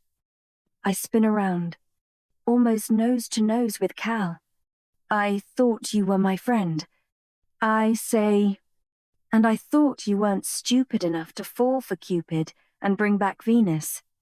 What anger burns through my veins. I think about the dance, and the pain behind his eyes when he saw me out on the terrace. "Is that what this is all about?" I say. "Is that why you're doing this? Because I kissed Cupid? This is what I deserve? I kissed your brother, and so you want to hand me over to an ancient goddess who wants to kill me? Way to overreact." "Cal." His features harden and he looks like he's about to retort, but I don't give him chance. I spin on my heel, feeling the eyes of the other agents getting out of their cars and storm after the commander. He is watching us, curiously, as we reach the door. We enter a nondescript stairwell, and Claire leads us into an elevator. Inside, the mirrored walls reflect my messy hair and clothes, still slightly damp from the rain. My face is paler than usual, and I note the dark smudges underneath my eyes. "Which floor?" asks Claire. "Her floor," says the commander. "She'll want to see the match right away." I wirt. My knees feel a little weak at that, so I lean against the elevator wall for support as we begin to ascend. My three captors ignore me, all staring directly ahead at the sliding doors. When they open, I marched into a clinical-looking waiting room whose glass coffee table is surrounded by the same neon-colored armchairs that sit in the reception. "Take a seat," says Cal. As I do so, Claire and the commander speak to a slender, red-haired young man at the reception booth. "Venus's PA," Cal murmurs from across the table. I shoot him a withering look. I didn't ask. "Ray." After a few moments, the commander and Claire come back. "Charles will let you know when the boss is ready," says the commander, then gives a gruff nod to Cal before he and Claire head back into the elevator, leaving us alone. Cal sits in the luminous green armchair beside me. We wait in silence for what seems like forever.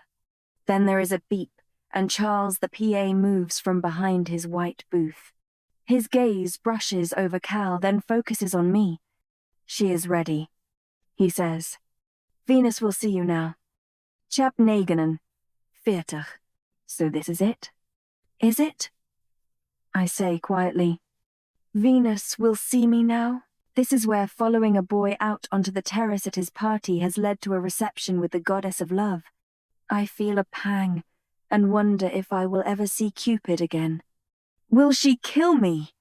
I ask Cal as he rises to stand stiffly beside me. Cal averts his eyes. Get up. And when I look at Venus's PA, who is tapping his fingers against the reception booth impatiently. She hasn't got all day, he says testily. I turn my eyes to Cal again. I wish I could read his expression. I wish I could understand why he betrayed us. As I stand, an unusual calm washes over me. Whatever happens, I will face it. There is no other choice. Cal grabs my arm and marches me forward, his fingers digging into my skin. Despite his cool demeanor, I can tell he is nervous. I cast my gaze to the quiver still on his back. The finnies is still there. Let go of me. I say, my voice steady. Maybe if I can get hold of the finnies I could. Cal follows my gaze and gives a subtle shake of his head. Then he pushes me ahead of him toward Charles. Don't do anything stupid. Leela, he whispers in my ear through gritted teeth. This way, please, says Charles. Side by side, we follow him down a long, arched corridor whose walls are a blinding white. Our footsteps echo off the black and white checkered floor. While the decor is similar to the rest of the Cupid's matchmaking service, the air smells strange and sickly sweet. As we move on, I wonder if Cal is going to deliver the finnies directly to Venus. If he does, then she can use it to kill Cupid. I glare at Cal again. How could you do this? He says nothing, only gestures to the black door at the end of the corridor, where two armed Cupids stand guard, one male and one female. As we get closer, I notice a white plaque with Venus, CEO in elegant pink calligraphy, nailed to the dark wood. Charles stops in front of the two agents guarding the door and spins around to face us. His eyes are a dull green. Leave your weapons outside the door, please, he says. You can collect them once she is finished with you. My eyes flicker to Cal's face. If he's going to give the finnies to the matchmaking service, then surely this is the moment to reveal its presence. But he makes no movement to give in his bow or arrows. No weapon can harm Venus, he says. Charles shrugs disinterestedly. I didn't make the rules. Leave your weapons with one of the agents. Please. When Cal only stares at Charles coldly. The agents by the door reach for their own weapons, suddenly alert. Then Cal gives a thin smile. Of course, he says. As she wishes. He passes the bow to the male, then shrugs the bundle of arrows off his shoulder. The female agent takes it and balances it against the wall. Charles nods, then raps lightly against the black door. Come in, sings a high-pitched voice on the other side. This is it. Without thinking, I look to Cal for some form of comfort. But of course, he doesn't give it. He stares straight ahead as Charles pushes open the door and walks through. The first thing that hits me is the smell. It's even stronger than in the hallway. Sweet. Yes. With an undercurrent of something else, something nasty. Bile makes its way up my throat. But I swallow it down as Cal pulls me inside. We've entered a narrow room with a black wood floor and dark pink walls. Where we stand is lit by a cold, artificial light, but the end of the room is shrouded in darkness. I can't see Venus, but there are bouquets of flowers everywhere. Blood-red roses and white myrtle burst out of vases and wrap up the walls to twine around ceiling beams. I can hear the trickling of water, but I can't work out where it is coming from. Here they are. Ma'am, says Charles. Cal. And Cupid's match. I marred, after a low bow. He dismisses himself, closing the door behind him. There is silence for a moment. Then a shuffle from the dark end of the room. Come forward. Play arce. The voice is the embodiment of the smell, sickly sweet, with something nasty roiling beneath the surface. Cal lets go of my arm and slowly walks toward the darkness. I look longingly at the door we've just come through. But what's the point in running? They'll only bring me back again, filled with dread. I inch forward, my breathing quickening with each step that I take. That's right, says the voice. Come here. I said, as we get closer, I see the shape of a large desk and the silhouette of a figure sitting behind it. Venus. The sound of water is stronger here, and for a moment I think I hear the sound of something thudding against glass. That's Quite. Close enough, sings the voice. Now let me have a look at you. Is long, slowly and fluidly. The shadowed figure rises from the chair and stands to her full height. She is bigger than a human woman, in both height and breadth. Her body is exaggeratedly curved, but through the darkness, I can't determine whether it is due to clothing or her actual shape. And then suddenly, she is just inches in front of us. At first glimpse, she is beautiful. Her hair, a fiery red, is braided around her head and entwined with white flowers. Her pale skin accentuates her clear blue eyes, and she's wearing a ball gown that looks to be made entirely of crimson roses. Strapless and cinched at the waist, it boasts a billowing skirt that seems to sway in a breeze that isn't there. No one speaks. Venus continues to look at me, and as I stare back, my skin starts to crawl. There's something behind the beauty, something not quite right. Her skin is too pale, almost translucent, and completely without pores or blemishes or marks of any kind. It looks slippery, like an imitation of skin.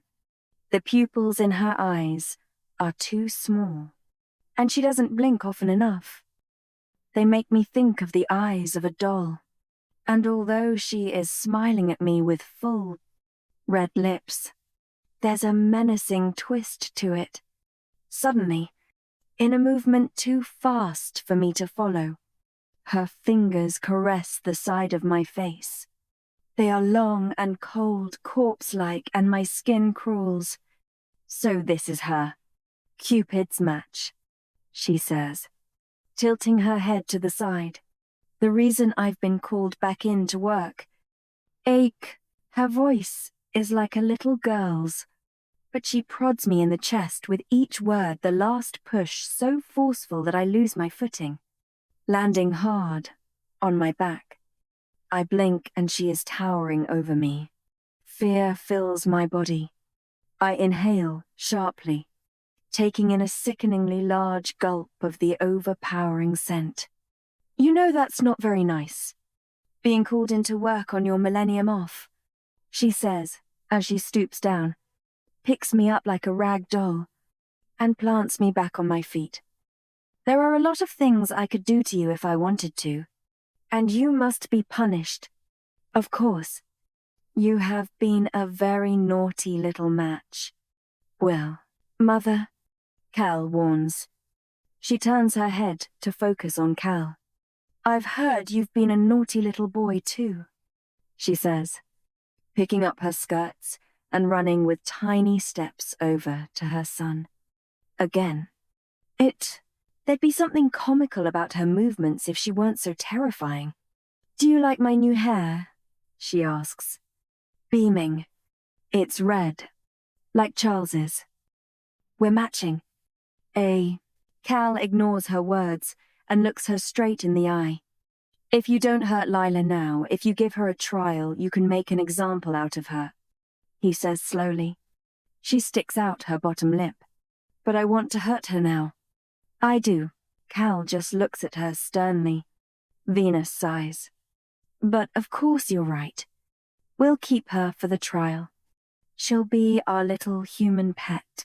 She looks back at me with those unblinking eyes and smiles, a smile that makes my skin crawl. Then she claps her hands together. Anyway, I've got you both presents. Come, come. Dread fills me. What present could the goddess of love possibly have for me? Suddenly, she's at the other end of the room, back in the darkness. She claps her hands again, and the lights spring on. This time, bile forces its way to the top of my throat. She stands between two glass doors, behind which 2 figures float in water. Inside, one unconscious and ethereal floats Crystal. Inside the other, thumping the glass wildly with his fists, is Cupid. Venus looks at us and smiles sweetly, but there is malice in her eyes. Do you want to open them? Jab 50. Venus places her hand on tank, where Crystal floats, ghost-like, in the water. Wisps of the Cupid's blonde hair twist and twirl in slow motion around her pale face. My heart sinks. She looks like she is dead. Venus looks at Cal. This one is for you! Then she runs over to the second door and brings her doll-like gaze to my face. And this one is for you. Cupid's thumps against the glass are becoming weaker. I can see his mouth moving, but the words are lost behind the window. Every inch of me starts to tremble. I'm dangerously close to throwing up. I need to get him out of there. She claps her hands together impatiently. Well, come on then. Are you going to open your presents or not? For a moment I stay rooted to the spot. Is this a trick? Then I don't care anymore. I don't care if it's a trick, or if Venus is going to kill me, or that I'm going to be put on trial. I don't care that Cal has betrayed me, or that I'm terrified, or that I may never get to see my dad again. All I care about is Cupid, his life slowly trickling away into that container of water. I bolt forward, past the desk, and past Venus, until my body slams into the glass of Cupid's prison. I place my palms all over it, trying to find out how to get it open. There's no handle. How can I get him out? Cupid taps against the glass to get my attention, then gestures behind him. I follow his gaze. Venus still stands between the 2 doors. She dangles 2 keys delicately from her fingers. Silly little match, she says. You'll need a key to open that door.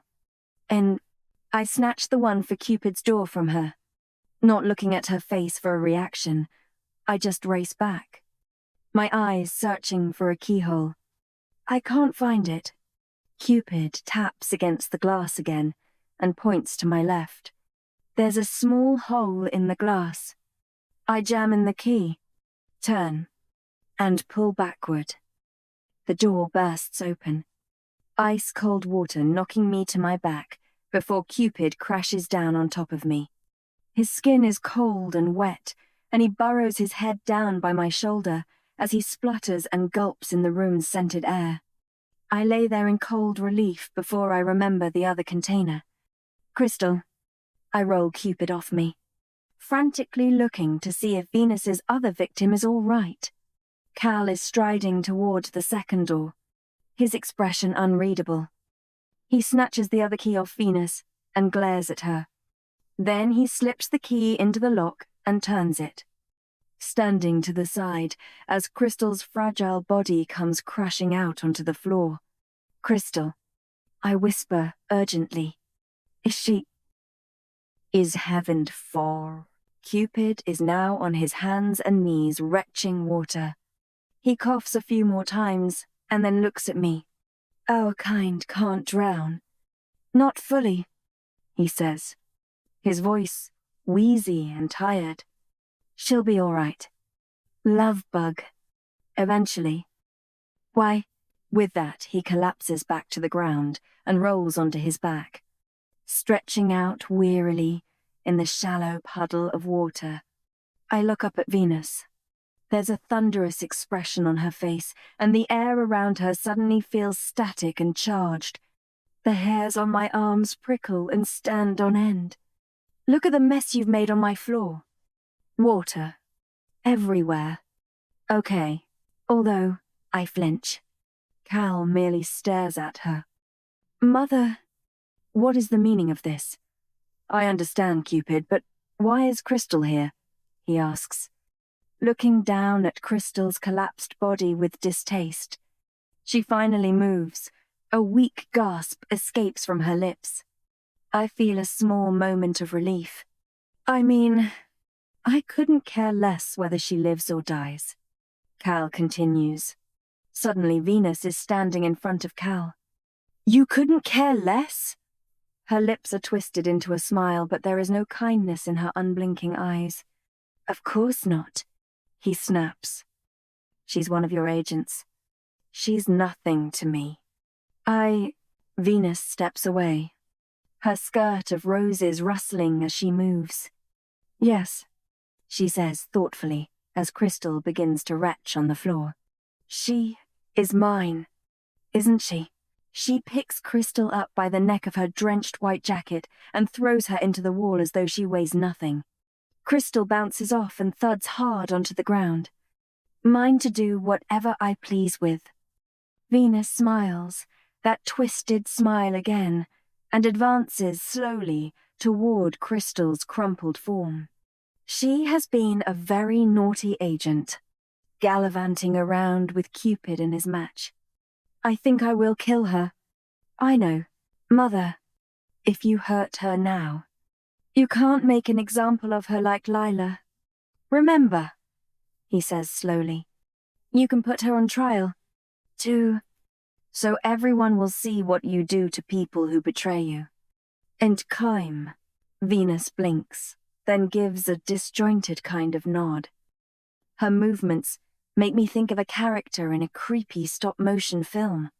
Yes, I'll put her on trial with the others. She looks at Cal and smiles sweetly.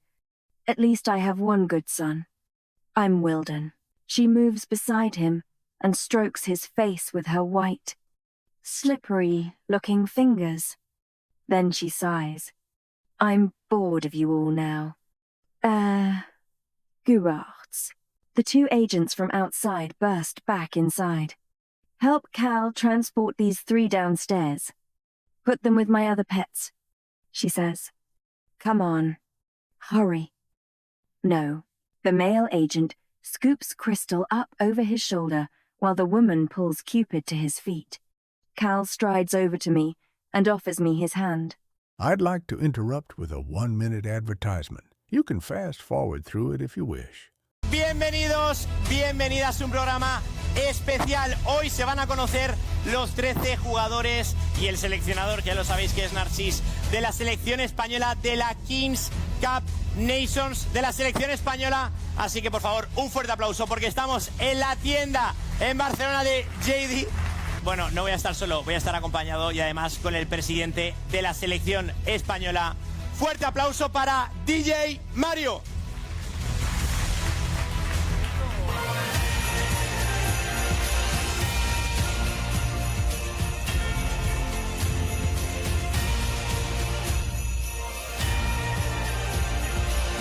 A ver. ¿Cuánta gente? ¿Qué tal, Mario? ¿Me has tenido regalos para mí? Ah, no es para ti, no me jodas. ¿Dónde los dejamos? Pues debajo del árbol. Es para luego, sí. Venga, debajo del árbol, debajo del árbol. Vamos a darlo ahí. Pensaba que eran para mí, macho. No, luego los vemos, luego los vemos. ¿Estás tú como presidente de... Get up. Exert. I glare at him but allow him to pull me to my feet. I don't know where we're being taken, but it has to be better than being in here with her. Go on. Get them out of my sight! Venus screams as we all scramble toward the door. I don't want to look at them anymore. Go! Go! Go! I don't dare look back as the door closes behind us. Once outside, Cal lets go of my arm to pick up his bow and quiver from by the wall. This way, he says, striding down the corridor toward the elevator. I look behind me. Crystal is still wet and unconscious, draped over the male guard's shoulder, while Cupid trudges beside the other guard, seemingly accepting his fate. I'm not sure if his calmness is terrifying or reassuring. Does he have a plan? Or is he just too tired to fight? As Cal and the agents usher us into the elevator, Cupid reaches for my hand and squeezes it. It'll be okay. He mouths, I wish I could believe that.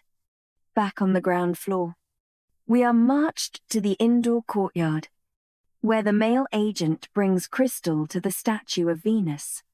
I notice Crystal's eyes blink open as the agent produces a key card and scans it across the face of the statue. Then he takes a step backward as the statue's circular pool rises a couple of inches and slides across the cobbled stones. In its place is a gaping hole through which I can see the top of a twisted stairway. Let me go, Crystal mumbles. The agent places her back on her feet. He looks a bit embarrassed, and I wonder if they know each other. Venus's orders, he mutters.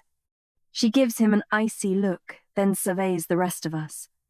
For a moment, she looks as though she's going to make some kind of cutting remark, before seemingly deciding we're not worth the energy. She shakes her head and heads down the stairway into the darkness beyond. I can take it from here, Cal informs the two guards. When they just look at him hesitantly, he frowns. Need I remind you that I am your superior? Go back to your post. I can handle a few prisoners. Wick, you sure you can get their sims fired up on your own? The male guard asks. I feel a cold dread as I remember what Cal had said about the sims used for punishment. That is what is in store for us. Of course, Cal says scornfully. Very well, sir. The guard replies, and the two of them head back to their posts. Cal leads us to the hole, waiting for Cupid and me to descend before he follows behind us. It's dark at the bottom, dimly lit by flickering artificial lights attached to the low ceiling. As we walk along the narrow hallway, my stomach begins to turn. Doors with barred windows line the walls, each one with a chair behind it. On each chair is a person with no space to move, staring blankly into the darkness. I peer into one cell as we pass by. A petite girl with creamy brown skin and jet black hair has her eyes closed as though asleep. She must be around my age. When I look at her more closely, what I see makes me stagger backward. Her hair looks like it is moving, and I notice a small black snake entwining itself around her neck. A scribbled placard above the door reads, Medusa. We pass another door behind which a tall, scarred black man sits, his brown eyes staring out at nothing. I don't catch the writing signaling his name, but I notice Crystal looking in at him and shaking her head sadly. I think back to the records of the Finnies. Is he the Minotaur? The lines of doors stretch onward, and I see other names as we pass. Pandora, Romulus, Remus, Selena, and several I don't recognize at all. And then my heart stutters when I see Charlie's face peering lifelessly out of one of the barred windows. Cal comes to a halt beside 3 empty cells. I'm filled with horror. I look up at Cupid for support, but to my surprise he is grinning. He walks past me and pats his brother on the back. Do you think Venus bought it? I should think so, says Cal. You got the Finnies? Cal nods again. Good work, brother. I'm confused, but Crystal just rolls her eyes. You could have told me. You know, she says to Cal, Jerk. With that, she walks haughtily through the door nearest to her and sits down on the chair. I stare at them, completely bewildered. What's going on? Cal turns to me, looking bashful. I'm sorry. Leela, he says. It was the only way to get the Finneys back in the building. You had to believe I'd betrayed you. Venus would have known if you didn't. I think back to the house, remembering the long look that passed between Cal and Cupid before they went down to gather up the weapons. You mean this was the plan all along? Cupid nods. A bit of a last-minute plan. But yes. Well, for a moment I don't know whether to feel relieved or annoyed. I decide to settle on relieved. Things definitely aren't perfect, but they aren't looking as bad as they did 5 minutes ago. Does there happen to be a part 2 of your secret master plan? Cal gestures at the rows of barred doors. Behind each one is a powerful enemy of Venus, an enemy who would like nothing better than to take her down. She keeps them all here in their own individual sims. They're tormented inside, their power used against them. I have flirted. He passes me. Cupid and Crystal, each a small microchip. Cupid slips his into his ear. That's where we come in. We're going to go into their sims. He flashes me a bright smile. And we're going to wake up some myths. And hell, chap 51. I look at the two brothers. Cupid, tall and happy-go-lucky. Cal, slender and serious. Jaw set with determination. We're going to do what now? I ask. Cupid takes a step toward me, and although I can feel his body heat, I shiver. My clothes are still wet from the glass case that exploded water all over me when I opened it. It won't be easy, he says. But an army of myths will be the last thing Venus is expecting, and I want her gone. I think of her clammy, poreless skin and those blue, unblinking eyes. I think of the way that she pushed me across the room without straining a muscle, and of Crystal and Cupid floating in those tanks. If we don't destroy her, she will kill us all. I want her gone too. Joe, 10. Cupid's face cracks into a grin. I knew you'd come around to my way of thinking eventually. Well, to be honest, I'd prefer it if we hadn't brought her back in the first place. I bring my eyes up to his well. She's really your mother, he nods, grimly. Not the best meet the boyfriend's parents situation. Eh? I'm not your girlfriend. Well, his grin widens. Give me time. Then he takes a step backward toward one of the tiny barred rooms. See you in there. Love bug. He winks, then goes in, closing his door behind him. I look up at Cal. His expression is still stony, but there's a softness in his eyes. You're wet, he says. Here. If it. He takes off his hooded sweater and thrusts it at me. Thanks. I say, taking it. I pull on the hoodie, wrapping it around my body. It's warm from Cal's body and smells like fruity shampoo. He looks at me a moment, as though wanting to say something, then shuts his mouth. What is it? I ask. He sighs heavily, regret flashing behind his silver eyes. I should have done more to keep this all from happening, he says. When I had to act like I was betraying you, well, it was one of the 2 hardest things I've ever had to do. I was graded. What was the other? He shakes his head. Almena? I ask. He looks up at me and, after a pause, nods. It'll be okay.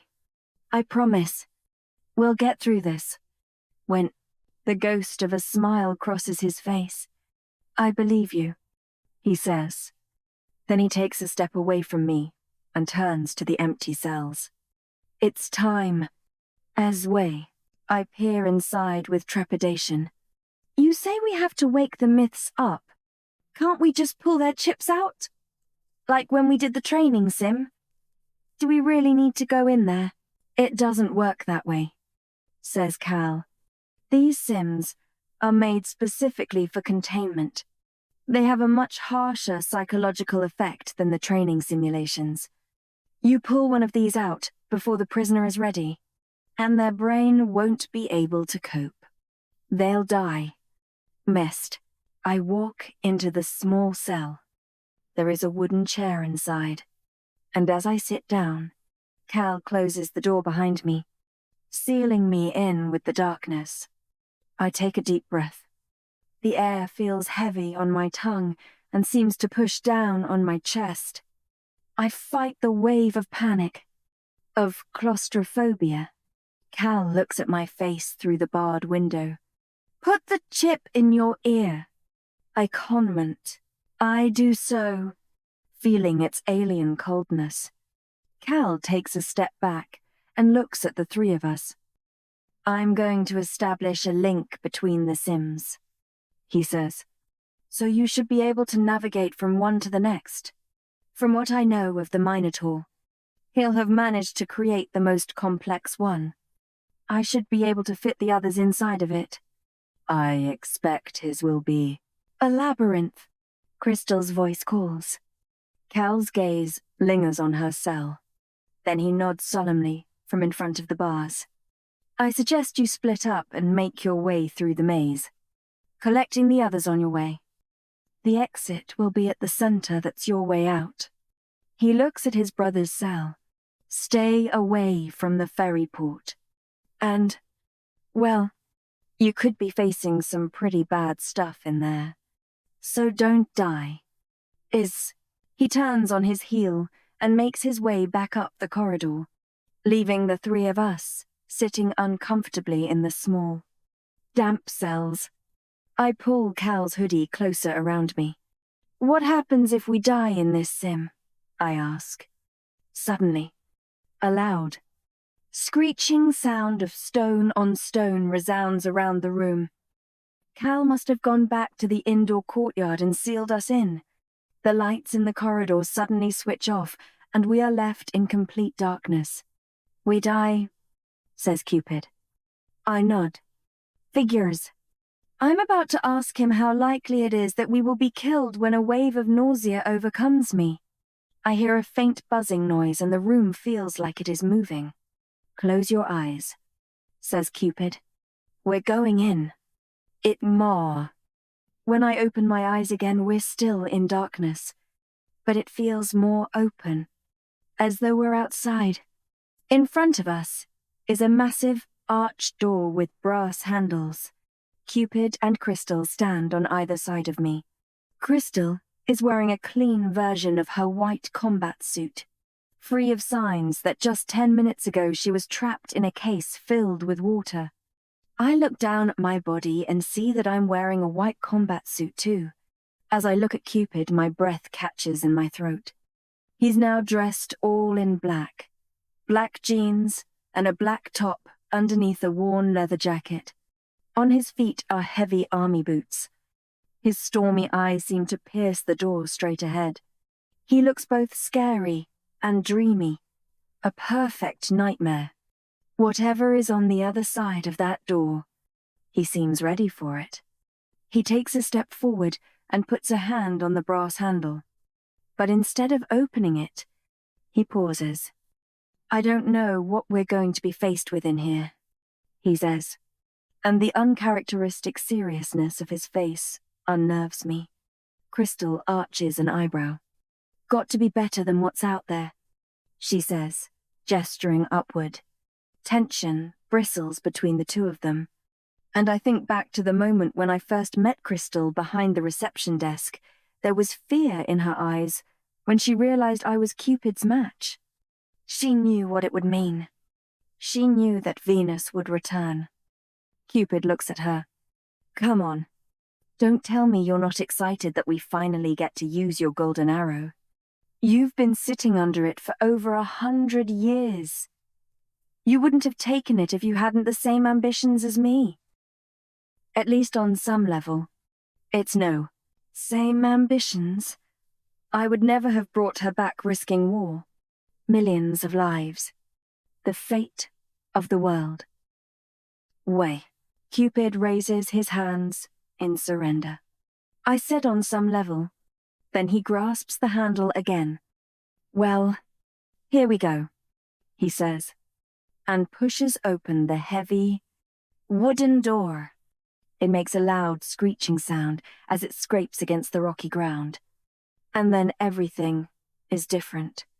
We're standing atop a steep staircase leading down to a vast maze stretching for what seems like miles. I can't work out whether its high walls are made of many different colors, or whether they are all the same slate gray. Eerie landmarks are silhouetted against the sky. In one spot I notice a group of tall, derelict skyscrapers. In another I can see some form of carnival lighting. The maze looks like a collection of abandoned cities, filled with dead ends and decay. Somewhere nearby I hear the crackle of fire, and I spin around.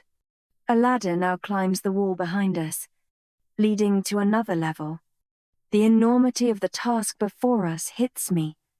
I can't fathom how we will find anything in here. Cupid takes a step forward, to the edge of the staircase, and then turns around to face us, grinning. Ah, look, my brother's left us some weapons. As, propped on the wall behind us, are 3 bows and quivers. Crystal scoops them up and distributes them between us, thrusting Cupid's into his arms so forcefully that he stumbles back a few inches. He teeters on the edge of the stairs before regaining his balance. I'm getting a very subtle hint that you're mad at me. It was... She scowls. Damn right I'm mad at you.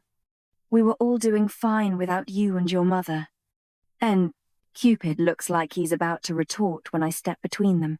Guys, I say, can we just put all this behind us until we get out of here? They both look at me. Then Crystal shrugs. Fine, she says, swinging her arrows onto her back.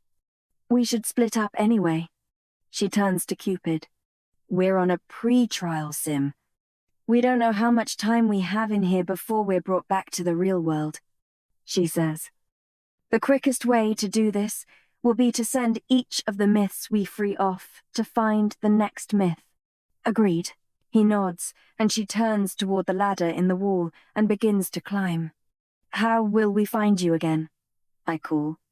We meet in the center, she says, looking down at me before disappearing over the top and out of sight. Cupid looks at me and wiggles his eyebrows suggestively. Alone at last. Yes. And it's super romantic here. Trapped in the dungeon of an ancient goddess who wants to kill us. Having to battle our way through a ginormous labyrinth to recruit her other prisoners. End quote. Cupid laughs. I guess that just about sums up the situation. I'll take you on a real date when we get of here. I'm given. Yeah. Well, we should probably go through your family tree before we do that. In case we bring back any more murderous supervillains. Who's your dad? By the way, he looks at me, his eyes twinkling, but says nothing. Then he turns his sights ahead. For a moment we both stare into the gloom. Then I take a deep breath and walk to the edge of the stone staircase. I look behind me at Cupid. Come on. Then, let's get this over with. Ida. Then I step down onto the first step, beginning my descent into the labyrinth. Chap 52. As I walk, I sense Cupid starting to descend the uneven steps behind me. I glance over my shoulder. Something amusing you? He lets out a light chuckle.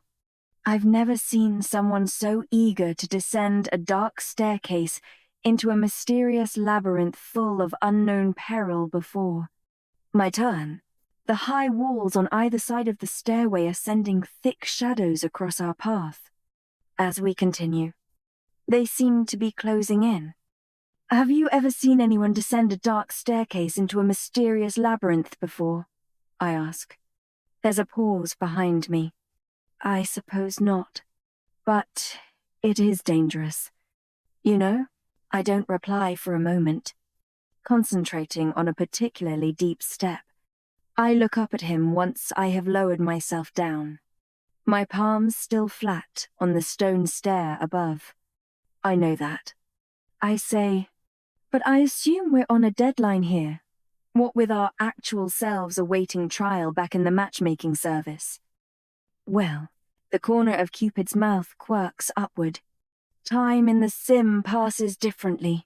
Hardly any time will have passed in the real world. Which is a good thing, too, because I don't know if you've noticed, but this labyrinth is pretty huge.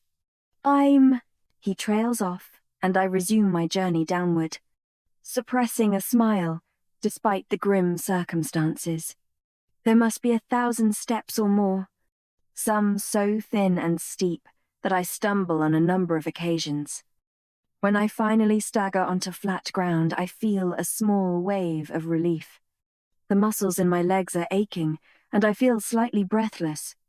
Even though rationally I know that this is all just a simulation, I remind myself that it's not real. But then I remember Cupid's warning. If we die in here, we die in real life. Cupid startles me by jumping down from the last step, his face half hidden by shadow.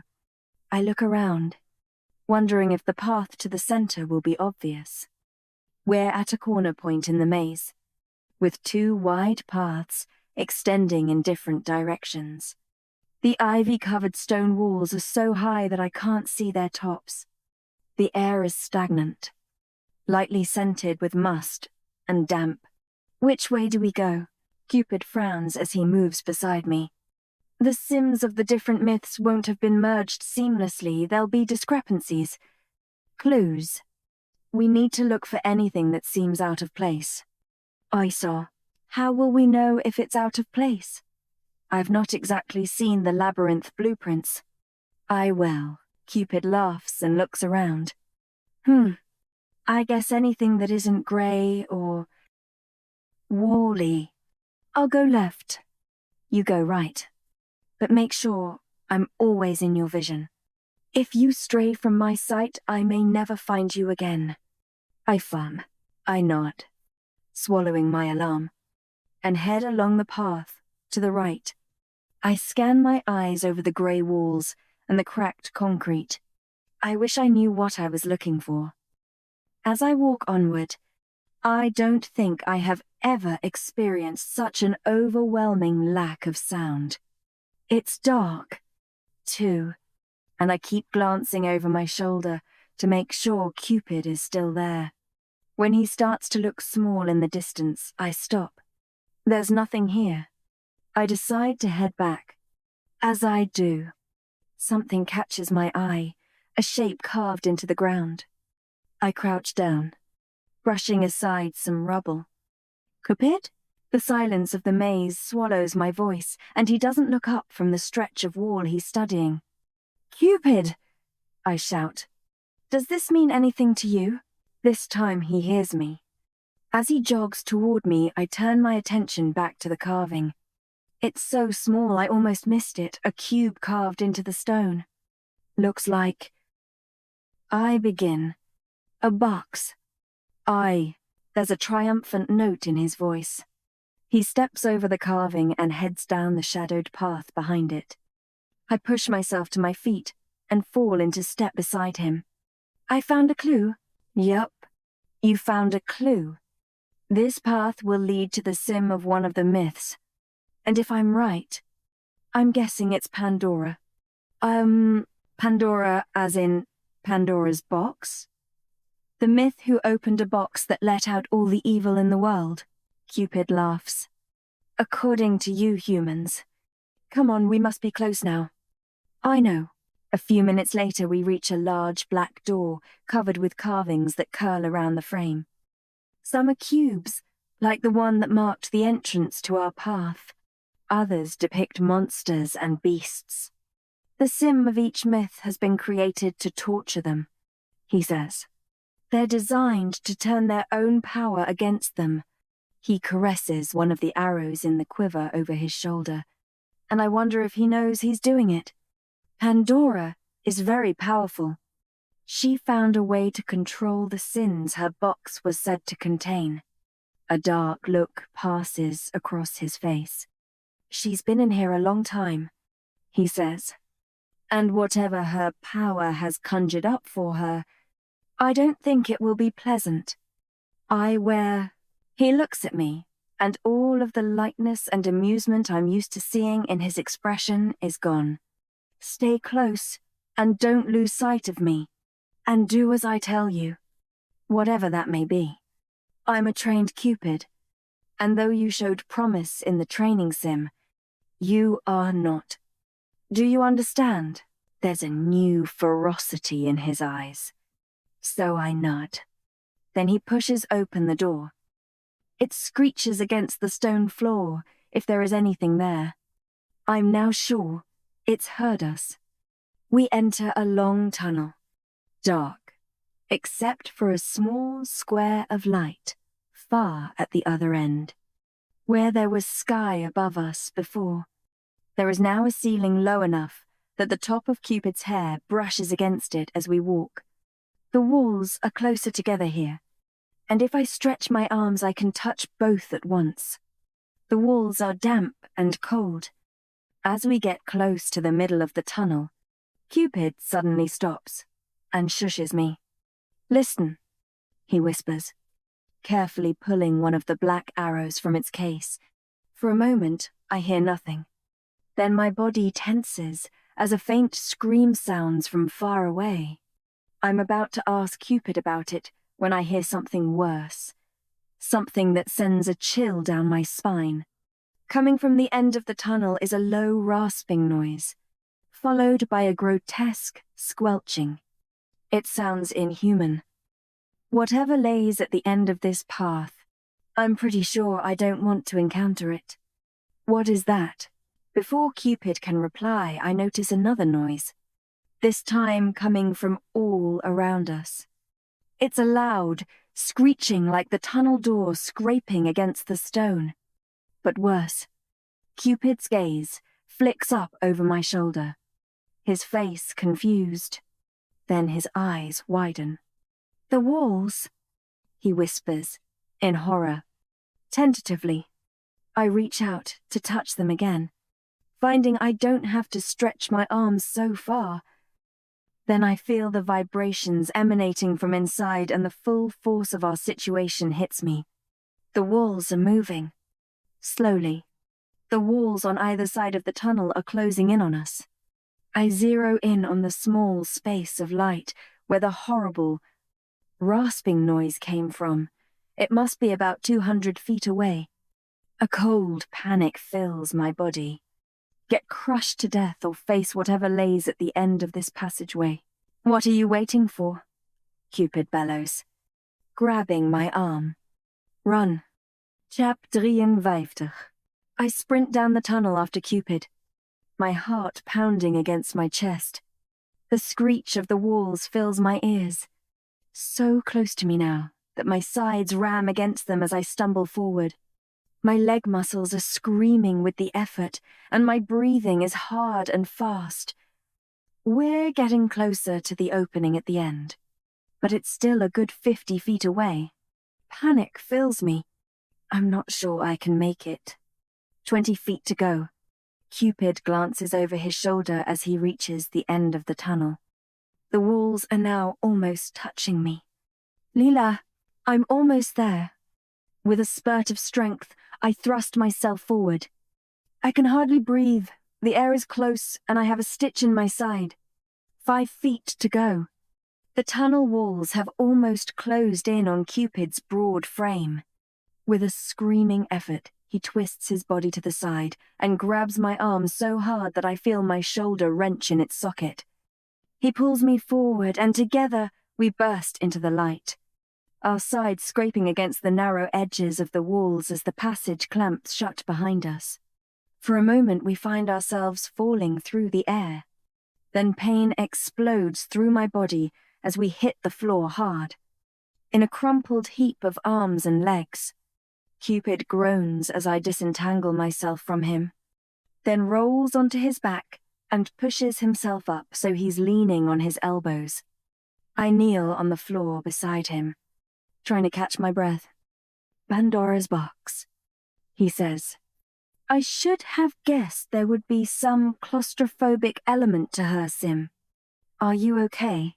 I nod, glancing down at my body. My once white suit is covered with a thick layer of dust and rubble. I brush off my arms and look around us. We're in a small, square room filled with flickering torchlight. It makes the eerie carvings in the stone walls seem like they're moving. I try to make them out. There's a strange horned goat-like creature on one side and what looks like a human heart carved on the other. Across the room is a metal door, a letter L imprinted on it in ancient-looking calligraphy. Around the frame, the numbers 1 to 7 are repeated in flourished carvings. I remember Cupid saying something earlier about Pandora keeping sins in her box. 7 sins? I turn back to Cupid, who is still reclining, propped up on his elbows. I wonder why he hasn't got up yet. His gaze catches mine, and he holds it. The black top beneath his leather jacket is damp with sweat, and it clings to his body. Even though I know we should move through the marked door, I feel strangely reluctant to go. I kneel beside Cupid. I can feel heat radiating from him. "What is this place?" My voice comes out croaky and breathless. I'm hot, and I feel different. Cupid doesn't answer me. His eyes burn into mine, almost feverish, and his breathing intensifies. Though I am close enough to touch his skin, he is not close enough. Suddenly he grabs the back of my head with a large hand and pulls. I fall into him and he kisses me. The movements of his mouth are hot and heavy as his arms encase me, pulling me closer as he parts my lips with his tongue. I run my fingers along the back of his neck, then grab at his hair. A small groan escapes him. With a sudden movement, he seizes me and flips me over onto my back, pressing his body against mine, thigh to thigh.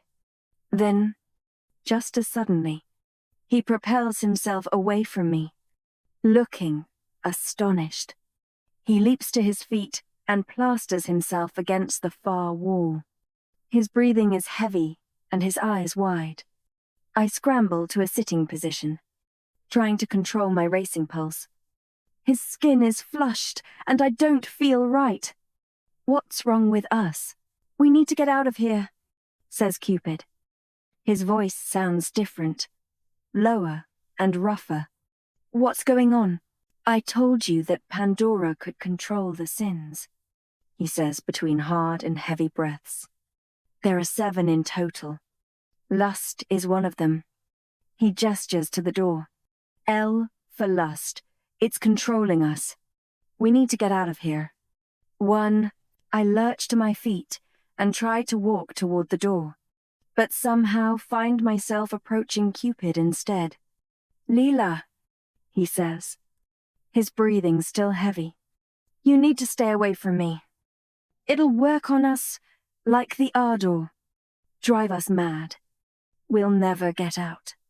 When I try to move away, I somehow end up touching his arm. There is an ache inside of me that only he can ease. "Leela," he warns, alarm in his eyes. His jaw is clenched, like he's waging some kind of internal battle. Then suddenly the resolve dissolves. He grins, but it's wider than usual, and there's a flash of white teeth. Could have been a worse sin to be stuck with. "I suppose," he says mischievously as he steps toward me, He loops an arm around my waist and I stagger forward, bracing my palms on his chest, my fingers curling around the fabric of his top. He tilts his head to me, leaning in for another kiss. His words repeat in my head. The lust will drive us mad. We'll never get out. I wrench myself away and bolt toward the door, ramming my shoulder against the metal. It gives way, screeching against the floor, and the spell is broken. I lean my back against the carved metal and, panting, catch Cupid's gaze. Well, that was interesting, he says, striding toward the exit. Though, as I said, it could have been worse. Sloth, wrath, greed. It must past him. Gluttony might not have been so bad, I say, my voice still a little croaky. Maybe we'd have just got to eat a load of pies. You're thinking about pie at a time like this? He chuckles. Come on, he says, and we walk through the door together. Almost instantly, I feel the wind get knocked out of my lungs as something hits me, throwing me to the hard ground. I hear a woman's voice raised in a war cry, and the sudden clash of metal against metal. Cupid is fighting an athletic-looking female. Her hair is long and black, and whips ferociously around her face. She wears a light dress, which moves and flows with her quick, fluid movements. She's wielding what looks like a samurai sword, which Cupid deflects with an arrow he's brandishing with both hands. Like a shield. I glance around hurriedly. We're in a vast arena. There are 7 doors around the circle, including the one Cupid and I just came through. In the center of the arena is a hatch in the floor. My body tenses. Behind the sound of fighting, I hear something worse. Something that makes the hairs on my arms stand on end. It's the weird squelching sound I heard earlier in the tunnel. What is that? The girl has pushed Cupid up against the wall, his arrow at their feet. Pandora, he says, raising his hands in defeat. Hey, Pandora. It's me. Hey. She stares at him for a moment with ferocious, cat-like eyes. Then she furrows her eyebrows. Cupid? She says, as the noise sounds again closer this time. Yes. We've come to get you out of here. She looks at him suspiciously. There's no way out of here. And the noise is loud now, coming from the hatch at the center of the arena. I stare as the doors begin to move. Something is pushing against them. There's something in there. Pandora finally notices me on the ground, and then turns her gaze coldly back to Cupid. Every hour, she says, every hour for as long as I can remember, a sin comes out of that box, and I have to kill it or be killed myself. Next one is gluttony. Is one? She strides toward the hatch, which is now rattling, and brandishes her sword. If you really are here to help me, then get ready to fight, she says. I've been here a long time, and I'm tired. Entend. My heart races as the hatch suddenly bursts open. Oh, she adds, and don't get eaten. Please. Chap 54. Gluttony looks like a huge worm. It's bulbous. Swollen flesh drips with a sticky, fat-like substance that shudders as it lurches forward. With each movement, the squelching sound I heard earlier reverberates about the room. The worm gives off a pungent odor, the smell of old sweat, rotting garbage, and death. Pandora stands before it, swishing her sword through the air. Her words repeat themselves over and over in my mind. Don't get eaten. Suddenly, Gluttony lifts its entire top half into the air, exposing an underside completely covered in sharp, needle-like teeth. It stays there a moment, reared back, its body pulsing, before suddenly turning and lurching in my direction. "Lila!" shouts Cupid. "Get out of the way!" I scramble to my feet and instinctively pull out an arrow. I thrust it upward as the monstrous creature strikes, the black weapon sinking into the rolls of fat on the side of its body.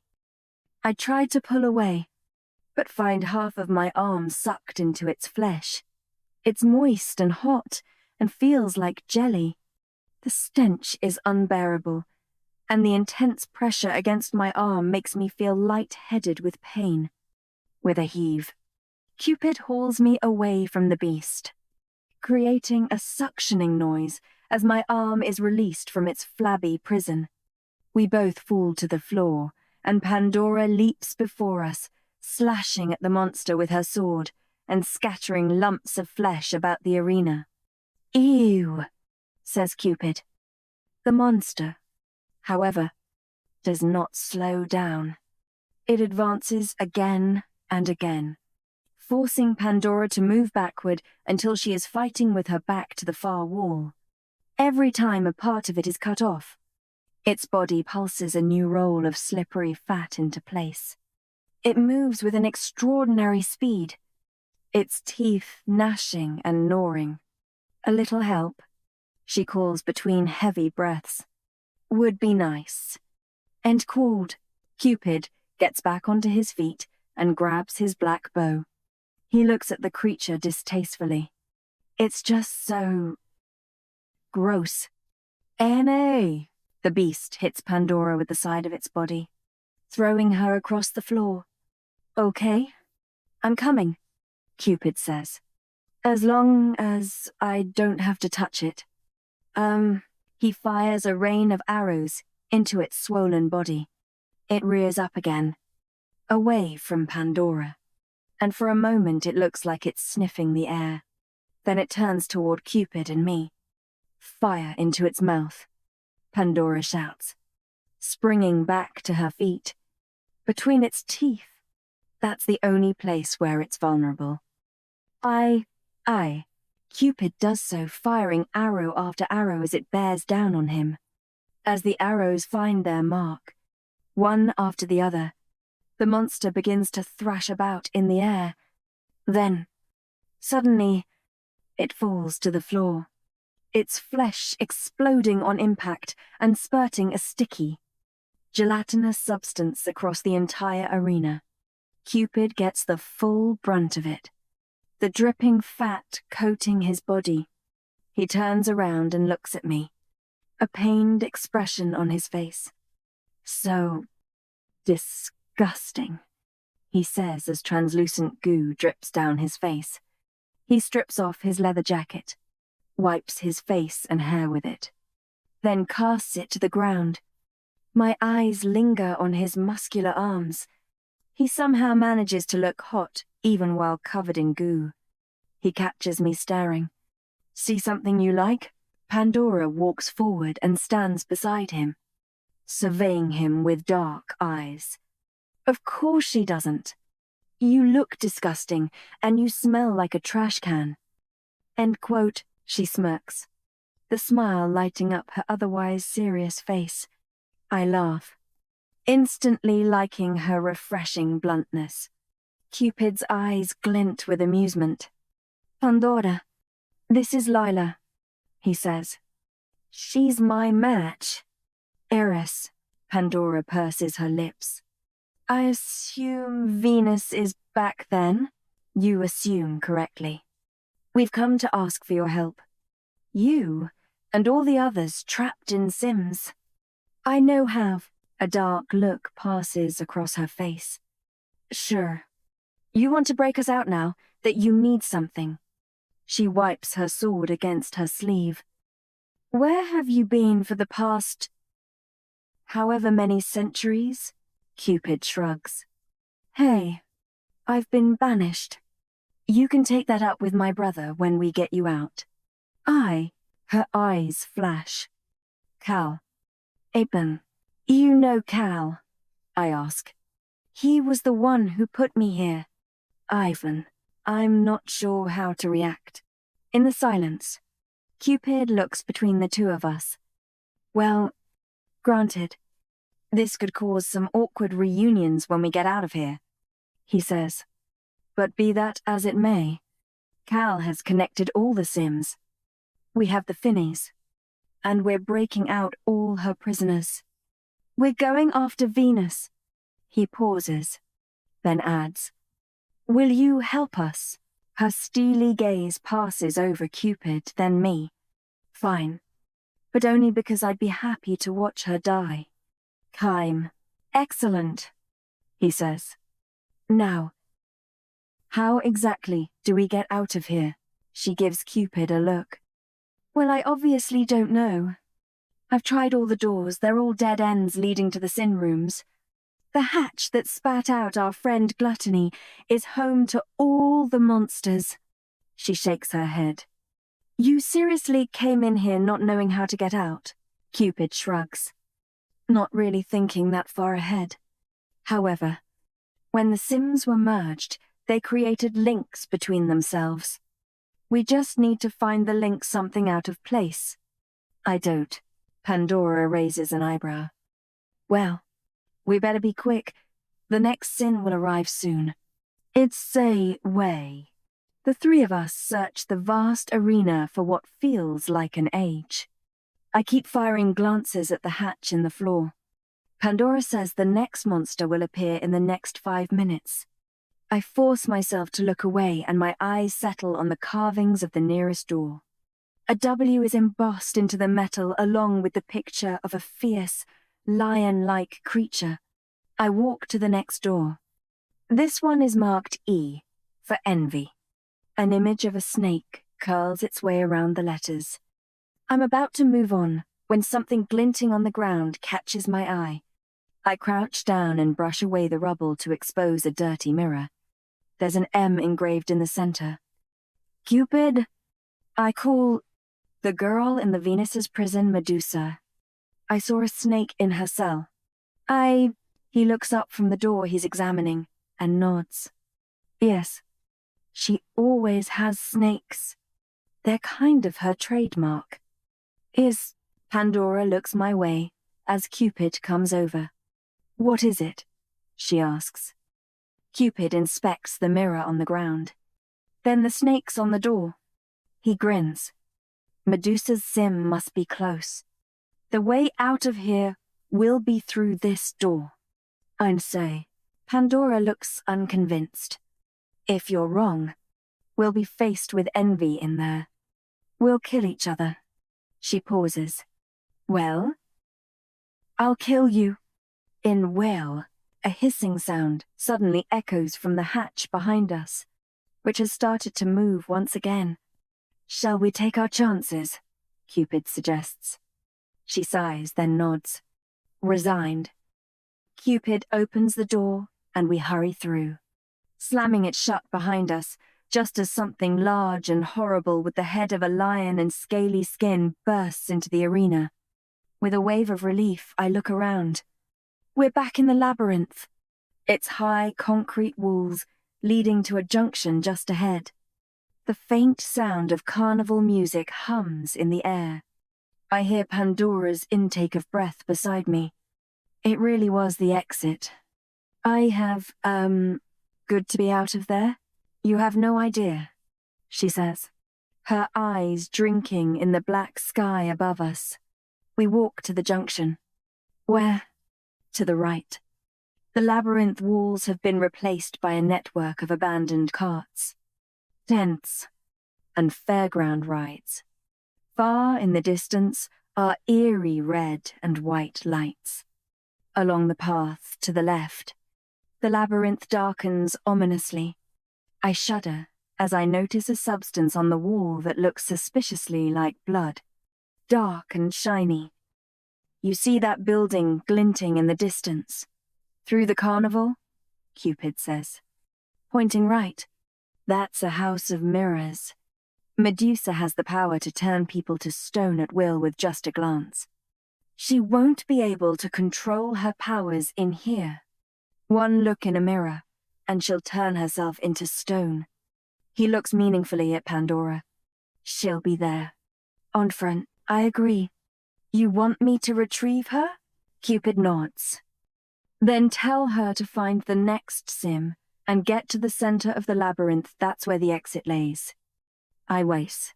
Pandora turns without another word and makes her way through the desolate carnival. I look up at Cupid. What now? While the others recruit the rest of the myths. We're going to get to the center of the labyrinth and face the worst myth of them all.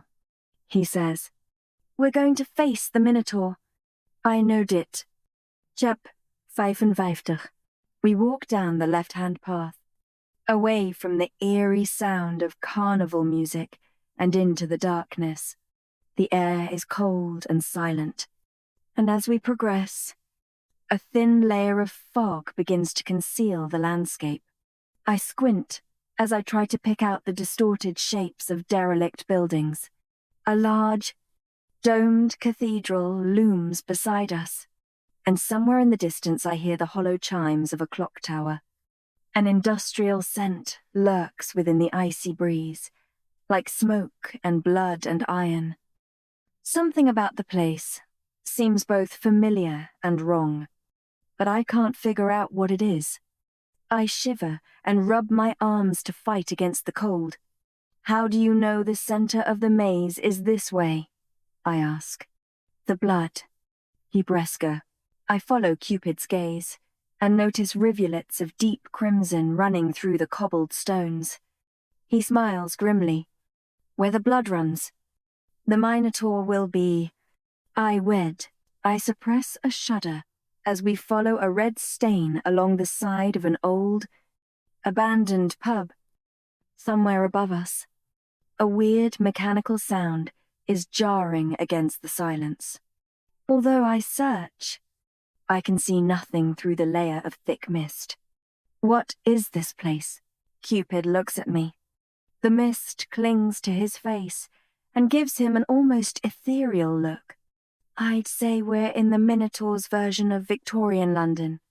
Things are in the wrong place, and he's not quite remembered it right, but it fits. He spent some time in London before he was captured. Amen. I nod as I recall Crystal's account in the records of the Finis. He was in London when she retrieved the golden arrow from him. I thought she let him go. I say, Crystal, why did the matchmaking service capture him? That would have been after Venus's time. Grader. Cupid's hands go to the arrows hung over his bare shoulder. Did I mention the Minotaur might not be too pleased to see us? No. You must have forgotten to mention that. Well, he gives a half smile, then shrugs. It was after my time at the matchmaking service. We need him on our side to take down Venus. But he's a killer. Leela, a lot of the myths are. A lot of them were put in here because they were too dangerous to be a part of the outside world. A- as we follow the trail of blood down a dark alleyway. I hear that mechanical sound again coming from somewhere ahead. Cupid apparently hears it, too, and stops still in his tracks. That and the fact that the Minotaur had a surveillance system to rival ours. In days, he suddenly pushes me against the wall, his tensed body pressed against mine. He places a large hand over my mouth, then gestures that I look up. Slowly, I do so. Above us, jutting out from the wall, is a small camera. I hear the mechanical sound again as it moves. Its lens surveying the surroundings. He's watching. I whisper, does he know we're here? Cupid looks up at the camera again, and then down into my eyes. Most certainly. Come on. I doe. He pushes away from the wall and continues to walk onward. I fall into step beside him as we navigate the labyrinth of narrow, blood-stained streets. As we progress, the mechanical sounds follow us. There can be no doubt about it. He's watching us. Soon we reach a vast iron bridge. on the other side of which rests a crumbling palace. Dull, white. It has rows of blackened windows that peer out like hollowed eyes. On the roof, rippling in the icy breeze, is a red flag with the letter M in its center. "Welcome to the Minotaur's Buckingham Palace," says Cupid. "I'm guessing the Queen isn't home." Oh, the air around us smells metallic. I warily approach the railings of the bridge, only to find myself awash in nausea. Below, in place of the Thames, is a rushing river of blood. Cupid pulls me away and steadies me. "I thought the myths were in here to be tormented." I say, "Pandora was stuck fighting the sins. Medusa, trapped in a house of mirrors. This is different." I stare at the palace ahead. It's like he can control the simulation, like he's made it how he wants it to be. Cupid nods. Everywhere the Minotaur went, humans would begin to build his labyrinth. He has more than just physical power, his mind is strong too. The sim wouldn't have been able to fool him, which is why we are faced with a difficult task, and why he concerns me the most. He looks at me through the fog. If he could have escaped at any time, why didn't he? What is he waiting for? Together we walk over the bridge. Slumped by the tall, iron gates to the palace are two dead soldiers in red uniforms and tall, black bearskin hats. Arrows jut from their chests. Cupid examines one of the bodies. "Crystal's been here." "When?" He pushes against the gates, and the rusty metal screeches against the cobbled ground of the courtyard. We walk purposefully toward the grand entrance, where the heavy door gives way to a musty entrance hall.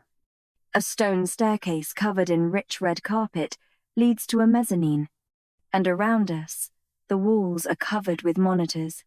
They each depict areas of the labyrinth we've just wandered through. Some show the distorted London streets, but some show other areas. My eyes wander toward one, and I see Pandora and a dark-haired European girl in a blindfold making their way through the carnival. Suddenly, all the monitors flicker off. When they click back on, the image on each is identical. It's Cupid kissing me on the floor of the lust room in Pandora's sim. Heat rushes to my face as I see myself passionately kissing him back while he runs his hands through my hair. "Yes, you've made your point," Cupid calls out to the grand room. "You've been watching us." I have done.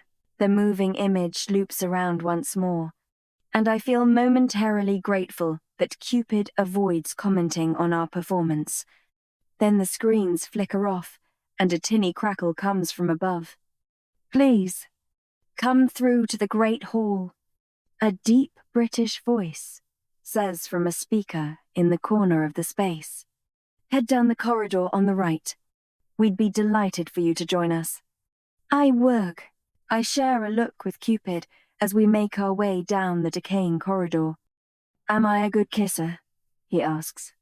It looks like I'm a good kisser from the film. I mean, when?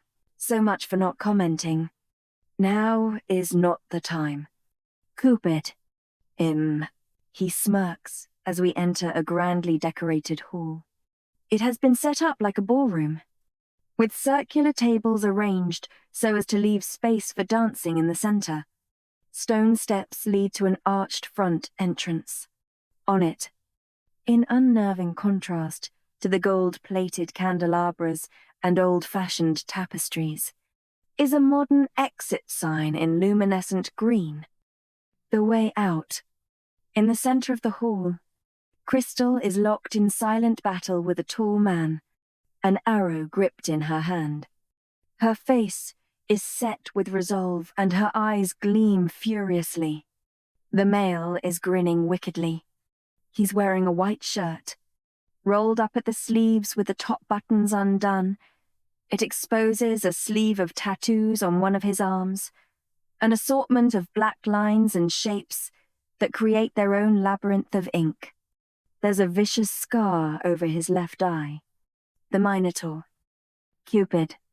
Leela, he says, his voice silky smooth as he slides his gaze toward us. Welcome. Cupid walks forward. Hope we're not interrupting anything. The Minotaur shakes his head. Not at all. Not at all. Crystal and I are just resolving a bit of unfinished business. 8. He looks at us, a charming smile on his face. You asked out there what I was waiting for. It's true I can leave whenever I wish. But you see, I've grown to quite like it in here. It keeps me out of trouble. And you're right. I have been waiting. I've been waiting for Crystal. Chap 56. He wants me to come live with him in his little fantasy world, Crystal says, rolling her eyes. But it's not happening. She turns back to the Minotaur. Sorry, love. But there are things up there in the real world that require my immediate attention. Things that we could use your help addressing. We find her. With that, she grabs my arm and leads me up the steps to stand by the exit. Now, are you two coming or what? Before either of the men can reply, Crystal pulls me through the doorway. My eyes fly open. I'm back in the claustrophobic cell, my knees touching the rotting wooden door. I feel dizzy. My skin is damp, and Cal's hooded sweater is still wrapped around my body. There's a cold buzzing in my ear, and I hurriedly pull out the small microchip that sent me into the sim. I'd expected Venus's dungeons to be alive with the sounds of myths waking up, but it is as silent as before. I look through the small barred window to find Cal sitting rigidly on a wooden stool, watching me. Then the door to my right bursts open, and Crystal walks out of her cell. Her hair is matted, and her white suit is stained a murky brown. Cupid's face appears at the other side of the barred window next. He opens my cell door, and when he holds his hand out for me, I take it, letting him pull me to my feet. As we stand, almost nose to nose, his eyes blaze into mine. For a moment we are caught in each other's gaze. Somewhere, far away from the murky dungeon and impending danger. Have any of the myths woken up yet? Crystal asks, jolting me back to reality. Charlie and Selena are awake. The others are starting to show signs. It may take them a little longer. They've been in their sims for years. I know. I feel a wave of relief that Charlie is okay. Listen, Cal says, looking worried. Cupids have started to arrive from the other branches. Venus has called them all here for the big trial. There'll be more to fight than I had hoped. Cupid frowns. Have you managed to get any on our side? A few, but not many. They're too afraid to go against Venus. Nervousness flickers across his pale face. Look, that's not the worst thing, he says. The trial. She wanted to get to it right away. The commander will be coming for you any minute now. I braced it. I feel my stomach plummet. I thought we'd have more time to prepare. The myths aren't even awake yet. Cupid groans. Crystal looks concerned too. I thought we'd have more time. Listen, Cal, there's something I should tell you. What? Suddenly Cal shushes us. We stand in silence a moment, and then I understand. All around us come the sounds of rustling and murmuring, quietly at first, but then with increasing vigor. Down the dark corridors. Doors creak open. There is laughter close by. I hear the breaking of rotting wood and footsteps against the muddy ground. Cupid's face suddenly brightens. Looks like our army is arriving. What? Chap 57. Shadowy figures emerge from their small cells on both sides. In a few moments' time, the group of prisoners have surrounded us. Charlie is near the front, and I catch her eye. She looks exhausted, but grins when she sees me. I can't help but wonder what she would have experienced in her version of the sim. Selena stands beside her, looking irritable, and I notice Medusa among the group as well. She is no longer blindfolded. She must be able to control her power outside of the sim, and I see that her eyes are an unnatural glassy blue that stands out against her tanned complexion. A black snake curls around her right arm. Others in the crowd greet each other like old friends. A blonde guy is chatting animatedly with a group of disheveled gladiators, and Pandora talks warily to a pair of wolfish teenagers. Leaning against the wall by the back, the Minotaur watches Crystal, a half-smile playing about his lips. Cupid looks around. I guess you are all now aware of our little predicament. Nice. The Minotaur's gaze slides to Cupid. Your mother is back in town, and you're inviting us to the reunion, he drawls. How kind. Do you have any plan beyond that? Cupid shoots Cal a sideways look. Ear. Brother, the trial is due to start any minute now. Cal says. We allow it to proceed as planned. No. Are you kidding me? Crystal exclaims. I'm not. Cal fires her a cold look. Do you think I want to put you all in danger? It's the only way to get the Finis close enough to Venus. I need to get into the courtroom with it. And I can't if we've already gone into battle. I know. My stomach turns. Cupid frowns and I feel a shift in his mood. It seems he wasn't expecting this. So where exactly do we fit into all this? Then? Asks the Minotaur. You know, I was perfectly happy where I was before. His dark eyes find Crystal in the odd group. Well, almost. Ada, you're here to serve as a distraction, Cal says. When Venus officially starts the trial, you'll break into the courtroom and the battle will start. When Venus's attention is on you, I'll fire the arrow. It didn't. What about our weapons? Asks Pandora. There's a murmur of agreement among the others. I managed to recruit a couple of agents, Cal says. When the four of us are up in the trial room, they'll bring down your weapons. He turns to Crystal. You said you wanted to tell me something, before she can respond. The sound of marching footsteps vibrates through the dungeon ceiling and makes the artificial lights jitter. Everyone back in their cells, Cal says. The matchmaking agents are making their way to the courtroom. I need to get back upstairs to avoid suspicion. And where? He looks at Cupid and Crystal.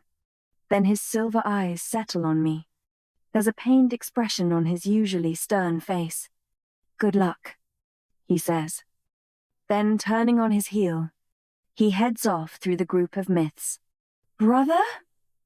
Cupid calls, making Cal glance back. When you fire the arrow, don't miss. End.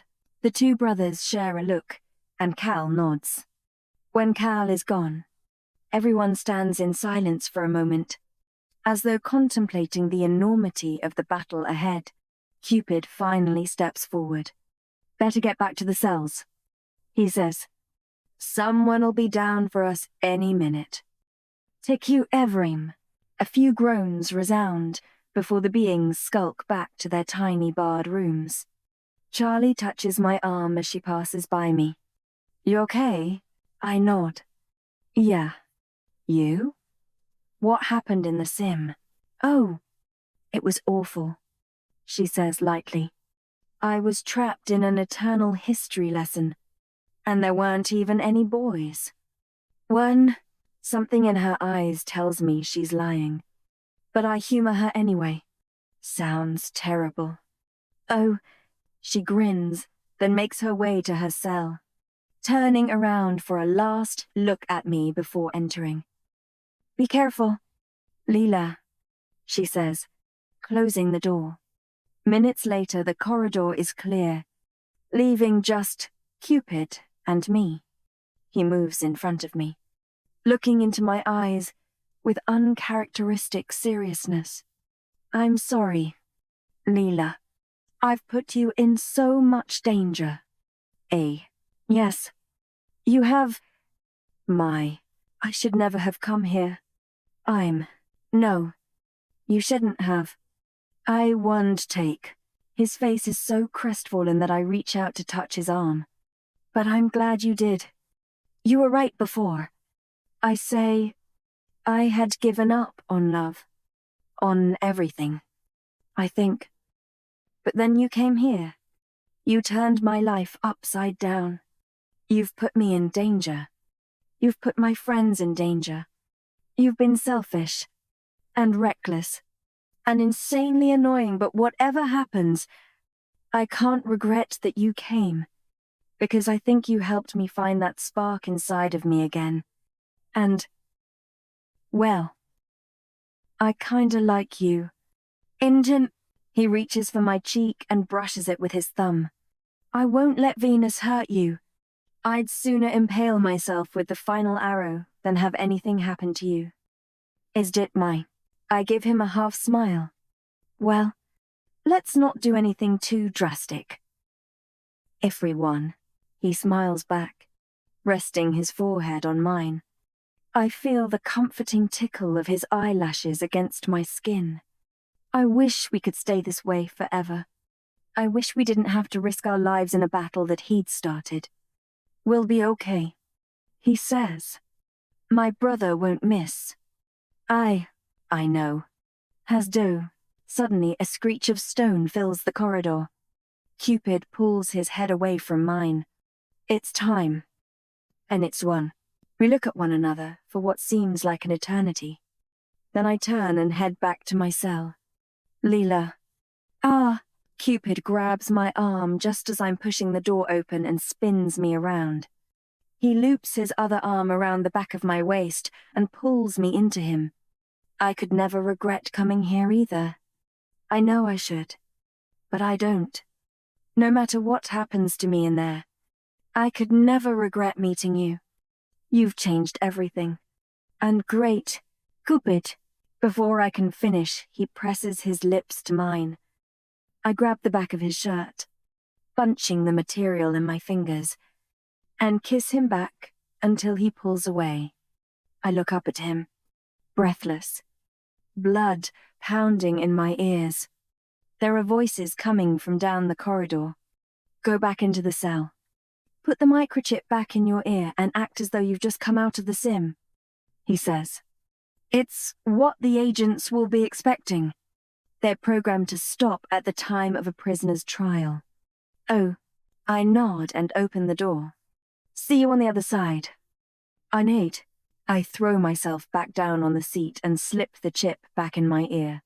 Cupid looks at me one last time, then closes the door and disappears out of view.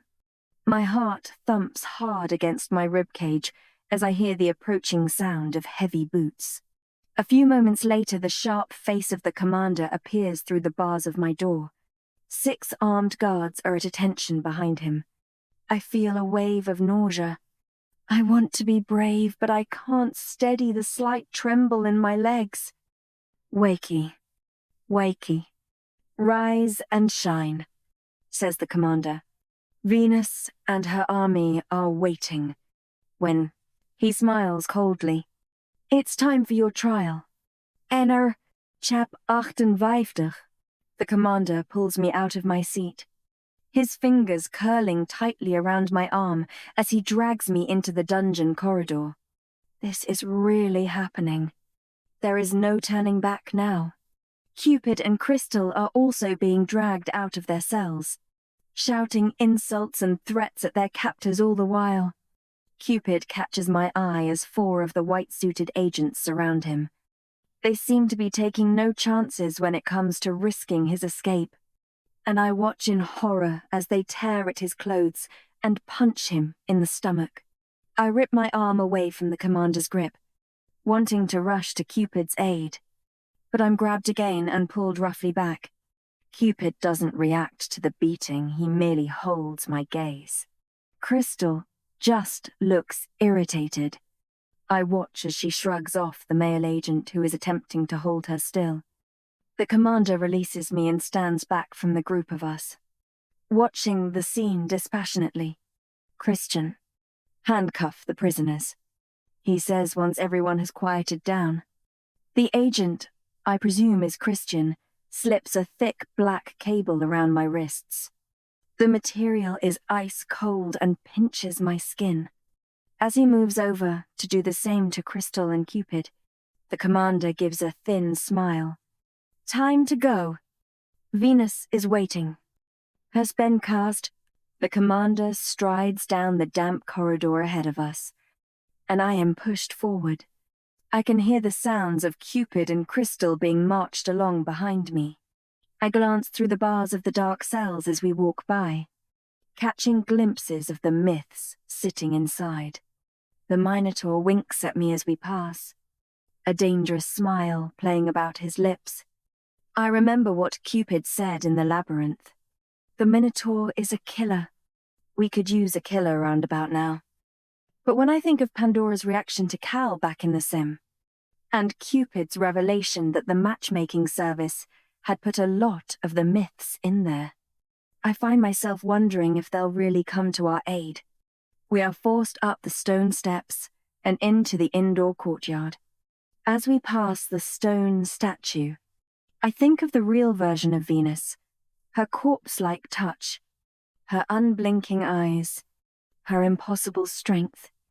With every part of my being, I will Cupid and Cal's plan to work, but I can't help but doubt it. Are we really going to win against a goddess? We're taken down a long, wide corridor that's new to me. The walls, floor, and ceiling are all checkered, black and white.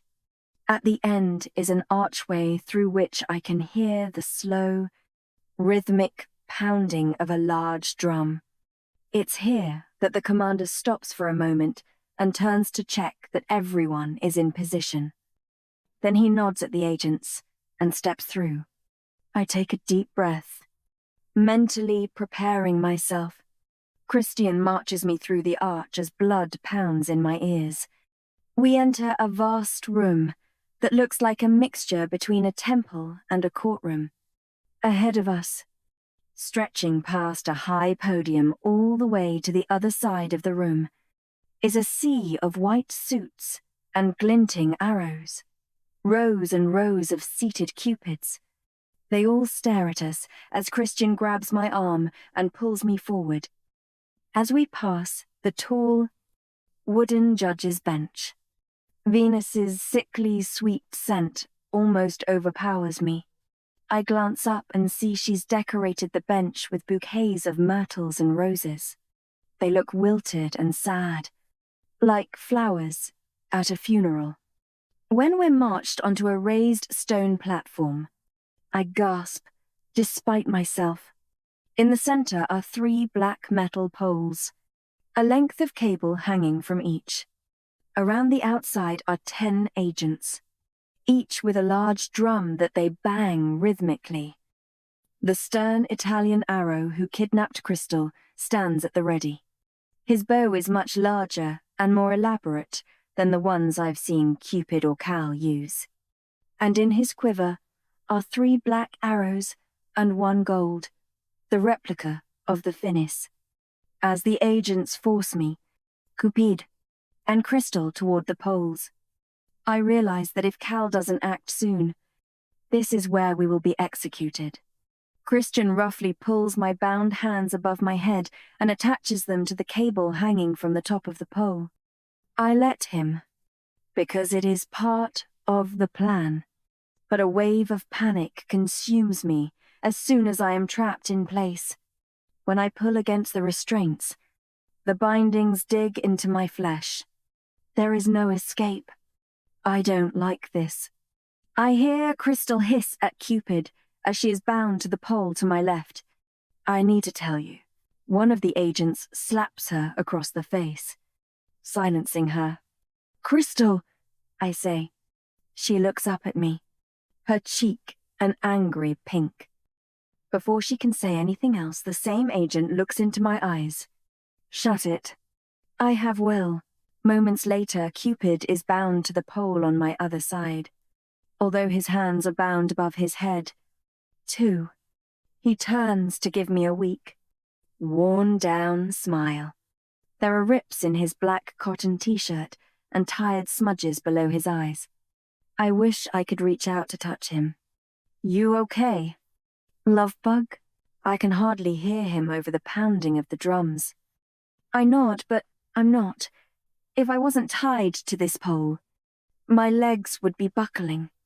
My mind reels over images of my life, my friends, my dad.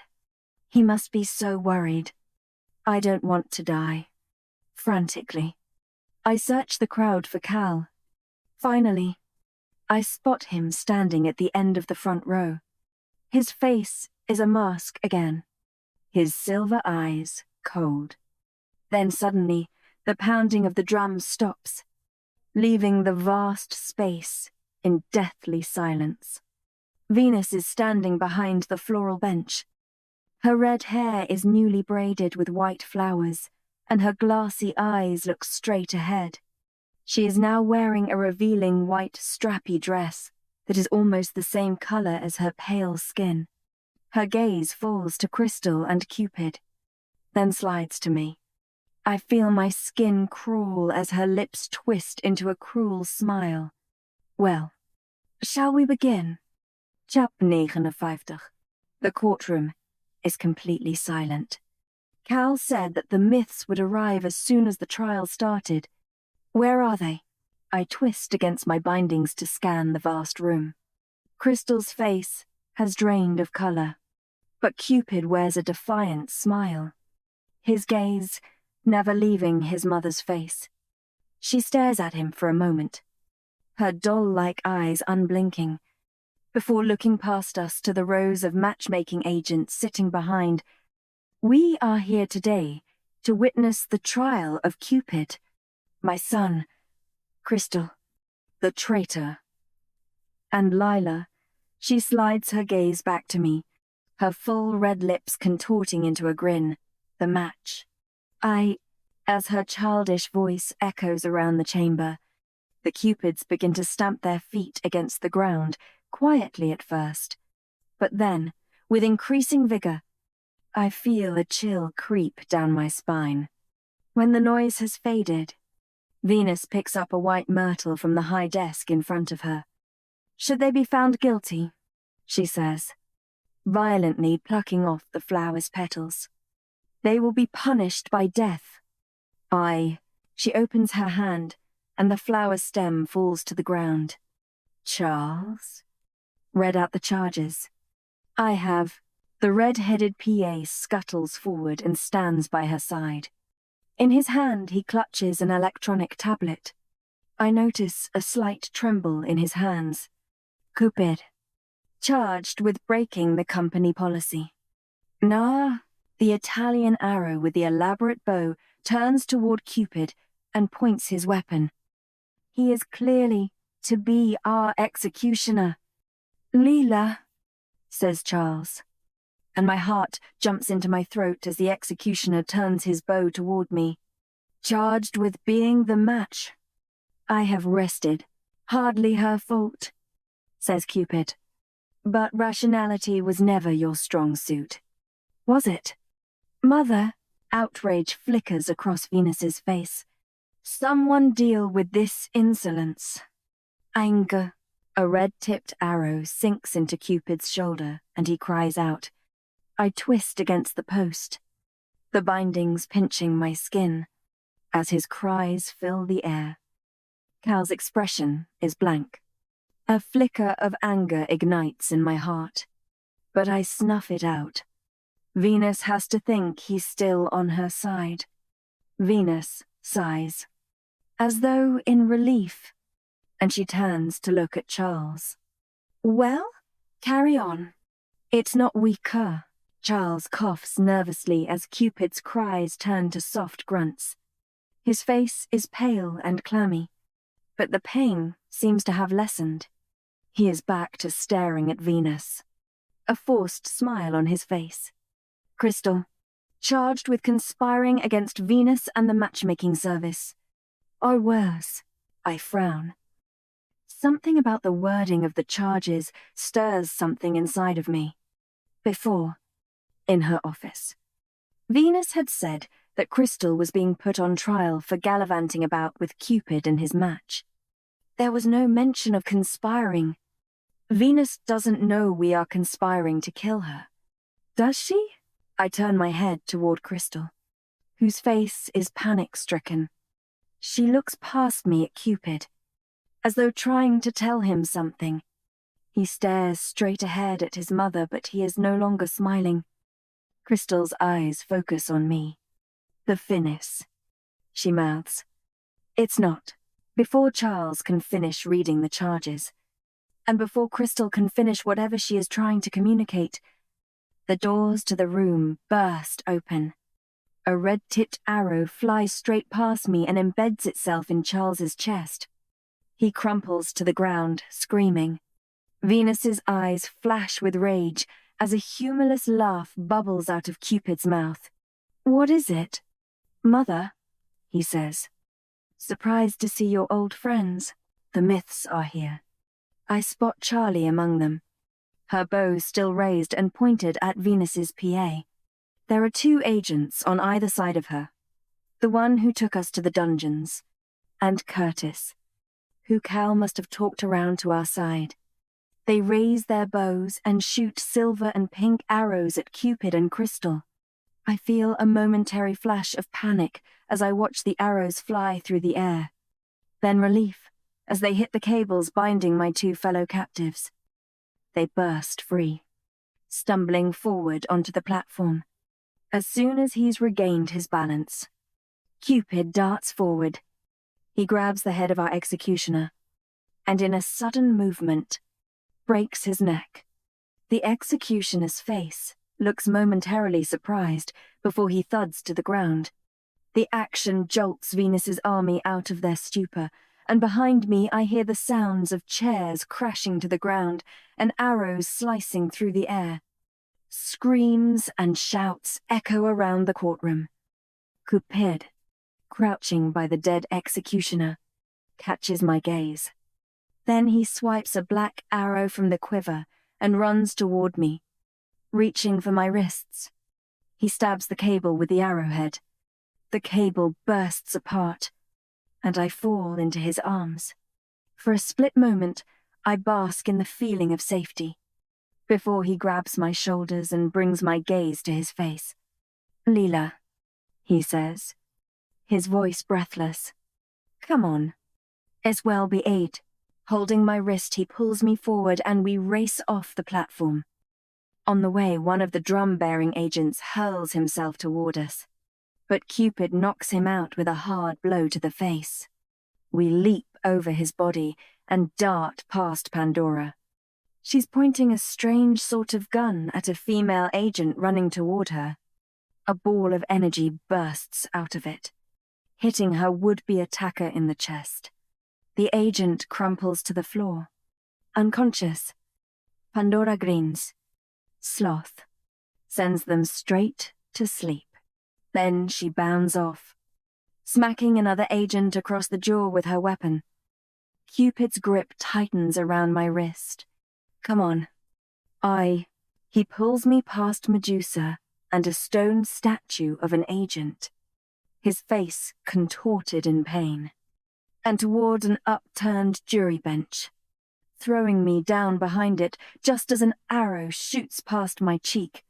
He cups my face in his hand. Are you okay? He whispers, his voice raw with emotion. I think so. Are you? What do we do now? Peering over the upturned bench, I see a blur of color as the myths fight the army of Cupids. Arrows fly through the air. and bodies and blood cover the mosaicked floor. I gasp as an agent points a black arrow at Crystal's back.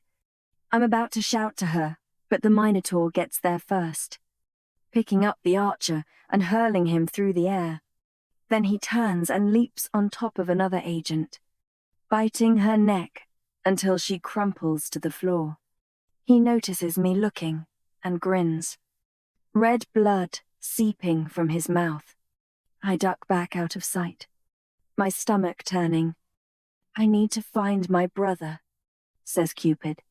He leans forward and lightly brushes my lips with his. I'll be right back. Line. He starts to get up, but I pull him back down. Venus said that Crystal was on trial for conspiring against her.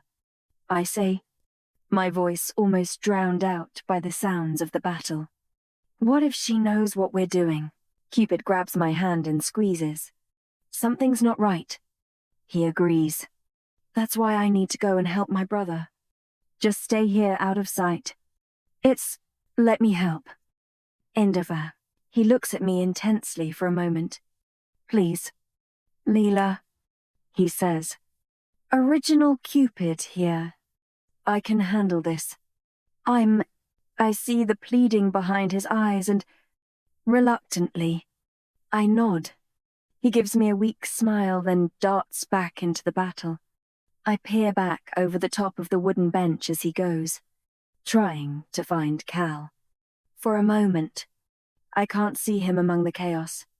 Then I catch sight of him disappearing behind a group of gladiators.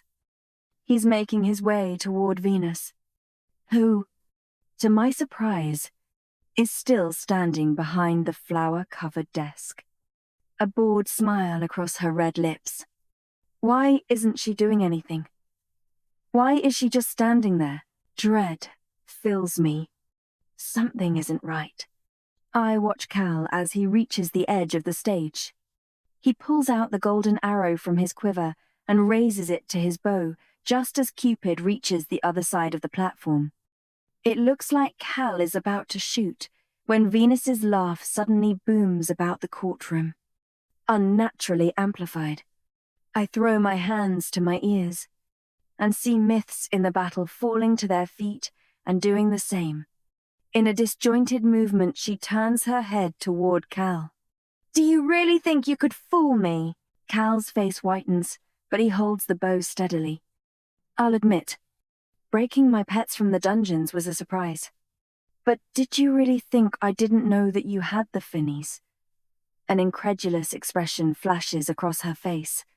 I mean, hello. I am a goddess. You know? Cal stares at her, determination etched on his angular face. Then you know that when I shoot you with it, you will die. Is just said, Venus giggles. Oh, foolish boy. Even if you could hit me, don't you know? Don't you know anything about the finnies? Cal looks at her blankly and she shakes her head. Allow me to clear something up for you, she says. Her voice, sickly sweet. The finnies was forged by my tedious husband, the blacksmith of the gods. It was a weapon forged in secrecy, intended to destroy my illegitimate offspring and me. But here's the catch. He didn't want me to be able to harness its power, and so its power cannot be wielded by gods, or myths, or cupids. I couldn't destroy you with it any more than you could destroy me. It was created for the humans. She looks at Cal, a twisted smile on her face. A flash of understanding flickers across his eyes. It will only work if shot by a mortal. And she grins and gazes around the room, taking in the bodies scattered on the floor, and the myths still crouched with their hands over their ears. But I believe we have one of those here, don't we? Venus says. I clench my fists. Adrenaline surges through my body. I am the only one who can save us. Guards. Seize Cal.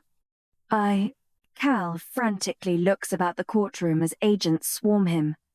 They grab his arms, and the finnies clatters to the ground. He struggles, but there are too many, and they drag him over to one of the black poles and bind him. One of the agents picks up the golden arrow and hands it to Venus. On the other side of the stage, Cupid makes a move forward, but Venus glares at him, and he stops in his tracks.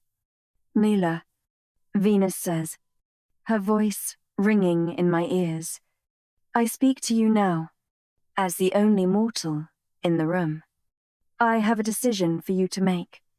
You see, you have been a very naughty little match, and not just for matching with my son Cupid, but for feeling something for my other son too." Okay, my heart does a strange leap. What is she talking about? I don't feel for Cal, not in that way. Oh, I know all about that. I am the goddess of love, after all. You can't hide it from me, even if you can hide it from yourself. She laughs, but I digress. I can't kill Cal, but I am going to torture him. I'm going to torture him in every way imaginable. He will beg for death by the time I'm done with him, but I won't stop. Cal begins to struggle against the pole, his eyes wide with panic. At the side of the stage, Cupid's face drains of color. "But you can make it stop. Leela," she says.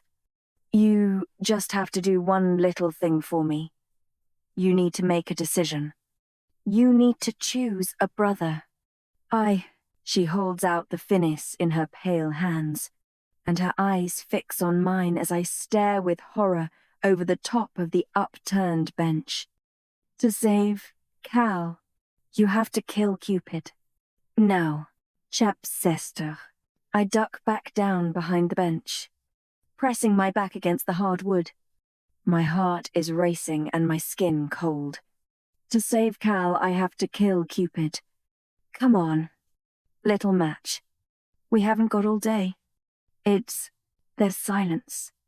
I don't move. Very well. We'll start with the ardor. It was not.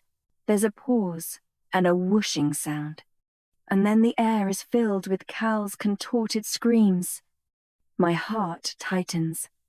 I can't let them torture Cal, but I can't shoot Cupid either.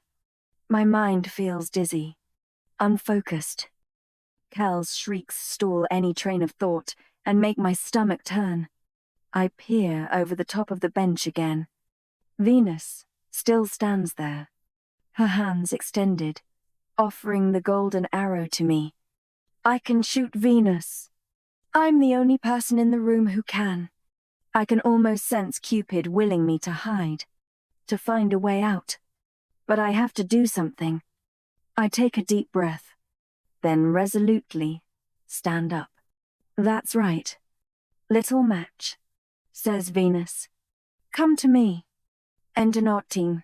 I begin to walk toward the stage. Apart from Cal's screams, the courtroom is silent. I can feel everyone's eyes on me. Leela, Cupid says as I pass. Don't do anything stupid. Do what you have to do. Give no. I look away. I'm not going to kill him. I won't. I'll kill her. That's close enough. Venus barks. She stopped me next to Cal. He is writhing in pain, his wrists bleeding where the cables are too tight. Cal, I whisper.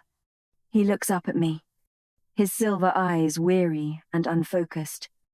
A drop of blood has congealed at the corner of his mouth. I want to reach out and help him. I've never felt so powerless. Leela. Suddenly another red-tipped arrow plunges into his stomach. He screams, and I rip my gaze to where the commander stands beside Venus. A quiver of arrows slung over his shoulder. Venus nods at him, and he takes another and shoots it into Cal's thigh. Cal cries out again, his body convulsing. Stop it, I shriek. Stop it. Leave him alone. Venus smiles. You can stop it, she says. Kill Cupid. She turns to a tall female agent standing nearby, whose scowling face is bloody from the battle. Carla, take the Finnies to our naughty little match and give her your bow. Venus orders. Guards bring Cupid onto the stage. Well-a-ress, as Carla walks forward with the golden arrow, 5 agents surround Cupid. His eyes flash dangerously. He throws one of them to the floor and punches another across the jaw before grabbing an arrow from Carla's quiver and impaling the next agent with it. The remaining 2 agents take a tentative step back as Cupid raises his arms. Don't touch me, he snarls. I'm coming on my own. I think yes. He walks past them to stand a few feet away from me. I take the bow and arrow from Carla, the bloody-faced agent. My hands shaking. The Finnies is cool between my fingers. And before you get any ideas, says Venus, I am quicker and more powerful than you could ever imagine. She looks at me coldly. If you shoot the Finnies at me, I will catch it. And then I will kill you. But first, I will kill your family. And I will kill your friends. Her voice is suddenly laced with venom.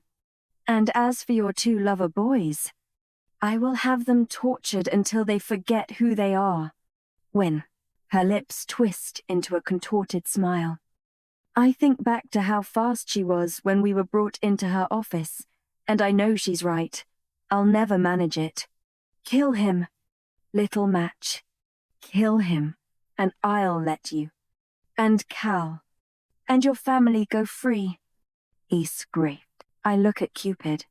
He's planted his feet firmly, proudly, on the stage, acting as though his clothing isn't ripped from where the agents grabbed at him in the dungeons. He holds my gaze. His ocean-like eyes are calm. Behind me comes another whoosh of an arrow, and Cal's elevated shrieks. I flinch. Cupid nods. It's okay. Leela, do it. Well, please. My eyes sting. I can't, I say, the bow and arrow trembling in my hands. He takes a step closer. I've lived a long life, he says. You have to do it. You have to save my brother. You have to save yourself. I know. I feel a tear slip down my cheek and rub it away, not wanting to give Venus and all of the other Cupids the satisfaction of seeing me cry. Behind me, Cal's screaming doesn't stop as more ardors plunge into his flesh. You can stop this, Cupid says, taking another step closer. Look at my brother. Look at him. No, men, hesitantly. I turn to Cal. His face is red from screaming. The drop of blood on his mouth has turned into rivulets. My heart clenches. I force myself to look away, back at Cupid. Only you can stop this. She'll kill you if you don't. He shakes his head, his eyes filled with urgency. And I can't live with that. I don't want you to die. I say, my voice quivering.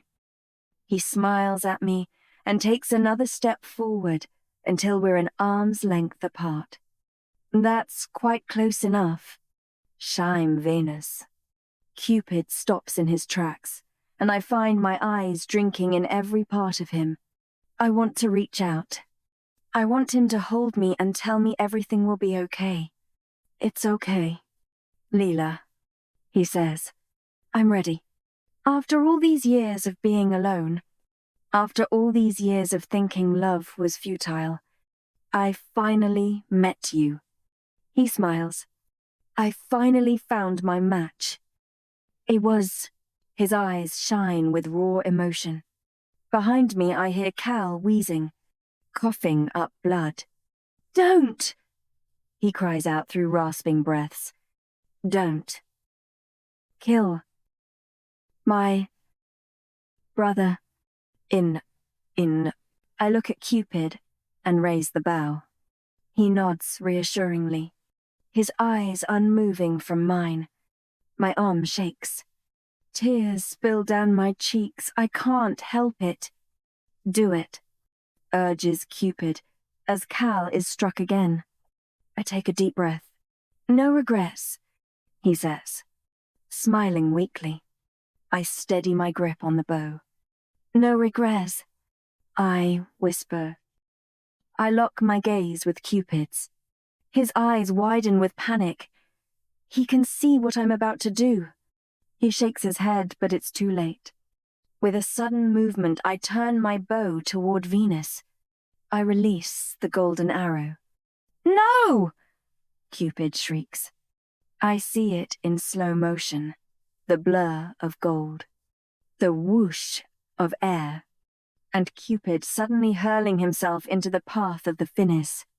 His eyes, still locked on mine, show only surprise. He opens his mouth, as though he wants to say something, and the final arrow sinks into his heart. There's a deafening thumping sound as his body hits the ground. I scream, and the bow clatters out of my hands.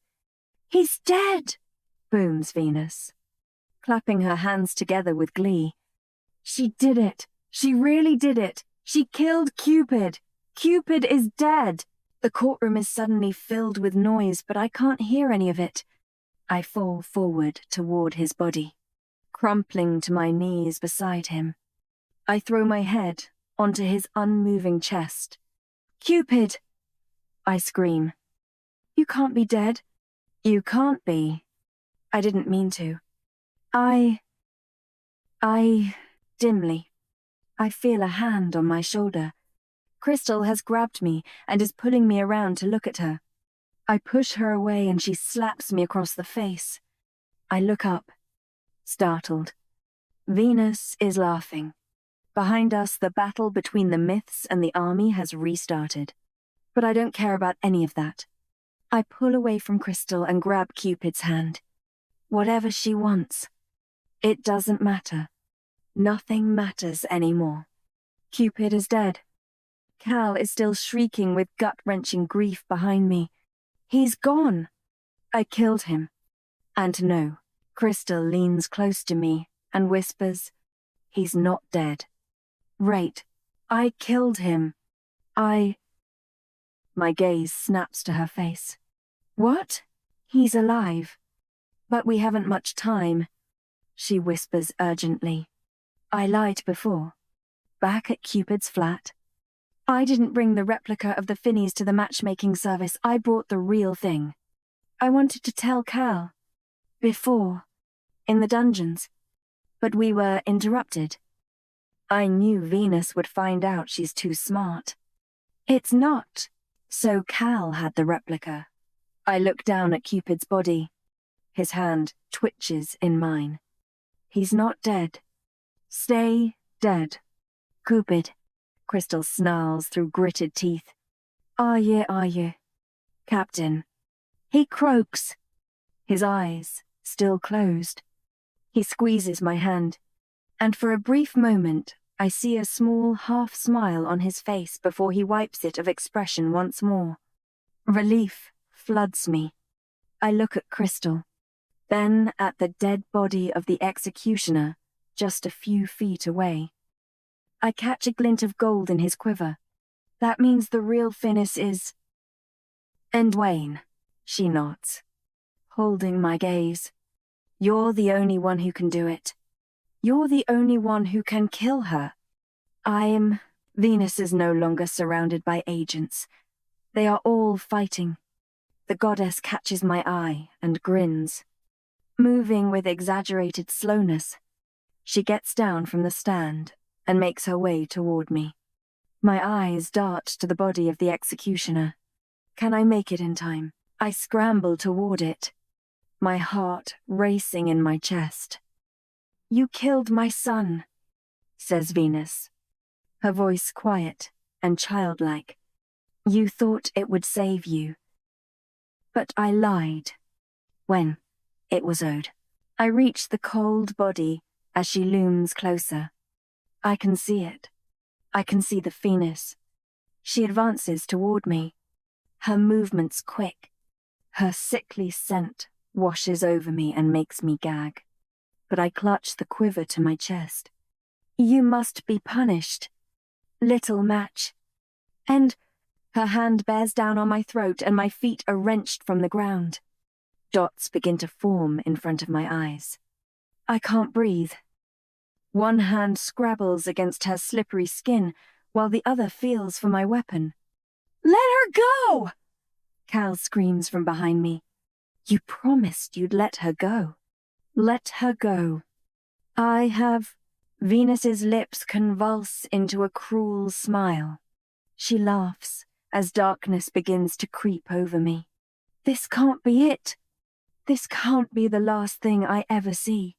My fingers fumble over the ends of arrows. I pluck out an arrow, praying it's the right one.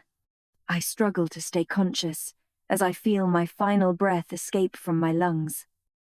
With the last ounce of strength I have left, I plunge the arrow into her heart. Then, darkness. Chap einazester. When I open my eyes again, a white ceiling floats above me, and my ears are filled with a steady beeping sound. I swallow. My throat feels like it's on fire, and as I try to raise my head, it feels like it's going to explode. I squeeze my eyes shut again, staying still so as not to cause more pain. What is going on? Then it all comes flooding back to me. I remember thinking that Cupid was dead. I remember Venus's face inches from mine. And I remember plunging an arrow into her heart. Was it the Finnies? Suddenly, I scramble into a sitting position, ignoring the pain. My eyes widen. I look around. I'm in a hospital ward. On the chair, next to me, is my dad. His eyes closed, and his chest softly rising and falling. As though sensing me regaining consciousness, his eyes flicker open. Leela, he says in relief. I was so worried. I look around through bleary eyes. 2 figures stand outside the door, facing away from me. Dad, I say through sudden tears. He reaches forward and pulls me into a hug. On hearing our voices, the 2 figures in the doorway turn around. I am overcome with relief. Cupid and Cal. They're okay. As they enter the room, I notice Cal's subtle limp and the bruising around his wrists, where the cables bound him to the metal pole. My dad pulls away. I should get a doctor. Tell them you're awake. You gave us quite a scare. It's a good job these 2 young gentlemen were around to get you to a hospital. They've watched over you this entire time. He looks approvingly at Cupid. Some scaffolding fell on you. Leela, my dad says, seeing my confusion. The doctors said you might forget. I'll go and get someone now. I know when. Behind him. Cupid grins as my dad kisses me on the forehead and hurries out of the room. He throws himself into the chair beside me while Cal lingers by the door. Got to be careful of that scaffolding. Love bug, Cupid says, winking. He's wearing grey sweatpants and a white cotton t-shirt. He looks tired, but unharmed. What? I cough, my voice a croak. What happened? I rub my throat. Cupid picks up a jug on the side table, pours a glass of water, then hands it to me. I take a gulp. It cools the fire in my throat, and I attempt to speak again. What happened? I ask again. Is she dead? Cupid nods.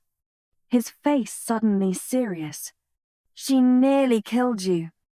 You managed to grab the Finnies as she was choking you, and you stabbed her in the heart with it. After that, she kind of imploded. He shakes his head. You were thrown back with the force of it, and you knocked your head pretty hard against the wall. For a moment, we thought, We thought we had lost you. Cal finishes quietly from the doorway. I'm surprised by the intensity of his tone, but when I glance over at him, he looks away. What about Venus's army? I ask. Cupid shrugs, taking a glass of water for himself. They were never truly behind her. Once you destroyed her, a few of the more extreme agents tried to fight us. The commander, members of the Arrows, but they were outnumbered. It wasn't hard to beat them. There's a lot of work to be done to bring order back to the matchmaking service. They'll be holding an election at the end of the week to nominate a new leader. Cupid looks at Cal, still standing rigidly in the doorway. It won't surprise you that my rule-abiding brother over there is one of the forerunners for president. Cal gives Cupid a reproachful look, but I notice that he seems to be fighting a smile. What about the others? Charlie. Crystal? Cupid nods. All fine. I sigh with relief and take another sip of water. Sorry, I shot you. Was no havri. Cupid's face cracks into a grin and he waves a dismissive hand. Nah, don't worry about it, he says. It was quite invigorating. I saw my whole life flash before my eyes, and I'm quite an interesting guy. It was like watching a movie. Oh, plus you did jump out in front of me. Acum, he laughs. True. Anyway, we have something to show you. I've read. I look at him curiously, and he gestures to the hospital corridor, where my dad is talking to a doctor. I can tell from his expression he is telling one of his dorky dad jokes. She laughs, and his face lights up. Is he flirting? I look at Cupid, suddenly catching on. Are they matched? I can barely hope to believe it. He's been so down and alone for so long. Cupid nods. I look at the two brothers, and then back at my dad. He gives me a small wave from outside. I thought everyone only had one match. I protest. You said so yourself, that once a person's match was gone, they would be alone forever. If Cupid shakes his head. Not anymore, he says. Now that Venus is gone, the rules are gone too. He grins. We're free, he says, squeezing my hand. You freed us all. And not only does that mean that your dad is free to love again, it also means that us Cupids are too. It's say, his eyes twinkle mischievously. I hope that doesn't ruin the whole forbidden love thing I've got working for me. It was... So you're sticking around then? I ask. Serious. He nods. I'm staying right here with you. You saved me. You saved all of us. Everything is different now. I sense Cal watching me from the doorway. Something new. Something almost like passion, burning in his silver eyes.